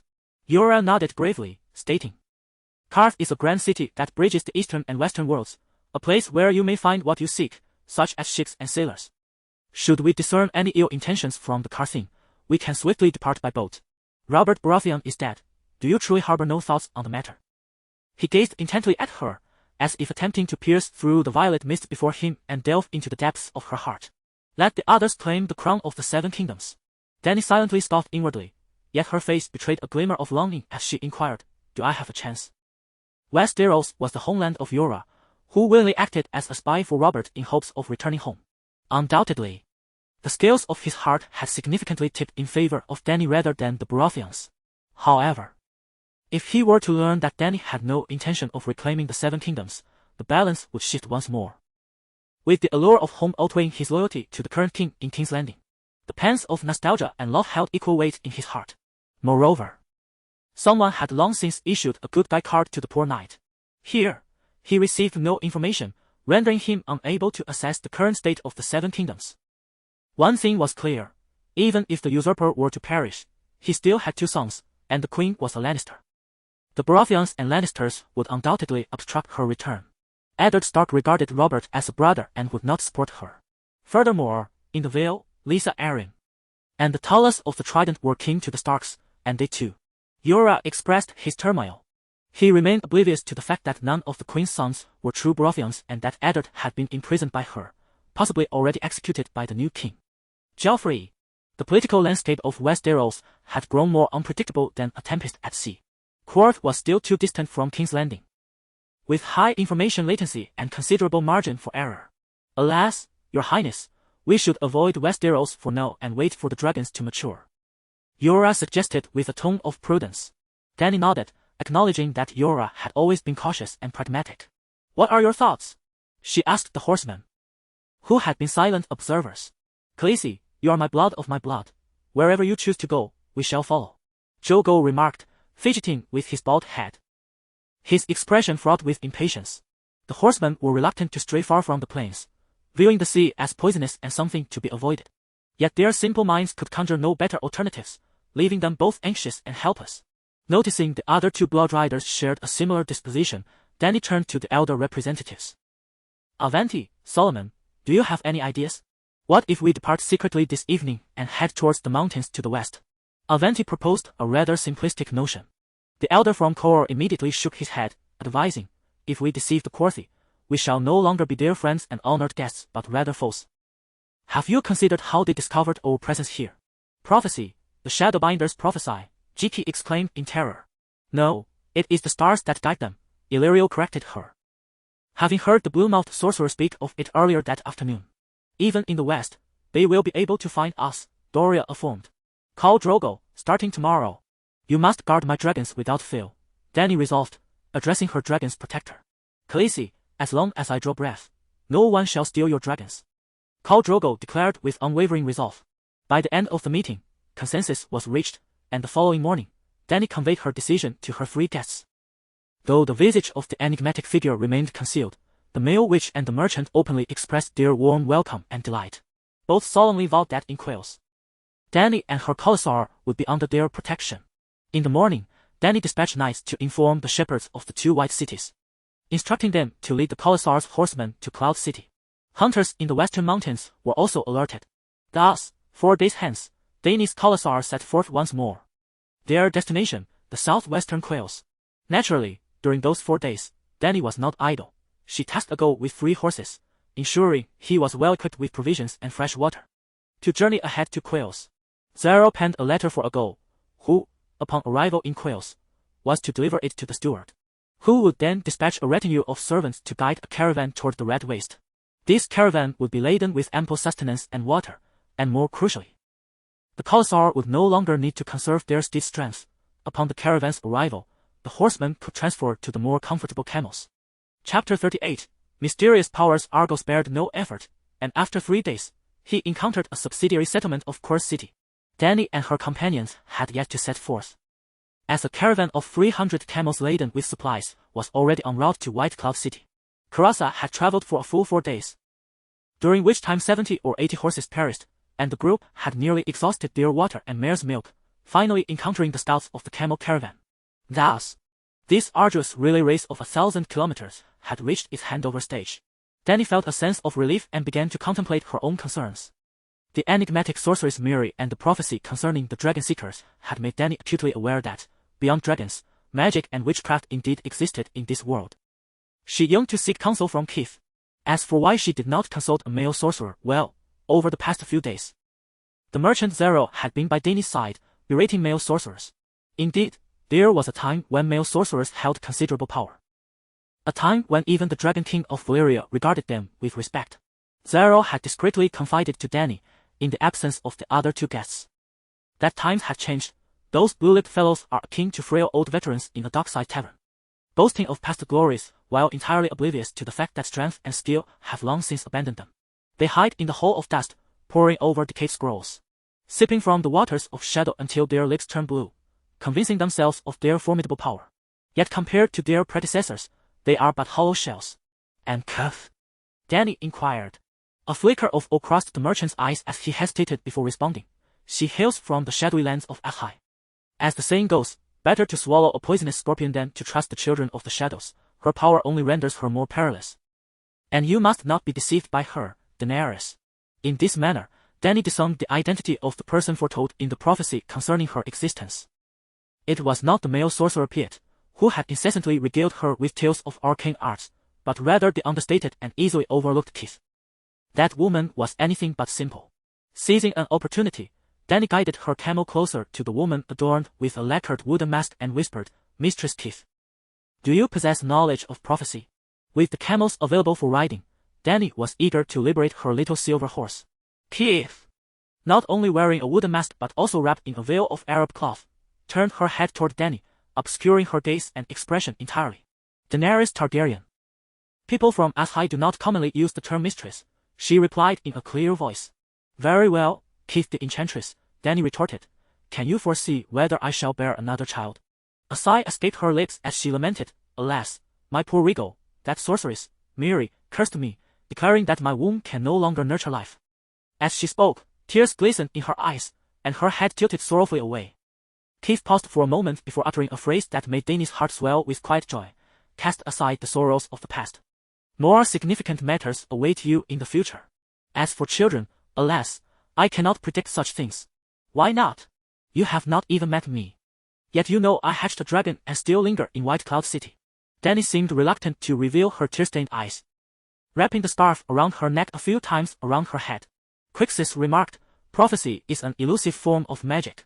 When the blood-red star appears, I sense the resurgence of magical power, sweeping through the towns along the shore like the tide.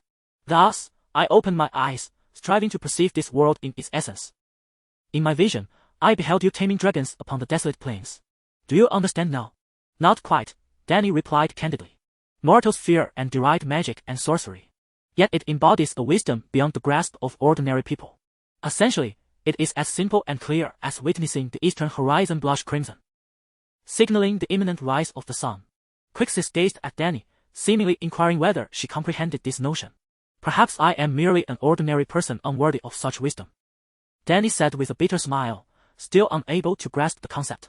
Ha! Can mere mortals summon the tides of magic once more? Quixis chuckled. She then explained for the 3rd time, I see the sky in the east suffused with red, thus I know the sun is about to rise. If I do not see, or do not choose to look, then I remain oblivious. Prophecy, in essence, is the world presenting information before my eyes. And when I choose to see it, I acquire knowledge. As for whether you may bear children in the future, the relevant information has never manifested. It cannot be inferred or conjectured, and thus I remain in the dark. At this moment, Dany began to grasp that prophecy resembles data analysis, though the seer, aside from gathering and synthesizing information, also receives vague messages from the collective consciousness of the world. Dragons bring magic to this realm, their influence overwhelming, akin to a surging tide, allowing Quixis to clearly perceive the waves and, in turn, the instigator, Dany and her dragons. Concerning the matter of children, it may hold significant weight for the future, yet at present, the tide remains calm. Before Quixis, the sea lay tranquil and undisturbed. Unless a more potent force were to penetrate the waters, revealing the tumultuous currents of the ocean's abyss, such as the Green Prophet. Can you teach me the knowledge of magic? Dany inquired, her eyes gleaming with anticipation. Certainly, you may accompany me to Ashai, where all the knowledge you seek awaits. Quixis responded swiftly, as if she had been eagerly awaiting this very question. Dany hesitated, suddenly awakening to the realization, no one would extend kindness without reason. Unless they harbored love. Clearly, Quixis would never love her. So, whom did she love? Her dragons. I am the princess of Dragonstone, born of the storm. And it is my duty and mission to restore the Targaryen dynasty. My aspirations lie in the west, in Westeros. I cannot stray from that path. In that moment, she was not alone in her struggle. Muronfu stood by her side. Muronfu vowed to restore the great Yin. Who could doubt him? Quixis, as a matter of course, believed. Thus, she reverted to her previous taciturn demeanor, seemingly disregarding Dany if she chose not to journey to Ashai. As Quixis's path proved unfeasible, Dany was left to seek alternatives. My esteemed sorcerer, it is said that magical incantations constitute a unique language, distinct from the independent means of communication. This time, she did not hold back. Without waiting for others to be absent, she boldly posed her inquiry as everyone prepared to rest after their meal. The sorcerer Pyoply took great pleasure in conversing with Dany, regaling her with tales of the grandeur and prosperity of Quills, as well as peculiar and fantastical stories that blurred the lines between truth and fiction. Upon hearing Dany's question, he joyfully replied, Khaleesi, you possess the courage and wisdom to explore the arcane. Indeed, there exist numerous professions entwined with mystical forces in this world, such as shadowbinders, male sorcerers, alchemists, moon singers, crimson-robed monks, dark warlocks, necromancers, sky mages, fire sorcerers, blood witches, inquisitors, judgment knights, poisoners, priestesses, night stalkers, and shapeshifters. The sorcerer enumerated dozens of magical vocations, leaving Dany agape and utterly bewildered. Was this a world of low magic and low martial prowess? Or had she arrived at a portal to Baldur's Gate on the continent of Fair An? Pyle then took a breath and continued. Your ancestors in Valyria also possessed their own system of blood magic. Essentially, every mystical system with genuine power has its own magical language, which we refer to as incantations. Why do we not share a common system of incantations? Dany inquired, perplexed. The sorcerer hesitated, his azure lips parting. Perhaps the origins of each wizarding faction differ. Much like the disparities between us male sorcerers and the blood witches of Valyria, two distinct civilizations, each with its own language. Such reasoning seemed utterly nonsensical. Even civilizations separated by 100,000 light years would arrive at identical physical formulas. In their mathematics classes, the principles would still hold true. And while truth may not remain eternally unchanged, it undeniably possesses a degree of commonality. It cannot be as arbitrary as he suggested. Beyond their failure to grasp the truth, their incantations could not encompass the essence of the world, rendering them mere deceptions. As if sensing Dany's thoughts, Quixis spoke again. What is this? He inquired, holding a smooth, yellow-brown short rod towards Dany. She candidly described what she observed. Quixis nodded and directed his palm towards Jola. What is this? A man? Jola hesitantly replied. Quixis nodded once more and, for the third time, presented his palm to the centaur servant, Ailey. What is this? A woman. Ailey glanced fearfully at the shadowbinder and timidly answered. When Quixis pointed the wooden object towards Argo, he declared it to be a lion. Finally, Quixis fully opened his palm. In the flickering torchlight, one could see a delicate wooden carving, a warrior with 3 heads, a short-haired figure with a fierce countenance, a gentle-faced long-haired woman, and a roaring lion. At that moment, Dany understood that Quixis had previously revealed only parts of the sculpture to each individual, which had led to their varied conclusions. Now do you comprehend? Quixis inquired, his wooden mask reflecting the capricious red glow of the firelight towards Dany. Even the greatest sorcerers cannot grasp all truths, Daenerys nodded. In simple terms, it is akin to the blind man of the wizarding world groping an elephant. Yura suddenly inquired. My lord, are you referring to the shapeshifters, the fabled children of the forest? Every Northman grows up with terrifying tales of the shapeshifters. They may not have heard of names like the Moon Singer or the Sky Mages, but shapeshifters leave an indelible impression, much like a rat cook. Once, the sorcerer chuckled, shaking his head. Ando, I understand your perspective. The children of the forest are but legends, as are the shapeshifters. The world, much like your scholars' expectations, holds not a trace of miraculous power. They have vanished for millennia. Yura frowned. They have not truly disappeared. Rather, you have deliberately isolated and forgotten them.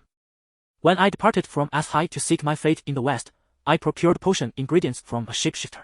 His falcon could pluck the red lotus blossoms from the mountain's peak, Keith remarked coolly. Shapeshifters have fled to Ashai. Yura exclaimed, simultaneously relieved, as if to muse.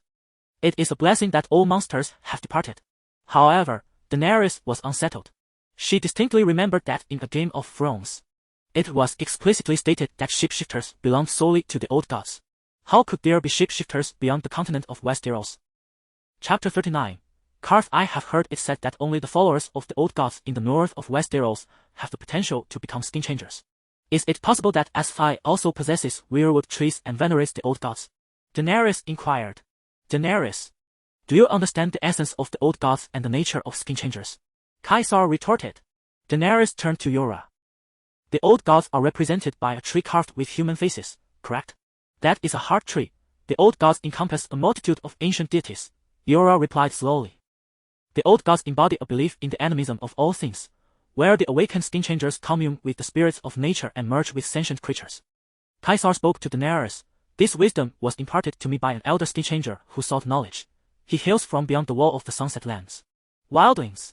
Yura exclaimed. How did they traverse such vast distances to reach Ashai? The wildlings you refer to are also a race of wisdom seekers, yearning for enlightenment and civilization. Yet, upon crossing the wall, he was overwhelmed by despair, for you harbor such enmity towards skin changers. Thus, he sought refuge in the sanctum of the mysterious. The shadowed lands of Ashai, Kaisar continued, his lacquered mask fixated on Daenerys. Daenerys Targaryen, the undull people of Westeros shall not accept you, nor your dragons. The words drifted into her ears like a whisper, while the others remained oblivious. Is this a form of secret communication? Daenerys pondered, startled. In the ensuing days, a lingering anxiety took hold of Daenerys, compelling her to avoid solitude with Kaisar. She consulted Yura and the warlock. Learning that wizards and sorcerers could not conjure tangible attacks like fireballs or ice spikes, but could only harm others indirectly through spells, shadows, or blood. Fearing that Kaisar might ensnare her with a shadow-binding spell, she began to have her handmaidens take turns accompanying her at night. Yet, it seemed her apprehensions were unfounded. Since that night, Kaisar had not initiated conversation nor sought her company again. It was not until they departed the Red Waste and entered the realm of Karth that Daenerys finally could not restrain her curiosity and asked the Shadowbinder, My lord, do you possess knowledge of the sorcery incantations of Old Valyria? Do you wish to learn? Kaisar, though silent in their previous exchanges, had never rebuffed her inquiries. Oh, the world is perilous. I wish to shield myself from malevolent sorcerers, Daenerys lamented sadly. I do not comprehend Valyrian spells, for they hold no significance for me. However, should you desire, you may journey to Ashai, where there are those who can instruct you, Kaisar stated in a somber tone. It is rumored in the Shadowed Lands that the descendants of the blood mages of Old Valyria still thrive in some hidden place. That is too far. I intend to ascend as Queen of Westeros, Daenerys declared, shaking her head. The following day at noon, Daenerys beheld Karth, which had been described by the merchant Zorro as a city of paradise. As the bright clang of bronze gongs echoed from the sandstone walls, mirroring the hue of the Red Waste, a voice rang out, the Targaryen of the Stormborn, mother of dragons, Daenerys has arrived. The call resounded, reaching even Daenerys. Half a mile from the city gates. Before she could inquire of Zorro regarding the commotion, a prolonged and resonant blast of horns filled the air. Lifting her gaze, a circle of robust, ebony-skinned warriors, their skin glistening, stood atop the 10-meter-high city wall. Their upper bodies, bare of any clothing, resembled a magnificent bronze serpent entwined in a unique formation. The rhythmic sound of hoofbeats echoed as a regiment of camel-mounted cavalry galloped orderly from the city. The camels were adorned with vibrant, colorful blankets, and between their humps were splendid saddles, encrusted with rubies and garnets that sparkled brilliantly in the sunlight. The riders, too, were well equipped, clad in uniform copper-scale armor, their heads adorned with helmets featuring copper fans and long black feathers, reminiscent of some unknown creature. It appeared that this was a meticulously arranged reception for Daenerys, as the city gate facing the Crimson Wasteland was devoid of any idle onlookers. 2 lines of camel riders extended in an orderly fashion from the city gate, stretching a full 200 meters outward, with a resounding cheer. The knights raised their gleaming bronze lances, their tips adorned with satin ribbons that danced like mist as they were lifted and lowered. The Corsi people did not utter polite phrases welcoming the mother of dragons. Instead, they expressed their warmest welcome through fervent actions. Daenerys rode alongside Zero, leading the procession, followed closely by Yora, the Blood Riders, and the Warlocks. As they approached the city wall, Daenerys noticed that the red rock wall was intricately carved with a myriad of animals, serpents winding, kites soaring, fish gliding, wolf packs howling at the moon on the hills, and even zebras and elephants. Just as Daenerys neared the entrance, the grand wooden doors, reinforced with copper, creaked open once more. Corsi boasted 3 formidable walls. Upon passing through the outer gate, a group of children rushed forward, carrying flower baskets, their faces beaming with joy as they trailed alongside Daenerys' camel, showering her with a cascade of colorful petals. Daenerys reciprocated with the sweetest of smiles, though internally, she critiqued the Corsi customs. The children wore nothing but golden sandals, their bodies adorned with vibrant, elaborate paintings rather than being truly naked. The middle wall, standing 12 meters tall, was constructed of gray granite, embellished with numerous images, not of beasts, but of vividly depicted scenes of warfare, warriors clashing swords, spears striking, arrows raining down upon the battlefield, heroes in combat, infants being slaughtered, and blazing funeral pyres. The iron-reinforced wooden gates swung wide open, unleashing a cacophony of cheers and jubilations that surged towards Daenerys as she entered the city. A tide of voices celebrating and shouting. Between the middle wall and the inner wall lay a long street, flanked by buildings adorned in a spectrum of colors, dreamlike rose-hued stone towers, violet-painted spires, and bronze arches inlaid with emeralds. Balconies overflowed with curious Corsi onlookers. Women draped in flowing togas that revealed one breast, while men favored silk skirts embellished with jewels. The fair-skinned Corsi either showered red rose petals from above, waved colorful silks, or shouted exuberantly towards Daenerys. The sounds of celebration rang out, echoing through the air. As the chimes of the city tower resonated, Dany suddenly revealed a peculiar smile. At this moment, a rendition of the Requiem of the Dead would be fitting. She was akin to that figure who, while receiving the adulations of her subjects, hastened towards the palace to commit patricide, an echo of Arthas. The inner walls soared to a height of 15 meters, constructed from black marble, adorned with depictions of carnal pleasures, commonly referred to as spring palace paintings. This reveals certain customs of the Quash people. As Dany approached, the gates of the inner city, embedded with an array of golden eyes, slowly opened like the maw of a colossal beast. The pedestrians on the streets paused, casting curious glances at Dany and her entourage. No special welcoming ceremony awaited them in the inner city. Dany beheld the miraculous tower that graced this world, its lofty spire densely clustered like a jungle. In each square she traversed, exquisite fountains shaped like animals stood proudly. Beneath the midday sun, a delicate rainbow arched gracefully, a sight of unparalleled beauty. The proud merchant, Pia, proclaimed to Dany, Quash is the greatest city of all time. It is the heart of the world, the gateway connecting the north and south, and the bridge linking east and west, ancient and enduring, transcending human memory. It renders all other cities in the realm utterly grotesque and insignificant. Such boastfulness! I find it hard to believe. Back when Valyria still thrived, would you have dared to utter such words to the Dragon King? Indeed, I have visited nearly all of the 9 free trade city-states, save for Volantis, and none could hold a candle to this gem upon the strait. Dany cheerfully complimented.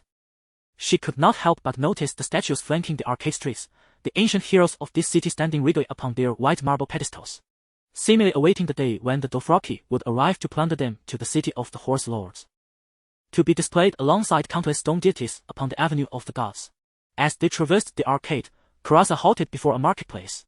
Here, several streets converged, and it was now Dany's turn to decide which path to take and which establishment to visit. The market resided within a colossal building with multiple openings, the grid-like ceiling serving as a sanctuary for thousands of vividly colored birds. Lush trees and flowers adorned the platforms above the shops, while inside, an abundance of exquisite goods from across the globe gathered in splendid array.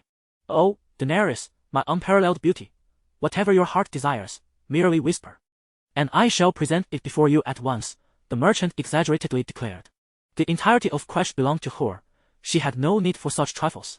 From the other side, the blue-lipped Pio boomed, trust me, Khaleesi. Come with me to the Hall of Immortality, where you shall sip from the chalice of truth and wisdom. Ha ha ha! What can your Hall of Dust offer her? Zero retorted proudly to the great sorcerer. The 13 masters will bestow upon her a crown forged from black jade and fire opal. Dany's face lit up with delight as she gently declined the sorcerer, saying, Lord Paya, you are aware of my lineage and can discern the yearnings within my heart. Though the young garden is splendid, it is not my true home. I confess. I yearn day and night to return to the Red Keep in King's Landing. That is the palace that rightfully belongs to me. You would be wise to refrain from harboring any malevolent intentions. Otherwise, one day, I shall lead over 100,000 Dothraki warriors to plunder this city. Though my heart may harbor fierce thoughts, I must outwardly convince the Carthians that I pose no threat or ambition towards their domain. The corners of my cerulean lips curl upwards in what appears to be a gracious smile. While inwardly I mock Daenerys for her naivety in believing the words of a shameless merchant. Just wait, there will come a day when you will seek me out willingly. Khaleesi, you possess a wisdom that transcends your years. Please accept my humble gift. We shall converse again on another occasion. He presented a jar of ointment to Daenerys. Nodding in acknowledgement, stating that during your journey to Karth, you have shown a yearning for the mysterious forces. This sacred oil will enable you to perceive the spirits of the air. As Daenerys accepted the gift, he mounted his camel and departed in another direction. Your Majesty, you have made the most sagacious choice, the merchant murmured as he watched the sorcerer fade into the distance. There is a saying in Karth, the house of the sorcerer is built on bones and lies. They are all of a kind. Why should the crow mock the pig for its darkness? Chapter 40, The Rites of Gas. Zalio, undoubtedly one of the 13 lords of course, prepared a residence for her that left even the worldly Dany in awe.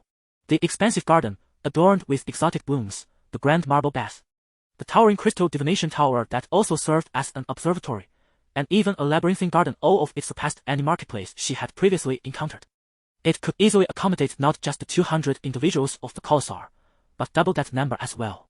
In fact, Zalio had arranged for 200 servants to attend to her.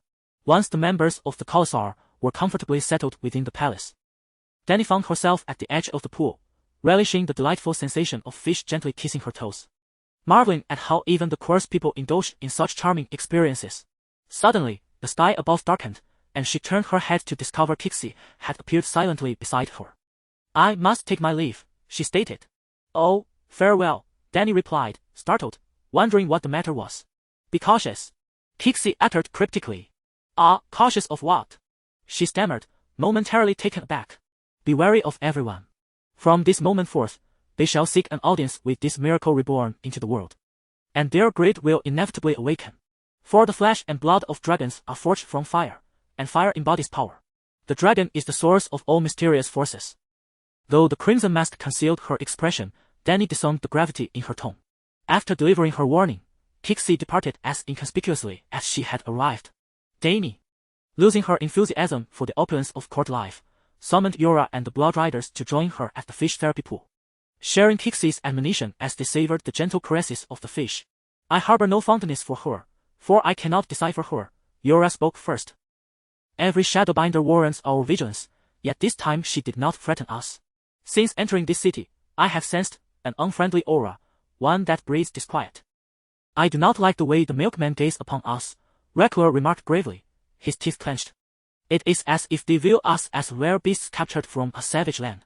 The coarse people possessed exceptionally fair skin, a milky whiteness that distinguished them as even fairer than other Caucasian ethnicities, hence the Dothraki referred to them as milkmen. Dany shot him a surprised glance, taken aback by the perceptiveness of her blood rider. Indeed, today the course had warmly welcomed them, yet there existed various forms of hospitality. The reception of esteemed guests bore stark contrast to that of welcoming a giant panda into the city. Thus, as Dany traversed the streets of Middle Wall, she inadvertently envisioned herself in the role of Arthas. Lord Darren celebrated victory with ringing bells, resounding cheers, and petals dancing through the air, welcoming Arthas's triumphant return, only for him to unleash the scourge upon the city that very day. They yearned to see dragons, Dany thought, turning to Corlo, orchestrating 2 sets of guards, one overt and one covert, to safeguard the 3 dragons. As long as they remained there, vigilance must never waver. Argo, Jorgo, arranged for individuals, both men and women, to thoroughly investigate the terrain and topography surrounding our encampment, the structure of the houses, and the status of the palace guards. Finally, she turned solemnly to Yora.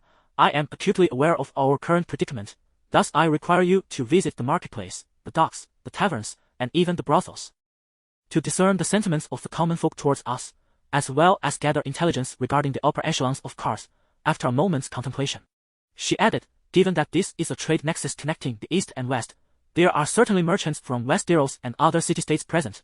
While you seek information, you may also spread the word of my return alongside my dragons. Yora hesitated. Previously, you were concerned about the usurper sending assassins after you. Now you wish to openly declare to the merchants of the Seven Kingdoms that you intend to return to Westeros with dragons. Even if the usurper is no longer a threat, there remains his son. Sighing, she replied, circumstances have shifted. The hatching of dragons is no longer a secret. If those in King's Landing are keeping a watchful eye on me, they will undoubtedly learn of this development. It would be wiser to turn this into a focal point, protecting ourselves while simultaneously diverting attention from my true objectives. That evening, Daenerys indulged in the opulent delicacies befitting a grand palace, such as salt-egg peacock tongues. Indeed, the notion of cooking with peacock tongues would have astounded even the most gluttonous of ancient Chinese. The following morning, as Caesar had warned, the influential figures of Karth arrived in palanquins, surrounded by a throng of servants, to visit Xaelar's palace. They accompanied him to Daenerys' residence, proclaiming their admiration for her beauty and noble lineage, sincerely presenting gifts of silk, jewels, exotic creatures, and skilled dwarfs, while shedding tears in reverence for the greatness of dragons, their eyes wide with awe. It appeared that the people of Karth had a penchant for weeping, believing that tears enhanced their image of civility. Daenerys understood their intentions and did not refuse. She brought forth her chained dragon, eliciting even more fervent tears from the Karthian elite. The upper echelon of Karth is composed of three major power structures: the royal family, merchants, and warlocks. In an era when dragons and magic have vanished, the once mighty warlocks have lost their power and, consequently, their influence. The royalty commands Karth's camel cavalry and urban fleet, nominally ruling this city. The merchants form the most powerful tripartite guilds, the 13 Masters, the Emerald Brotherhood, and the Spice Guild. In a commercial city, actual authority lies firmly in the hands of the merchants. However, fierce internal strife exists among the three merchant guilds. Had it not been for their mutual desire to restrain the royal family, they would have long since torn each other apart in their quest for control over the city. On the first day, the remaining 12 of the 13 Masters visited Daenerys, followed by the Emerald Brotherhood on the second day. After witnessing the dragon, those gemstone merchants took a week to craft a crown for Daenerys, adorned with 3 dragon heads, the body of the dragon fashioned from gold, its wings from silver, and the 3 heads sculpted from emerald, ivory, and agate. On the third day, the Spice Guild presented Daenerys with 77 crates of precious spices from across the globe. During the Targaryen family's unification of the Seven Kingdoms, in an effort to assimilate into Westeros as foreign conquerors, they forsook the ancient Valyrian deities and instead embraced the faith of the Seven. In theory, Daenerys too should adhere to the worship of the Seven. For the faithful of the Seven, the numbers 7, 77, and 777 are considered auspicious. On the fourth day, Daenerys began to entertain figures from the lower echelons of Karth's hierarchy: small traders, government officials, fleet commanders, and captains of the camel cavalry. When she inquired whether the royal family of the Zero would be attending, he disdainfully remarked, "What does the royal family have left, aside from their supreme dignity and ancient glory?" He suggested that she should make an effort to meet them. However, gaining an audience with royalty is not a simple endeavor. One must possess the necessary qualifications, which are controlled by a handful of influential figures. To put it plainly, it is akin to the journey of Tripitaka seeking the true scriptures from the Buddha, requiring him to also present human connections to Ananda and Kasyapa. For Daenerys to meet the royal family, she must navigate various obstacles and offer sufficient tributes. Even attempting to circumvent the system requires the right connections, without proper channels. Indiscriminately bestowing gifts would serve no purpose other than to squander resources. Zero, with a sense of moral authority, asserted that he was well acquainted with the intricacies of this process and could guide her on whom to approach and what gifts to present, as well as the appropriate amounts for each individual. Daenerys was tempted to retort, "To hell with this, I will not be swayed by such nonsense." Yet, Yora had recently gathered intelligence on the current state of Karth. Indeed, the royal family had lost actual control over the city, although the camel cavalry and the fleet remained under their command. Daenerys found herself perplexed as to why the royal family, wielding military power, had relinquished their dominion. Perhaps it was a characteristic of trade city-states. Or was it that merchants, possessing greater wealth, could afford to hire more armed forces, such as mercenaries? Zero's counsel regarding leveraging connections to gain an audience with the royal family was not a secret among the elite. The royals had likely already opened their coffers, waiting for her to cast gold coins within. Should she refrain from doing so, it would be tantamount to disrespecting them, which would imply they were not allies. Humph. If they are neither friends nor guests, then I may take action against them, she mused. Yura advised her that this was a custom of Karth. Even in Westeros, simply visiting one's home does not guarantee the rights of a guest. The rights of hospitality are only activated once a guest has accepted the bread and salt offered by the host. Should the host place a drawn sword across their lap, it signifies an unwillingness to establish a bond of hospitality, and thus, the rights of the guest would be rendered void. But isn't it rather crude to demand bribes so overtly? Is it customary in the Seven Kingdoms for hosts to solicit gifts from their guests? Daenerys exclaimed in indignation. Coughing as if choked, Yura's beard could not conceal the flush of his face. Surely not, Daenerys gasped in disbelief. Karth cannot be this blatant. Sir Yura hastily clarified, stating that guests bestow guest gifts upon their hosts primarily to express gratitude for the provision of sustenance and shelter.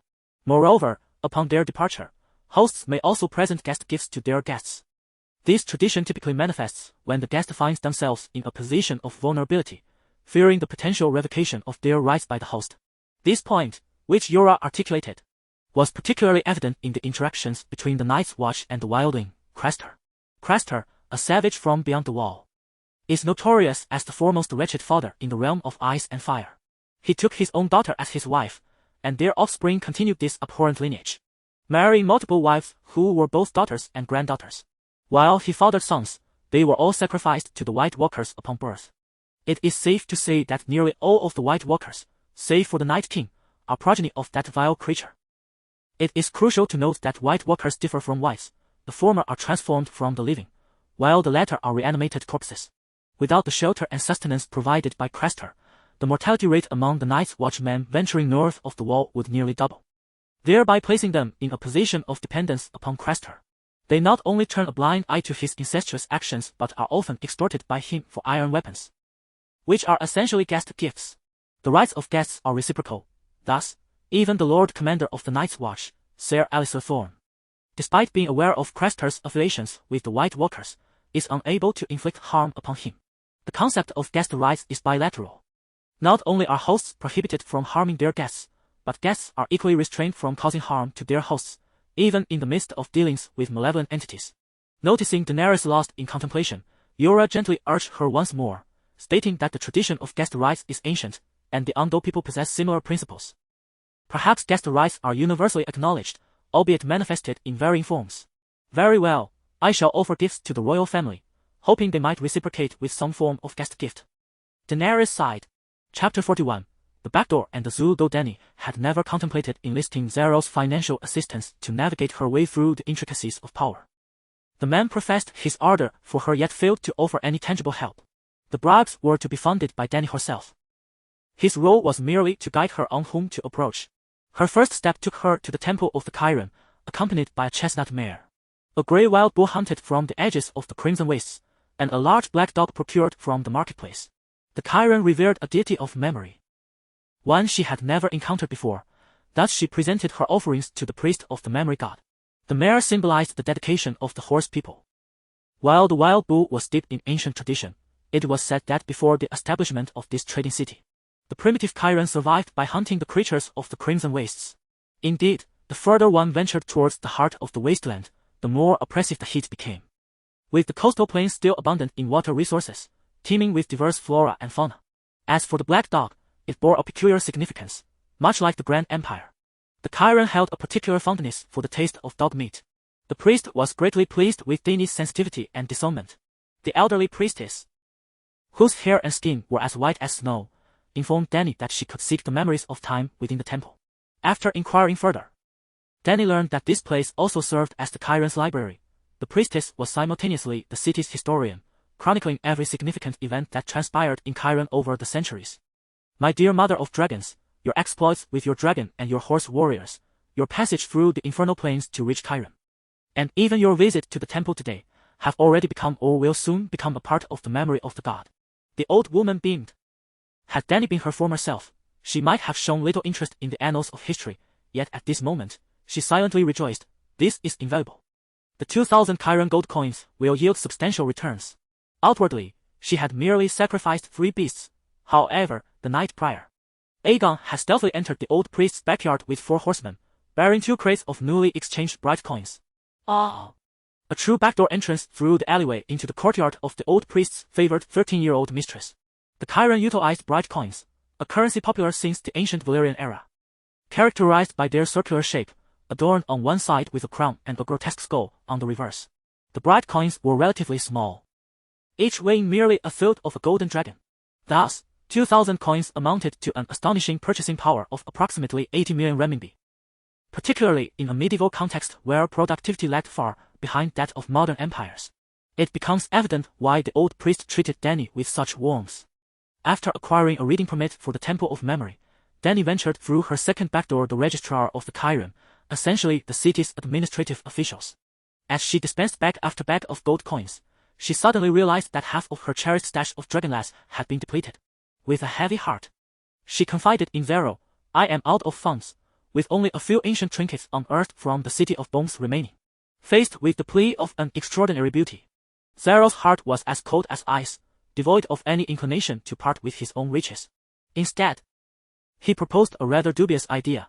The news of a true dragon had spread across the east, attracting an increasing number of dragon seekers to visit. Now, in court, countless individuals wished to meet her and her dragon.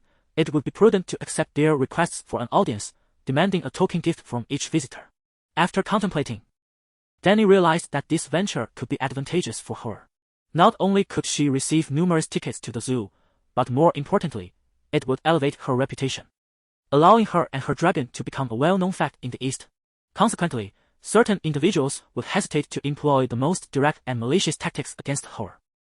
Her intention in having Yora disseminate tales of the dragon in the dock area and taverns was to achieve this very aim. When the world was oblivious to her dragon's existence, she preferred to remain concealed within the Cloud City, striving to keep this secret under wraps. However, once a single outsider learned of her connection to the dragon, her carefully concealed plans would be irrevocably shattered. In the absence of knowledge regarding the dragon's emergence, she felt most secure, with a threat level of merely 1 star. Conversely, when a select few were aware of the true dragon's return, her peril increased to 4 stars. In the Far East, once all were acquainted with her tale, certain individuals would exercise caution, thus reducing her danger to 3 stars. Yet, if the news traversed thousands of kilometers to the far western lands of Westeros, her threat would escalate once more, soaring to the most hazardous 5 stars. Regardless of whether a handful or the entirety of Korth knew of her dragon, the speed at which this information would reach Westeros would remain unchanged. Given the distance from Korth to King's Landing, she had approximately a 2-year buffer period for the information to circulate. Either her dragon would mature within the next 2 years, or Dany would establish robust security measures, commonly referred to as building her own power. Therefore, she required funds. Dany consented to Zero's plan for a great dragon zoo. That afternoon, Yora brought a captain to her palace hall. "Your Highness, I present to you a sea merchant from the Summer Islands." The individual was a robust black man, his skin resembling polished obsidian, dark and glistening. "Your Majesty, I am Kuhiro M.O., captain of the Laurel Wind, hailing from the town of High Tree on the Summer Islands." The man, adorned in a cloak of yellow-green feathers, resembling a flamboyant peacock, bowed and introduced himself. "He brings you news from King's Landing," Yora stated. "You come from King's Landing?" Dany inquired. "Not quite. I departed from Old Town 6 months ago, laden with a ship full of wine from the Arbor." "You have been away from home for quite some time. Surely you long for the flavors of your homeland, just as the people of the 7 kingdoms yearn for you." Kuhiro replied. He presented Dany with 3 barrels of fine wine, which, if sold in the Korth market, could yield 4 gold coins. How somewhat miserly, she mused. However, she soon reminded herself that this captain's business was modest, and 4 gold coins represented a considerable fortune for him. "Thank you for your gift," Dany said as she sat upon a sofa composed of a multitude of soft cushions, nodding in acknowledgement to the islanders of the Midsummer Isles. "I eagerly await news from the 7 kingdoms. Alas, how I wish you hailed from King's Landing." "Your Majesty, King's Landing is on the brink of war. No foreign merchants dare to venture there, and even if they did, it would be futile. Since the death of the usurper, chaos has enveloped King's Landing. They can scarcely sustain themselves, let alone provide goods for us." The black captain sat on a small stool at the lower end. his tone laced with disdain for the current rulers of King's Landing. In Old Town, there exists a citadel where news from the Seven Kingdoms converges. For every noble has a scholar in their service, and all scholars emerge from the citadel. During my sojourn in Old Town, I made no small inquiries regarding the current state of the Seven Kingdoms. Dany found him somewhat tedious and directly inquired, how did the usurper meet his end? He was slain by a beast of monstrous proportions. I wish to know who conspired to bring about his demise. You cannot truly believe he fell to the tusks of a wild boar, can you?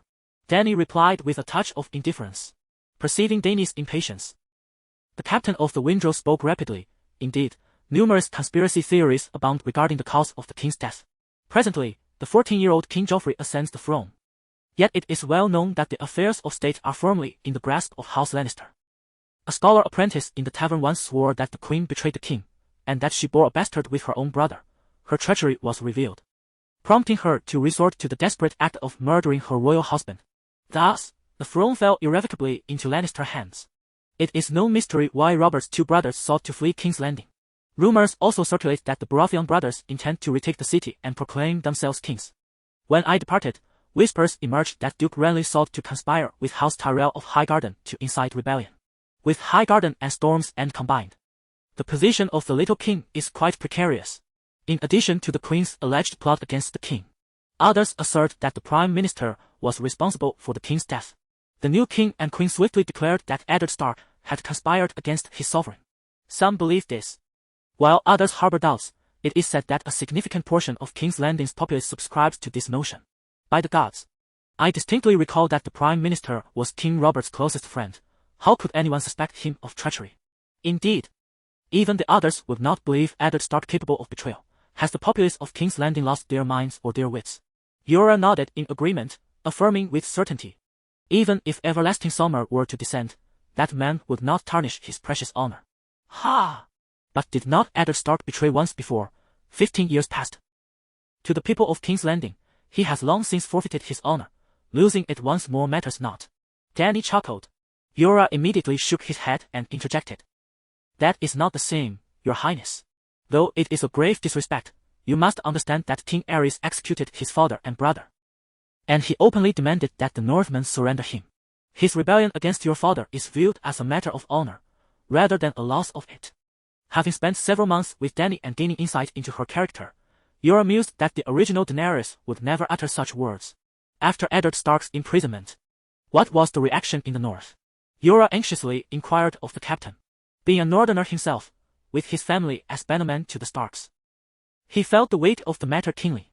It was said that the young wolf, upon his father's capture, swiftly summoned his vessels to muster an army. Approximately 20,000 northerners crossing the neck to march southward. Alas! Yora sighed, his eyes glazing over as he murmured, uncertain how many of his cousins might perish this time. It seemed only a little girl named Lyanna remained. Dany gazed at her knight with compassion and asked, how many children does your aunt have? 5, all daughters. The youngest is merely 6 years old, Yora replied. Oh, how tragic that only the 6-year-old child is left. Soon enough, his father would meet a grim fate due to the violation of guest rights at the mighty castle of Castamere. The thought nearly compelled Dany to offer her condolences. This was merely a reflection of her knowledge from the television series, where the director had simplified the characters, omitting many daughters of House Mormont. In the original A Song of Ice and Fire, only one member of House Mormont perished during the Red Wedding, Yora's elder cousin. Thus, she had no need to worry for him. Is the young wolf Robb Stark? He queried the black captain. Indeed, Robb Stark is the commander. Is he not just 14 years of age? Yora's demeanor darkened. I have seen that lad. He is more than half a year younger than Her Highness. As tender as a blossom in summer. What would become of them? This time, that Kel youth was likely to jeopardize the entire North. What a prophetic notion. Perhaps he is a natural-born leader. Dany attempted to console him. That only deepens my concern, Yora replied, rubbing his face wearily. If he departs the neck and suffers defeat, the Northerners will immediately retreat and thus never falter in this Game of Thrones. For over 1,000 years, no army has ever decisively defeated the defenders of the neck. Should that boy, by some stroke of fortune, win a battle or two, his spirits may soar, and then the North would truly be doomed. Chapter 42. The guests about Dany's eyes sparkled as she inquired, My Lord Captain, how far is it from Karth to King's Landing, and how long might the journey take? The Black Captain, Assuming she intended to return to Westeros aboard his ship, the SS Laurel, pondered before replying, "Your Highness, you must understand that we are merchants. A direct route to King's Landing is implausible. We shall likely make numerous stops at the Slavers' Bay and the Free Cities along the way. We will sell our goods from the Far East at a high price, savor the local delicacies at a low cost, and then proceed to the next port, repeating this cycle. Thus, the merchant's profit will multiply exponentially. Therefore, the journey from Carth back to King's Landing may take a year and a half. Furthermore, Carth is not my final destination. My ship will traverse the Carth Strait, following the trade route around the Jade Sea. Consequently, the delay will be even more protracted, with the next journey to the Sunset Sea likely occurring 3 years hence if I do not meet my end in the ocean. How long would it take if we were to expedite our journey directly to King's Landing without engaging in trade?" Dany pressed. "Even without trading, while sailing an empty vessel, we must still replenish provisions and fresh water along the way, and allow the crew time to rest. It would take at least 3 to 4 months. Assuming we do not encounter the wrath of the sea." Dany nodded, expressing her gratitude. "You have provided me with invaluable information. I wish you fair winds and prosperous trade." "I should be thanking you, Your Grace. Your presence has bestowed upon me the greatest reward," the captain replied, his eyes gleaming with excitement. "Oh, and what reward might that be?" Dany queried. "Dragons!" he exclaimed, his gaze fixed intently on the dragon lying beside Dany, gnawing on a bone. "I have seen a true dragon. This is a miraculous moment in my life. I shall repay you further." Dany laughed, waving him over. "Come, touch them." The captain, a mix of astonishment and apprehension, took hesitant steps forward, his nervousness palpable. "Is it truly safe? Will they bite me? Will they breathe fire upon me?" "Fear not. I am the mother of dragons. They heed my command," Dany reassured him. Then, the black captain, sweating profusely, approached cautiously, his eyes seeking Dany's confirmation. "I grant you the highest honor. You may touch the mightiest of them. His name is Black Diamond." Dany indicated the large black dragon before her. Should he dare to touch the white dragon or the green one, a calamity unforeseen by Dany herself could ensue. Yet, she could never admit to others her inability to control the dragons. On the contrary, Dany wished for all to perceive her as the true mother of dragons, capable of perfectly commanding her dragon offspring. Thus, as people grew to harbor awe for the dragons, they would equally regard her with reverence. At the same time, she aimed to dissuade ambitious minds from entertaining the notion that if I eliminate that woman, the dragons will be mine. In truth, there was a considerable chance that the green and white dragons could be taken from her. The prophecy spoke of a dragon with 3 heads, of which Dany was merely one. It had been nearly 4 months. Black Diamond, the most formidable, had already grown to the size of an adult police dog. When he spread his wings, they could easily cover Dany's bed. Upon arriving in course, Daenerys refrained from allowing them to roam freely, as they were restrained by iron chains as thick as a wrist. To suit the irritable temper of the 3 dragons, she felt compelled to provide them with an abundance of sustenance. At that moment, the great black dragon lay upon the marble tiles, savoring a charred thigh bone of a wild buffalo. "Drogon, do not harm him. He admires you and wishes to touch you." Daenerys communicated to the black dragon while gesturing to Khogro that it was permissible to approach. The man, clearly filled with longing yet paralyzed by fear, hesitated. Finally, with Daenerys' repeated encouragement, he timidly drew closer to the black dragon, extending his trembling right hand to gently brush against Drogon's wing, only to retract it as if shot. Drogon paid him no mind, continuing to extract the marrow from the bone. Thus emboldened, the captain mustered a bit more courage and once again reached out, his hand gliding over Drogon's back as delicately as a feather. Indeed, as the legends state, the scales of a true dragon are searing hot. Only a true dragon can command another true dragon. Khogro's face flushed with excitement. "Have you heard the tales surrounding true dragons?" Daenerys inquired with a smile. The black captain withdrew a few steps after only a brief moment of contact, standing at attention with an even greater air of reverence than when they first met. He remarked, "In the scholarly halls of Old Town, I have often heard the learned men speak of dragons.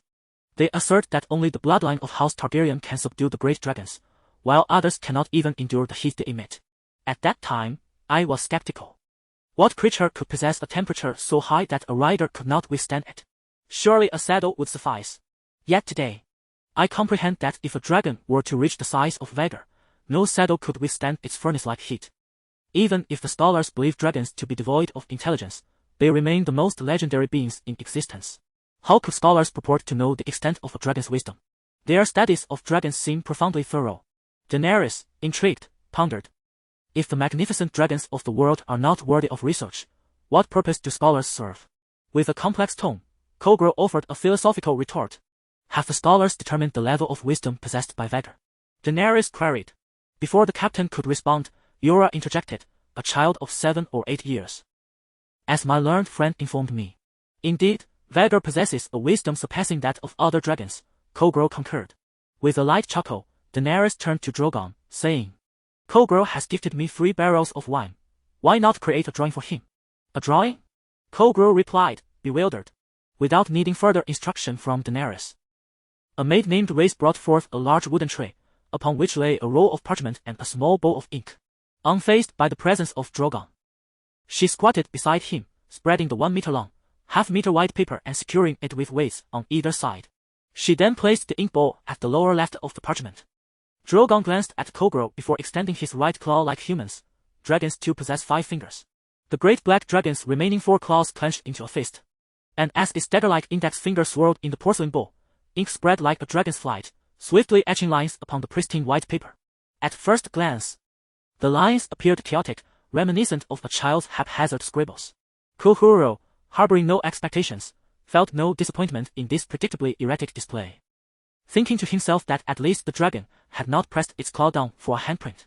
However, as time elapsed, he discerned something remarkable. The varying thickness and depth of the strokes gradually delineated 2 figures, one of which, gods be praised, I am not hallucinating. Its mouth agape could easily accommodate a goose egg. This scene depicted a conversation between myself and His Majesty. The gossamer at the palace window allowing the gentle caress of a breeze to be felt. This, even the court painter of Bravos could not surpass. Khogro swallowed hard, his gaze towards the great black dragon transforming from awe into pure reverence, devoid of fear. In his heart, the black dragon had been sanctified, embodying a will akin to that of the divine, unlike a wild beast that would strike indiscriminately. In truth, he had overestimated, while the dragon's intellect may be relatively high. It fell far short of that of an 8 or 9-year-old child, let alone that of a deity. At this moment, the great black dragon could perform basic arithmetic. If Daenerys tasked Khogro with a few simple additions and subtractions within 100, the dragon might manage to inscribe answers on the floor with its claws. But that was the extent of its capabilities, far eclipsed by the impact of creating a portrait of an audience with the queen. During a cultural lesson, Daenerys unexpectedly and astonishingly discovered the immense advantage the dragon's spatial awareness provided in drawing. Anyone who has attended a sketching class knows that one of the most crucial skills is the 3-dimensional analysis of an object structure. Why did Da Vinci repeatedly draw X from different angles? Was it not to cultivate a sense of form? The black dragon, endowed with an innate talent for spatial perception, viewed the world with a completeness that surpassed human understanding. Khogro departed, clutching a roll of parchment, his expression dazed as today's experiences reshaped his worldview. The arrival of Captain Laenor of the Wind's Laurel set a precedent for ordinary visitors, as merchants from distant lands converged like a gentle stream, coalescing into a torrential flow at an unimaginable pace. The ship captains brought exquisite lace from Myr, crates of saffron from Essos, amber and dragon glass from Asshai, while the less affluent itinerant traders presented bags of silver coins. In addition to merchants, a multitude of artisans, wandering poets, and singers flooded the scene. Silversmiths delivered rings and necklaces, blacksmiths crafted a personalized Valyrian array for Daenerys, tailored to her physique and arm length. Dyers presented her with vibrant fabrics, their rich hues evoking awe at the ancient wisdom of humanity. Subsequently, throngs of seamstresses flocked to the palace, volunteering to sew the most beautiful garments in the world for her. Flutists played melodies, performers dazzled her with acrobatics, and magicians entertained with their tricks. 2 dwarfs rode on a sow and a large dog, mimicking the knights of Westeros as they engaged in a jousting contest. A young Valyrian, adorned with golden locks and azure eyes, beseeched Daenerys to accept him as her close attendant, promising to compose timeless verses celebrating her majesty.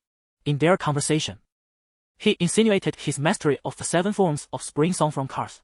Perceiving the lascivious glances he cast her way, Daenerys promptly commanded the Blood Riders to expel him.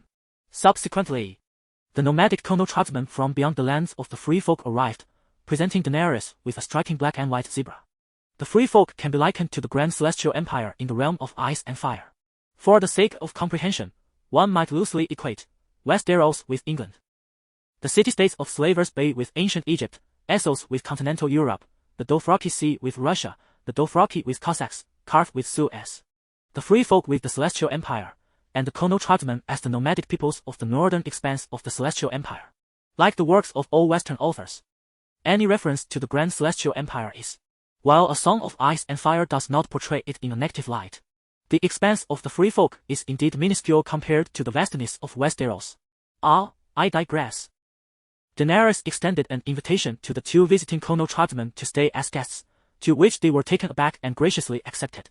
During the evening banquet, Daenerys expressed, like the Dothraki, "You are warriors of the steed, and I seek to glean wisdom from you regarding the leadership of tribes." Chapter 43, The Horsemen and the Zebra People. The Juggernauts, akin to the Dothraki, are a savage nomadic tribe. They possess a disinterest in the sea and seafaring vessels, subsisting through a nomadic lifestyle and plundering the civilized city-states for iron and other resources. They are organized into tribes reminiscent of Khalasar, led by chieftains similar to the Khal, residing in tents akin to yurts. Their skin tones bear resemblance. The Juggernauts have a waxen hue, while the horsemen present a bronze complexion. However, in terms of appearance and physique, the Juggernauts do not rival the Dothraki. Their men and women traditionally begin binding their faces at the tender age of 2. Resulting in elongated heads, large craniums, and diminutive faces, rendering them rather unattractive. Moreover, their stature is squat and portly, lacking the height and robustness characteristic of the horsemen, who possess long limbs. Nonetheless, the steeds of the Juggernauts surpass those of the Dothraki, as the horsemen ride horses while they mount fierce zebras. One is the horseman, and the other the zebra man. Yet, in comparison to the Dothraki, the Juggernauts exhibit several customs that earn Daenerys' admiration. Esteemed guests, please enlighten my people on how the esteemed Juggernauts maintain their ethnic integrity, Daenerys gently inquired, gesturing toward the gathering of over a dozen horsemen warriors sharing a meal in the hall. The Juggernauts took pride in Daenerys' unspoken compliment, reveling in her sincere inquiry. "I comprehend Khaleesi's intent. Your Khalasar frequently experiences fragmentation, which indeed discards the majority of the feeble Khal. Yet the valor of an individual cannot surpass the collective strength of a united tribe." Two Juggernauts, one middle-aged and the other grizzled with age, stood before her. The middle-aged man remained silent while the elder spoke eloquently. Ultimately, the Dothraki have not established a robust marital system. Ordinary horsemen lack wives and children, and thus feel no blood ties to their Khalasar. It is essential to recognize that blood relations forge the strongest bonds in existence. Our tribe predominantly relies on kinship for cohesion, enduring for centuries, even millennia, without fracturing. The chieftain responsible for warfare, known as the Jackal, is no coward. They are often selected from the sons of the previous Jackal.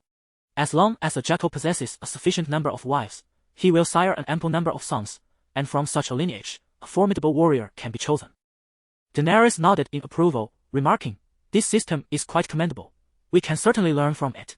This, indeed, was the purpose of her evening gathering. While there were sentiments she could express herself, nothing would have a more profound impact than witnessing living examples firsthand. Upon hearing the Mother of Dragons praise, the elder's enthusiasm soared, and he proudly declared, "The Jackal is merely the leader of the tribe. Above the Jackal exists the Jugta. All Juggernauts acknowledge the leadership of the Jugta. Thus, when faced with formidable adversaries, we Juggernauts are always able to unite as one." Seemingly catching a glimpse of skepticism on the faces of the horsemen, Daenerys immediately interjected, "That is indeed a splendid system. Surely, the Juggernauts must have produced numerous legendary heroes among the Jugta. Every nation has its epic heroes."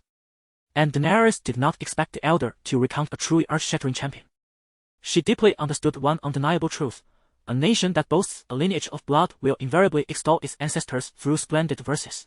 Even the primitive savages of the Stone Age, who lived on raw flesh and blood, would, in the myths and legends of their descendants, transform into celestial beings capable of soaring through the skies and traversing the earth.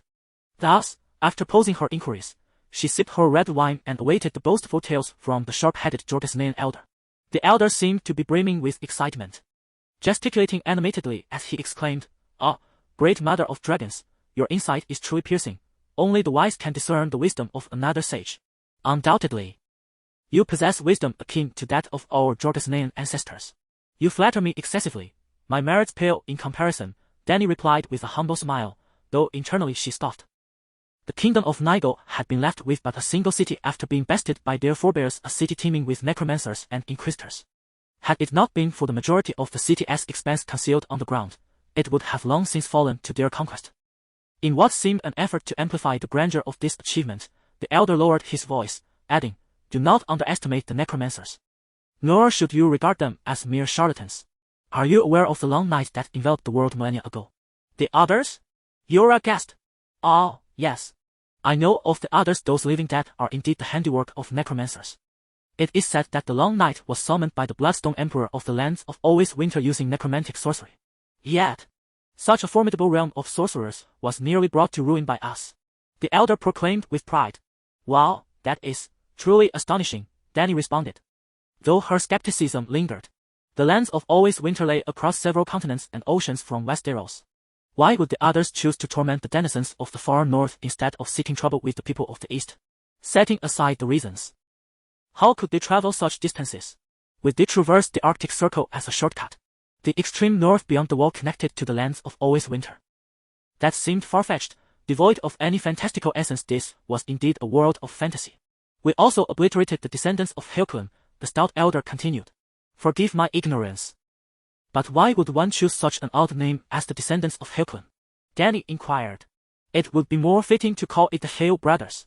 Alas, even as adversaries, we Jorgisnaean must acknowledge the greatness of Helclin." Sighing, the elder posed a question. "Khaleesi, are you familiar with the Red Sword of Heroes?" Dany pondered for a considerable time before recalling the fable of the Red Sword. "You mean the Lightbringer?" Yura remarked, shuddering. 8,000 years ago, the Long Night descended, and the others plunged the entire world into endless darkness and cold, nearly erasing the Seven Kingdoms from the map with their snow. In humanity's direst hour, a hero emerged, Azor Ahai. He wielded the Red Sword of Heroes, radiant with light and warmth, vanquishing the night and snow, and restoring illumination and warmth to the world. Indeed, the elder nodded, reflecting. Azor Ahai was Helclin. In every culture, the tale of the Harbinger of the Long Night is recounted, portraying a similar archetype of heroism. Yet, the names of these heroes vary across the lands. In the realm of the Western continent, he is known as Azor Ahai, while in the East, the descendants of Helcan refer to him as the hero Helcan. The people call him Ital. In the land of Nigel, he is known as Nivrillion. And among the Shadow Hunters, he is referred to as Edric. Though he has long perished in the legendary Age of Heroes, the prophecy of his rebirth has endured in the East for 5 millennia. After a prolonged summer, when the stars weep blood and a frigid darkness envelopes the world, a warrior will emerge from the inferno wielding a blazing sword, the Lightbringer, the Crimson Sword of Heroes. He who grasps this sword shall be the reincarnation of Azor Ahai, destined to dispel the darkness. Such a magnificent hero led his descendants to name their nation the land of Helcan's offspring. The elder proclaimed with pride, "Yet, we, the Disnai, have vanquished the ancient realm of Helcan's descendants. Now, only 3 bastions remain, Shamiliana, Kaikaiana, and Biasabad, the last remnants of Helcan's lineage. In my youth, I followed Jahata along the Steel Road and waged a 3-year campaign against Kaikaiana, having scaled its walls twice." At this, Dany regarded the neighboring horse lords with newfound respect. Compared to them, the Dothraki, who merely pilfer the statues of heroes, have little to boast. They have failed to conquer even one of the 9 free trade city-states. Quite pathetic. However, this is merely an appetizer, for the illustrious history of the Disnai continues. Nigel and the realm of Helcan's descendants are but small nations of the East. The true sovereign is the Golden Celestial Empire of the E. The Golden Celestial Empire. Dany mused, the name resonating with her. The elder waved his hand dismissively, sensing Dany's skepticism regarding the imperial stature of the E, and earnestly explained, "The Golden Celestial Empire is a land of 1,000 deities and myriad kings, ruled by the one true Son of Heaven. In those days, the Valyrians were still herding sheep in the wild. The Son of Heaven was undoubtedly the most formidable sovereign known to the world at that time, with an unimaginable army and wealth rivaling that of the ancient Valyrian Empire at its zenith. His palace surpassed even the grandeur of the Undos King's Landing, and the floor of his chamber was crafted from pure gold." "Have you visited King's Landing?" Yura inquired, his tone subdued. "King's Landing is the capital of the 7 Kingdoms. Yet it pales in comparison to the palace of the East Son of Heaven," he lamented, feeling indignant as a true descendant of the ancients. The elder zebra man cast a sidelong glance at him and replied nonchalantly, "The stench of refuse and rotting fish at the Fisherman's Square in King's Landing is a memory I find difficult to forget." Remarkably, this elder had indeed traversed the vast distance to King's Landing. Dany swiftly redirected the conversation.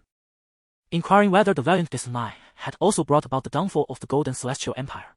The old man shook his head, expressing both resignation and pride as he recounted the centuries of our relentless incursions into the northern territories. Yet, all we have achieved is to compel the emperor to repeatedly relocate his capital further south. Once, a young and valiant sovereign emerged among the northern tribes, Emperor Luobao. He devoted himself to governance and implemented reforms that nearly restored the grandeur of the Golden Celestial Dynasty. During his reign, even we, the unruly Geogasinians, were obliged to pay tribute and acknowledge his authority. Regrettably, Emperor Luobao believed that we submitted out of fear rather than virtue. He feared that our allegiance today would lead to betrayal tomorrow. Danny nodded, recognizing the wisdom in the emperor's assessment.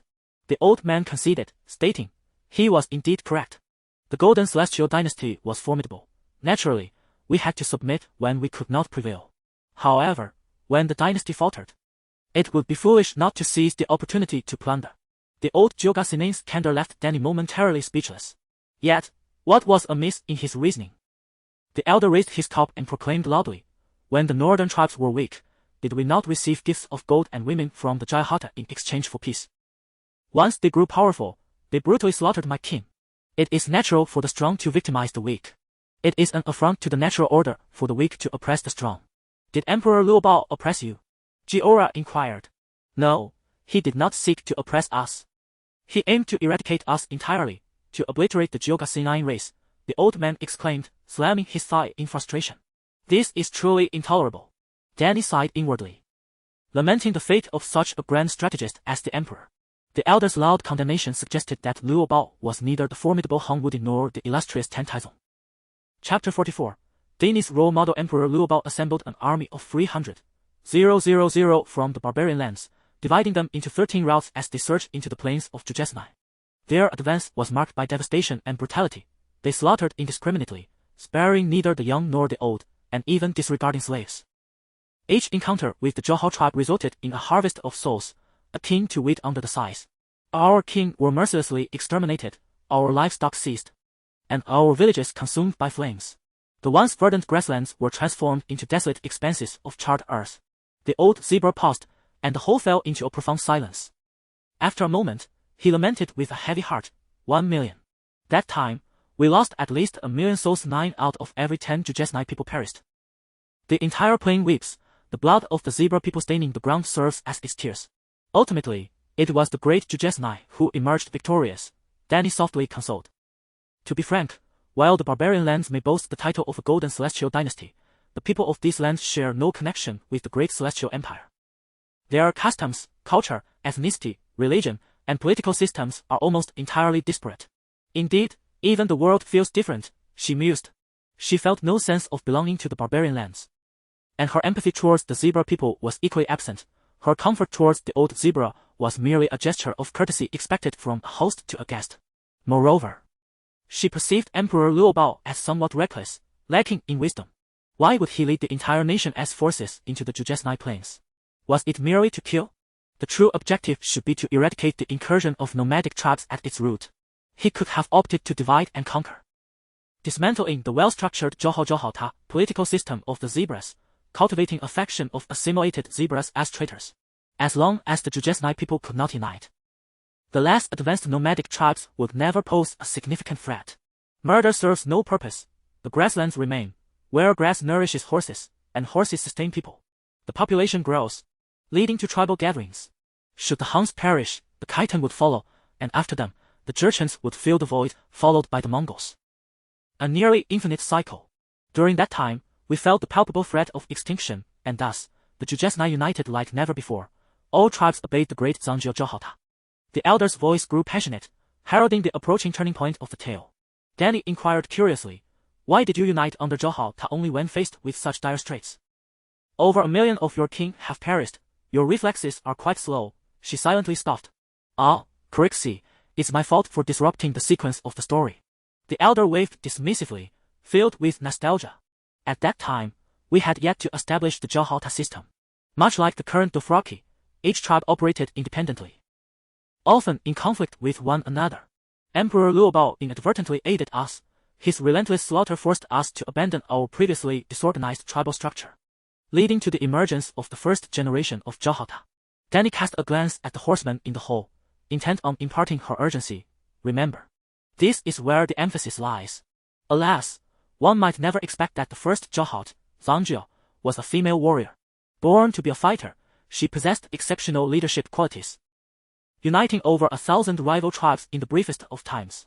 Dany, both astonished and delighted, realized that the first Jahat was indeed a woman. Foolish ones! This is not merely noteworthy, it must be highlighted in red ink. Upon returning, I expect an essay of no less than 800 words reflecting upon this. The imp within Dany's heart roared at her subordinates. A remarkable woman, truly a paragon for all women in the world to emulate. Dany could not help but reveal a fragment of her thoughts. The old Jogasnair, oblivious to the ambitions lurking behind her words, assumed she was genuinely praising her ancestors.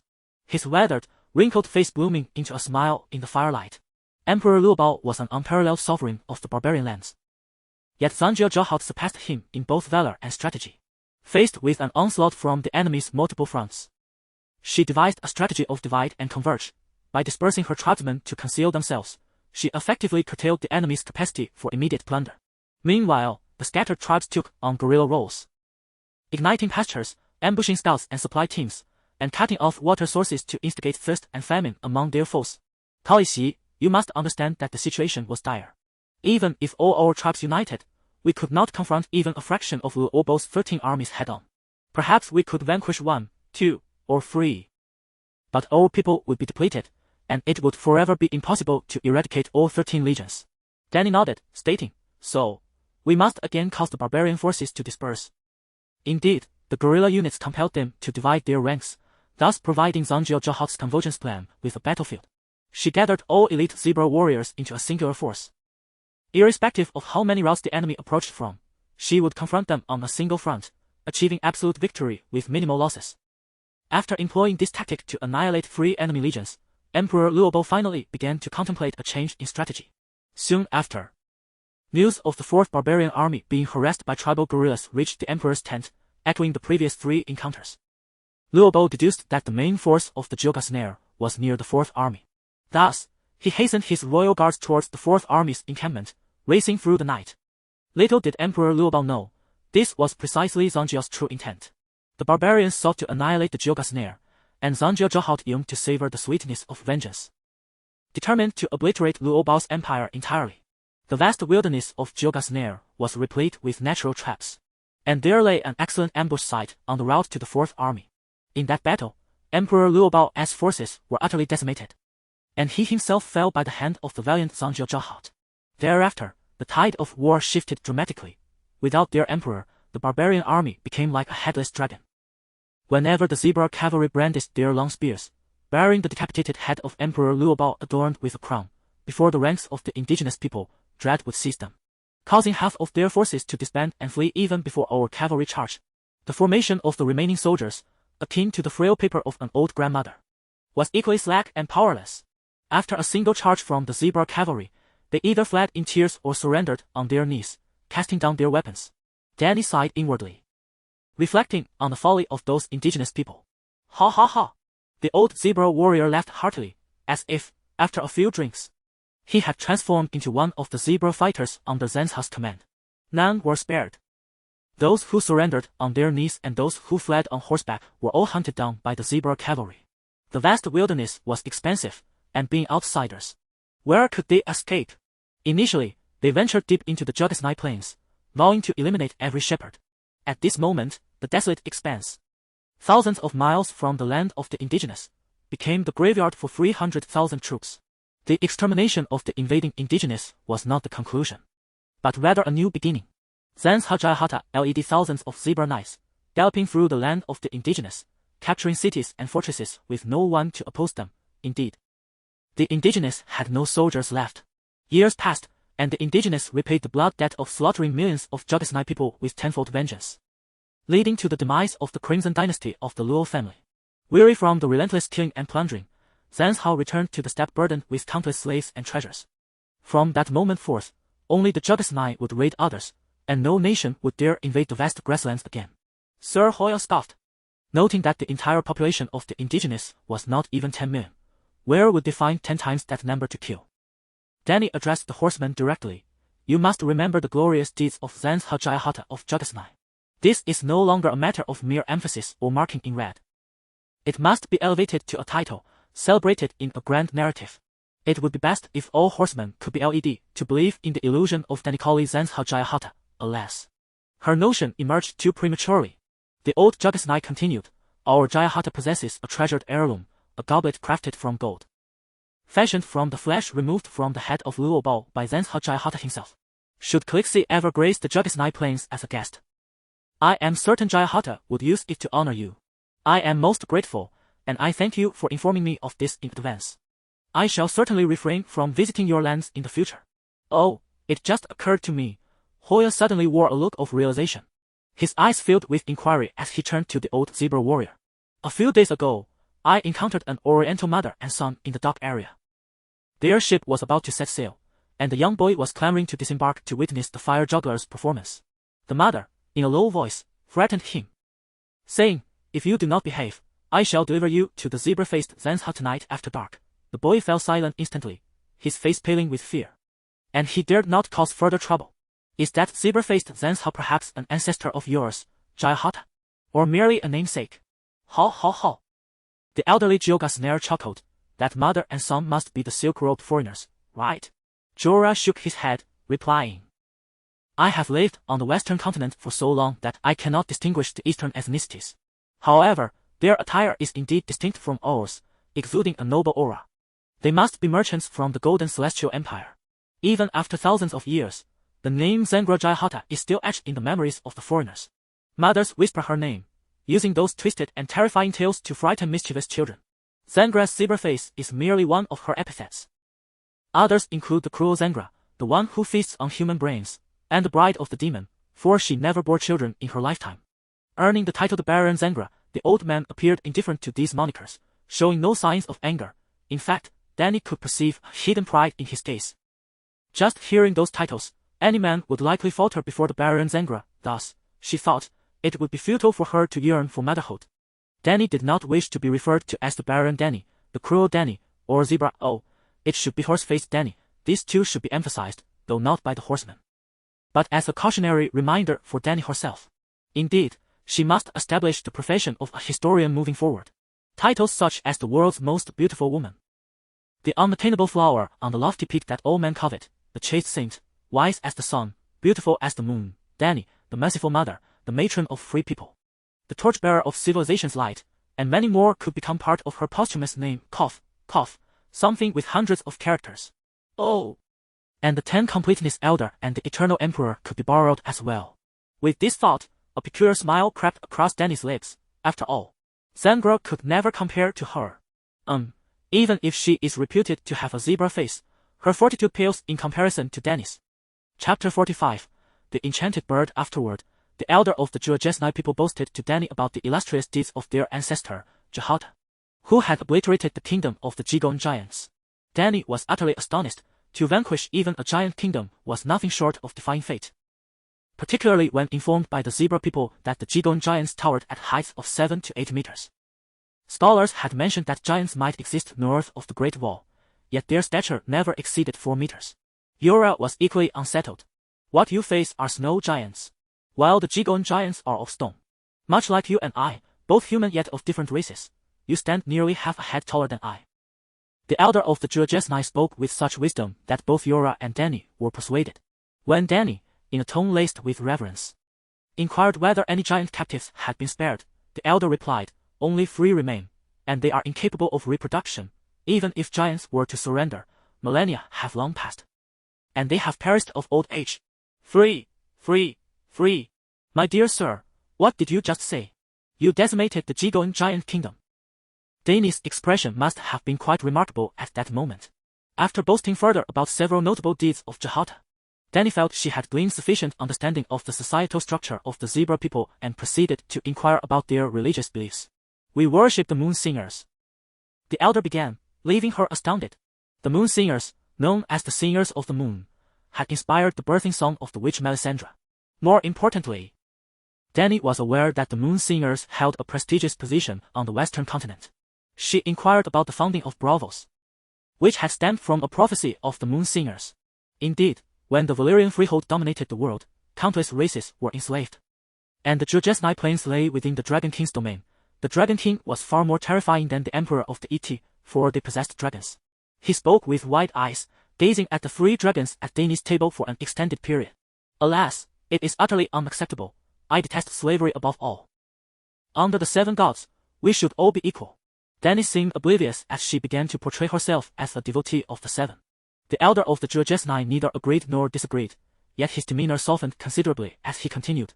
Those Valyrians are utterly deranged, insisting on mining beneath those 14 volcanoes, which are active, spewing smoke and flowing with red lava.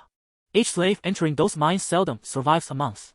Thus, ships laden with slaves from across the world continually sailed toward Valyria.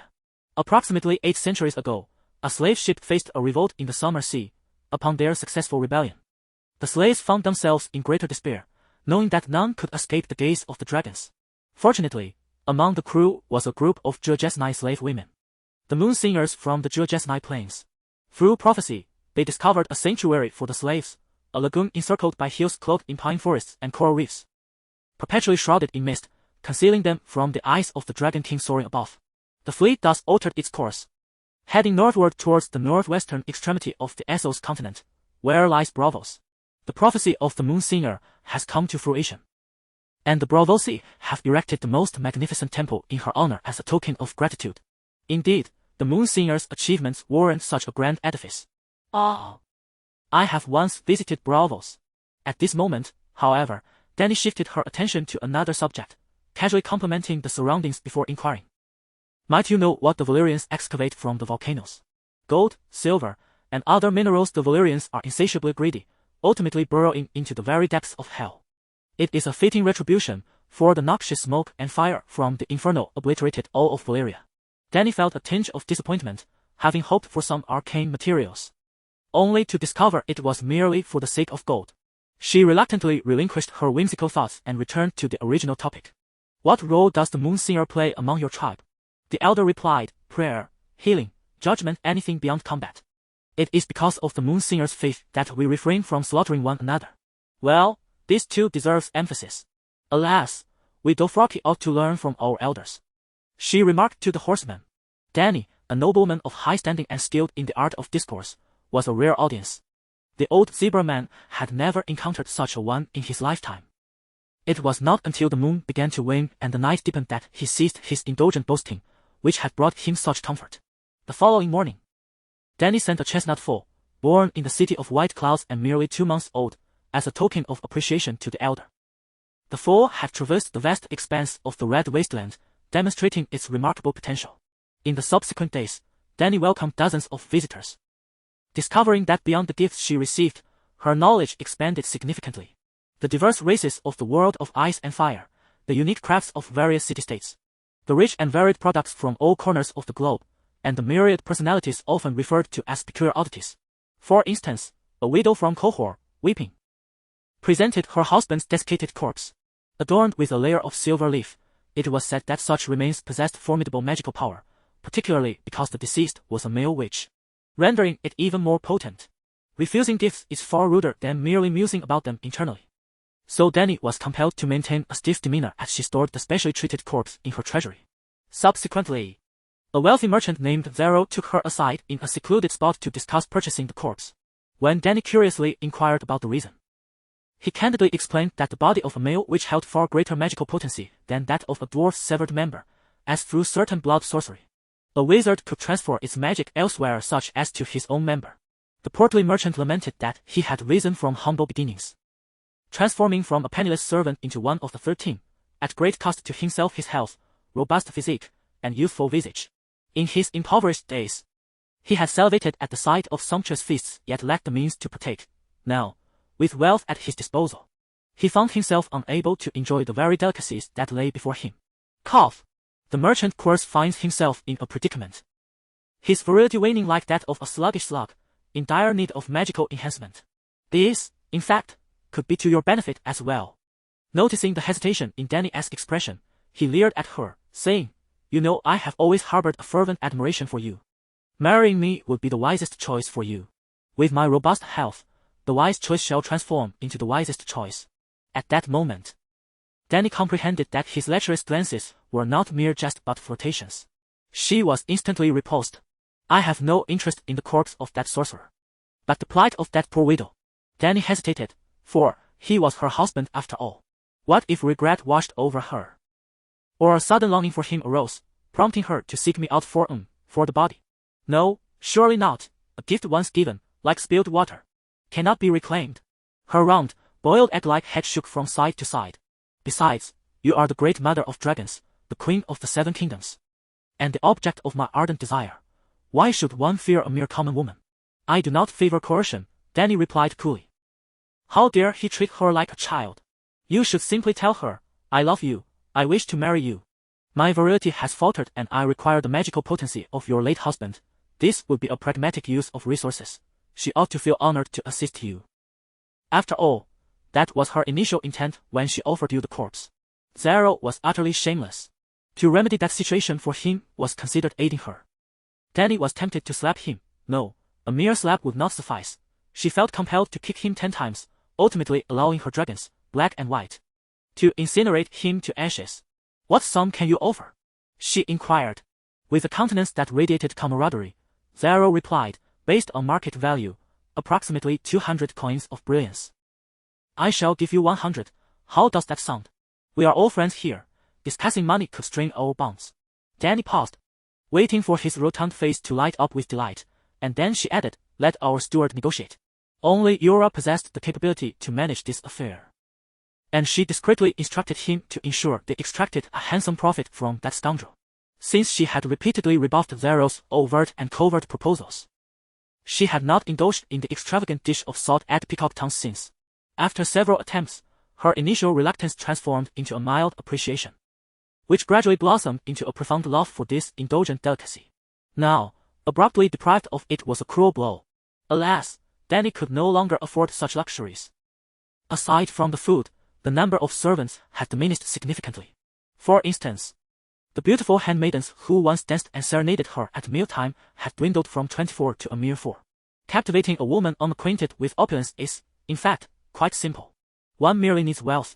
Grant her a life akin to that of a princess, and she will soon realize that such a lifestyle can only continue by aligning with him. Thus, it is no wonder that domineering CEOs are so immensely popular. The essence lies not in their tyranny but in their status as CEOs. Undoubtedly, Zero too is a CEO, aspiring to win Dany over in a similar fashion. He certainly does not love her. However, should he wed her, he would gain possession of her dragon. Yura informed her that the Carthians possess a peculiar matrimonial custom, wherein on the day of the wedding, the wife may request a token of affection from her husband. Regardless of what she demands from the world, as long as he possesses it and is capable of fulfilling the request, he is obliged to comply. He, in turn, holds the right to make a similar demand of her, albeit limited to a single item, which she cannot refuse, no matter its nature. Zero would undoubtedly claim your dragon. For a colossal dragon would elevate his power to unprecedented heights, establishing him as the sole master of this city, Yura remarked with a sardonic smile. Days later, Zero approached her with exuberance, cradling a pair of blue belt woven slippers. Guess what these are? He inquired. Slippers. Dany could conceive of no other possibility. Your persimmon has been received by the opener of the door, and the final gateway to the 1,000 thrones has been unlocked, he declared, shaking the blue slippers triumphantly. This is the invitation bestowed upon you by the royal family. Gifting blue slippers is their tradition. Tomorrow, you shall wear them to meet the royalty. The Temple of Memory symbolizes the clergy of Karth, the registrar represents the administrative officials, and the opener of the door serves as the Grand Maester. Indeed, she had presented a golden persimmon, yet simultaneously 5,000 gold coins were delivered to the steward's courtyard. Chapter 46. Audience with the royal family. The royal family comprises the descendants of the ancient rulers of Case. Not a singular entity, but a lineage of legitimate heirs. Zero, observing Dany's attire, exclaimed in astonishment, advising her that to gain the favor of the royals, she must don the traditional garb of Case, specifically the low-cut gowns worn by the ladies of the streets, revealing the right breast while remaining otherwise akin to a typical dress. It is not that I harbor any disrespect for the royals, Dany argued, but as a guest. To wear attire identical to that of a Case woman would surely blur the lines of identity, thus showing even greater disrespect towards the royal family. Dany was reluctant to expose herself to the leering gazes of a crowd, even if her assets were modest. In truth, her argument was not entirely unfounded. There exists no established etiquette that demands a guest to don the same clothing as their host. Such a requirement would imply a lack of dignity on the part of the guest, who would be seen as obsequious, seeking favor in exchange for their self-respect. In recent days, how many dragon seekers had Dany entertained? They hailed from various cultures, proudly adorned in their traditional garments, none of them donning the painted vests of Dothraki. This incident underscored Xero's inherent disdain for her. Many civilized city-states feared the horsemen yet regarded them with contempt, evidently, in the eyes of the case. Dany too was perceived as a barbaric horseman rather than the Queen of Seven Kingdoms or the Princess of Dragonstone. Originally, Daenerys had been singularly focused on reclaiming her throne, desperately seeking assistance from the case and thus striving to appease them. Yet, even when adorned in traditional case attire, the royal family offered her no soldiers to bolster her cause. Reflecting on this, Dany found herself perplexed. The city before her bore no resemblance to case as depicted in Game of Thrones. Xero was not of African descent, rather, his complexion was pale. He had not foolishly conspired with a warlock to eliminate the remaining 12 lords. This city boasted a guard force, camel cavalry, and a formidable fleet, ensuring that even at the zenith of the warlock's power, he would remain cautious. Moreover, the demise of the lords would be inconsequential, as the merchant class would swiftly fill any power vacuums left in their wake. Ultimately, Case was immensely wealthy. One could easily deduce why Suez remained impoverished. Had Dany truly succeeded in plundering this city as portrayed in the series, she could have effortlessly acquired the entirety of the slave bay without resorting to deceit to obtain the unsullied of Astapor. The royal family would undoubtedly refuse to entertain anyone clad in painted Dothraki vests. Xero's words roused Dany from her reverie. After some contemplation, she remarked that the horsemen were not limited to painted vests. They ought to have their distinct attire, a chippo, or rather, a Dothraki robe. She then instructed Eerie to retrieve a long gown in peony red from her trunk. The soft, silky core silk, adorned with golden trim, featured short sleeves and embroidered white roses at the neckline and hem, with a single slit extending to mid-thigh. When Daenerys donned the chippo meticulously crafted by the tailor according to her design and presented herself before Xero, his mouth fell agape, and his bulging eyes seemed ready to pop from their sockets. Could this truly be the attire of the horse lords? He swallowed hard, incredulous. This is a Dothraki chippo. Our attire, proclaimed the proud Dothraki maid. What do you think? Daenerys spun around gracefully, casting her gaze upon Xero. It's far superior to the painted vests. He nodded appreciatively, scrutinizing the chippo with admiration, exclaiming, elegant yet full of charm, it embodies both sensuality and dignity, perfectly showcasing the womanly form and allure. Excellent, truly excellent. Khaleesi, you have elevated the cultural sophistication of the Dothraki to new heights. These words made Daenerys regard the seemingly simple merchant with newfound respect. His aesthetic sensibility and openness to new ideas surpassed that of many. That afternoon, adorned with a silver collar around her neck, clad in a red chippo embellished with white peonies, and donning blue slippers, Daenerys arrived at the gates of the Palace of 1,000 Thrones, escorted by the Blood Riders and Yora. Indeed, one must never ride a horse while wearing a chippo, which explained why she and her maidens had refrained from wearing them publicly until now. Though beautiful, it was decidedly impractical for the horse lords. As for the silver collar reminiscent of a throat guard, it bore a striking resemblance to the one worn by Melisandre, the Red Priestess, both featuring a central, dazzling gemstone. However, while Melisandre's was a ruby, Daenerys's was an amethyst, a magical one gifted by Xero for her protection. He had remarked that royalty had a notorious reputation for often poisoning those they deemed threats. The magical amethyst possessed antidotal properties, ensuring Daenerys remained immune to toxins. In another world, she might have scoffed, but in this fantastical realm, no matter how absurd, she felt compelled to maintain a stance of cautious belief. To her surprise, the royalty requested that she not bring her dragons for the audience, to which Xero quipped, "Your dragons breathe fire.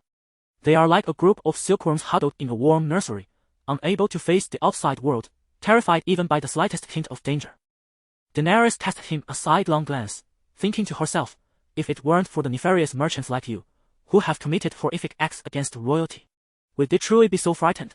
Yet the royalty still longed to see dragons. Accompanied by her blood riders and dragons, she followed a rotund black eunuch through the palace gates, entering the training grounds from the left corridor, where royalty typically observed soldiers from the lofty spire at the front. The square, adorned with colorful cobblestones, lay empty, while a group of figures lingered in the shadows on the top balcony of the spire. Mother of Dragons, you may unshackle the true dragons and let them soar freely in the palace of 1,000 thrones. The eunuch said with eyes crinkling into crescent moons. Daenerys sighed. Under a roof, one often finds oneself compelled to partake in displeasing arrangements. She sequentially unfastened the iron hoops around the necks of the 3 dragons, secretly instructing Dahe, others see us as mere ornamental pets. Let your 2 brothers outside the city for a flight. Remember to evade humans and do not land until I call for you. Dahe leaped with all his might, intending to soar into the sky without gliding as before. But as he exerted himself, his left leg buckled, sending him stumbling onto the cobblestone ground. Ha, Dahe, you've indulged too much these past few days. You're all flab now. Dany laughed heartily. Having been in Corsi for over half a month, the 3 dragons had not taken to the skies. And with an unlimited supply of fresh meat each day, it was evident that their physiques had become noticeably plump, exuding a charmingly chubby demeanor. However, they were still dragons, creatures inherently destined for the vast expanse of the sky. Soon, the 3 dragons scampered a few steps on the ground before launching themselves skyward, gliding gracefully before circling the plaza a few times, gradually ascending to heights exceeding 1,000 meters. The old eunuch, with a hand resembling a pig's trotter resting on his forehead, watched as the 3 dragons transformed into mere black dots, vanishing from sight. He smacked his lips, his expression a mix of satisfaction and lingering desire, murmuring, "True dragons, indeed they are true dragons. Khaleesi, could you not allow them to fly a bit longer? Even if I shouted at the top of my lungs, they wouldn't hear me." Dany shrugged helplessly. Very well. He then led Dany and her companions back to the main hall atop the high platform, ascending the 99 stone steps, standing at the entrance for a full half-hour. The gold-studded hardwood doors, broader than the city gates, creaked open with a weighty historical resonance. A portly man clad in loose, multicolored silk garments ambled out, casting a dispassionate glance over Dany and the others. Speaking in the ancient Valyrian tongue, tinged with Corsi dialect, he addressed Dany. "The royal family has been expecting you. Khaleesi, please have your subordinates remain outside." His tone was calm, devoid of personal sentiment, resembling that of a mechanical messenger, yet his intonations were unexpectedly melodious. Dany nodded to Jorah and the blood-packed guards before following the rotund man into the palace's grand hall. The hall, spanning 1,000 square meters, measured approximately 30 by 40 meters, with windows on all 4 walls allowing for ample natural light. Upon entering, Dany immediately discerned the elegantly attired Corsi individuals at the opposite end of the hall. From the center of the hall, a marble staircase gradually ascended, flanked by a high stone platform nestled between the circular ceiling and the steps. 24 enormous wooden seats, arranged in an arc upon the platform, stood out not only for their enormous size but also for their exquisite craftsmanship. Their gilded surfaces gleamed brilliantly, while the armrests and backs were adorned with amber, agate, jade, and emerald, each chair distinct, akin to a vibrant garden of flowers vying for attention. Each seat was occupied by a member of the Corsi royalty, their skin pale as cream, adorned in opulent Corsi robes, some youthful and robust, others frail and sickly, with some gazing intently at the graceful Dany, while many others appeared distracted, seemingly satisfied with merely having witnessed the dragons. "I am Daenerys Targaryen, born of the storm, the legitimate heir to the 7 kingdoms." Dany gracefully introduced herself, bowing with a hand to her chest and a knee bent, feeling immensely honored to be summoned by the illustrious and ancient house of QRS. After a moment of silence, a middle-aged man on her left spoke up, saying, "Mother of Dragons, your chippo is truly striking." His name was Wendier, one of the targets that Zero had suggested she might bribe. In addition to him, 2 other members of the royal family accepted her gilded coin. Zero had advised her that it was essential to have a few individuals present to advocate on her behalf. Initially dismissive of this notion, Dany now realized that although the expenditure seemed extravagant, it was not entirely in vain. The others observed her in silence, akin to spectators at a puppet show. Would the audience ever converse with the puppets on stage? The royals did not take the initiative to greet her, and after a lengthy pause, only Wendier offered praise for her attire. Yet, Dany swiftly recalled the purpose of her visit, to dispel the royal family's concerns regarding the potential emergence of a new Dragon King.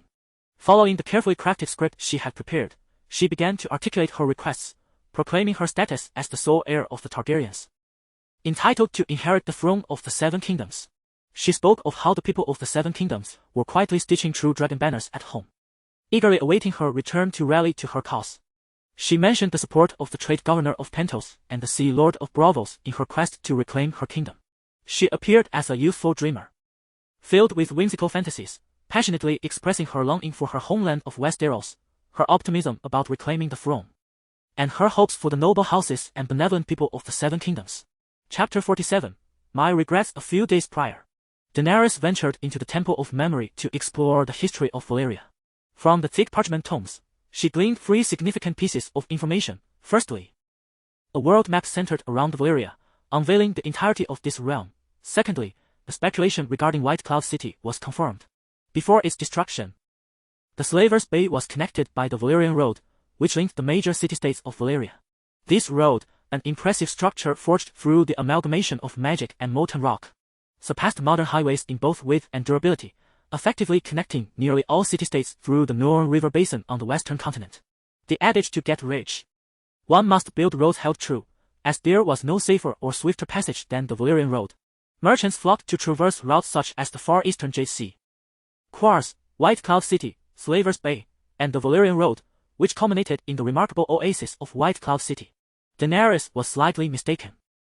The parched riverbed she observed was not a natural formation, but rather an artificial canal. The Valyrians had compelled slaves to excavate a man-made river from the source of the Laser River, extending nearly 1,000 kilometers, traversing two white cities until it reached the third as its terminus.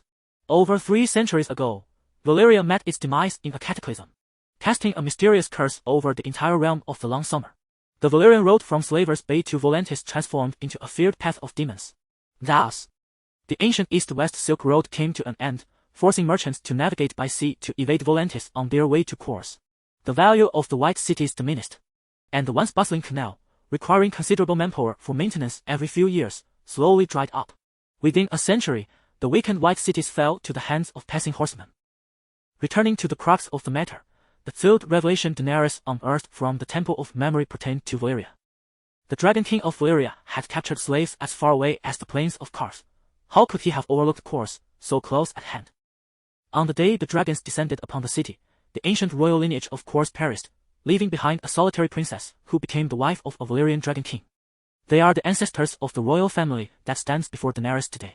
She surmised that the royal lineage must covet her dragon while simultaneously harboring great trepidation. As the mother of dragons, she possessed the potential to become the next ancestor of the Quarz royal family, much like the Dragon King of old. Thus, Daenerys beseeched the nobles, "O great rulers of the immortal city of Quarz, I implore you to lend me a fleet, so that I may return to the homeland I yearn for day and night. The people of Westeros shall be grateful to you for restoring their queen." As she concluded her plea, tears streamed down her cheeks, and she sobbed sorrowfully. The onions of Quarz truly pack a punch. It was somewhat embarrassing, in the vast hall. Her delicate sobs echoed, highlighting the emptiness and silence, with no one offering her a response. Perhaps the nobles also found the awkward silence unbearable. As a faint weeping sound emerged from the elevated platform, it was none other than the attendant, Wendell, who had collected 777 golden coins from Daenerys.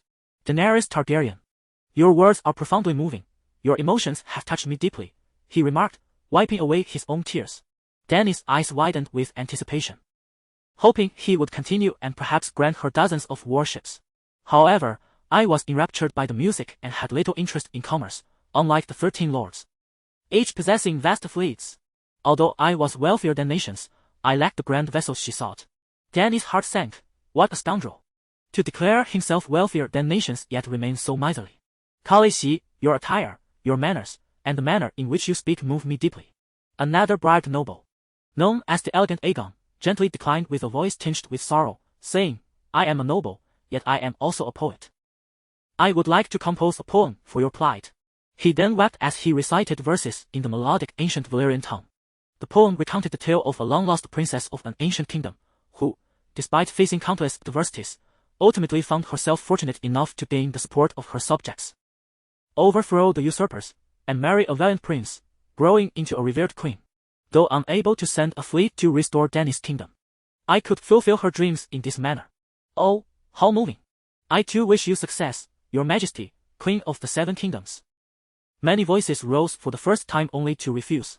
Some, emulating Aegon, declined with polite words, while others remained silent, their refusal unspoken. at an unknown moment. The corpulent steward, who had been quietly standing at the bottom left of the steps, suddenly shifted a few paces into the center, neither disturbing the nobles on the 5-meter-high platform nor failing to catch Dany's attention. Dany noticed him discreetly signaling that today's petition had come to a close. What? This is the end? Even without the promise of warships, there ought to be some form of reciprocity, surely. She had expended over 10,000 Wei coins in preparation. To gather this sum, she had even sold off most of the gifts received from her visitors. The nobles of Quaris truly were a remarkable breed.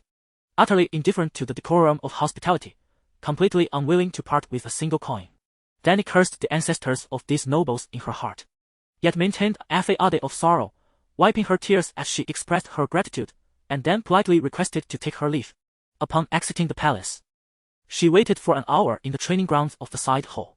As dusk approached, 3 dragons landed beside her, which she promptly secured with their rings. A procession followed the path they had taken, departing from the Hall of 1,000 Seats. When she had arrived earlier in the day by ox cart, the sun had been high, the heat oppressive, and the streets nearly deserted. Now, as twilight descended, the wide thoroughfare was congested with a throng of people. Ahead, Jogo was compelled to crack his whip in the air while shouting loudly from atop his horse, "Make way, you milk drinkers! Clear the path for the mother of dragons!" Yet his clumsy Valyrian only drew curious glances from the crowd, failing to alleviate the congestion, forcing the ox cart to inch forward slowly. The wealthy merchant Zaro appeared entirely unfazed by the circumstances, languidly reclining against the cool, mat-covered backrest. He poured ruby-red wine into a pair of matching jade and gold goblets and steadily handed one to Dany. "My light of love, I see the profound disappointment written in your swollen eyes. Have they rejected you?" Dany accepted the goblet, downing a significant portion in one go. "Your discerning eye perceives the truth of the matter. Indeed, the royal family has coldly turned me away. Or rather, they never intended to assist me. I was summoned purely out of their curiosity regarding dragons and their own ennui." Zaro displayed no surprise at her words, pouring himself another drink as he casually inquired, "What did they say?" "Wendro claimed he had no ship and could not help me. The elegant Aegon wept as he recited a poem on my behalf, and the miserly Messos, who took 500 coins from me, could not even muster the decency to offer a refusal." Dany sighed, asking, "Can I have Sir Yora retrieve the money from him?" "Oh, these Carthene lack all credibility. Those without honor cannot thrive in commerce. Yet, Carth remains the greatest trading hub, causing the royal family's influence to dwindle and their reputation to suffer." Zaro scoffed derisively before turning solemnly to Dany, cautioning her, "Do not broach the subject of reclaiming gifts again, lest one night the guest of regret stealthily enters my palace to do you harm while you slumber." "Guest of regret?" Dany nodded, refraining from pursuing the matter of retrieving funds from Messos.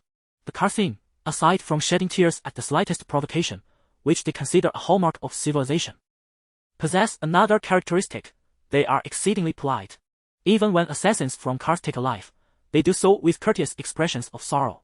Thus, this age-old guild of killers has become renowned as the guest of regret. Ah, the self-satisfied politeness.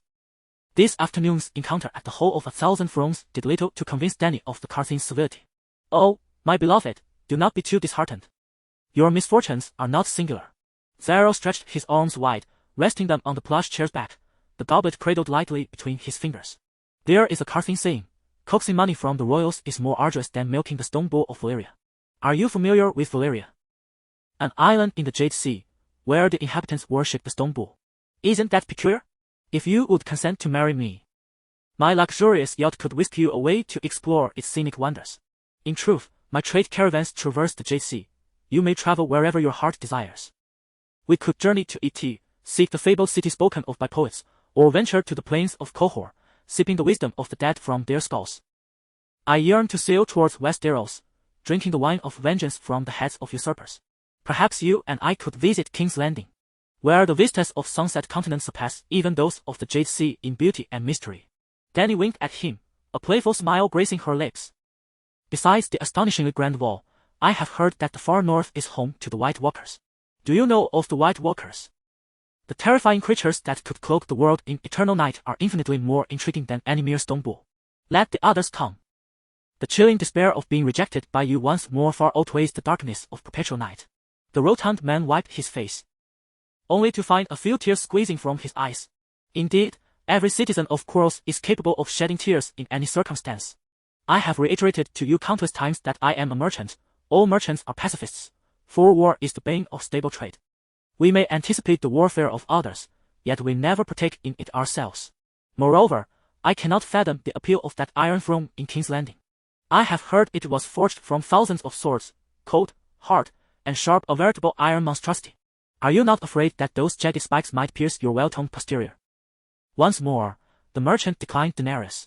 Suddenly, outside the cart, a multitude of citizens erupted into a collective shout. A tremendous wave of sound threatening to overturn the cart upon which Daenerys sat. The creaking cart came to a sudden halt. What has transpired? Daenerys inquired loudly through the veil. Chapter 48. The resurgence of magic. Khaleesi found herself in the midst of a bustling street, where a fire mage performed a captivating display, drawing a throng of spectators that completely obstructed the thoroughfare. Aegon leaned down, pressing his head against the cart's window, raising his voice to be heard above the cacophony. The noise enveloped the street like boiling porridge, a chaos of humanity and sound, far more exaggerated than a modern train station during peak travel season. To Zero, the sight was unremarkable. He had grown accustomed to the traffic jams of course. Maintaining his composure, he retrieved a bottle of exquisite red wine from beneath his chair and waved it at Daenerys, saying, "Do you not yearn for your homeland? This is a fine golden grape wine from Chinting Island. Let us indulge in another glass." "No, fire mages are not as common in the West." "I wish to step outside for a moment," Daenerys replied, shaking her head. In truth, fire mages could frequently be encountered in brothels and pentos, and even in King's Landing. Under the doctrines of the Seven, there existed a guild of fire sorcerers. The fire mage Daenerys had previously encountered resembled more of an acrobat or magician than a traditional sorcerer. However, she had no desire to continue this idle banter with Zero.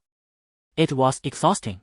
"Please fetch me a horse," she commanded, poking her head out from behind the curtain to address the members of the Blood Pact. "Khaleesi, your attire is not suited for horseback riding," Yora interjected, stepping forward. 3 members of the Blood Pact flanked the cart, one to the left, one to the right, and one leading the way, while Ser Yora guarded the rear, ensuring the safety of another cart carrying a dragon cage. "Oh, what a hassle," Daenerys sighed, glancing around. Realizing her stature did not allow her to see over the dense crowd. Suddenly struck by inspiration, she smiled and declared, "I shall stand upon the ox's back, Aegon. You may steady me." This cart, a gift from Zero, was crafted from ebony and gold, and the ox pulling it was a rare specimen. One white as ivory and the other black as jet, both remarkably majestic and exceptionally docile. The horns were adorned with jewels. With that, she leaped from the cart and skillfully maneuvered to the side of the white ox, nimbly finding her balance atop its broad back without needing Aegon's assistance. Not bothering to look closely, Daenerys merely caught a glimpse of the fire mage, who was a wiry figure clad in a snug red robe, with a gaunt face and a diminutive stature reminiscent of a monkey. At that moment, he resembled the most extraordinary of magical primates. As he waved his hand and summoned a blazing staircase of fire, suspended 2 meters above the ground, he leaped gracefully onto the swaying red flames, remaining aloft without any visible means of support. In fact, this was merely the beginning. Standing on the ethereal fire staircase, he waved his arms in a fluid motion, conjuring a series of orange-red steps that spiraled upward in an orderly fashion, extending towards the grid-like ceiling above. Like a nimble monkey, he ascended the fiery ladder. And with each step he took, the previous one dissipated behind him, leaving only a wisp of silver smoke in its wake. As he ascended higher, reaching a staggering height of 4 stories, he could be seen at the apex, wildly waving to the audience below, before suddenly toppling backward, disappearing without a trace along with the last rung of the fire ladder. Dany widened her eyes, gazing at the empty, hazy sky, her mind exclaiming, "This is impossible. If street performers possess such skill, how am I to survive?" "Go, Ser Yora, what do you think?" She could not help but inquire of the 2 men stationed near the White Bull. They were mounted on their tall steeds, witnessing the earlier marvel alongside Dany. "Quite an impressive trick. Many court magicians pale in comparison," Yora exclaimed loudly. "Did you understand what just happened? Where did he go? How could he stand amidst the flames? Is there truly magic at play?" Dany pressed with a flurry of questions. "Ha, Your Highness, you are overthinking it. It's merely a trick of the street conjurers. A means for them to earn their living. If they do not manage to bamboozle us, they have not succeeded," Yora chuckled. "This is no mere trick," a voice interjected. Startled, Dany noticed Kif, who had silently appeared beside the White Bull, still clad in her grey linen robe with a hood and a red wooden mask. It was unclear how long she had been there, as the others had seemingly overlooked her presence. Clearly a sorceress, she had mastered the art of stealth. Dany silently scoffed as she mounted the bull's back, greeting her with a smile. "Greetings, Master Sorceress, it has been a while. How have you been?" After the pleasantries, she quickly inquired, "Do you know the secret behind that trick? Or was it truly magic? But how could that be? If this were 6 months ago, I would have readily accepted your explanation without needing to see it firsthand, but now it is different. Daenerys, you have restored the power of magic to this world," Keith stated, her eyes glimmering with moisture behind the mask. Dany blinked forcefully, yet she could not discern the color of her eyes. "Isn't that a bit exaggerated? If I possessed such abilities, I wouldn't be ignorant of magic myself," she laughed. Keith pointed toward the crowd, indicating the fire magician who had emerged from an unknown location, and spoke earnestly. "I recognized him, 6 months ago, in the same place. He could not even ignite a flame with dragon glass, relying solely on gunpowder and wildfires to deceive the ignorant fools. Daenerys, take a closer look at that rotund priest of the Temple of Memory in the colorful robe. Notice the girl beside him in the felt hat following her lead." Dany focused intently, spotting a girl clad in a magenta dress, adorned like a lady of wealth, leaning casually against the plump priest before nonchalantly squeezing past in another direction. "That girl is a pickpocket. I saw her slice open the priest's pouch with a blade," a girl exclaimed. "Now do you understand?" Keith directed her gaze toward Dany. Stating matter-of-factly, the fire magician uses his magical display to capture the audience's attention, while the pickpockets he harbors take advantage of the distraction. "But what does this signify?" Dany murmured. "He is not a legitimate fire magician. You have witnessed the fiery staircase with your own eyes, while just half a year ago, he could only perform the act of walking barefoot on burning coals or letting flaming roses bloom in the air. There is no need for me to elaborate. You can surely deduce the underlying truth yourself. Compared to the current performance, it is akin to a stark contrast between heaven and earth. In the end," she sighed to Dany, "the reason is quite simple. The tide of magic is surging, and his own magical prowess is on the rise. The power of every mystic in this world is rapidly escalating. Yet, since you are unwilling to teach me magic, what purpose does this discussion serve?" Dany replied ambiguously. Even though dragons have ushered magic into this realm, she does not even know the most basic incantations. After hearing Kueishi's remarks today, her resolve to seek knowledge in Osha waned further. If she were to venture into that city of sorcerers, would it be she learning sorcery from them? Or would they be studying sorcery through her? "I must warn you, Daenerys Targaryen," Kueishi suddenly stepped forward, grasping Dany's right hand that was resting on the ox's back. "You must leave this city at once, or you may find it impossible to do so. Son of the Shadow, do not touch the mother of dragons." Jogo's eyes flashed fiercely as he deftly struck Kueishi's fingers with the whip's handle, causing her to retract her hands in pain. Dany frowned slightly, lifting her right hand to examine it closely. Her skin was fair and delicate, devoid of even a hint of redness. Could it be an illusion? The moment Kueishi had brushed against her wrist, a sharp sting had surged at the point of contact. It came unexpectedly and vanished just as quickly, leaving her uncertain if it had been a mere figment of her imagination. "What danger lies ahead?" she inquired. Kueishi, however, remained composed, unperturbed by Jogo's intervention. "The royalty have seen your dragon, and you have repeatedly rejected their. You will continue to do so in the future. The male sorcerers have long coveted your dragon. And you must understand this. None of the major factions in Quarrels are your allies. Is that not perilous enough?" Dany cast a fleeting glance at the ox cart behind her, non-committal in her response. "Where do you think I should go?" "I will not go to Osha." Kueishi replied coolly. "To head north, you must journey south. To reach the east, you must travel eastward. If you wish to advance, you must first retreat. If you seek illumination, you must traverse through shadows. This is your destiny. Why do you insist I go to Osha? Even a clumsy sorceress could easily shatter my life. And there are countless sorcerers there delving into the mysteries of power," Dany lamented. "There lies the truth, the world-as truth that you must uncover," Kueishi stated.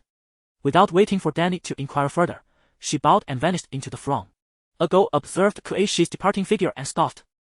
"Awake individuals do not place their faith in the Son of the Shadow. Ha ha, your barbarians possess a wisdom of which they are unaware." Zero, seated within the cart, had overheard the conversation and drew back the curtain to invite Dany to return. "Even if you continually reject me, I remain your most loyal friend and fervent suitor.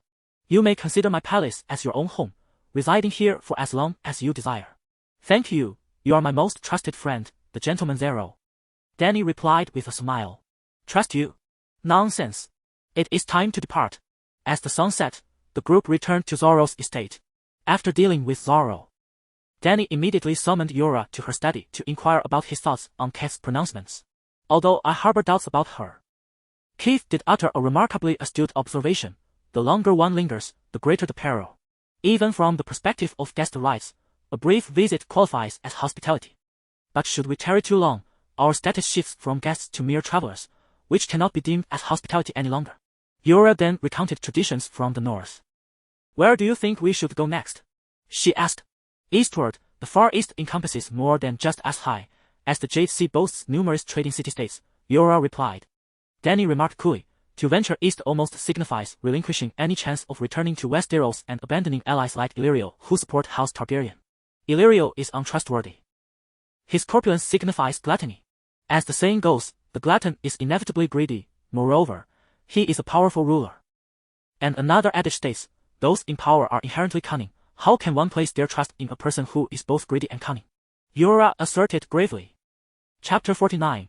The Night Walker Ilarson. As for Westeros, Yura's expression darkened as he sighed. I cannot determine whether you ought to relinquish that perilous Iron Throne. Yet I am profoundly aware that the longer you remain in one place, the more susceptible you become to detection by your adversaries. The name Targaryen instills fear in traitors, especially upon the revelation that you possess dragons. My lord, I am grateful for your thorough consideration, Daenerys expressed sincerely, meeting his gaze directly. She countered. Westeros is merely a dream to me. What does it signify for you?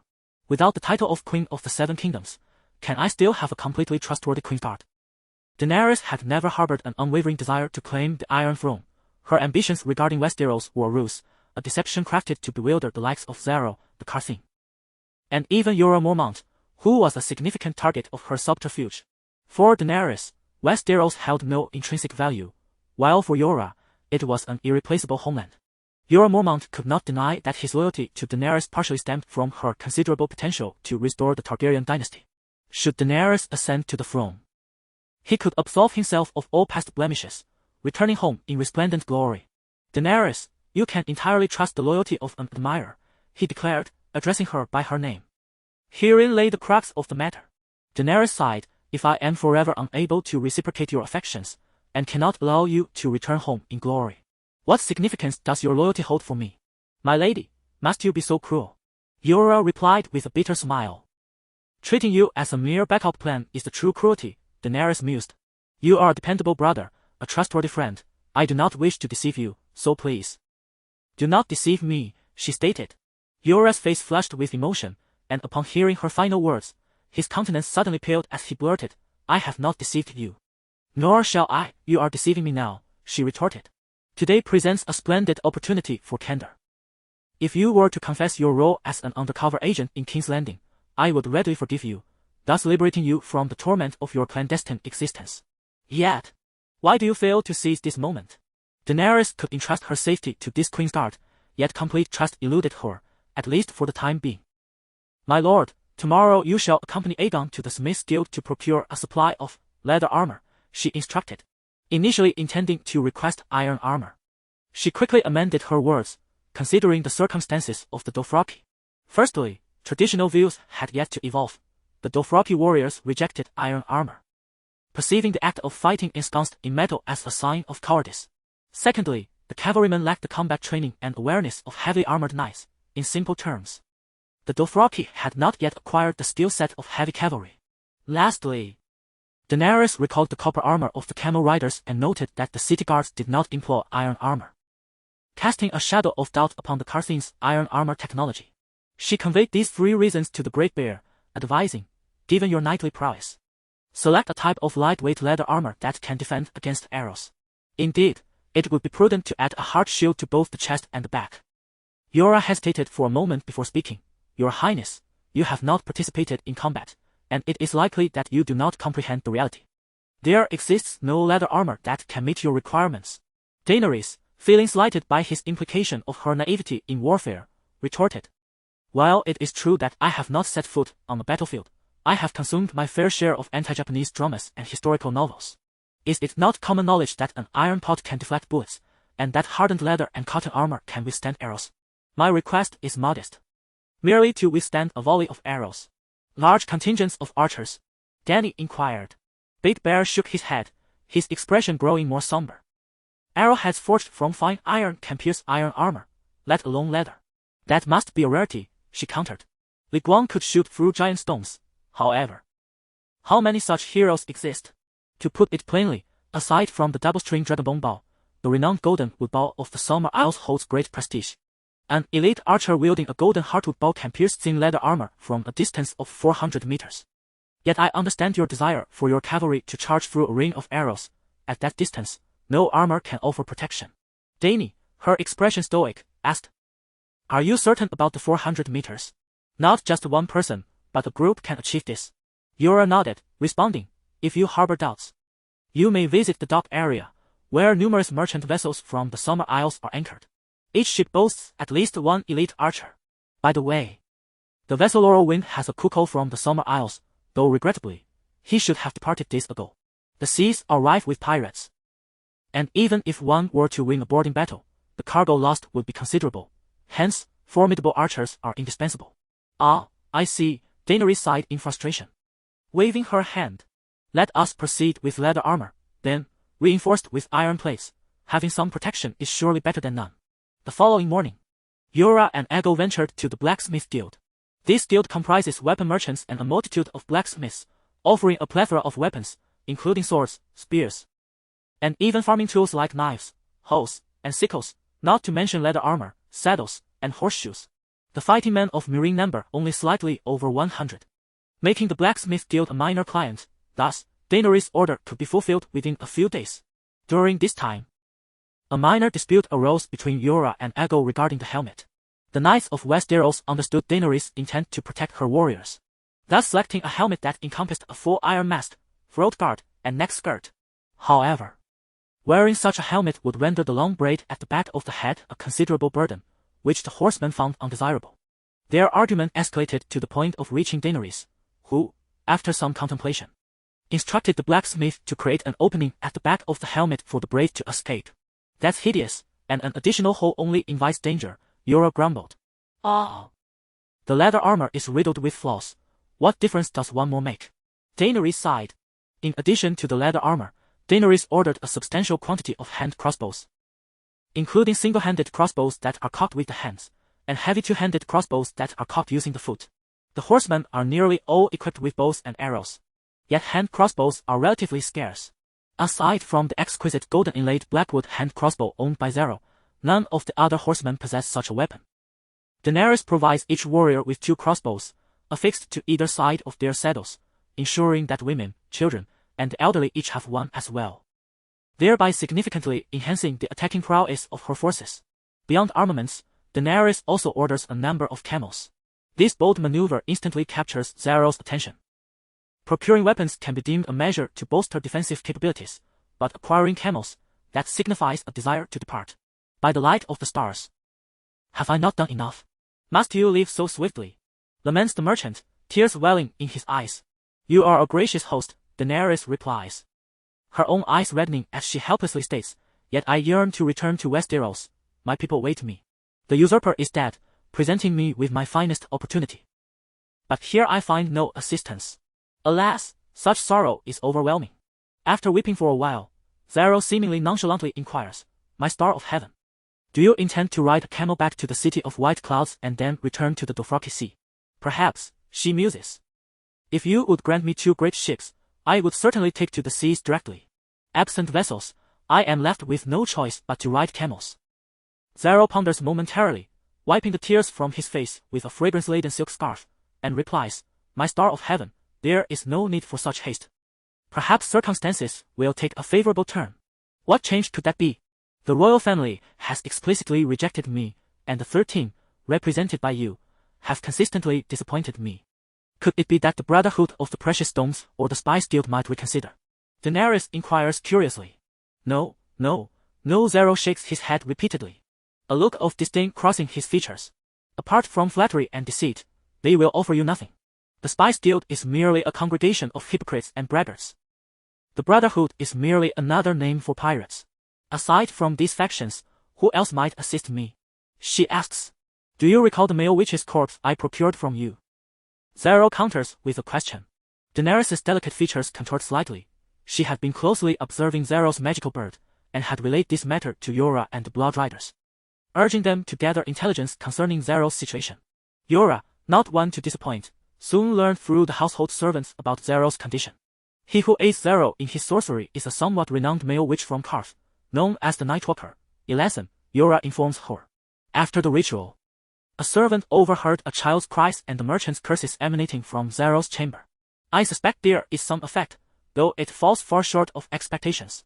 In truth, whether or not the sorcery has improved his physical state is inconsequential. He likely has no need for it most of the time at this point. Yora's expression turns to one of disdain. All the affectionate words he has spoken to you are mere fabrications. He harbors no genuine interest in women. I have observed that his palace houses a multitude of boys from various lands, all adorned in fine silks, including horsemen and those from the Soma Islands. Each one is painted and dressed in sheer garments. It is quite according to the tenets of the Seven. Zero is fated to descend to the depths of hell. Awakening from her reverie, Dany scrutinized the stout figure of Zero before her. His pallid, greasy visage resembled a freshly baked loaf of white bread, adorned with emeralds, gold, and jewels, which, when combined with his colorful silk robe, made him appear akin to a plump, feathered bird with a balding crown. One must not judge by appearances. Could it be that the male sorcerer's magic was exceptionally arcane? She inquired. Zero, oblivious to the peculiar expression on Dany's face, remained unfazed, as his situation in Quirrell's was hardly remarkable. It was akin to certain gentlemen in contemporary society donning women's attire. Everyone had grown accustomed to it, thus no one would regard you with disdain. It is effective, but it must be complemented by the male sorcerer as potions, he stated candidly. Dany felt a pang of discomfort. Was it truly the potion's efficacy? Or had the sorcery genuinely taken effect? So what? She asked. The power of the male sorcerers is on the rise.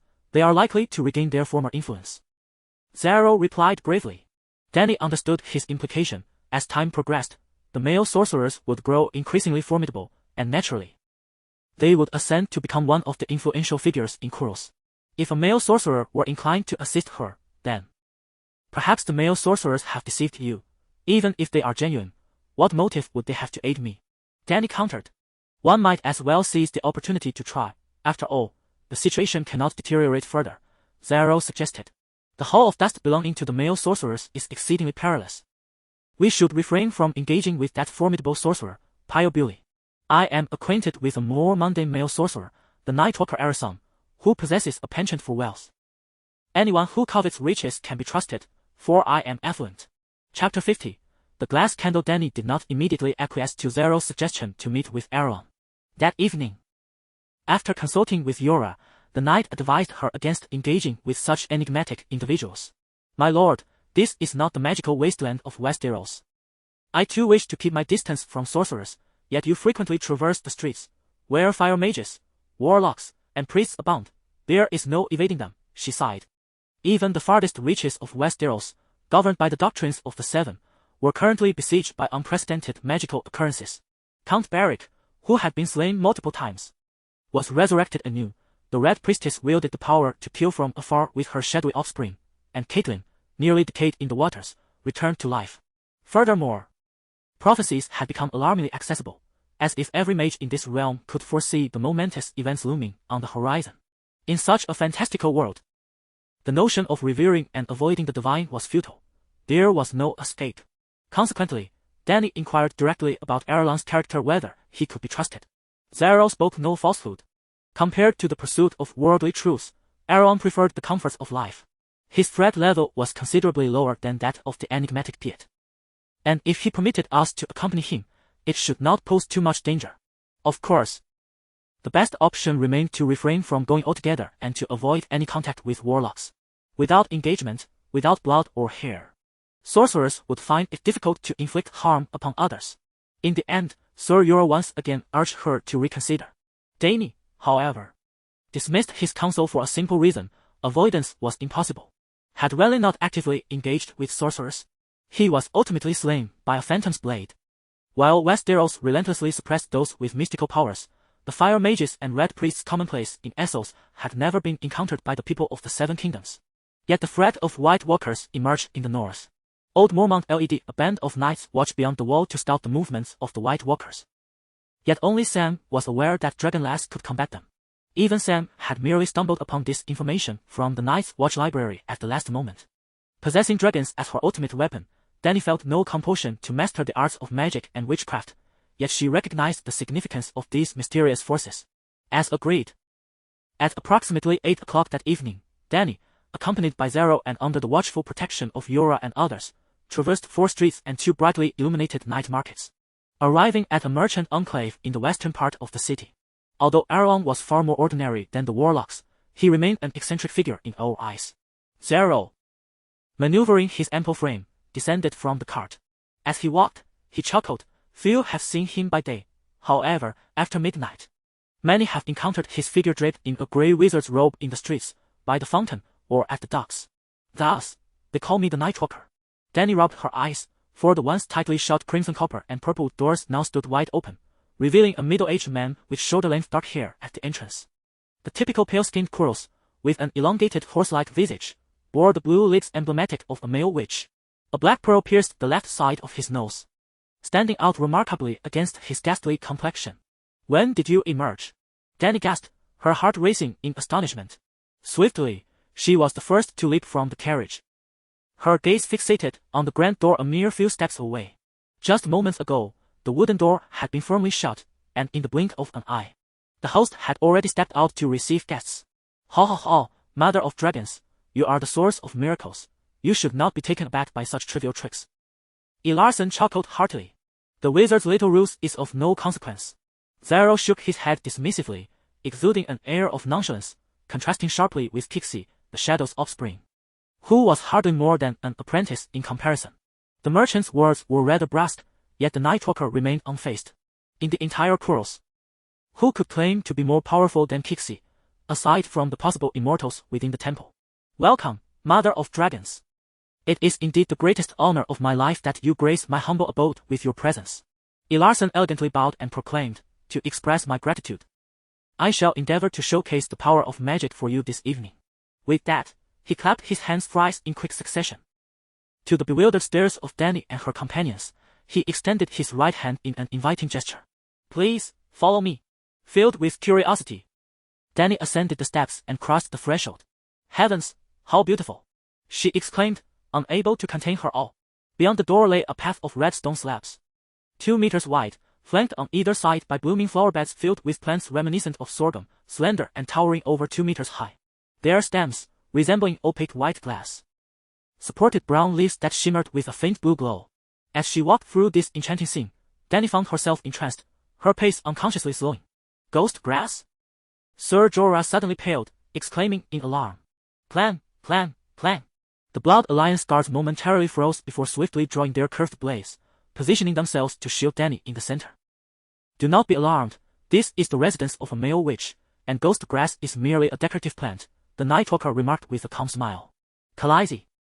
This is a cursed land, we must leave at once. Only the cursed souls can cause ghost grass to emit its glow. Everyone knows this, Aegar declared loudly. Indeed. Everyone knows, echoed Leklo in agreement. Ghost grass is an ominous entity. The moment it blankets the world, all other life will come to a definitive end. Everyone knows this. Jogo shouted. Calm yourselves, if ghost grass were truly so dreadful, would the Kuros allow its existence? Dany challenged, pushing past Aegar and Leklo, determined to advance. Mother of Dragons. You possess a wisdom beyond that of ordinary mortals, Elarson complimented, then elucidated. The fear of the horseman regarding ghost grass stems merely from its highly invasive nature. Wherever it thrives, no other plant can survive, and cattle cannot feed on ghost grass. Ha! Your savages refer to seawater as poison. Any water a horse cannot drink is deemed toxic, and any grass a horse cannot eat is labeled cursed. Though Aragorn spoke with a semblance of wisdom, Dany found his condescending tone towards the centaurs quite displeasing. If the ghost grass were merely an ordinary plant, why would the warlock cultivate it in his own garden?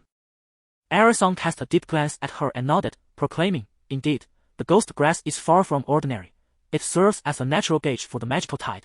As the tide of magic surges, the ghost grass flourishes. When the world's magical energy recedes, it withers, unable to sprout anew. The growth of the ghost grass is dictated by the global levels of magical power. Thus, the centaur's concerns about its potential to engulf the world are utterly unfounded. Dany, intrigued, touched the stalks, resembling white glass, but felt nothing unusual. What did you do before entering? She inquired. I infused them with a curse's power. Aerysong replied with a peculiar smile. The recently departed souls endow it with a phosphorescent glow. Without further ado, Aerysong led Dany and her companions into his laboratory. Jorah and the centaur were awestruck by the multitude of jars and vials, while Dany's expression was one of bewilderment, as if she had stepped into a chemistry lab. There were glass beakers, graduated cylinders, brown reagent bottles, iron distillation apparatus, and an out-heating device. What is this lamp? She asked, pointing at the contraption resembling a small liquefied gas canister with curiosity. That is a secondary wildfire reagent. Wildfire! Jorah exclaimed, hastily pulling Dany back a few steps, exclaiming.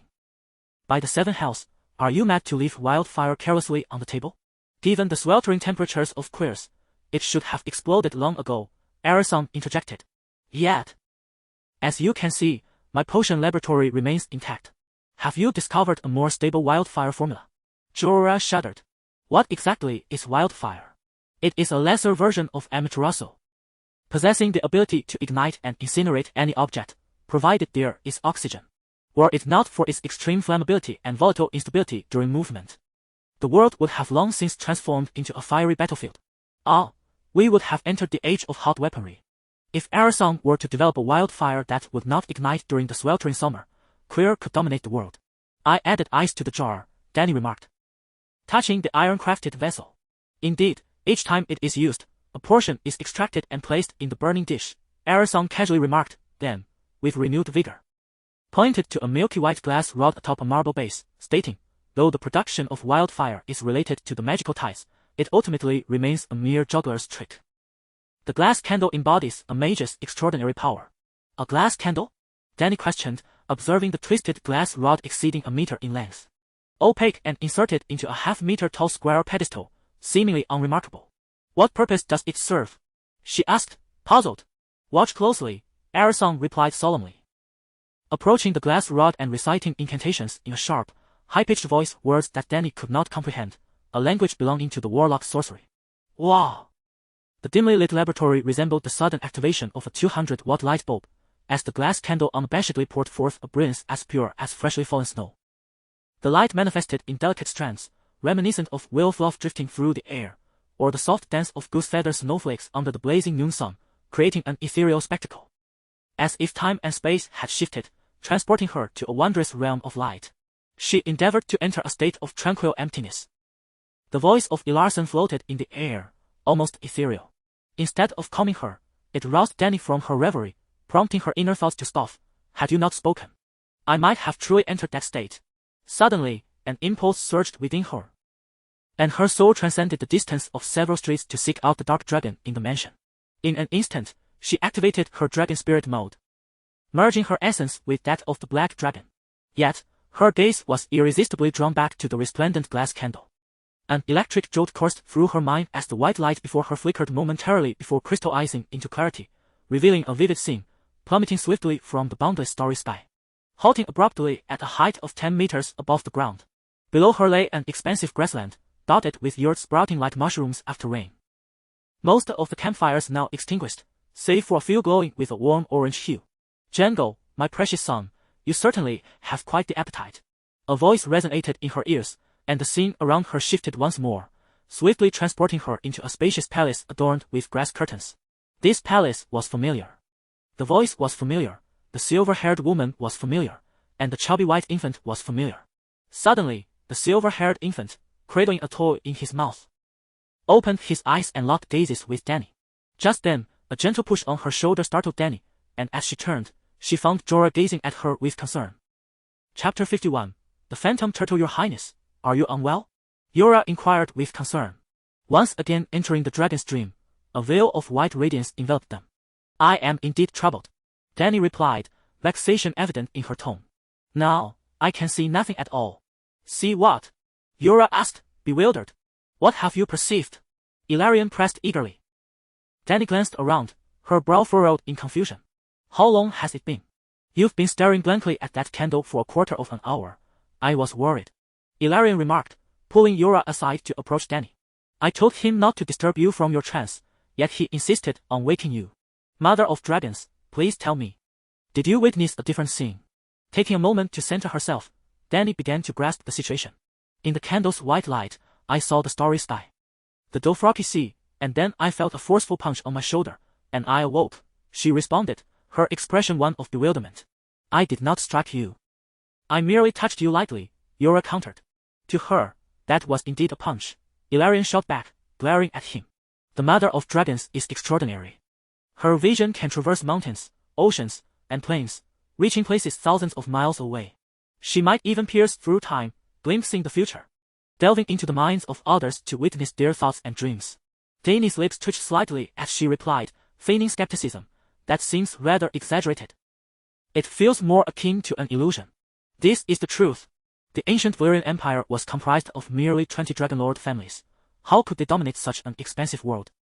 It was all reliant on glass candles, through which their sorcerers could communicate across half the world, Ilarion stated solemnly. If they could foresee the future, why were all the Valyrian Dragonlords extinguished in the Great Cataclysm? Yura mocked. Who is she? Ilarion pointed at Dany, retorting. Why did the Targaryen family liquidate all their assets and depart with their kin on the eve of the Great Cataclysm? Dany recalled the fairy tales that Viserys had recounted to her, saying, it is said that the maiden Daenerys was a dreamwalker. The insights she gained in her dreams were not derived from the glass candle as foresight. The principle is similar. Ilarion waved his hand dismissively, sighing. The glass candle is merely a tool. With a spoon, you can eat. Without one, you can still shove food into your mouth with your hands. What fuel does the glass candle use? Its light is quite peculiar, Dany inquired. It is a solid formed from obsidian. Look closely. There are no pipes connecting to a fuel source. Ilarion pulled the twisted glass rod from the stone pedestal, shaking it without a drop of oil or any such substance falling. Is this a perpetual motion machine? Have the laws of thermodynamics been defied? Dany's mind flooded with questions. It must be drawing magic from the very essence of the world. Zaro, who had remained silent until now, remarked with a nonchalant expression, I am not entirely ignorant. The glass candle has not been lit for over a century. That time frame coincides precisely with when the Targaryens squandered their resources on the Bloodrift. A group of madmen shattered the very foundation of their own dominion. The Dance of Dragons, a gruesome and brutal civil war during the mid-Targaryen dynasty, saw the Targaryen siblings embroiled in a bitter struggle for the Iron Throne. For over a decade, they assembled their factions and clashed upon the backs of dragons. The Targaryen lineage and their dragons were nearly annihilated in this conflict, leading to the eventual extinction of the great dragons within a few years. Daenerys refrained from commenting on the Dance of Dragons and inquired of the sorcerer, can you glimpse the future through the glass candle? No, my talents are insufficient. I can only make it burn, Ilarion replied despondently. It was precisely his awareness of his limitations that tempered his obsession with arcane powers. What other magics do you possess? Daenerys pressed further. Curses, Ilarion uttered, his voice chilling the air. Do you know of Katie from House Marlowe? He asked. I do not, Daenerys shook her head. Katie? The wife of Messos, the governor of the Western District. Yura exclaimed, his eyes widening with alarm, for she had become a laughingstock in court. Just days prior, she had frantically stripped herself bare in the bustling streets, tormented by the slightest touch of the softest eastern silk.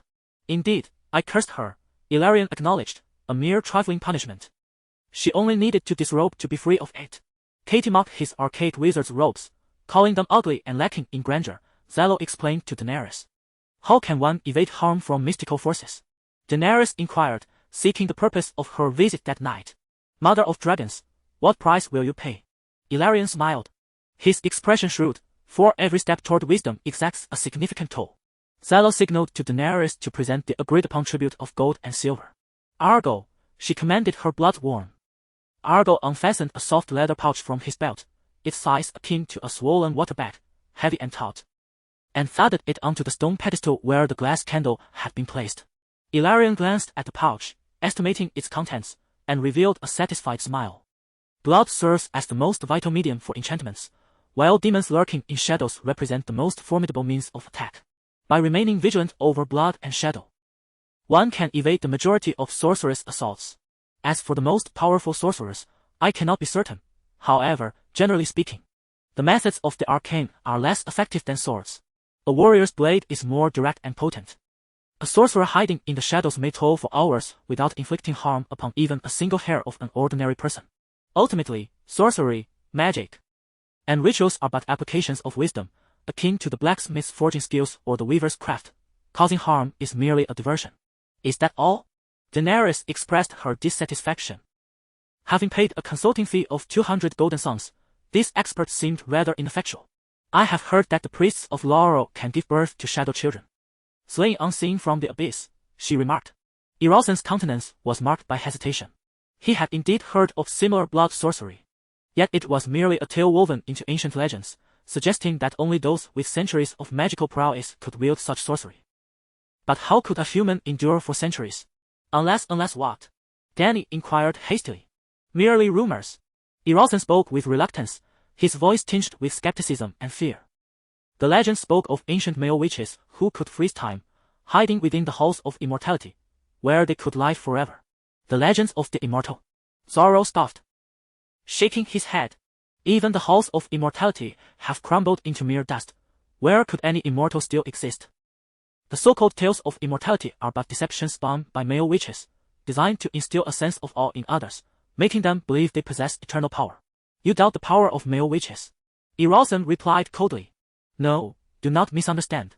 Zorro quickly gestured dismissively, then praised my presence here, along with the most esteemed guest. Is testament to my reverence for the power of male witches. But what of the immortals? Eralson, as a male witch, have you ever encountered them? Eralson cast his gaze downward, murmuring, only the great male witch Paya. No one who has entered the halls of dust has ever returned. Apart from Paya, no one can attest to the existence of immortals. Zorro shook his head. Aside from the legendary immortals, are there any other witches who have survived for centuries? None. Eralson asserted firmly. The power of magic has waned for over a century, only recently beginning to resurface. If there truly exists an entity that has lived through the depletion of magical power, it must be a deity. That is quite reasonable, but what of Melisandre? Dany pondered aloud. It seemed that this paid interrogator was but a mediocre male witch. What is a deity? Dany asked again. A deity is simply a deity. What else could it be? Eralson replied, astonished. Dany rolled her eyes, utterly disappointed in him. Eralson's wisdom fell short of answering her profound questions about this world. Thank you for your gracious hospitality, esteemed male witch. It is getting late. We shall not intrude upon your rest any longer, Dany said, beckoning Jorah and the others to depart. As night deepened, under the dim glow of the lanterns, the streets appeared particularly tranquil and serene. Save for the rhythmic clatter of hoofs and the rumbling of wheels, accompanied only by the distant, indistinct clamor of the night market. Leaving the affluent residential area in the west of the city, the towering wooden and stone edifices flanking the streets gradually loomed, their windows and doors tightly shut. Resembling lovers drawn close together, the space growing ever darker and more confining. The moon seemed like a mischievous child, following along, peeking through the gaps in chimneys to catch a glimpse of the blurred procession beneath the hazy night sky. Hey, what is that? Suddenly, Lecaro drew his curved blade, pointing towards a small alleyway on the left, shrouded in the dense night. Dany leaned forward to take a look and gasped in astonishment. It was a turtle. A glowing, flying turtle? Could it be a turtle spirit? A turtle, the size of a rice cooker, hovered 2 meters above the ground, emanating an ethereal dark blue glow. Swiftly traversing the shadowy alley with the grace of a galloping steed strikingly conspicuous and eerily surreal. There was no need for alarm. This was the phantasmal turtle. A familiar of the sorcerer, employed for the purpose of communication, much like the raven. Zara rose briefly to cast a glance and then nonchalantly reclined once more. Dany craned her neck, and as the phantasmal turtle effortlessly glided through a stone wall, she exclaimed in disbelief, a pet. It has no wings. How can it fly? And it can pass through walls. Zara shrugged indifferently, a spirit summoned by sorcery, perhaps. I cannot claim to fully understand it. Due to the ebb and flow of magical energies, sorcerers had begun to reclaim their legendary powers. Recently, the phantasmal turtle had been frequently observed delivering messages between the windowless houses along Sorcerer's Avenue, becoming an accepted sight. Just across the street lay Sorcerer's Avenue. where not every sorcerer could afford a grand standalone house like Larson's. Alas, I grew up hearing tales of the phantasmal turtle. Who would have thought I would witness it in reality one day?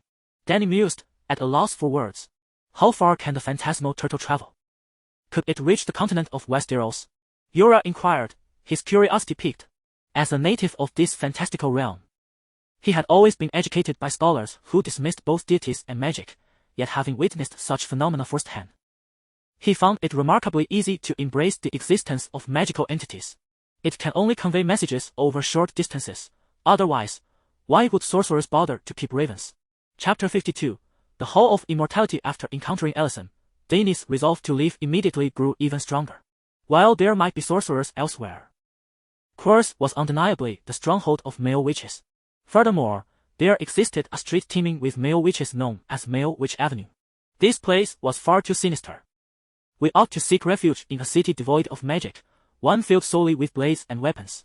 Zalo was greatly dismayed by this, as he had brought Dany to Alicent's home to witness magic, primarily hoping to instill in her a final glimmer of hope that she might seek assistance from the male witches once they rose to power.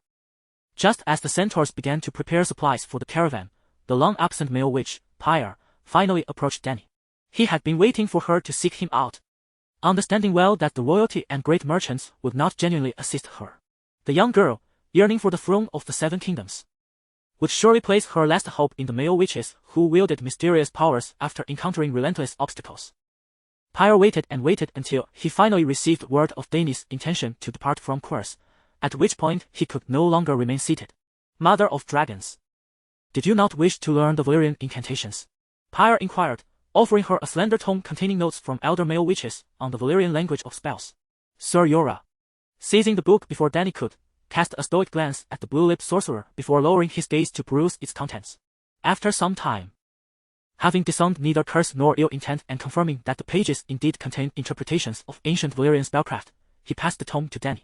Indeed, the language of spells and the vernacular of civilization are two entirely distinct systems, differing vastly in writing, pronunciation, and expression, he remarked.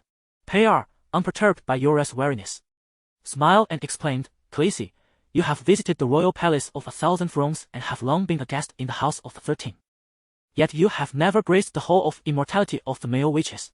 Here, I extend to you a formal invitation, promising to introduce you to the great immortals, who shall bestow upon you boundless wisdom and the eternal truths of the world. But I have heard that many male witches have never encountered an immortal. Dany expressed her skepticism. Ha! Many subjects may never have the opportunity to meet a king, yet does that negate the king's existence? Pyre retorted with prideful laughter. That is somewhat true, yet my hesitation only deepens. Dany continued, is it true that the Hall of Immortality grants immortality? This time, Pyre fell silent for a considerable duration before solemnly responding, the Hall of Immortality captures a segment of the river of time, capable of freezing time and perceiving the future. This is a legend whose truth even I cannot ascertain. I do not wish to deceive you. Before the immortals, even male witches appear insignificant. I am grateful for your invitation, my lord witch, but Dany's face was awash with sincerity and regret. The wisdom of the arcane cannot restore my kingdom. I possess the innocent dreams of a young girl regarding magic, yet as a Targaryen, Westeros is the reality I must confront. A brief audience with the immortals in the Hall of Immortality would not consume much time. A layer of frost seemed to settle upon Pyre's countenance. Ah, Master Warlock, you may return first. In a few days, I shall escort Khaleesi to the Hall of Immortality. The merchant Zaro intervened diplomatically. Pyre cast a deep glance at him, bowed to Dany, and remarked, I look forward to your arrival, before turning to depart. Do you wish for me to go to the Hall of Immortality? Dany inquired, glancing at the merchant with mild disdain. Previously, you stated, the warlock's abode is a nest of bones and deceit. Oh, you misunderstand me. The portly man waved his hand, a smile gracing his features. What I meant is that we shall leave Karth tomorrow, sail around the Jade Sea, and leave the warlock and his dilapidated dwelling far behind us. Are you not afraid of the warlock's sorcery? Dany questioned skeptically. If sorcery were truly invincible, the world would be ruled by sorcerers. Zaro's eyes glimmered with intensity as he spoke solemnly. I shall depart, but not with you to the Jade Sea, Dany firmly rejected. Consider it further. Perhaps you might change your mind, Zaro said, regarding her with a lingering gaze before taking his leave with his servant. Alas, my lord, Sell all the gifts from the visitors. We truly must take our leave, Dany sighed, addressing Yora. Yes, your highness. Yora acquiesced and exited. The maidens frolicked by the fountain outside, leaving the vast hall empty save for Dany, who sat quietly on the divan, lost in thought. You should visit the Hall of Immortality. A woman's voice suddenly intruded into her contemplation. Who is Keith? Dany turned her head to see Keith, adorned with a wooden mask, standing by the window. My heavens, when did you arrive? Why was there no announcement? Where are Doria and Missandei? Dany looked around, noting the absence of her handmaidens despite the sounds of their laughter outside. Daenerys, you ought to go to the Hall of Immortality, Keith continued matter-of-factly. You are a person of significance. There you shall witness a prophecy that could alter your fate. Have you not realized the incoherence in your statement? Dany's lips twitched. If I have already altered my fate, can that prophecy still be deemed a prophecy? You know not the prophecy. Thus, you cannot modify your destiny. If fate is predetermined, why then pursue the mysteries of prophecy? Keith spoke with a hint of detachment. Well, that bears some truth. Do reveal the prophecy to me directly, Dany insisted, her tone playful. Very well, Keith readily agreed. You reject Pyre, spurn Zero, and depart Karth with your Khalasar, only to be pursued by a band of mercenaries. You will fend off the enemies, yet suffer grievous losses yourselves. Are you certain this is a prophecy? This is a prophecy that requires no magical prowess, Keith replied. A prophecy that needs no magic. Merely wild conjecture. Dany prepared for the worst but felt no trepidation. After all, the Red Waste lay adjacent to Karth, and she possessed dragons. Yet, she wished to avoid heavy losses for her Khalasar, so she asked, will going to the Hall of Immortality allow me to evade your prophecy? I cannot say. Keith uttered words that nearly caused Dany to choke. Were you not just saying that upon seeing the prophecy, I could alter the future? One can only alter one's decisions, but never change the essence of humanity or the human heart. Dany, lost in thought, nodded thoughtfully and inquired with gravity. How can I ensure my safety within the Hall of Immortality? Take a dragon. When a dragon is by your side, no sorcerer can inflict harm upon you with their magic, replied Keith, her tone imbued with complexity. A flicker of realization ignited within Dany.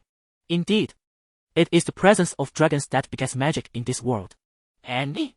Including you? She asked. I have never harbored ill intentions towards you, Daenerys, Keith replied softly. Khaleesi. Who are you conversing with? Giti entered the hall, carrying a basket of freshly washed melons, her face a canvas of confusion as she surveyed the surroundings. Keith! Where have you gone? Dany was momentarily captivated by the maid at the door, but when she turned back, the woman wearing the lacquered wooden mask had vanished without a trace. Did you see Keith? She rose from her soft seat and leaned out of the window, only to spot a few horsemen lounging in the shade of the trees. Keith? When did she arrive? Giti asked, bewildered. I was just speaking with her. Did you not hear her voice? Dany turned back, her tone serious. The centaur girl shook her head repeatedly. No, I only heard your voice. It was as if you were speaking to yourself, and then I inquired whom you were addressing. On this sweltering afternoon, a chill suddenly coursed through Dany. Inform Sir Yora and have him send a message to the Archmage. Tomorrow morning, we shall proceed to the Hall of Immortality. The Hall of Immortality stood as a somber edifice with grey walls and black tiles, long and low, devoid of towers or windows, resembling a colossal stone serpent coiled within the shadowy forest of black bark. Upon closer inspection, many of the rooftops had collapsed, tiles scattered upon the ground, and the stone walls were adorned with peeling patches of grey. No wonder Zero referred to it as the Hall of Death. Indeed, it appeared to be on the verge of dissolving into the sands of time. This is the Nightshade Forest, Hale pointed to the surrounding woods. They are black bark and blue leaves, explaining, the magical beverage we male sorcerers frequently consume, nightshade water, is derived from these leaves. I shall give you a few barrels. I assure you will become enamored with it. Dany shot a glance at his blue lips, inwardly scoffing that if they were crimson, then nightshade water could indeed replace lipstick as a favorite among ladies. The blue lips were utterly unappealing. She had no desire to sport such a hue. The Nightshade Forest lay nestled between bustling streets, vibrant with life, while the dark woods remained silent and foreboding. The sunlit blocks were sweltering, yet the forest was dimly lit. A cool breeze brushing against one's face, instilling an unease in the heart. Blood of my blood. Jogo cast a wary glance at Hea, advising in Dothraki. This is a malevolent place, haunted by ghosts and sorcerers. It drains the brilliance of the morning sun. We must depart before it consumes our souls. Jorah furrowed his brow in agreement. This is merely a ruin, devoid of any merit. I believe they uttered words of great wisdom, Zaro remarked cautiously, somewhat wary of Hea. Since we have arrived, I shall not retreat, Dany declared with resolve. The great wizard Pyre smiled faintly and said, You are a courageous child. Come, take my hand. And allow me to guide you. Dany grasped his hand but shook her head, replying, I long to be a simple, joyful child, but I am not.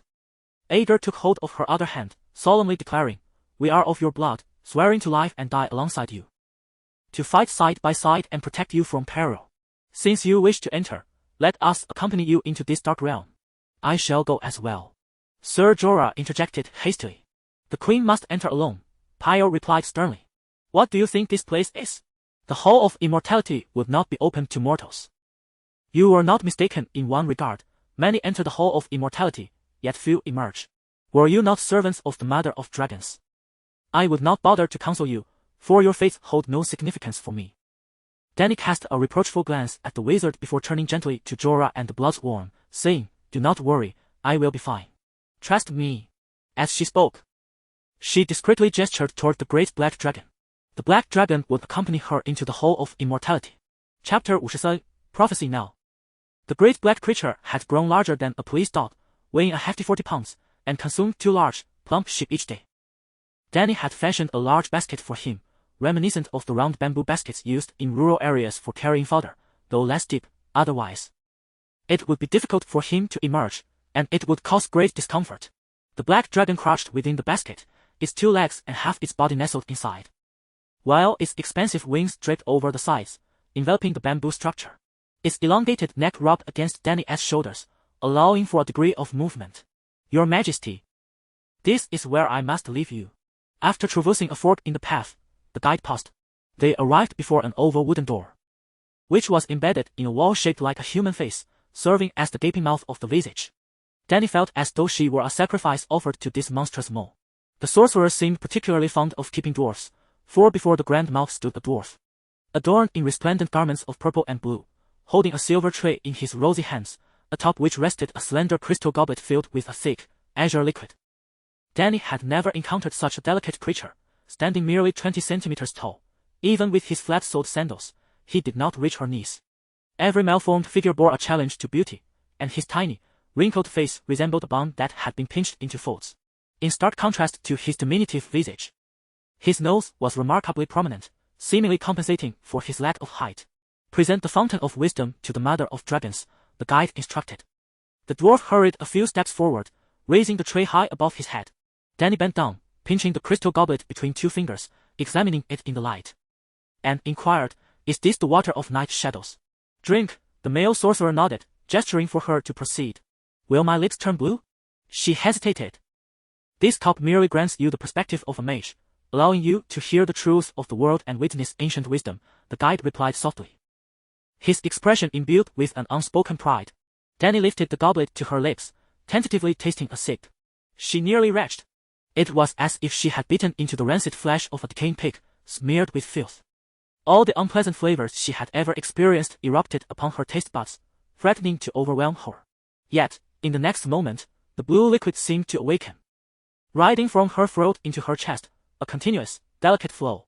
Her heart felt ensnared in a blazing fire, its warmth enveloping her in a pleasurable embrace. Oh! How wonderful it would be if each searing moment felt this delightful, she mused. Then, all traces of the previous disgust vanished, replaced by the euphoric sensations reminiscent of her first tastes of cotton candy, candied hawthorn, and Kentucky Fried Chicken. In that instant, all the delightful flavors of her life cascaded through her mouth in succession. She became enraptured, desperately trying to hold onto them, until the goblet was empty. Dany hesitated, her mind in turmoil. She yearned for the gnome to pour her another drink, yet feared succumbing to the fantastical elixirs of this other world. With their grotesque blue lips, with nimble hands, Haya swiftly took the empty cup from her grasp and said earnestly, Pay heed. For what I am about to convey pertains to your safe passage from the Hall of the Immortal. Dany promptly cast aside her distractions and listened intently. This door permits entry but not exit. Unless you encounter the Immortal, retreating will not restore you to your former position. I understand, Dany replied. Upon entering, You will discover 4 doors within the room. Aside from the entrance, there are 3 additional doors. Always choose the first door on the right. Should you encounter stairs, ascend. Never descend, and under no circumstance should you choose any door other than the first on the right. Stairs? This house is quite low, Dany remarked, puzzled. Haya replied with gravity. You will comprehend once you enter. Remember my words, the whole of the immortal is a linear journey. The path you take is the path of return. Always ascend, always choose the first door to your right. Other doors may open spontaneously, revealing many strange sights. But do not let them disturb your thoughts. Some visions will be beautiful, others will reflect your deepest desires, and some will evoke your greatest fears. As long as it is not the first door, do not enter. May I observe? Dany inquired. As long as you do not enter the rooms. You may do as you please, Haya sighed, her expression complex. The images you witness and the sounds you hear may belong to the past, may await the future. Or may not transpire at all. At that moment, the river of time you inhabit becomes tumultuous. I understand. I must continue upward, through the first door on the right. Dany nodded resolutely. Is there more? When you finally enter the chamber of the immortal, maintain your patience, do not become anxious. Our perception of time differs vastly from that of the eternal immortal. Simply listen carefully and engrave every word upon your heart, Haya advised in conclusion. I shall remember. And I will hold the utmost respect for the great immortal, Dany promised. Then proceed. Dany nodded and stepped forward, finding herself in a grey stone hall. A square of roughly 40 square meters, with a portal on each of its 4 walls. Recalling Haya's teachings, she knew she must enter the door on the right. However, driven by an insatiable curiosity about the hall of the immortal, she paused at the center of the hall to gaze into the other 3 doors for a moment. Disappointment washed over her. They were pitch black, revealing nothing. Resolutely, she turned her back to the dragon and pushed open the door on the right. Stepping into another stone chamber, identical to the first. Upon entering the 3rd square stone room, which also bore 4 doors, doubt crept into her mind had she entered a labyrinth. Yet, her resolve remained steadfast, and she pushed open the 4th door. This time, a departure from the norm awaited her, an oval wooden house with walls showing clear signs of pestilence, containing a total of 6 doors.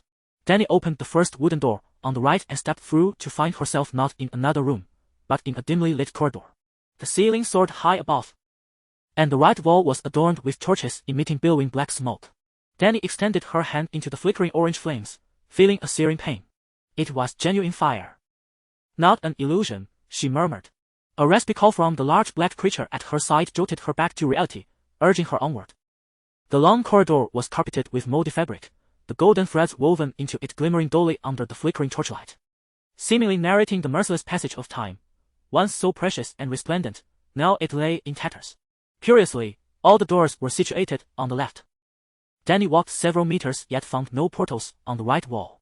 However, she remained unperturbed, for even if the right wall bore no door, the last door on the left would serve as the first door on the right.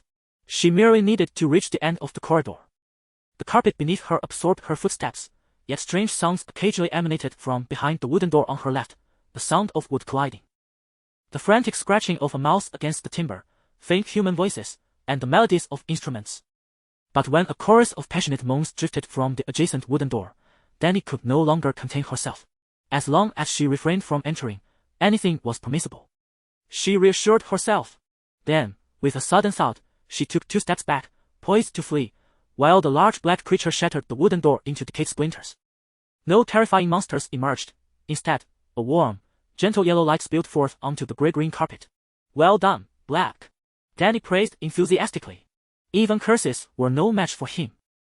He was a dragon, inherently immune to magic. The large black creature affectionately rubbed against her neck.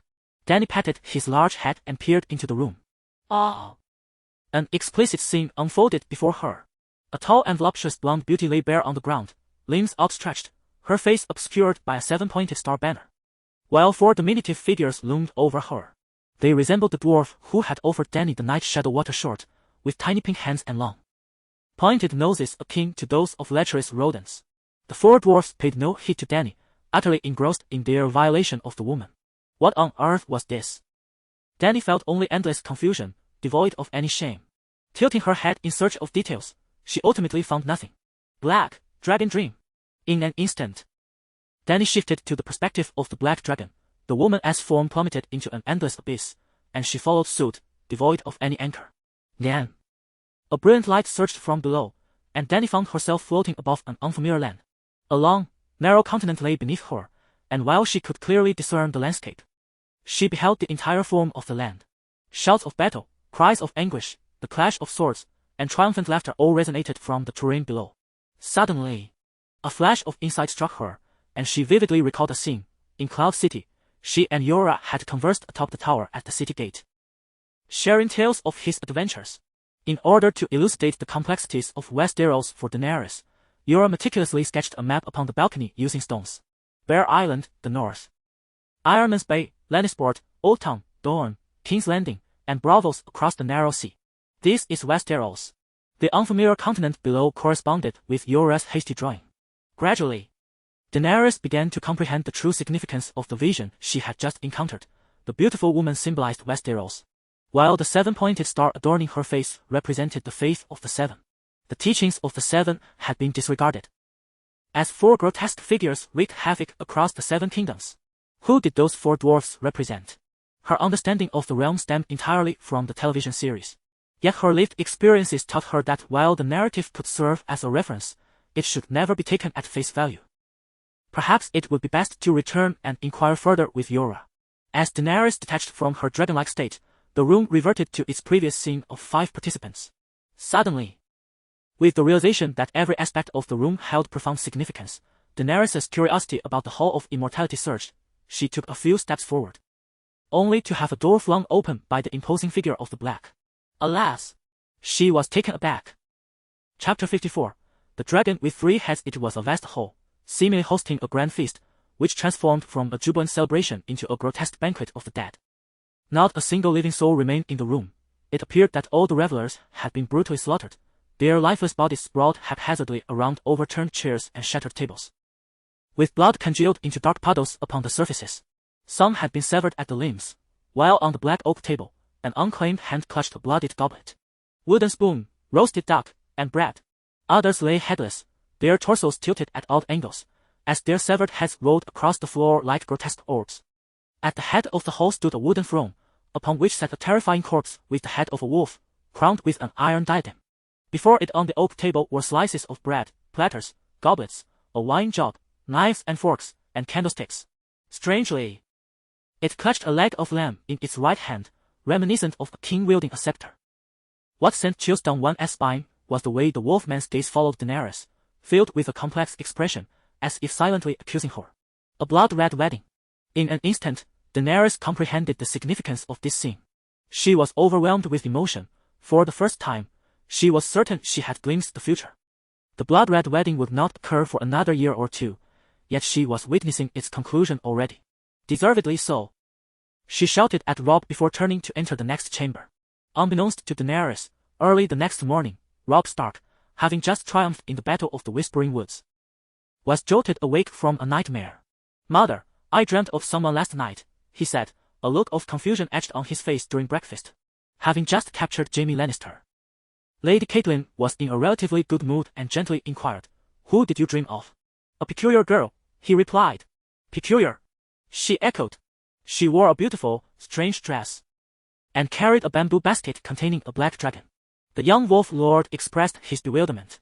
"Dragons were extinct over a century ago," Catelyn stated. The woman was not much older than I am, with silver hair and violet eyes, resembling a. Robb trailed off, uncertain. "Targaryen," he finally concluded. "Girls of Targaryen lineage at this age indeed exist." Catelyn's expression grew serious. "The daughter of the Mad King, Daenerys Targaryen. I heard she married a Dothraki Khal a year ago. Did you see her visage? What was she like?" "Beautiful, more so than. More exquisite than Sansa or Cersei Lannister, and much more vibrant," he replied. "It truly could be her. Every member of the Targaryen family possesses breathtaking beauty." Catelyn nodded thoughtfully and asked, "How did you dream of her? Surely, that cannot be, even if you are growing older and developing affections for girls. You have never seen her." "I do not know, but last night's dream instilled within me a terror akin to being trapped in the 7 layers of hell." A spark of determination ignited in Robb's eyes as he pondered. "If I conquer the Lannisters, yet the Baratheons refused to allow the North and the Riverlands their independence. Given that the two regions together occupy much of Westeros, I may engage in another contest with Baelish, should fortune favor me once more.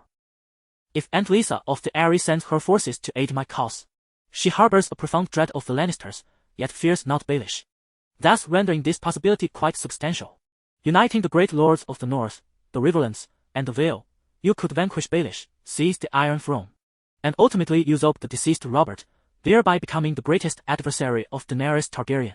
Catelyn continued along the path of her son's thoughts, pondering that if she truly possessed dragons, or similar means such as the vast host of Dothraki warriors, you would most likely stand no chance against her.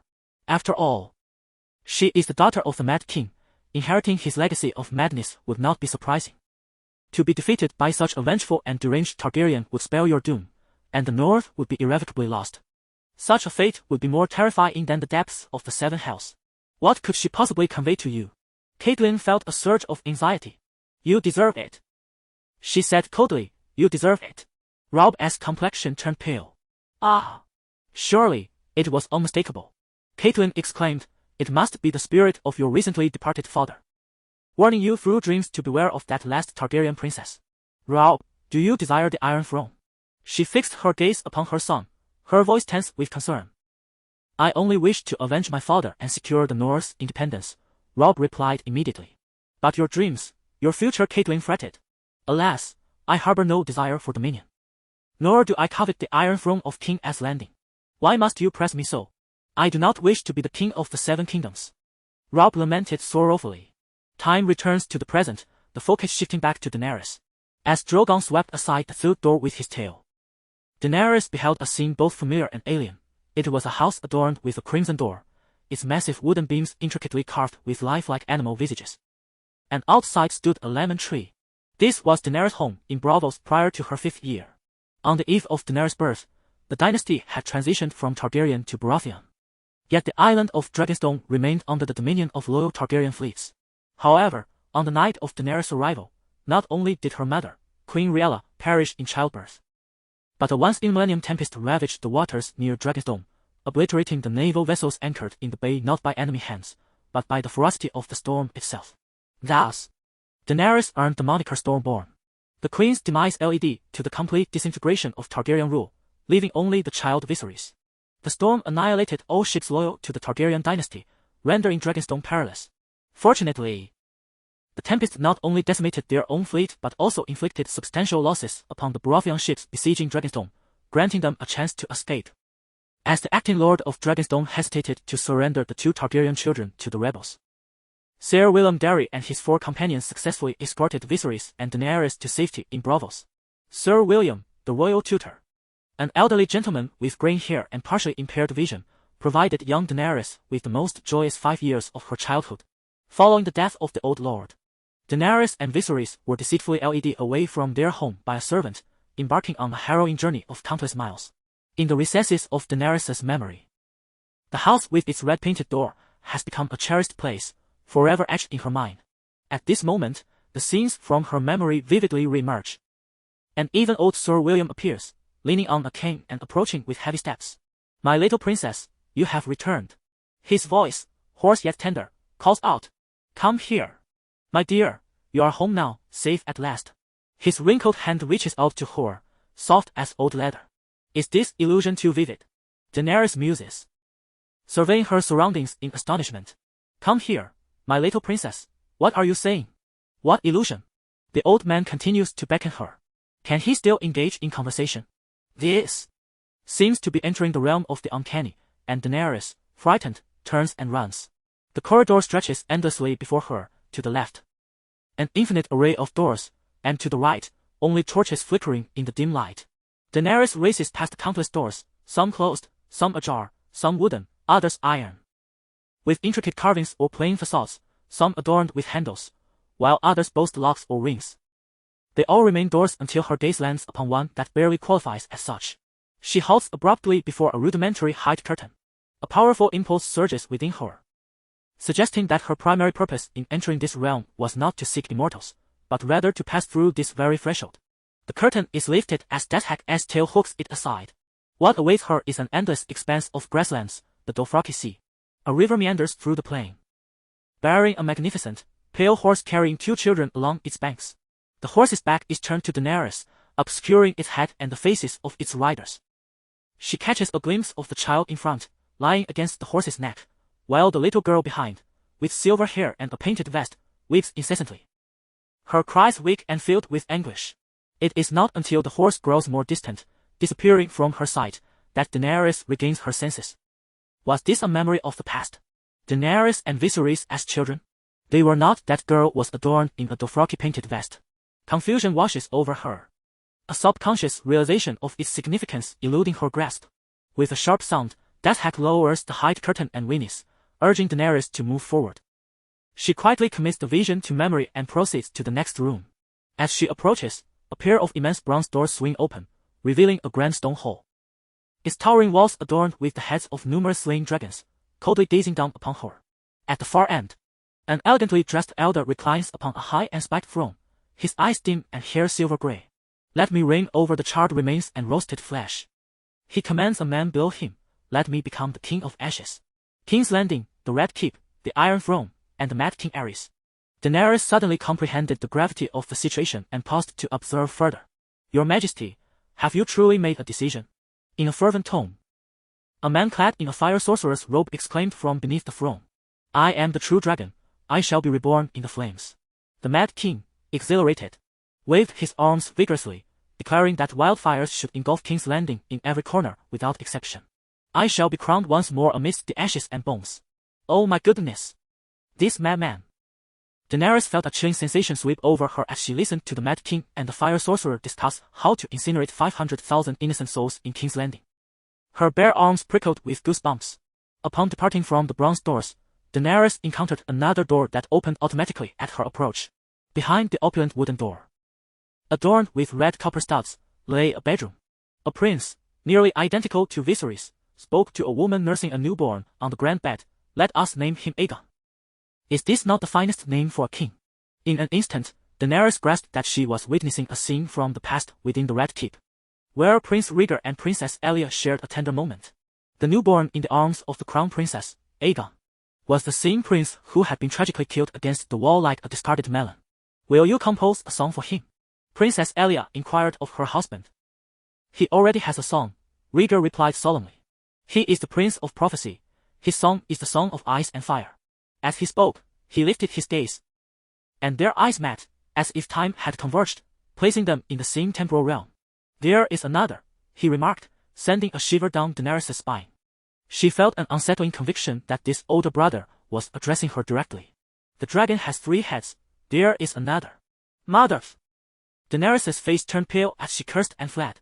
She was utterly convinced that Rhaegar, who had been dead for 15 years, was indeed speaking to her. He revealed that 3 dragons required 3 riders, and in addition to herself and Aegon, there existed another, Targaryen. But Aegon had perished long ago, and the Targaryen line seemingly dwindled to just her. Oh, but there was also the male protagonist, Jon Snow, who was indeed a Targaryen as well. Chapter 55, Encounter with the Immortal. As Dany prepared to open the next wooden door, the large black creature elongated its serpentine neck and let out a piercing scream. Smoke billowing forth from between its teeth, a clear indication urging her not to enter the draconic state. What is it? She inquired, tilting her head towards it. However, upon turning back, Dany was astonished to find that the torches behind her were extinguishing one by one, the lengthy corridor resembling a strand of spaghetti being consumed piece by piece by a lurking beast in the darkness. Shit! She cursed, and took off in a frantic sprint. After what felt like over an hour of running, she finally reached the end of the corridor, only to discover that before her lay not a wall, but a bottomless abyss of darkness. The right wall bore no doors, compelling Dany to enter the last door on the left. Just as she was about to step through, she suddenly halted. How can I possess such stamina to carry a dragon and sprint at high speed for hours? Impossible, she pondered. Even disregarding her burden of dozens of pounds, not even a marathon runner could sustain such a frantic pace for half an hour. Was it the power of magic? Or had she been ensnared in a delusion all along? Yet, the reality of the large black creature behind her was undeniable, and she detected no abnormalities from the dragon's perspective. Dany was bewildered. Thud, thud, thud. Suddenly, from the depths of the darkened corridor where the torches had extinguished, A heavy footfall echoed, as if something was dragging its cumbersome steps along the faded carpet, slowly approaching. Hurry! The large black creature urged her once again. With a sigh, she stepped through the final door. What followed was a series of square stone chambers, 4 doors. And she chose the right side. At last, Dany felt the weight of exhaustion pressing upon her, both physically and mentally, her head spinning. Square stone chamber. Square stone chamber, square stone chamber. Right, right, right. Anyone in her position, subjected to the incessant repetition of the same scenery and actions, would undoubtedly feel overwhelmed and fatigued. Just as Dany resolved to rest in the next stone chamber, she arrived at a damp room. Across from her stood an oval door, resembling an open mouth, with the tall wizard Pyre standing on the grassy ground beneath the shade. Did you conclude your meeting with the immortal so swiftly? He asked incredulously upon seeing her. Meeting? I didn't even see the person, Dany gasped in response. You must have taken a wrong turn. Never mind, allow me to guide you, he said, stepping into the chamber and extending his right hand towards her. Dany recoiled, perplexed. What are you? Almost identical, he replied, bewildered. I am Pyre Bewley. Are you confused? His blue lips parted in confusion. It's probably nearing dusk outside, and I have no inclination to engage in nonsense with a creature like you. Dany entered a draconic dream state to rest for a few minutes before striding towards the door on the right. No! Pyre screamed, no, come here, to me, to me, to me. His face caved inward, the cracked flesh teeming with pale maggots. Once again, the room shifted, and Dany found herself in a descending stairwell, so high that the top was completely obscured. She began to suspect once more whether she had fallen prey to an illusion. The Hall of Immortality bore no towers, and the buildings were particularly low, rendering the existence of a stairwell absurd. However, having already entered this realm, she could only move forward, unable to consult with Haya. Nor could she retreat. Thus, she climbed and climbed, resting in the dragon spirit whenever her back ached or her legs grew weary. Time slipped by unnoticed until Dany finally arrived at a corridor, where a row of broad wooden doors stood ajar on her right, crafted from ebony and fig-beam wood. The doors displayed a mesmerizing pattern of twisted black and white grain, forming a peculiar vortex that exuded a strange beauty, yet upon closer inspection, one could sense a cruel and sinister aura emanating from it. Suddenly, Dany was jolted awake. As images from a television series flickered through her mind, was not this spiraled design the very magical symbol conjured by the White Walkers? Could it be a universal rune of some mysterious entity? She gently traced the intricate carvings, her thoughts swirling. Behind the doors lay a grand hall, filled with elegantly attired wizards. Some donned luxurious robes made of white mink, ruby-red velvet, and gold fabric.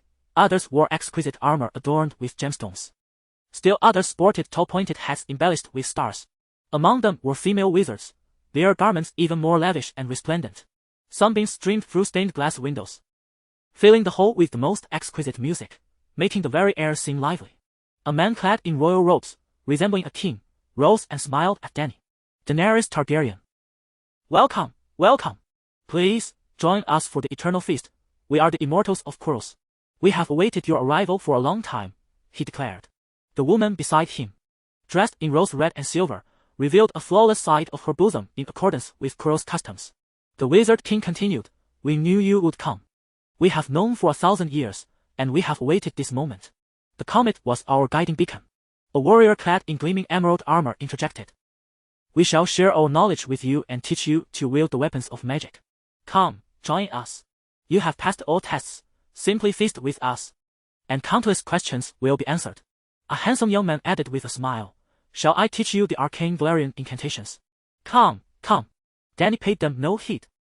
Upon entering the ebony and fig-beam doors, she glanced around and soon discovered a small door hidden behind the towering wooden entrance perfectly positioned to her right. The grand door obscured it entirely, making it likely that most would overlook it and ultimately fall into a trap. Finding that narrow door, Dany turned back with deliberate calmness, facing the room full of lavishly dressed wizards. Very well, teach me your incantations, she said. Come closer, and I shall instruct you, beckoned the handsome young wizard. Ah! Do kindly paint your lips blue and make your skin a shade paler before you attempt to masquerade as immortals, Dany retorted, pushing open the small door and stepping inside without a backward glance. It was a narrow room, dimly lit and cramped, with no other doors along the walls. Though surprised, Dany surmised she had likely arrived at her ultimate destination. She cast her gaze upon the elongated stone table that nearly consumed the entirety of the room. Surrounded by ethereal blue silhouettes. Suspended above the center of the table was a human heart, decayed and swollen, its hue a deep bruise, yet it continued to pulsate. Each beat resonating with a profound tremor, scattering waves of deep blue light. I am Daenerys of House Targaryen. Are you the immortal ones? Daenerys inquired of the phantoms. Inwardly scoffing at their audacity to call themselves immortal while they were not but rotting souls. Perhaps the preceding journey had emboldened her. Amidst a gathering of spirits in this haunted abode, Daenerys felt no trace of fear. The figures remained motionless, neither speaking nor turning to acknowledge the intruder. Yet as soon as Daenerys' words faded, a voice began to echo sporadically within the chamber. Mother of dragons. Daughter of death. Mother of dragons. Slayer of lies. Mother of dragons. Bride of fire. It seemed to whisper and moan. Shadows reverberating with a succession of echoes. Dragon of. Mother. A medley of voices male, female, old, and young appeared to greet Daenerys through the narrow fissures of the underworld. The suspended heart continued its rhythmic beating, flickering with light and then plunging into darkness. Its tempo quickening slightly. It is I am the mother of dragons. The scene within the room transformed. The once pale blue figures now adorned with a spectrum of colors, as if the former assembly had been instantaneously rendered inside the. Illuminated by the dim blue radiance emanating from the decayed heart, Daenerys discerned the two figures at the farthest edge of the stone table. To her right stood an exceedingly aged man, as old as one could possibly be. His face was a tapestry of wrinkles and age spots, devoid of hair. With blue-violet flesh tightly clinging to his skull. His eyes, including the sclera, were blue, and his lips and nails were a deep blue, nearly black. To her left was an ancient crone, equally as venerable, her pallid silken robe fused with her decaying body, resembling a corpse exhumed from a grave. One side of her withered bosom remained exposed in accordance with the customs of Quells, revealing a sharp, deep blue protrusion as unyielding as rawhide. In that moment, Daenerys comprehended that she stood before a congregation of the deceased, their physical forms long since expired decades, centuries ago. That peculiar heart had preserved their fragmented souls. It seemed her thoughts were perceived by the immortal ones, as a frail, whispering voice uttered, "We are not dead, we have always lived. Lived, we are waiting, we know all." "What are you waiting for?" Daenerys demanded, her vigilance piqued. "For you, we know all. Mother of dragons, what do you seek from the immortal ones?" Came the deep voice. "What can you offer me?" Daenerys retorted. "We possess an omniscient awareness. With the past and future laid bare before us, we hold the wisdom to conquer death." Daenerys experienced an inexplicable epiphany, as she longed to receive prophecies of the future from the immortal. Yet having witnessed the conclusion of Game of Thrones, she pondered the worth of such prophecies unless the ending had altered, transformed by her very presence. However, in comparison to a grand watermelon, Daenerys yearned more for the knowledge of cultivating watermelons. Her true desire lay in the mastery of magical arts. "I wish to learn a form of magic that resonates with my essence. I aspire to acquire the ancient Valyrian art of dragon-seeking," she declared. She yearned to delve into the arcane practices of Valyrian sorcery. A low, mocking voice echoed, revealing the depths of her trepidation. Just as her vigilance heightened, a surge of indigo erupted from the shadows, and countless visions began to flicker before her eyes. Chapter 56. The 14 fire peaks from the volcanic mouth. 14 columns of smoke billowed forth, obscuring the azure sky, as if 14 eternal black clouds had taken residence. Beneath the towering majesty of the 14 volcanic giants lay a vast city, devoid of walls, with lofty edifices stretching ambitiously in every direction. This was a metropolis worthy only of the gods themselves. The towering black spires reached skyward like the fingers of deities, piercing the heavens, while within the grand panorama, 70 or 80 majestic dragons glided leisurely among the towering structures. Red dragons, white dragons, golden dragons, green dragons, black dragons, purple dragons. These vibrant behemoths could embody every hue of the world, their beauty akin to that of ethereal sprites under divine command. Descending beneath the cloud cover, one could perceive that even on a bright sunny day, a searing crimson glow enveloped the city. This radiance emanated from a river of lava meandering down the mountainside of the 14 fire peaks. Upon closer inspection, the city bore a resemblance to the aquatic splendor of Venice. However, the streets were not graced by seawater, but rather by a glowing, steaming river of magma, belching dark smoke. The obsidian towers, seamlessly integrated with the landscape, emitted a red luminescence from their windows, seemingly siphoning the light, heat, and magic from the molten flows below. The streets were devoid of pedestrians, and the low-lying structures harbored no inhabitants. In truth, a thick, grayish haze perpetually hung in the lower atmosphere, rendering life nearly untenable. Only at the pinnacle of the towering spire, amidst a celestial garden adorned with mythological sculptures of griffins, dragons, and gargoyles, did one glimpse life. There, silver-haired, handsome men and women either sat serenely in the gardens, perusing books upon their laps, or participated in lively feasts, savoring the revelry, or caressed the heads of dragons at the balustrades, whispering secrets to their companions. They were the ancient Valyrian dragon lords residing in the Sky City, having conquered the world through their dragons and wielding magic to dominate the volcanoes, extracting power from the magma flows. They reveled in a wealth and authority that would evoke envy even among the gods. The towering structures served various purposes, including residences crowned by domes, gardens with intricately carved skylights, and sorcerer towers aglow with immense blue orbs of magical energy. All were towering and indestructible. At the heart of this citadel of towers stood a wizard's tower soaring 300 meters high. On the upper plaza, a stately elder, resplendent in ornate robes, rested his hands upon the surface of a magical sphere, his eyes flickering with countless images. From this lofty perch, he gleaned real-time information from the major city-states of the world. Each afternoon at 5 o'clock, stationed wizards from across the globe would relay significant local events to the capital of Valyria through glass candles. At that moment, a golden dragon soared in from the far reaches of the city, and a young knight clad in silver silks nimbly dismounted from the dragon's back, hastening to the elder's side and bowing respectfully. "Great wizard, my lord, Daenerys Targaryen is liquidating his assets," he reported.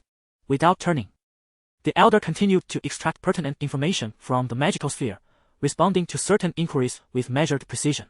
All of his possessions. Indeed, all, even the tower itself. It is said that his daughter, Daenerys Targaryen, has dreamt of Valyria's impending destruction. The Dragon Knight spoke softly. The Targaryen family has fallen into decline.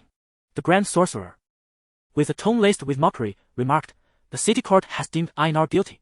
His appeals have consistently failed, and the deadline for further appeals is swiftly approaching.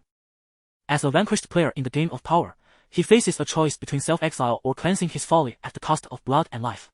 I had previously believed him to be a courageous soul, yet he has proven to be cowardly, shamelessly using his daughter's dreams as a shield. Do you know his destination? Westeros. Westeros." The elder furrowed his brow for the first time, recalling the saying, "The world is vast, yet all lies beneath the shadow of the dragon's wings." However, that far western land is not truly a forbidden realm for our dragon lord. Alas, it seems unwise to challenge the ancient gods for such a paltry territory. We have even sealed off Rewritten. Should we fear the decaying primal deity? The young man questioned in confusion. The elder pondered for a moment before replying softly. "You are the legitimate heir of the fifth peak, and having tamed your dragon at such a young age, you are indeed qualified to learn the secrets known only to the 14 peak lords." The elder withdrew his frail, gnarled hands from the enchanted orb and slowly approached the balcony, gazing down at the magnificent city below. He sighed. The Valyrians recklessly harnessed the ley line's magic to establish a sky city, revered by all other nations as if they were deities. Yet, we are not divine beings. For millennia, our Sorcerer Alliance has tirelessly aspired to cultivate our own gods, not the detestable faith of course, but true deities, akin to the ancient gods and Rewritten. Sadly, Valyrian, Vegro, and Miracis, though mightier than that blue-lipped wretch, still do not qualify as true gods. All things in this world, including dragons and demigods, are born and perish. Only the divine can achieve eternity. The ancient gods you disdain may indeed be in decay, but as long as they are remembered, they shall never truly die. Yet, even true gods cannot meddle in the affairs of mortals. A flock of ancient gods is less effective than a single dragon, the young dragon prince retorted defiantly. Though young, he had been groomed by his family to become the next peak lord and was an apprentice of the Grand Sorcerer, privy to secrets far surpassing those of the Targaryens. Mere peripheral nobility. The elder nodded, affirming, "Indeed, deities cannot directly interfere in the mortal realm. Rewritten, the so-called god of fire, cannot conjure flames from a withered leaf. However, gods need not act directly. They can transform the world through their followers. Just as I, the Grand Sorcerer of the Valyrian Freehold, have not left my tower in 30 years, yet the world remains under my dominion, trembling at my wrath. Ordinary mortals cannot fathom my capabilities. Nor can we underestimate the might of the divine. Grand Sorcerer, I am enlightened." The youth expressed his sincerity, his demeanor profoundly respectful. In conclusion, he added, The Targaryens did not directly enter the continent of Westeros. They intend to settle in Dragonstone, a fortress at the western border of Valyria, thus acting as guardians of the Empire's frontier. Indeed, the elderly man nodded indifferently. Suddenly, the great wizard, having unintentionally cast a glance toward the sky, changed countenance and hurried a few steps to the blue magical orb, the size of a celestial instrument, placing his hands upon it once more. Who dares to spy on Valyria? Ah, who is this child? The elder initially reprimanded sternly, but his expression softened after a moment, though still tinged with suspicion. What has transpired? The young man inquired urgently. Someone has been eavesdropping on our conversation, the elder replied, his tone calm yet increasingly perplexed. Who possesses such audacity? The youth exclaimed, a mix of anger and astonishment in his voice. It is no outsider, but a young dragon lord, exceptionally gifted, however. The elder's astonishment morphed into bewilderment. She cannot even perform basic spells, thus unable to communicate with me. Even the grand nobles of Valyria cannot intrude upon the wizard's tower. Have her parents and mentor not informed her? The young man retorted with fury. I sense the presence of the Daenerys family, the elder stated uncertainly. The first pick. Daenerys. The youth's expression shifted, his voice imbued with incredulity and gravity. The elder, resonating his own magical essence with that of the wizard's orb, felt strange runes flicker in his eyes. Perhaps, you should inquire at the first pick later. I have conveyed to her a set of 108 standard phonetic symbols. If you guess incorrectly, you may directly ask her when you next encounter her. Little girl, your vitality is waning significantly. What has transpired? Never mind. You can hear my words, can't you? You are most likely entangled with an evil spirit. Where is your dragon? If it is not beside you, enter the dragon spirit state immediately. The elder shouted toward the sky, his voice urgent, filled with concern and ire. Which blood mage possesses such audacity to target the bloodline of the true dragon of Valyria? Great wizard, do you truly believe she can achieve the legendary dragon spirit? The notion of someone daring to assault a true dragon bloodline was eclipsed by the shock of the dragon spirit itself, sensing that the consciousness had receded. Yet faintly retaining the aura of her dragon, the elder sighed in relief and turned to the youth, stating, as I mentioned earlier, the little one possesses considerable talent. But Balerion, Vhagarho. The remainder of his words fell upon deaf ears, as Dany had already withdrawn her consciousness from the river of time. Upon seeking suitable wizarding knowledge from the immortals, a brilliant blue glow emerged from the darkness, revealing countless scenes before her eyes, guided by mysterious forces. Dany beheld Valyria before the apocalypse, effortlessly shifting her perspective to the tower that might not be the tallest, yet undoubtedly the most enigmatic. Astonished by the massive magical orb, she then witnessed the black stone tower drawing strength from the river of magma, observed the old wizard managing the entire world through the magical sphere, and heard secrets of the divine. For the first time, she truly felt the power and advancement of Valyrian civilization. Yet, what astonished Dany even more was that the figures on the screen could perceive the audience on the couch before the television, communicate with them, and even sense dangers that Dany herself had yet to recognize. Did I truly witness the past, or has my consciousness transcended to that moment in time? Contemplating this, Dany entered the dragon spirit state. The soul of the true dragon coexisted with her. She felt the essence of life, the vital energy and spirit surging forth like a torrent breaching its dam, and as she opened her eyes, the once motionless immortals vacated their seats by the stone table.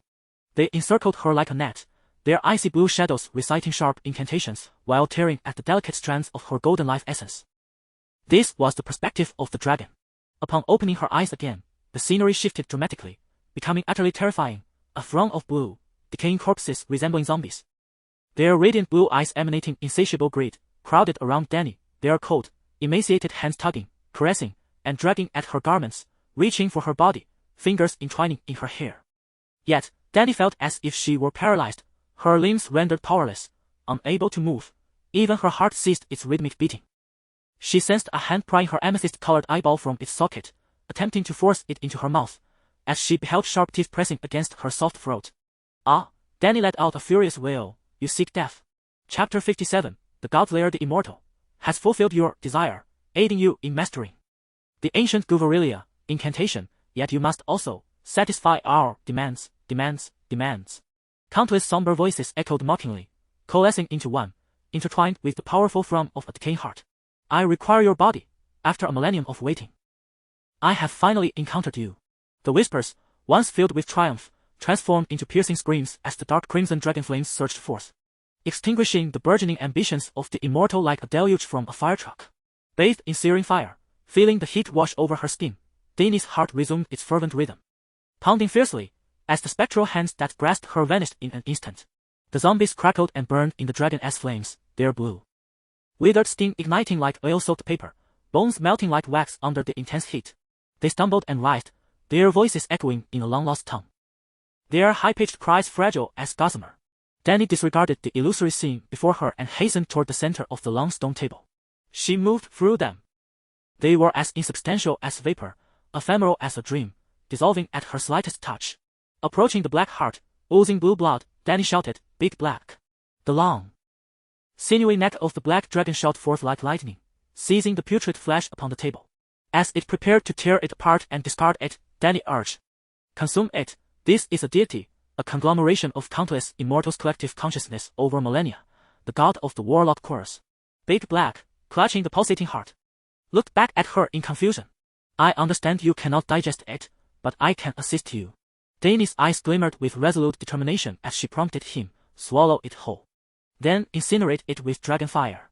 Big Black tilted his head back, swallowing the putrid mass entirely, and then, with a thunderous roar, unleashed a fierce torrent of Dragonfire from his mouth, blasting the ceiling away and allowing the daylight to pour in. The Bloodline's gift of hatching dragons, infusing flames and essence into dragon eggs, thereby nurturing the fossils of souls retained within, allowing dead dragon eggs and healthy dragon eggs to hatch into fledglings. With her mortal senses, Dany perceived the room around her as mere illusion. Countless corpses surged toward her, gnawing at her flesh. Yet, entering the dragon spirit state and seeing the world through the black dragon's eyes, she glimpsed a deeper reality. The black heart extended numerous blue tendrils, each representing an immortal with an elongated form, roaring toward her like an octopus ensnaring its prey, siphoning her vitality, ultimately robbing her of her very soul. In the state of dragon spirit, Dany perceived the black heart teeming with immense spiritual essence. Although it was not a true deity and was derisively referred to as trash by the great wizard Valeria, it still represented a faith spirit. Dany, still perplexed by the concept of a faith spirit, perhaps due to the treasured artifact in her mind or her frequent self-immolation, had, at some point, acquired the ability to actively channel the spiritual essence from the natural world towards the dragon egg. Now, she had discovered that if the density of the spiritual essence was sufficiently high, even living dragons could be infused with it. The density of the black heart's essence was remarkably high. Discarding it would be a waste, so it was better to upgrade her beloved black. The decaying heart ignited in dragon flames, sending a cascade of vibrant, colorful motes spiraling from the damaged organ, seemingly returning to nature. But as Dany opened her mouth and inhaled with vigor, the drifting firefly-like motes coalesced into a funnel-shaped vortex, akin to a drained swimming pool, with the mouth of black at its base. In the dragon spirit state, Dany shared a singular soul and body with the black dragon.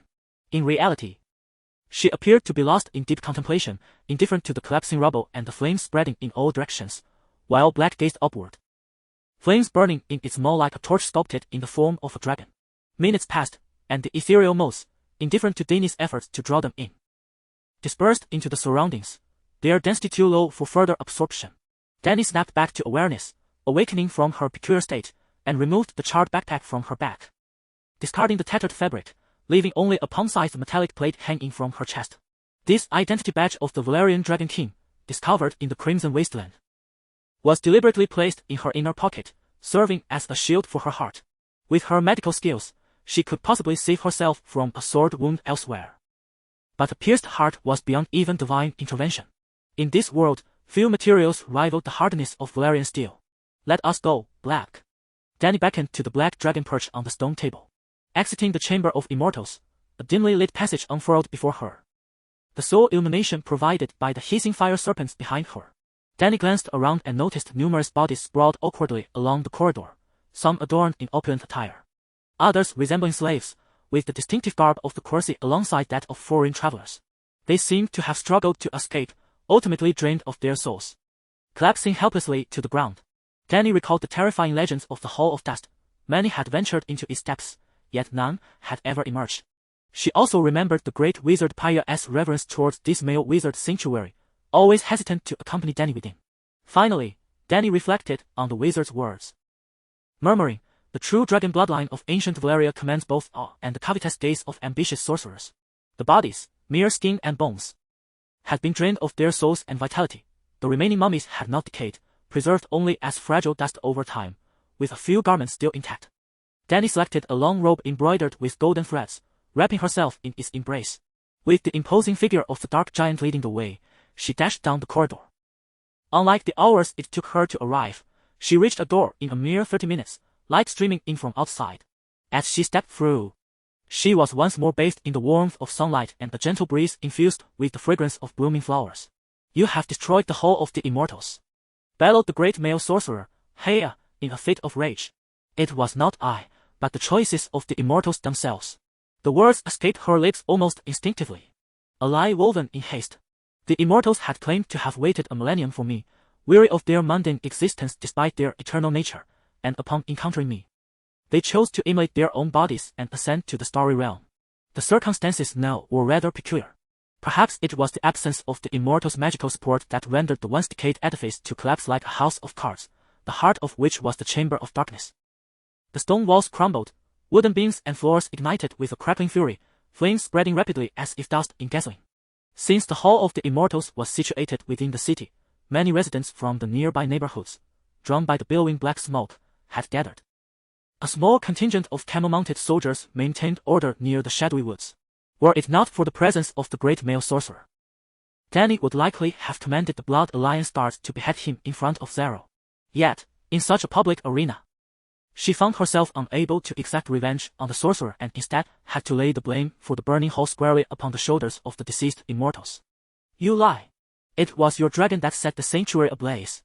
Hea lunged at Dany, his claws outstretched, but was immediately restrained by two burly men, servants of the great merchant Zero, who intervened at their master's behest. Dany's companions, the horsemen, had already unsheathed their gleaming Yarick curved blades. Zero, intent on fulfilling his duty to safeguard his guest, was equally unwilling to allow Hea to be fatally countered by Dany's self-defense. "Release me. I shall slay that wretched woman." Hea flailed helplessly, his legs churning in midair like a child on a bicycle. A faint smile crept upon Dany's lips as her taut nerves relaxed. For she noticed that while Hea vociferously proclaimed his intent to harm her, his hand had drawn a dagger from his waist.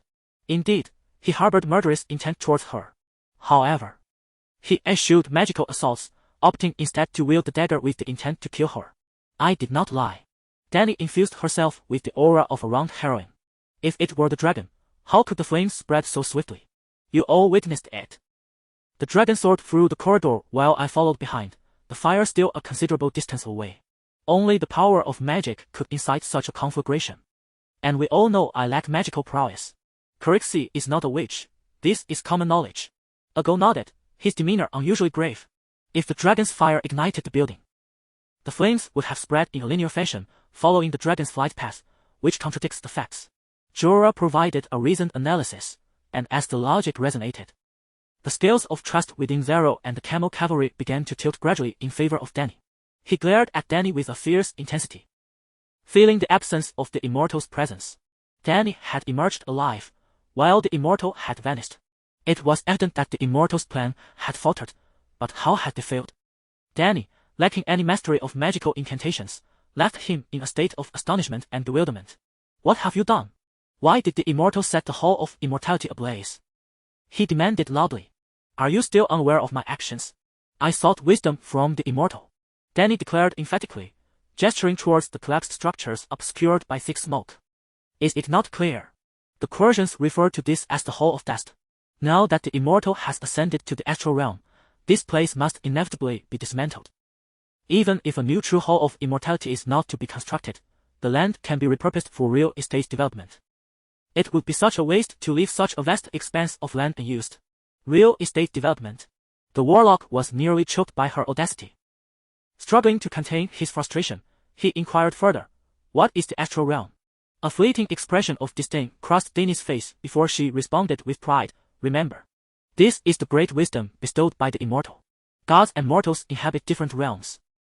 We dwell in the realm of mortals while deities reside in the higher dimensional space of the spirit, the astral realm. Mortals can only gaze up at the astral realm.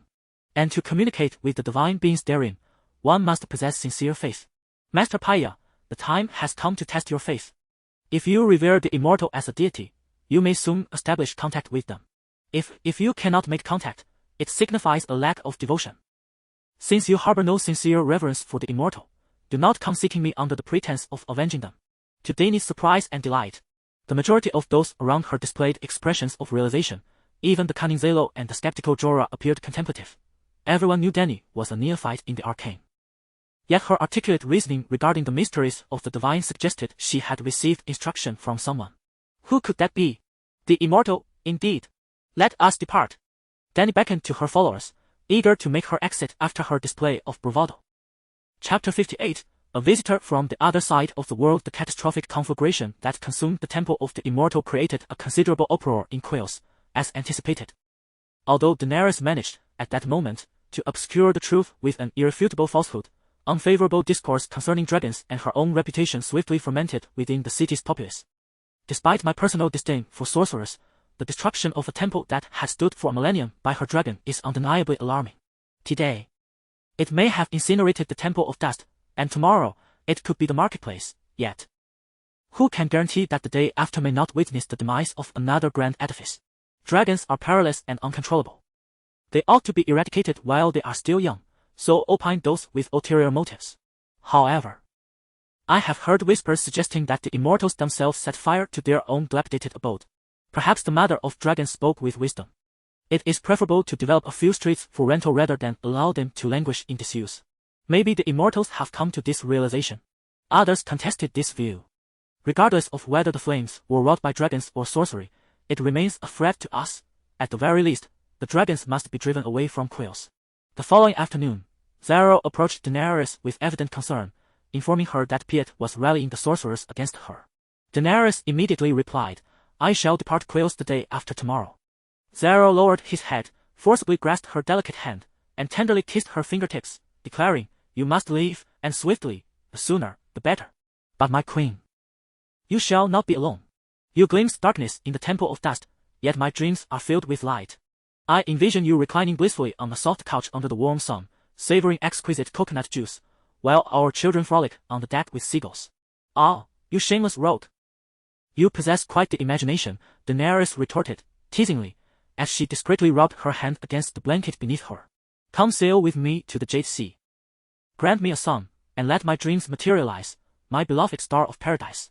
The merchant, resembling a dumpling, spoke in a romantic tone, reciting lines worthy of a melodrama's dashing young hero. Such expressions are more nauseating than mere drool, while saliva can be discreetly wiped away.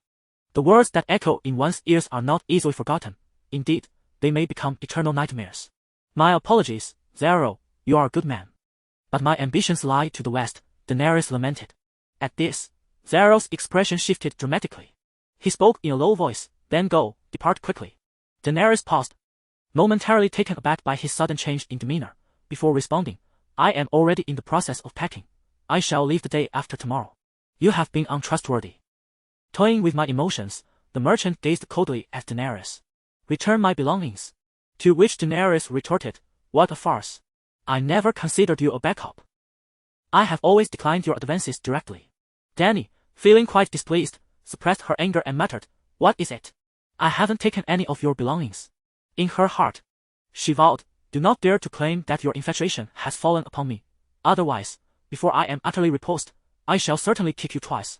Fortunately, the merchant proved to be even more ruthless and shameless than she had anticipated. For 3 full minutes, Zaro enumerated the gifts he had bestowed upon her, the magical amethyst, the ox cart, 1,000 jade-carved toy soldiers, and exquisite silk. Dany, momentarily stunned, realized she had encountered a quintessential scoundrel. Even in the bitter dissolution of a romantic relationship, such cruelty was unheard of. They were not even lovers. Yet the gifts intended for a guest were being reclaimed upon the realization that the guest held no utility. You ought to be called Zorro instead. Zorro would thrive in modern society, where unscrupulous individuals are fond of maintaining flings. The ensuing encounters would surely ignite sparks of happiness. Moreover, even the most adept of such individuals would pale in comparison to his level of deceit. Once all the scoundrels are vanquished, the remaining men shall find their bliss. While most things were manageable, how could he demand back the silk that had already been fashioned into garments? Dany protested with difficulty. Do you not have the means? Use your coins to compensate. Zorro replied coldly, From this night forth, you shall provide for your barbarians' meals, and you have but 2 days left in this abode. Thankfully, he did not demand payment for her lodging and sustenance from the previous weeks. In the afternoon, Yora, accompanied by the horsemen, ventured to the marketplace to procure supplies. With some leisure time on her hands, Dany placed a comfortable chair beneath the ginkgo tree by the fountain, reclining blissfully while savoring a sweet persimmon and enjoying the gentle massage of fish on her calves and toes. Alas, such decadent days diminish with each passing moment. Lost in her reverie, the sound of clanking armor approached. It was Jorah Mormont, who had donned his iron armor to avoid any unforeseen incidents in the days leading up to his departure. "Your Highness, Illyrio has sent someone to escort you," he stated. His expression grave, brow furrowed, as the unexpected visitor brought him more concern than joy. Illyrio? Pentos is a continent away from Corals. How could he possibly know I am here? Dany questioned, her voice laced with suspicion. "I cannot say. They are waiting at the entrance of the estate. You may inquire further upon their arrival," Jorah replied, shaking his head. Dany hesitated before admitting the guests, instead expressing concern for the knight's demeanor. "You seem unwelcoming towards them. They have specifically come for the dragon. If even Illyrio of Pentos is aware of your dragon, then..." After a moment's hesitation, Jorah expressed his worries. Pentos and King's Landing are separated by a sea. The narrow sea is not as expansive as other oceans, merely 500 kilometers wide. If the people of Pentos can reach Corals, then so too can the assassins from King's Landing. "That is a valid point," Dany nodded in agreement. Though her expression was not as grave as Jorah had anticipated, she spoke softly. "Our prior plan was to traverse the land, heading west to Astapor to procure a batch of unsolid, and then proceed north. Just when everyone assumes we would veer towards Slaver's Bay and continue westward, we shall defy expectations and turn east, retreating back to the ancient trade routes.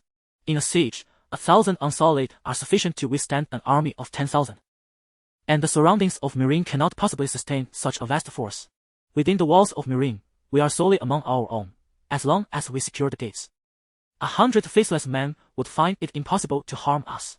At this moment, Daenerys, having not directly witnessed the abject plight of the slaves, is not inclined to take risks for sensational headlines, nor does she contemplate resorting to deceitful tactics to ensnare the slaver of Astapor, as the original storyline suggested. Attacking the city-states of Slaver's Bay and eliminating the benevolent masters is acceptable, but employing trickery is out of the question.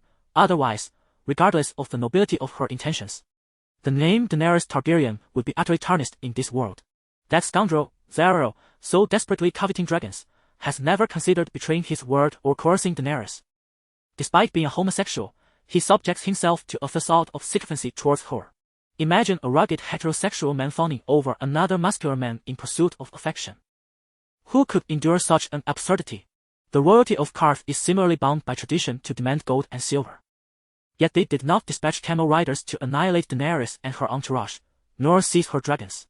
The royal family of Qarth, insatiably greedy for wealth, surely values 3 young dragons far beyond a mere few thousand golden coins. Clearly, that is not the case. The warlock Piet despises Daenerys, yet fervently desires her dragons, though his underhanded schemes remain within the bounds of reason. When Piet, Zaro, and Keith extended their invitation to Daenerys, they inadvertently established a universal bond of trust, or as the people of Westeros might articulate, a guest-right relationship, mutually bestowing the rights of hospitality. If even such individuals can uphold their credibility, can Daenerys truly be lesser than them? Thus, Daenerys' current strategy is exceedingly cautious, solely focused on biding her time until her 3 dragons mature. Jorah may not be her most trusted confidant, he pales in comparison to the loyalty of the Blood Riders, but he is undoubtedly her foremost strategist. Daenerys outlined the broad strokes of the plan, entrusting the intricate details to him, for he possesses far more experience in military maneuvers. Alas, it is somewhat pitiable. Jorah Mormont is but a mere Zhang only to be utilized by her as if he were Zhuge Liang. "Your Highness, Illyrio has sent 3 great ships." Jorah's voice floated into her ears. "He has thoroughly uncovered our situation," Daenerys remarked with a hint of sarcasm, "fully capable of accommodating all my little treasures." Jorah replied thoughtfully. "Not merely your treasures, he is a merchant, and merchants never engage in losing ventures. When those 3 ships arrive laden with the specialties of the western continent, they shall return with sufficient cargo to recoup their investment." Daenerys discerned the implications of his words. "So, in theory, you will become the temporary mistress of those 3 ships." In Jorah's eyes, a spark flickered. "We must proceed to Abasta by boat, purchasing approximately 3,000 worth of the innocence, ensuring that no one can easily harm you. The persimmon in hand, untouched for quite some time, had begun to brown at the punctured skin, which Dany cast aside to the base of the wall. Contemplating, let us decide after meeting the one in charge. Instead of returning to the stifling hall, she instructed Doria to place 2 lounge chairs by the fountain, accompanied by an assortment of beverages and fruits. Upon entering the courtyard with a go, the 2 guests beheld a young girl, her hair neatly tied back, clad in a vividly painted vest above and loose silk shorts reminiscent of beachwear below, her bare, pristine feet standing at the water's edge, extending a welcoming hand with a smile. The oppressive heat in the air seemed to dissipate significantly in her presence. Leading the group was a burly man, towering nearly 2 meters, his skin a deep brown. Sweat glistened on his bald head, and he wore only a snug, studded leather vest above, while his damp yellow trousers displayed conspicuous stains. A remarkably long Yerrick curved blade was sheathed at his waist. Despite his bulk, he was not corpulent. His arms resembled sturdy oak trunks, and though his belly protruded, it conveyed a sense of robust solidity. Chapter 59. Whitebeard. 2 aspects of the stout brown-skinned man drew Daenerys' attention. First, the smooth and delicate skin of his cheeks, reminiscent of the eunuchs from Kars. Second, the multitude of old spars crisscrossing his bare-skin arms, chest, and lower abdomen stood in stark contrast to his tawny complexion, the pale spars glaringly prominent like business cards. Another elder, clad in an undyed woolen travel cloak, had his hood raised, and long white hair cascaded to his shoulders, his silken silver beard shrouding the lower half of his face. He leaned on a hardwood cane, as tall as himself, trailing half a step behind the robust man, seemingly his servant. Yet, the elder's commanding presence far surpassed that of the bald stout man, his imposing stature resembling that of a seasoned warrior. Welcome, I am Daenerys Targaryen. Daenerys introduced herself with a smile. The stout man offered a casual bow, cheerfully proclaiming, Your Majesty, I am Bavoros, known as the stalwart Bavoros. Upon hearing his shrill voice and reflecting on his title, it seemed that only someone lacking in such attributes would be overly concerned with such an appellation. The elder performed a seemingly practiced gesture of respect, kneeling on one knee and stating, Your Majesty, my true name is Astame. Bavoros has bestowed upon me the moniker Whitebeard. Whitebeard. This name proved far more imposing than stalwart, at least it amused Daenerys. Please, my 2 guests, take a seat over here. Daenerys gestured for them to remove their shoes and enter the cool waters of the fountain. Without hesitation, Bavoros stepped forward, kicking off his leather sandals, and with muddy feet, he waded into the fountain, causing the wicker chair to sink slightly as he raised a jug to his lips and drank heartily. Fortunately, the fountain was fed by a continuous flow of fresh water from the dragon-carved stone, lest the fish within perish. Meanwhile, Whitebeard stood agape, his face a picture of astonishment, remaining silent for a time. Daenerys, puzzled, inquired, What is it? Is something amiss? I apologize. Sitting alongside the queen and sharing the same fountain, it is rather. The elder's expression turned awkward. He approached but refrained from entering the water, opting instead to sit at the edge, sighing, You are not quite as I had imagined a queen to be. I thought you would possess more of. He faltered, unable to articulate the potentially offensive term, yet Daenerys laughed, a regal demeanor. Royal etiquette. My sincerest apologies, Whitebeard reiterated. It is just that you are quite delightful as you are. Ha! I am merely a wild girl raised on the streets, scarcely having read a handful of books. What do I know of royal etiquette? At this, a glint of mischievousness sparkled in Daenerys' violet eyes. Drago, come meet our guests. The massive black dragon, which had been basking on the rooftop, might easily be mistaken for a stone sculpture by anyone who chanced to glance his way. Upon hearing Daenerys' call, he rose and leaped down, sending a flurry of leaves and branches cascading in his wake. With a splash, he landed beside Daenerys, startling Whitebeard and Bavoros. Is there a hint of the Wong family's elegance now? Dany inquired with a smile while stroking the black dragon's head. The fearsome black dragon and the ethereal silver-haired maiden exuded an extraordinary aura of majesty together. You are a true dragon, a genuine Targaryen, the sole queen of the 7 kingdoms. The old man's eyes glistened with emotion, his voice trembling with excitement. Since Dany's assistance a few days prior in devouring the demigod sorcerer, the black dragon seemed to have undergone a significant evolution. Not only had its appetite and growth rate increased, but its intellect had also risen to that of a 6 or 7-year-old child. Most notably, its temperament had become more composed, less volatile than before. Under Dany's guidance, it had learned to restrain its urge to soar through the skies indiscriminately. Thus, while the other 2 dragons remained shackled, the black dragon had broken free from its constraints. In just over 4 months. How has it grown to the size of a pony? Bavoros remarked, regaining his focus with curiosity. Is it truly that large? You have no idea of its appetite. Dany replied, shaking her head before asking, Bavoros, what brings you to Rs? He set down his empty wine jug, picked up a green-skinned melon, took a bite, and murmured, Bavoros was originally a gladiator in Meereen, renowned for his undefeated prowess, and was purchased by a merchant from Qohor, only to be resold at a higher price to that rotund fellow from Pentos, who reeks of spices. The governor of Illyrio? Yes, that very one, the old eunuch nodded. The fat man sent muscular Bavoros across the sea to serve as the young queen's bodyguard. As for the old man, he was assigned to Bavoros as a protector. I am his attendant. The old man raised his staff high, as if hoisting a flag atop a long spear, proclaiming, Your Majesty. I hail from the borders of Dorne and served as a squire to a knight of House Stark in my youth. Good sir, you must be around 60. Yet you still serve as a bodyguard and attendant. Dany thought, tongue-in-cheek, but politely inquired, It seems you are still a Westlander. No wonder your common tongue is so fluent. She then gestured toward the armored knight standing nearby. This Queen's Iron Guard is also a knight of Westeros. Do you know him? Upon hearing the term Queen's Iron Guard, the old man's expression shifted, and he scrutinized Yora for a moment before replying coolly, Lord Mormont has quite the reputation in the Seven Kingdoms. What reputation could the Great Bear possibly have?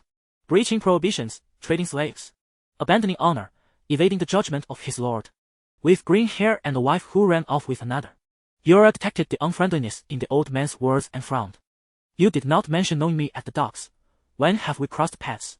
Lord Mormont, on Pike, you fought valiantly and were knighted, in Lannisport. You nearly unseated the Kingslayer, winning the heart of a fair maiden in the process. I saw no need to mention it before, but now that your Majesty inquires, I must convey the truth, the old man stated with a calm demeanor. You seem quite familiar. Yora lifted his visor, gazing curiously at the white-bearded man for an extended moment before shaking his head. The tournament at Lannisport attracted hundreds of participants, and the assault on Pike mobilized thousands of knights. I cannot recall who you are. However, I must remind you that I am no longer a count. The title of Bear Island's lord belongs to Mir Mormont. I am merely a wandering knight. You are my queen's sworn shield, Dany reminded him. Indeed, my majesty. A bittersweet expression faded from Yora's face, replaced by a pleasant smile. Ser Yora possesses extensive combat experience and has saved my life on multiple occasions. He is my most loyal friend and an exceptional advisor.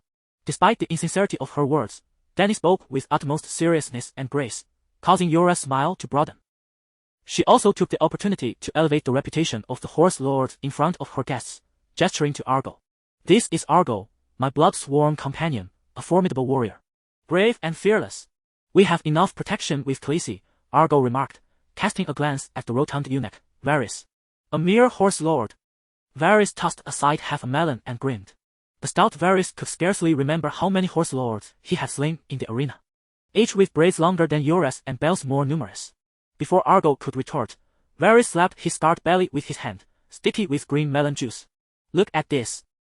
Before Varys kills, he always offers his opponent a chance to strike first.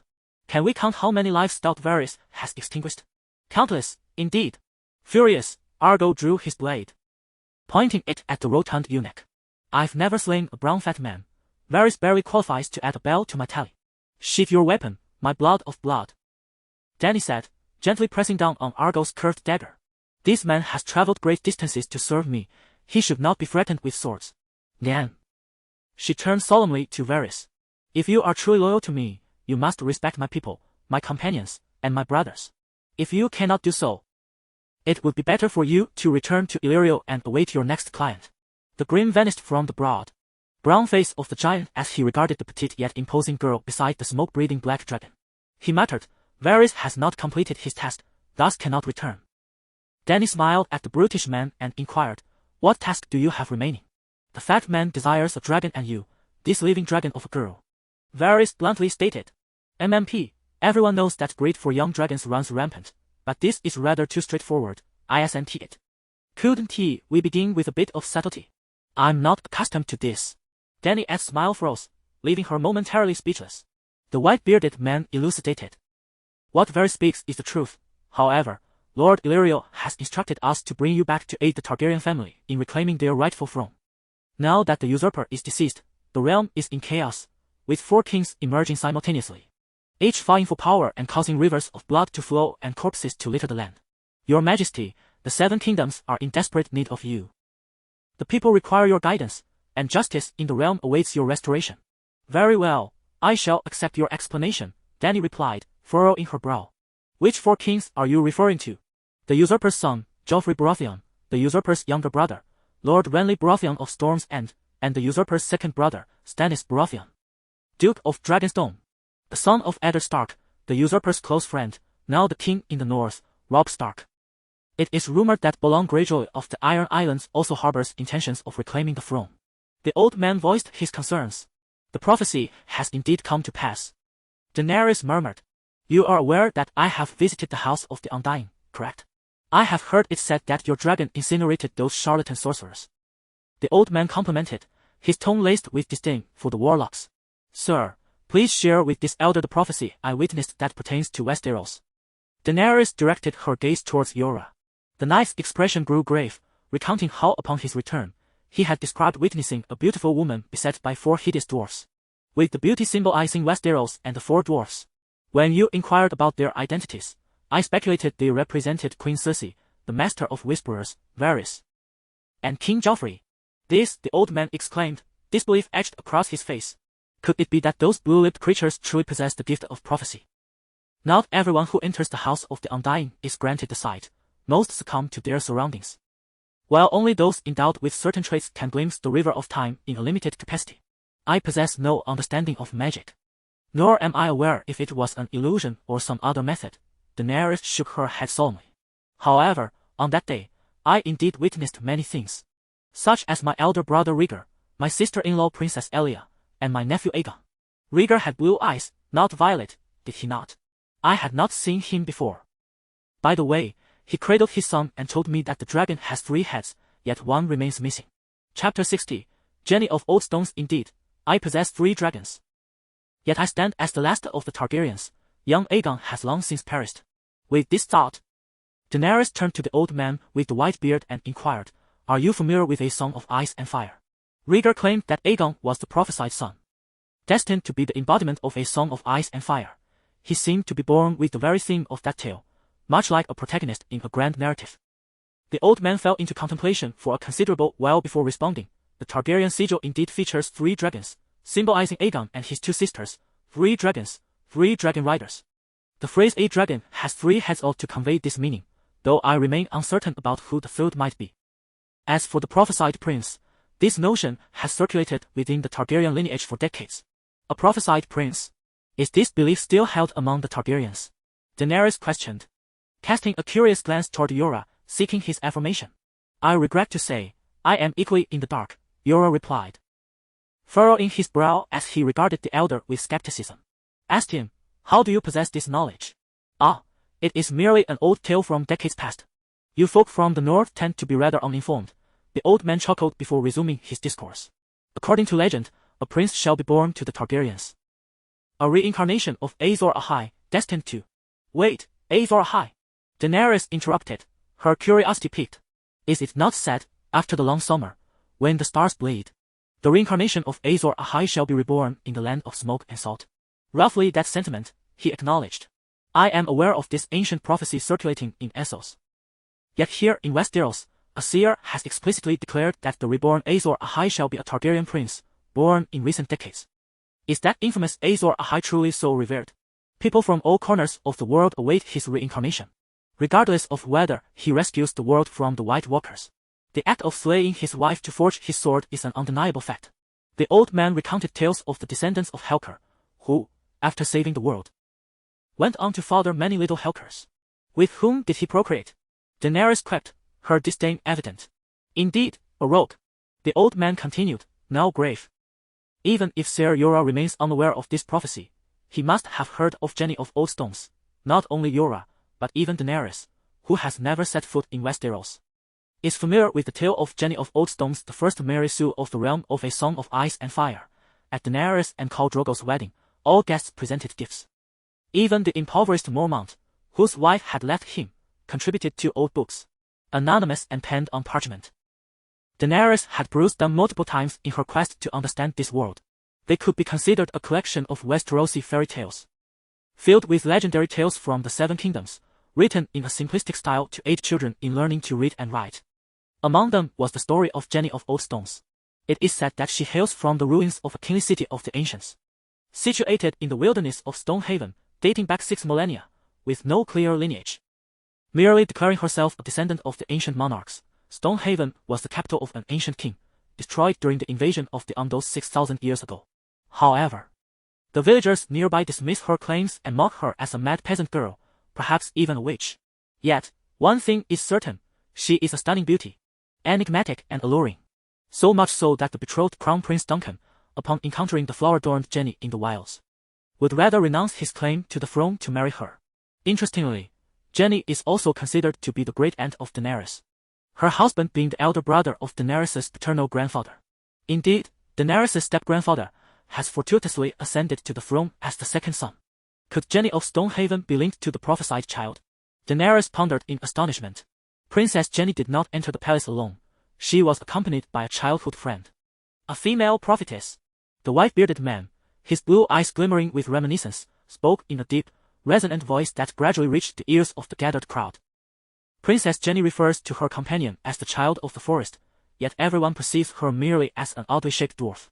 The witch once told your grandfather that the prophesied prince would arise from the descendants of Prince Aerys and Princess Rhaella. Thus, your parents may not be in love, yet remain wed. Alas, fate is a cruel mistress. If King Aerys ever knew love, it must have been with Joanna of Casterly Rock. Joanna of Casterly Rock. The knight. Mormont exclaimed in shock, his voice trembling. You cannot be referring to Joanna Lannister. The white-bearded man regarded the knight with a deep gaze and replied, Indeed. She is the Lady of Tywin, having grown up as a companion to Princess Rhaella in the Red Keep, alongside His Majesty Aerys. He sighed, but I digress. Seeing Her Majesty Daenerys now, I sense the prophecy of that seer has come to fruition. He shook his head and turned to Daenerys. Ha! Do you believe me to be the prophesied child, the reincarnation of Azor Ahai? Daenerys chuckled lightly, shaking her head. In the prophecies I have witnessed, it is Rhaegar who seemingly transcends time, revealing to me that the infant in his arms is the true prophesied child. The young Prince Aegon is already deceased. The prophecy has been shattered, Yora spoke solemnly. Regardless, you are the true queen of the 7 kingdoms. Please return with us to Pentos. The white-bearded man addressed Daenerys. Daenerys disowned that, nominally, the white-bearded man was merely a servant of Bavos, yet he was, in truth, the one orchestrating matters. When did you arrive at Karth? She inquired. About 4 or 5 days ago, he replied. Why did you come to find me only today? The white-bearded man explained, the leader of the merchant ship, Groi, is both captain and a legitimate merchant of Pentos. Merchants adhere to the principle that a ship should never sail empty. Our purpose here is to bring exquisite craftsmanship from Karth and, in turn, transport eastern spices, silks, and porcelain back with us. So far, the goods that have been transported remain unsold, and the shipments from the east are yet to arrive. At this point, the elder frowned, glancing at the horsemen gathered under the shade of the tree, and sighed. One should first ensure the proper accommodation of His Majesty's subjects and belongings, and then procure goods based on the remaining space in the cargo hold. You all heard that I am about to depart, which is why you rushed over. Indeed. The elder nodded. There was one more matter he did not mention. He was covertly assessing whether Dany possessed the qualities to become the queen of the 7 kingdoms, which was also the reason they had not approached her sooner. For the elder, as long as Dany did not inherit the Mad King's insanity, she would be deemed suitable. It is no wonder he held such modest expectations. The pool of viable candidates was exceedingly limited. Dany summoned her handmaidens to attend to the 2 guests, while she and Yora, a member of the Blood Riders, returned to the parlor to discuss their forthcoming actions. Aegon and his companions consistently believed that the horsemen should not venture away from solid ground. The endless toxic waters would engulf the entire world, posing too great a danger. Well, the horsemen were all landlubbers, with a fear of the sea, and their perspective was riddled with biases, rendering it of little value. After a moment's hesitation, Yora suggested that Dany accept Illyrio's invitation. He has set his sights on you, regardless of his ulterior motives or whether he merely wishes to profit from your restoration. He will not easily relinquish your 3 dragons. If he was able to locate you so precisely and swiftly once, He can certainly do so again. Should you continue to refuse, perhaps. He paused for a moment, allowing Dany to contemplate the worst possible outcome before continuing. Traveling by sea would also be safer and swifter. We are ill-prepared to engage in combat over toxic waters, which would severely diminish our capabilities, Quarrel countered. Traveling by sea makes it more difficult to be tracked, and naturally, encountering foes becomes less likely, thus enhancing our safety. While you may be warriors on horseback, the two skills that dominate the Essos continent, the Valyrian curved sword and the bow, are not rendered entirely ineffective aboard a ship. A glint of resolve flickered in Yora's eyes. In fact, should circumstances prove unfavorable, we possess the strength to seize control of the ship. We shall not be heading to Pentos. The vessel will transport us to the slave bay. The following morning, Captain Groar came to meet Dany. He was a weathered and rugged old sailor, of average stature, with a bushy beard and coat black hair that appeared to merge into one. Only his broad, gleaming white smile and straightforward, keen deep brown eyes revealed themselves from his face. During their exchange, Captain Groar did not present himself as domineering. Upon seeing her for the first time, he readily offered to relinquish his captain's quarters for her use. Like Bewas, he had already considered Dany his charge for service and loyalty. Naturally, Dany would not voice a desire to change course upon their first encounter. Indeed, she would not even bring up such matters. At merely 15, she was innocent and confused, lacking independent thought, and listened solely to Yora's counsel. If Illyrio indeed harbored malevolent intentions, he ought to direct his ire at the Queen's Iron Guard. When Yora learned that Illyrio had sent a ship to fetch her, he merely remarked that the accommodations could be extended for a few days. But she would need to cover her own provisions. Afterward, he seldom made an appearance, communicating any matters solely through the steward. While awaiting the arrival of merchant ships, Dany remained industrious. Her first task was to sell the 300 camels she had recently acquired, incurring a slight loss. Not only did she need to sell the camels, but also the horses of the old, weak, women, and children who did not ride. Aside from 80 elite cavalrymen, the remaining horses would also be disposed of. In fact, Dany sold off 70% of the tribe's war horses, investing the proceeds to procure superior steeds for her cavalry. The finest horses, previously owned by the departing new calls, had been taken away, leaving behind mounts ill-suited for battle. Eventually, Dany instructed Captain Grow to select 200 sailors from his fleet. All horsemen, including the blood riders, were required to learn how to swim, with the sailors serving as instructors. Yora Mormont, having grown up by the sea, was exempt from this training. 2 days later, after a breakfast of loofah and shrimp soup, Dany resolved to visit the dock to inspect Grow's grand ship personally, ensuring no detail had been overlooked, such as the fearsome scourge of scurvy that plagued the age of exploration. She pondered whether this fantastical world had encountered such a dilemma, given that the distance from Kars to Pentos was far greater than the Atlantic crossing in Europe. Dressed in faded silk trousers and woven grass sandals, she made her way to the stables. A delicate waist was adorned with a silver medal belt, from which a small curved dagger hung. Her silver hair, cascading to her shoulder blades, was braided in the Dothraki style and secured with a silver bell that jingled softly with her graceful movements. The horsewomen believed that Dany's act of burning the warlocks in the House of Dust had sent the immortal soul to hell, a victory worthy of embellishing her braid with a bell. Dany felt a twinge of exasperation. It was not for the bell that she had done so, but if even the simple-minded horseman believed she had vanquished the immortal, could the great warlock truly be more foolish than them? Chapter 61. The Dragon Egg from the Land of Shadows. Your Highness, is it truly appropriate for you to dress this way? The old man with a white beard furrowed his brow, resembling a conservative father aghast at his beloved daughter's flamboyant appearance. I find the chipole you have designed to be exceedingly beautiful, perfectly embodying royal elegance, he hesitantly suggested. Ever since that fateful day when he had encountered Dany, the old man and Beevils had remained steadfastly by her side. They asserted that ensuring Dany's safety was their solemn duty. Wherever she ventured, they would follow closely behind. Dany perceived neither malice nor deceit in their characters and, even if they harbored ulterior motives, she believed they would not harm her.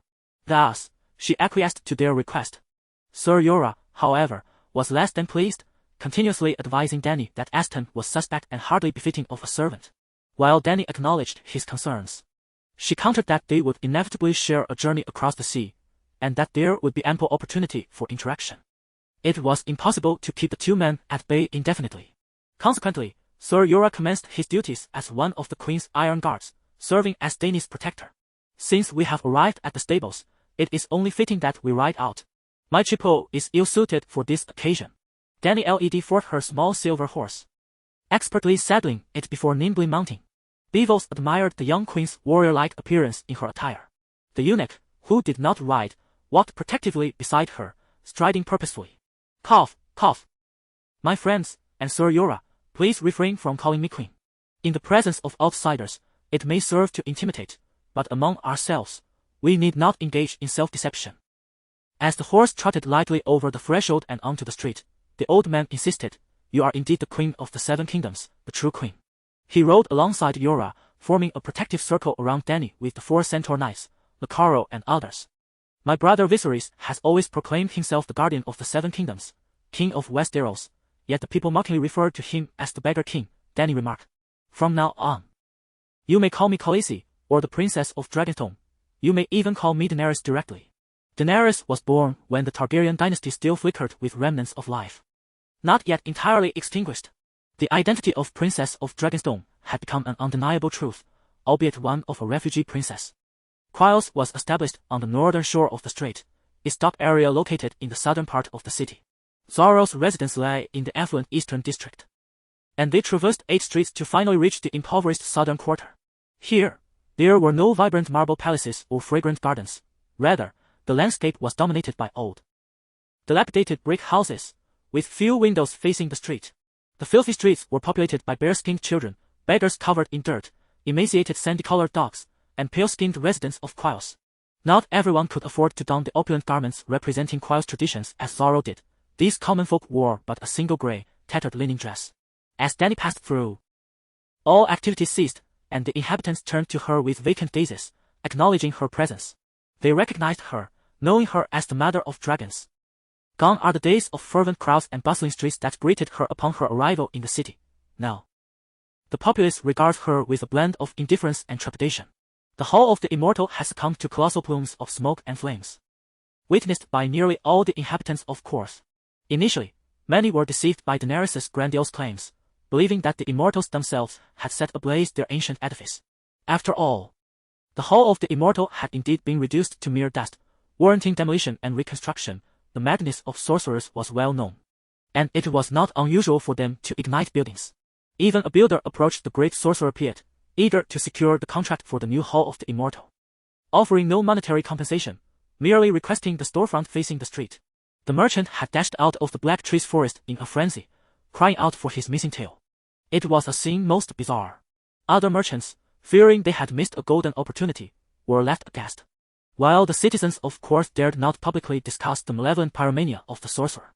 Whispers began to circulate. Could it be that the Mother of Dragons had spoken falsely? Overnight, the people of Korth recalled the peril of dragons, and the once crowded gatherings dissipated, leaving Daenerys' estate desolate. Yet, she remained unfazed. Her impending departure rendered the citizens' opinions of her inconsequential. As she traversed the impoverished districts of Korth and entered the docks, the streets began to swell with a dense throng carriages. Later, caravans of camels, merchants and sailors of diverse origins, and street vendors hawking their wares. The fragrant powders of affluent merchants mingled with the aromas of roasted meats, leather, excrement, sweat, and the briny scent of fish, coalescing into an overwhelming, pungent melange. This odd fragrance, interspersed with the clamor of shouting vendors and the bracing sea breeze, imbued the atmosphere with a vibrant sense of existence. Daenerys found herself developing a fondness for Korth. She realized she should not have remained confined within the garden palace of Zorro, nearly missing the true splendor of this hub of eastern and western trade. "Make way for the Mother of Dragons," bellowed the brawny beaver, shooing away a mule that obstructed their path. "I smell poison in the water," cried the horsewoman Kiki to Daenerys. The Dothraki harbor a deep-seated mistrust of the sea and all that pertains to it. To them, any water that horses cannot drink is deemed unclean. "What poison?" Daenerys inquired of her companion, Argo. "Tell her, is the seawater toxic?" "It is poisonous, Khaleesi," Argo replied earnestly. "I took a few sips and nearly perished from it." Everyone had tried it. Indeed, seawater was undrinkable, and thus deemed toxic by their logic. Korth stands as one of the largest ports in the world, its streets lined with taverns, warehouses, and casinos, flanked by inexpensive brothels and temples dedicated to an array of peculiar deities. Beneath the vast canopy of the docks, a throng of traders and patrons from across the globe jostled together, mingling with thieves, ruffians, and con artists of the lowest order. Whitebeard Estate introduced to Dany, the dock area itself is a vast marketplace, bustling day and night.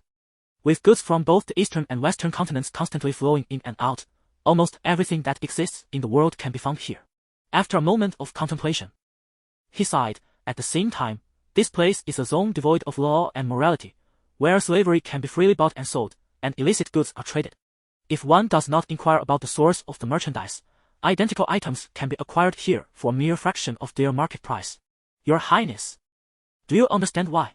A few thoughts flickered through Dany's mind, and she exclaimed in astonishment, "Are pirates and brigands brazenly fencing their stolen goods here?" A glimmer of appreciation passed through Whitebeard's melancholic blue eyes. This is the capital of world trade, and also a den of iniquity. Mother of dragons, mother of dragons. Dany turned her head to see a gaunt man wearing a hat crafted from white linen, hopping towards her and waving, calling out from behind Yora. The middle-aged man had skin that was dark and shiny, with a thin, emaciated frame. His large pupils and whites of his eyes stood out strikingly against his dark complexion. Mother of dragons, I have dragon eggs, I have dragon eggs, will you buy? He shouted in a Valyrian accent. Upon hearing dragon eggs, Dany instinctively halted her silver steed, gesturing for Yora to allow the merchant to approach. Are you certain you are not deceiving me? She inquired. How could I dare deceive the mother of dragons?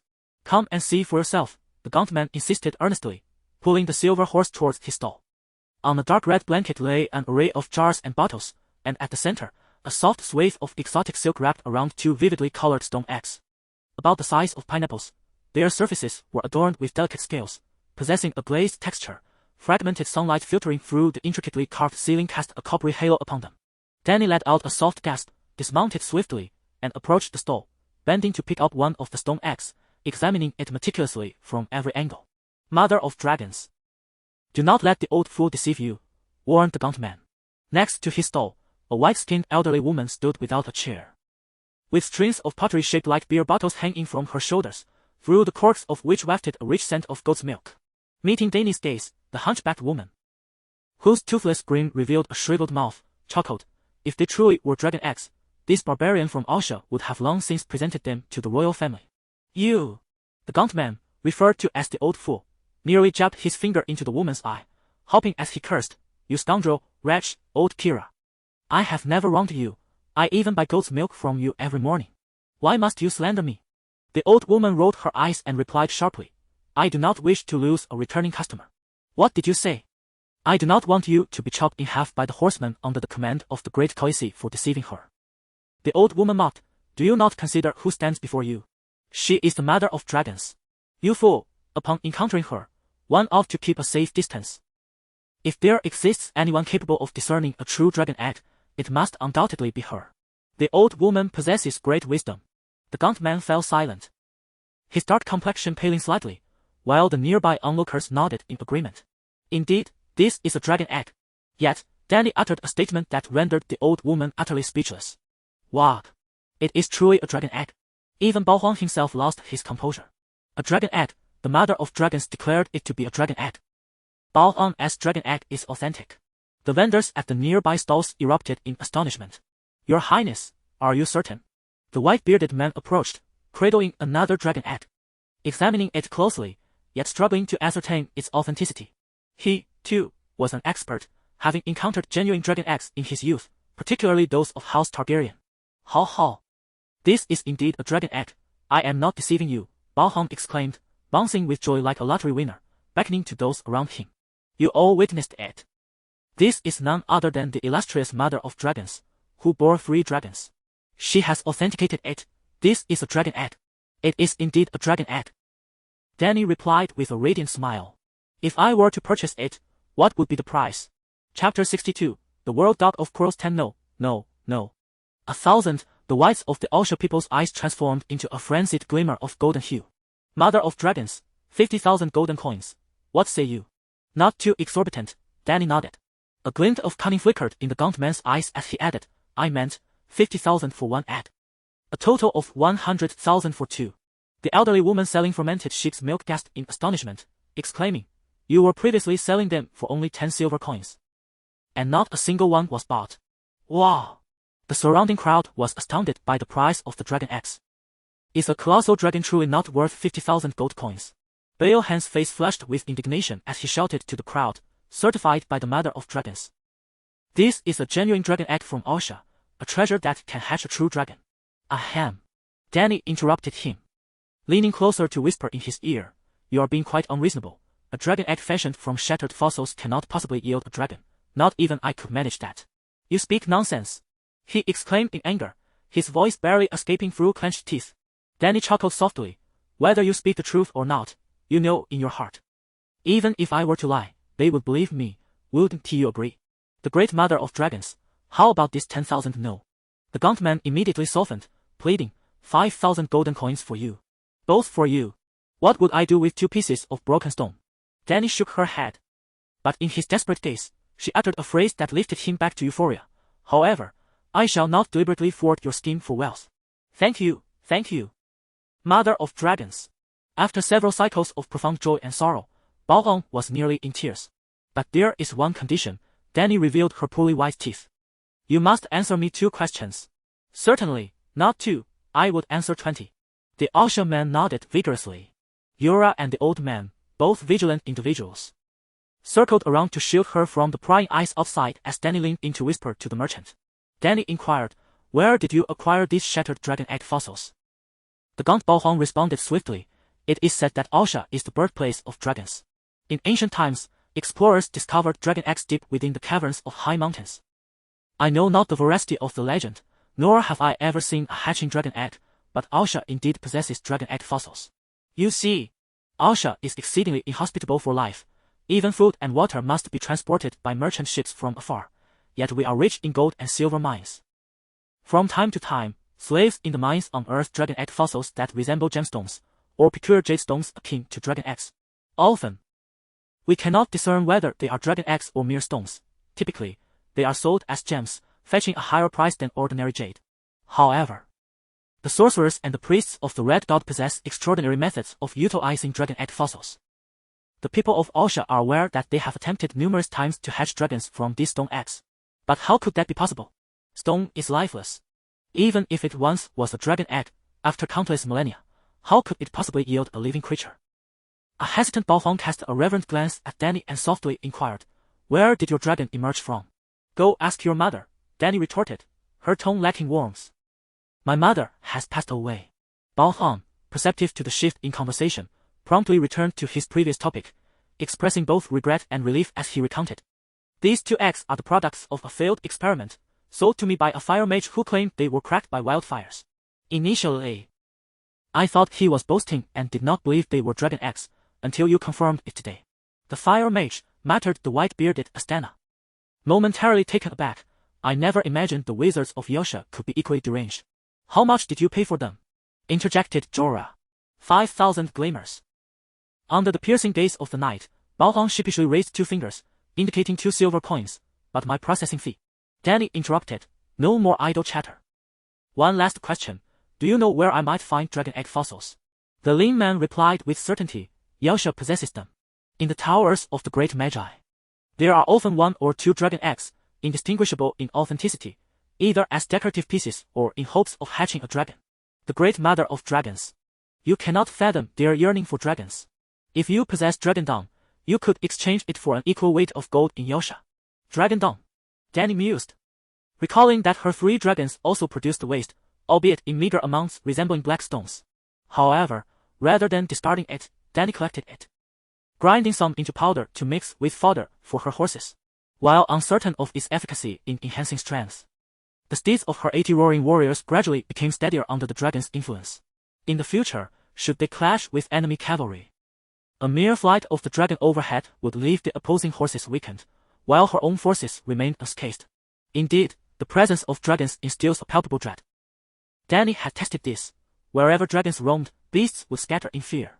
Not to mention the dire wolves, which could also be deemed legendary beasts. Robb Stark would always send them to disrupt enemy cavalry formations during battles.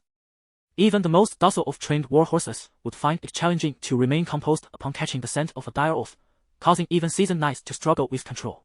Sell me a dose of your stone adhesive potion, Dany requested. Balhong, surprised, replied, you too. What? Dany shot him a sidelong glance, her tone rising. Understood, understood. I comprehend. Bao Huang exclaimed joyfully, as if having found a kindred spirit in a distant land. He winked at Danny and, grinning, retrieved a fist-sized glass vial from behind his stall, tearing off a piece of parchment to hastily jot down a list. Here is the potion, the formula, and methods to mask color discrepancies. Everything you need is right here. He handed the vial and paper to Danny, grinning. All is guaranteed to be learned. Fair to young and old alike. How much? Danny inquired. 10 silver coins. Bao Huang rubbed his hands together. You certainly have the audacity to ask that, Jorah scoffed. My potion was also procured from a Yasha wizard, Bao Huang defended himself. Danny unfastened 2 silver medals from her belt and placed them into his hands. Was this sufficient? The medals were as large as Danny's palm and quite substantial, whereas ordinary silver coins were merely the size of a 1 yuan coin. Bao Huang beamed with delight, caressing the medals, and repeatedly exclaimed, "This is enough, truly enough." As they parted the throng of merchants and travelers, Danny and her companions continued onward. After their departure, even more people gathered around Balhan's stall, clamoring to view the dragon eggs. Upon exiting the commercial district, Danny arrived at the seaside embankment. The coastline, constructed from dark gray rocks, extended like outstretched fingers from a palm, leading to several long stone piers. These piers reached into the bay for a mile or two, filled with various types of vessels. The central pier, resembling a middle finger, boasted the most advantageous position, perfectly sheltered from the fierce winds and waves of the narrow sea. And it was closest to the commercial and warehouse districts. It was exclusively reserved for the 13 magnates. Danny even spotted Zhao, whose opulent ox cart was stationed beneath a splendid ship with the name Crimson Kiss painted in white letters on its side. 2 gangplanks were constructed alongside the hull of the Crimson Kiss, connecting it to the stone dock. 1 gangplank was used to unload cargo, as sailors, bare-chested, carried box after box of saffron, frankincense, and pepper exotic spices from the east down from the ship and onto the waiting carts. The other gangplank facilitated the loading of goods onto the ship, as barrels of wine, bundles of sorrel leaves, and bales of zebra hides were unloaded from the carts and transported into the now empty cargo hold. Perhaps they would set sail tonight with the tide. Such efficiency was indeed remarkable, but did the ships not require maintenance? What of the sailors, who had just returned to quarters and were immediately tasked with loading cargo for departure? Would they not tire? Danny pondered. Yura considered this and replied, perhaps they will switch out the crew. As for the ships, they require maintenance only once every 6 months, and the Jade Sea is calmer, making the journey shorter. Zhao on his ox cart also noticed Danny and her entourage, yet neither party seemed inclined to engage in conversation. Zhao turned back to direct the workers, while Danny pressed on along the coast, adjacent to the exclusive dock of the 13 magnates, at what could be termed the ring finger position. There lay a long stone pier belonging to the Spice Guild. Danny could almost surmise that the index finger on the opposite side was reserved for the Barrow Brotherhood. The 3 major merchant guilds of Queers occupied the prime docking areas. The Spice Guild's pier was bustling with activity, as crowds gathered around a rowing vessel named Sunshine, loudly calling out and raising their hands to bid on slaves. It is well known that purchasing slaves is more economical when done right by the ship, Yura explained to Danny. From the slave bay? Danny inquired with a frown. Yura, standing in his saddle, scrutinized the flag fluttering from the main mast of the Sunshine, uncertainly stating, "It should have come from Astapor. Look at the harpy on the flag. She clutches a heavy chain, with an unfastened pair of shackles dangling from either end. That is the emblem of Astapor. Are they selling the Unsullied?" Danny stood on tiptoe to see, but all she could observe were naked men and women, lacking the distinctive spike helmets of the Unsullied. The Unsullied, that elite class of slaves, would not be transported here for sale, Yura remarked, shaking his head. "Oh. And there are the horse lords." Daenerys observed a group of young men with bronze-hued skin, almond-shaped eyes, and long braids typical features of the Dothraki. They appeared quite youthful, barely in their teenage years, certainly not exceeding 20. The Unsullied are trained from a tender age, while adult horse lords are generally dispatched to Meereen as gladiators. How, then, had they arrived here? Yura too was perplexed. "My lord, you and Ego go over and procure them," Daenerys instructed, bringing her mount to a halt at the dock's entrance. Yura and Ego swiftly dismounted and navigated through the crowd. Approximately a quarter of an hour later, the two returned, leading a long line of half-grown horse lords.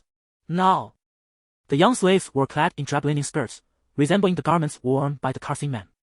Their previous state of nudity had primarily facilitated the examination of their bodies by potential buyers. Roughly 20 of them wore bronze slave collars. Their faces lacked the defiance characteristic of their people, their eyes flickering with fear, too intimidated to meet the gaze of Daenerys perched upon her steed. They had been trained by the Astapori. Daenerys sighed inwardly. Chapter 63. The soul of the drooling Huashio. Which Khalasar do they come from? Dany inquired. The Khalasar of Ogo Kaio, Argo replied casually, displaying no outrage over the tragic fate of his compatriots.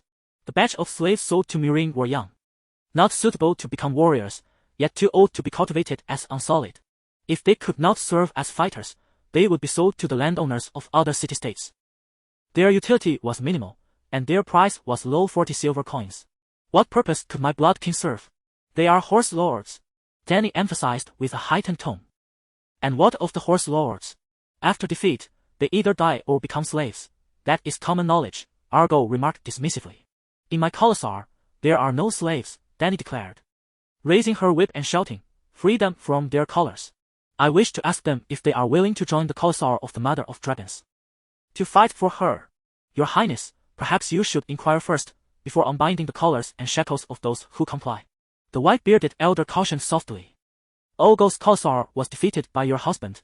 There are 20 of them, and we have only 7. If they scatter, we cannot stop them.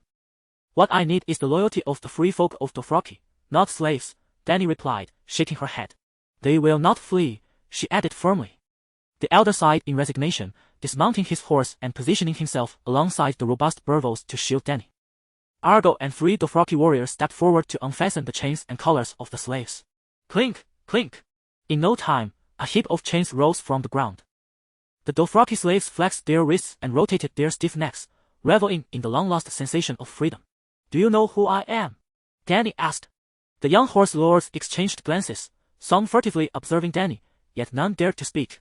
Slaves need not utter a word, nor do I require slaves. If anyone still remembers being a horse lord, step forward and answer my question, Dany commanded coldly. Kah! Khaleesi, a youth hesitated to respond. Instantly, a chorus of voices followed. You are Khaleesi, the Khaleesi of Drogo. I have seen you, Khaleesi. None referred to her as the Mother of Dragons. They likely remained unaware of her draconic lineage. Are you willing to join my Khalasar? She inquired again. Yes, one voice asserted. Only to be met with a barrage of dissent. Women cannot lead a Khalasar. With Drogo dead, you should go to Vis Dothrak and become a Dash Queen. Hearing their words, Dany smiled with delight. Excellent. You are finally regaining some of that Dothraki defiance. Argo, upon our return, disperse them. Select 2 from each group of 10 and replace them with 2 newcomers. We can form a couple of new groups of 10, she commanded. Very well. Argo nodded in agreement, seemingly indifferent to the opinions of the recently freed Dothraki. They have not pledged their loyalty to you. Astain queried with confusion as they made their way to the next dock. Dany chuckled softly, explaining that she was not at all concerned whether they pledged their allegiance to her immediately. Her prior actions were merely intended to provoke them, to hasten their emancipation from the shackles of servitude that bound their hearts. The horse lords were undeniably savage, lacking any sense of national or ethnic identity, displaying not a shred of empathy for their fellow beings who had become slaves. Yet, it was precisely this absence that liberated them from the constraints of nationality and tribal ties. On the vast steppes, old Khalasars dissolve and new ones are formed with each passing moment. Once they recognize that her Khalasar is indeed legitimate, they will soon offer her their unwavering loyalty. Until the moment of her demise. At that time, Drogo had not incorporated the people of Ogo into his Khalasar, primarily because his own had nearly reached its limits. With 50,000 roaring warriors and over 100,000 tribesmen, it was already the largest Khalasar on the Great Grass Sea, unable to accommodate any additional population. As they traversed the 3 or 4 miles of dock, warehouses, and shipyards, they arrived at the terminus of the horseshoe-shaped harbor, where vessels from the Summer Isles, Westeros, and the 9 free trade cities were mandated to dock. The berths designated for foreign merchants were not as orderly as before. Courtesans clad in faded, sheer silk skirts flirted with sailors, while vendors hawked their wares, small goods, beverages, and food directly between the ships.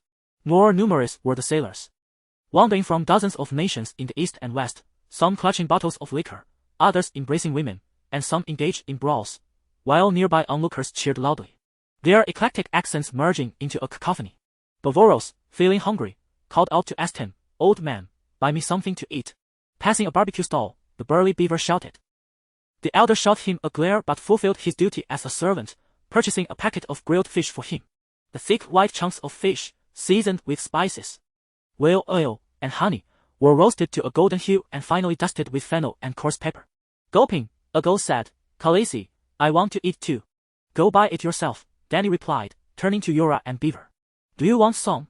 "No need," they chorused in unison, exchanging a knowing glance, as if they understood each other's sentiments. Finally, Yora explained, "It's too chaotic here, too many people. Eating could distract you, making it difficult to protect you." Dany nodded. Sharing a similar vigilance, she refrained from consuming food purchased on the streets or drinking the merchant's alcohol. The horse lords were unaccustomed to fish, so ago. With a handful of coins, procured skewers of honey-roasted rats for each horse lord. The plump rodents, roughly the size of a small bamboo rat, were roasted to a crispy exterior while remaining tender and fragrant within, causing the young horse lords to eat with grease dripping from their mouths. "Khaleesi, you have arrived." Captain Grow-Eye, who had been observing the beast fights at the gambling pit, noticed the commotion caused by Dany and her entourage. Ago was still shouting, "Make way for the mother of dragons," and he promptly recognized that his awaited guests had finally arrived. Old Sailor Pentos approached the little silver horse, raising his voice amidst the sailors' boisterous calls and the cries of animals, and shouted to Dany, "Khaleesi, 3 vessels, 1 grand ship and 2 rowboats." The grand ship, Saydurian, is docked at the end of the pier, while the rowboats, son of Summer and Mockery of Yoso, are anchored outside the flood barrier. "You and your retinue shall board the spacious grand ship. I shall escort you there." Dany nodded, allowing him to lead her horse toward the end of the dock. Suddenly, a commotion erupted by the betting pit, and Dany turned her head. A deep pit, roughly 7 or 8 meters in diameter and 2 or 3 meters deep, had been excavated, within which 2 creatures were engaged in a fierce struggle. More precisely, a creature resembling a pangolin was mercilessly attacking a half-human-sized, red-haired hunting dog. The red-haired dog appeared as helpless as a child's doll, being torn apart by the pangolin. Amidst the splatter of blood, the sailors at the fence let out satisfied gasps, while others cursed, lamenting the uselessness of the dog that had cost them their bets. "How can that pangolin be so large? It's bigger than a lion," Dany wondered aloud. "Pangolin?" Blackbeard Gorley shook his head. "That is a snake lizard. It has 8 legs. Did you not notice? It is far more ferocious than a pangolin. The largest snake lizard can be twice the size of a lion, the most fearsome creature of the lands." "The lands?" Dany raised an eyebrow, asking curiously, "Are there many snake lizards in those lands?" "Indeed, they roam in packs through the jungles. Aside from the zebra people of the north, the inhabitants of those lands fear this creature the most. In the arena, the snake lizard reigns supreme. Many animals stand no chance against them," Blackbeard remarked. "Truly, those lands are unlike Huaxia," Dany murmured softly. "What?" Blackbeard turned. "Khaleesi, what did you say? What does snake lizard meat taste like? Why do the inhabitants not consume them?" she inquired. "The size of a kitten's pangolin has been driven to the brink of extinction by the Celestial Empire, yet the larger meteor snake lizard seems to be a divine delicacy. How could it become a calamity in those lands? What audacity do they have to emulate the ancient sages of the Celestial Empire, donning grand robes and proclaiming themselves as the Golden Celestial Empire?" An elder with a white beard shook his head. "The blood of the snake lizard is poisonous. The poison of the stone lizard is extracted from the blood of the snake lizard, capable of causing muscle atrophy and nerve paralysis, rendering one as if petrified.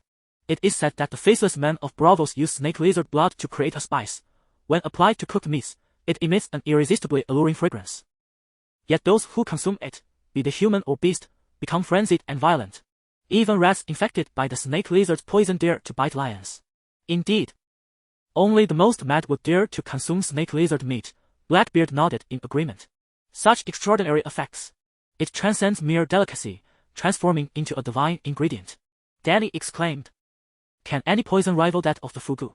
And such an enticing aroma, would that not be courting death?" Dany resolved that, under certain conditions, she would surely create a delectable dish from the snake lizard.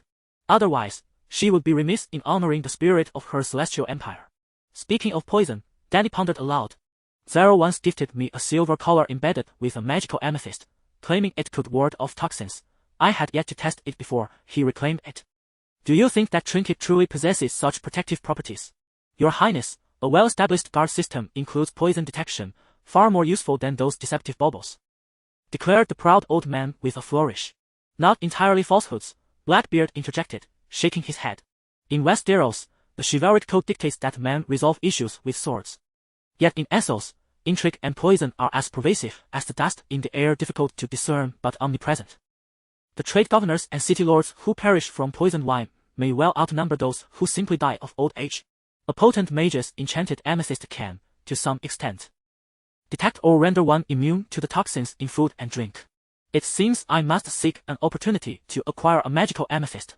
As the conversation continued, the group arrived at the end of the Greystone dock, where an astonishing ship awaited Dany. It resembled a plump dumpling, measuring over 100 meters in length and more than 40 meters in width, with 4 floors visible beneath the deck. What a magnificent vessel! This is a seafaring ship, devoid of oars, reliant solely on the winds for navigation. Blackbeard, with the pride of a parent whose child has been accepted into Tsinghua University, enthusiastically explained the ship's structure and transport capabilities to Dany. Do not underestimate your 200 cavalrymen. Even double that number could be accommodated effortlessly. And as for my ship, the Sidurian, docked alongside the levee, every rowing vessel has 200 oarsmen. Chapter 64. Visitors from the homeland. The captain's quarters aboard the Grorley were more spacious than Dany had anticipated, spanning nearly 30 square meters. She instructed the sailors to remove the tables, chairs, sofas, and various clutter, leaving only a double bed and a broad expanse of open space. My dragon will reside with me, she declared to Blackbeard. But there is insufficient room for 3 enormous iron cages. Blackbeard from Pentos inquired, perplexed. You still intend to prepare cages? She replied, surveying the cabin's surroundings. There is no need. Once we depart from quarrels, I shall remove the chains from around their necks. What if a fire breaks out? Blackbeard's expression turned grim as he hesitated. The hull of dust is made of stone, yet your dragon turned it to ash. A wooden ship and fabric sails are far more susceptible to flames. Dany frowned and sidestepped a patch of dried vomit, casually asking, have you heard of the dragon's adoration? What is the dragon's adoration? Blackbeard responded, bewildered. Behind him, Whitebeard suddenly gasped and exclaimed. There are rumors at the docks that your highness's black dragon painted a picture for a merchant from the Summer Isles, meticulously depicting his visit with you and your dragon. The merchant referred to it as the dragon's adoration. I thought he was merely drunk and boasting. Oh, I have heard of it too, Blackbeard remarked, initially taken aback. Then dismissively continued, I also heard that the black dragon sings and recites poetry for visitors. Utter nonsense. Anyone who believes that is a fool. Alas, a dragon's throat cannot produce the sounds of human speech. The poetry is indeed real, but apart from me, no one can comprehend it. That rumor is false. Dany shook her head. Both Blackbeard and Whitebeard were astonished. Her statement seemed to tacitly acknowledge the validity of the dragon's adoration rumor. It is true, many were present at the time. And I have witnessed the black dragon paint on multiple occasions, Yora said, lifting his chin with a proud expression. Dany concluded. I can command the dragon to paint and can regulate their behavior. At the very least, they won't set your ship ablaze. Very well. After more than an hour, Dany surveyed the cargo hold from the deck, finding it in disarray, overrun by rats and cockroaches, with spoiled clothing carelessly discarded, and the ship's boards encrusted with mud. Upon returning to the bridge, she stated, the crew's quarters are excessively filthy and must be cleaned regularly, otherwise disease may spread. We shall conduct a thorough cleaning before we set sail. Blackbeard nodded in agreement. Procure a supply of rye to store in the hold. I have 80 horses, she added. Is that truly necessary? Blackbeard pondered aloud, counting on his fingers as he calculated for her. A fine steed costs at most 2 golden dragons, yet it, along with its feet, occupies a considerable amount of space. If we exchange that for storing spices and gems, the profit could yield at least 30 golden dragons. Moreover, the journey by sea is long, and animals are prone to mortality. It would be wiser to sell them all in quarrels. Upon returning to Pentos, one could acquire as many fine horses as desired. If they truly went to Pentos. His argument held considerable weight, setting aside the issue of profit margins, after traversing thousands of miles of sea. Surviving with 40 out of 80 horses would indeed be a blessing from the gods. My horses are truly remarkable, unyielding in the face of dragon might, with endurance and impact that surpasses that of ordinary steeds by a factor of 2. This was the extent of Dany's explanation. Whitebeard gasped. Are you feeding your horses dragon dung? Dany looked at him in surprise. You know about it. The elder nodded, his expression a blend of intrigue and complexity. It is said that when dragons roamed the earth, the Targaryen family established a breeding ground for dragon horses on the plains south of the Blackwater River. Raised from a young age, these dragon horses are fierce, with legends of them having killed shadowcats. Only the most skilled knights can tame them. Yet each generation of the Kingsguard possesses their own dragon horse. What nonsense! Sir Yura scoffed. You southerners have likely encountered shadowcats very rarely. They are the sovereigns of the forest, with the claws of leopards, the agility of cats, the ferocity of tigers, and the strength of bears, towering over horses. Where there are such legends, there must be some foundation of truth, Whitebeard remarked calmly. Yura merely chuckled in response. Dany cast a glance at the two of them and asked the dark-haired Groar, Do you have any fruit on board for the sailors? We have lemons and oranges. Not consuming fruit at sea invites the curse of demons, Groar replied matter-of-factly. It seems that despite its primitive nature, this world has distilled a wealth of maritime survival wisdom over thousands of years of seafaring. By noon, news of the mother of dragons' arrival had spread, and merchants and captains from nearby ships gathered around the sea dragon to watch. It was only when Ago descended and shouted that the mother of dragons had not brought her dragons today and requested that they not disturb her that the onlookers dispersed. Albeit temporarily. The following morning, after Dany arrived with a grand entourage of horsemen aboard the sea dragon, dragon seekers began to flock to her for an audience. This was the final day. The ship was set to depart with the tide that evening. Yes, Dany was leaving Korth. When departing the house of Zaro, she presented him with a set of clothing, a large-sized longshan suit made of golden thread, adorned with black jade buttons. Long before Zaro had revealed his true character, Dany had prepared this gift for him when she had the tailor craft a chipole for Korth. According to the customs of Westeros, guests typically offer gifts to their hosts as a token of gratitude before taking their leave. At first, Dany had genuinely felt appreciative toward Zaro, as he constantly showered her with gifts at that time. Zaro, however, was indeed selfish. He accepted Dany's gift without emerging to bid her farewell. Instead sending a message through the steward, the great warlock Piet Pri will not allow you to depart unscathed. Dany conveyed her gratitude through the steward, though she brushed it off in her heart. Once at sea, with her dragons, she faced no formidable adversaries. At most, Piet would disguise himself as a pirate to pursue her, but his ship was made of wood, and its sails were fabric both highly flammable. Captain of the Silver Birch, the girl with almond-shaped eyes, brings you a statue of silver as thick as an arm. Would you like to let him aboard? Jogo approached Dany to report. On the seaward side of the deck stood a tall wooden chair, upon which Daenerys sat,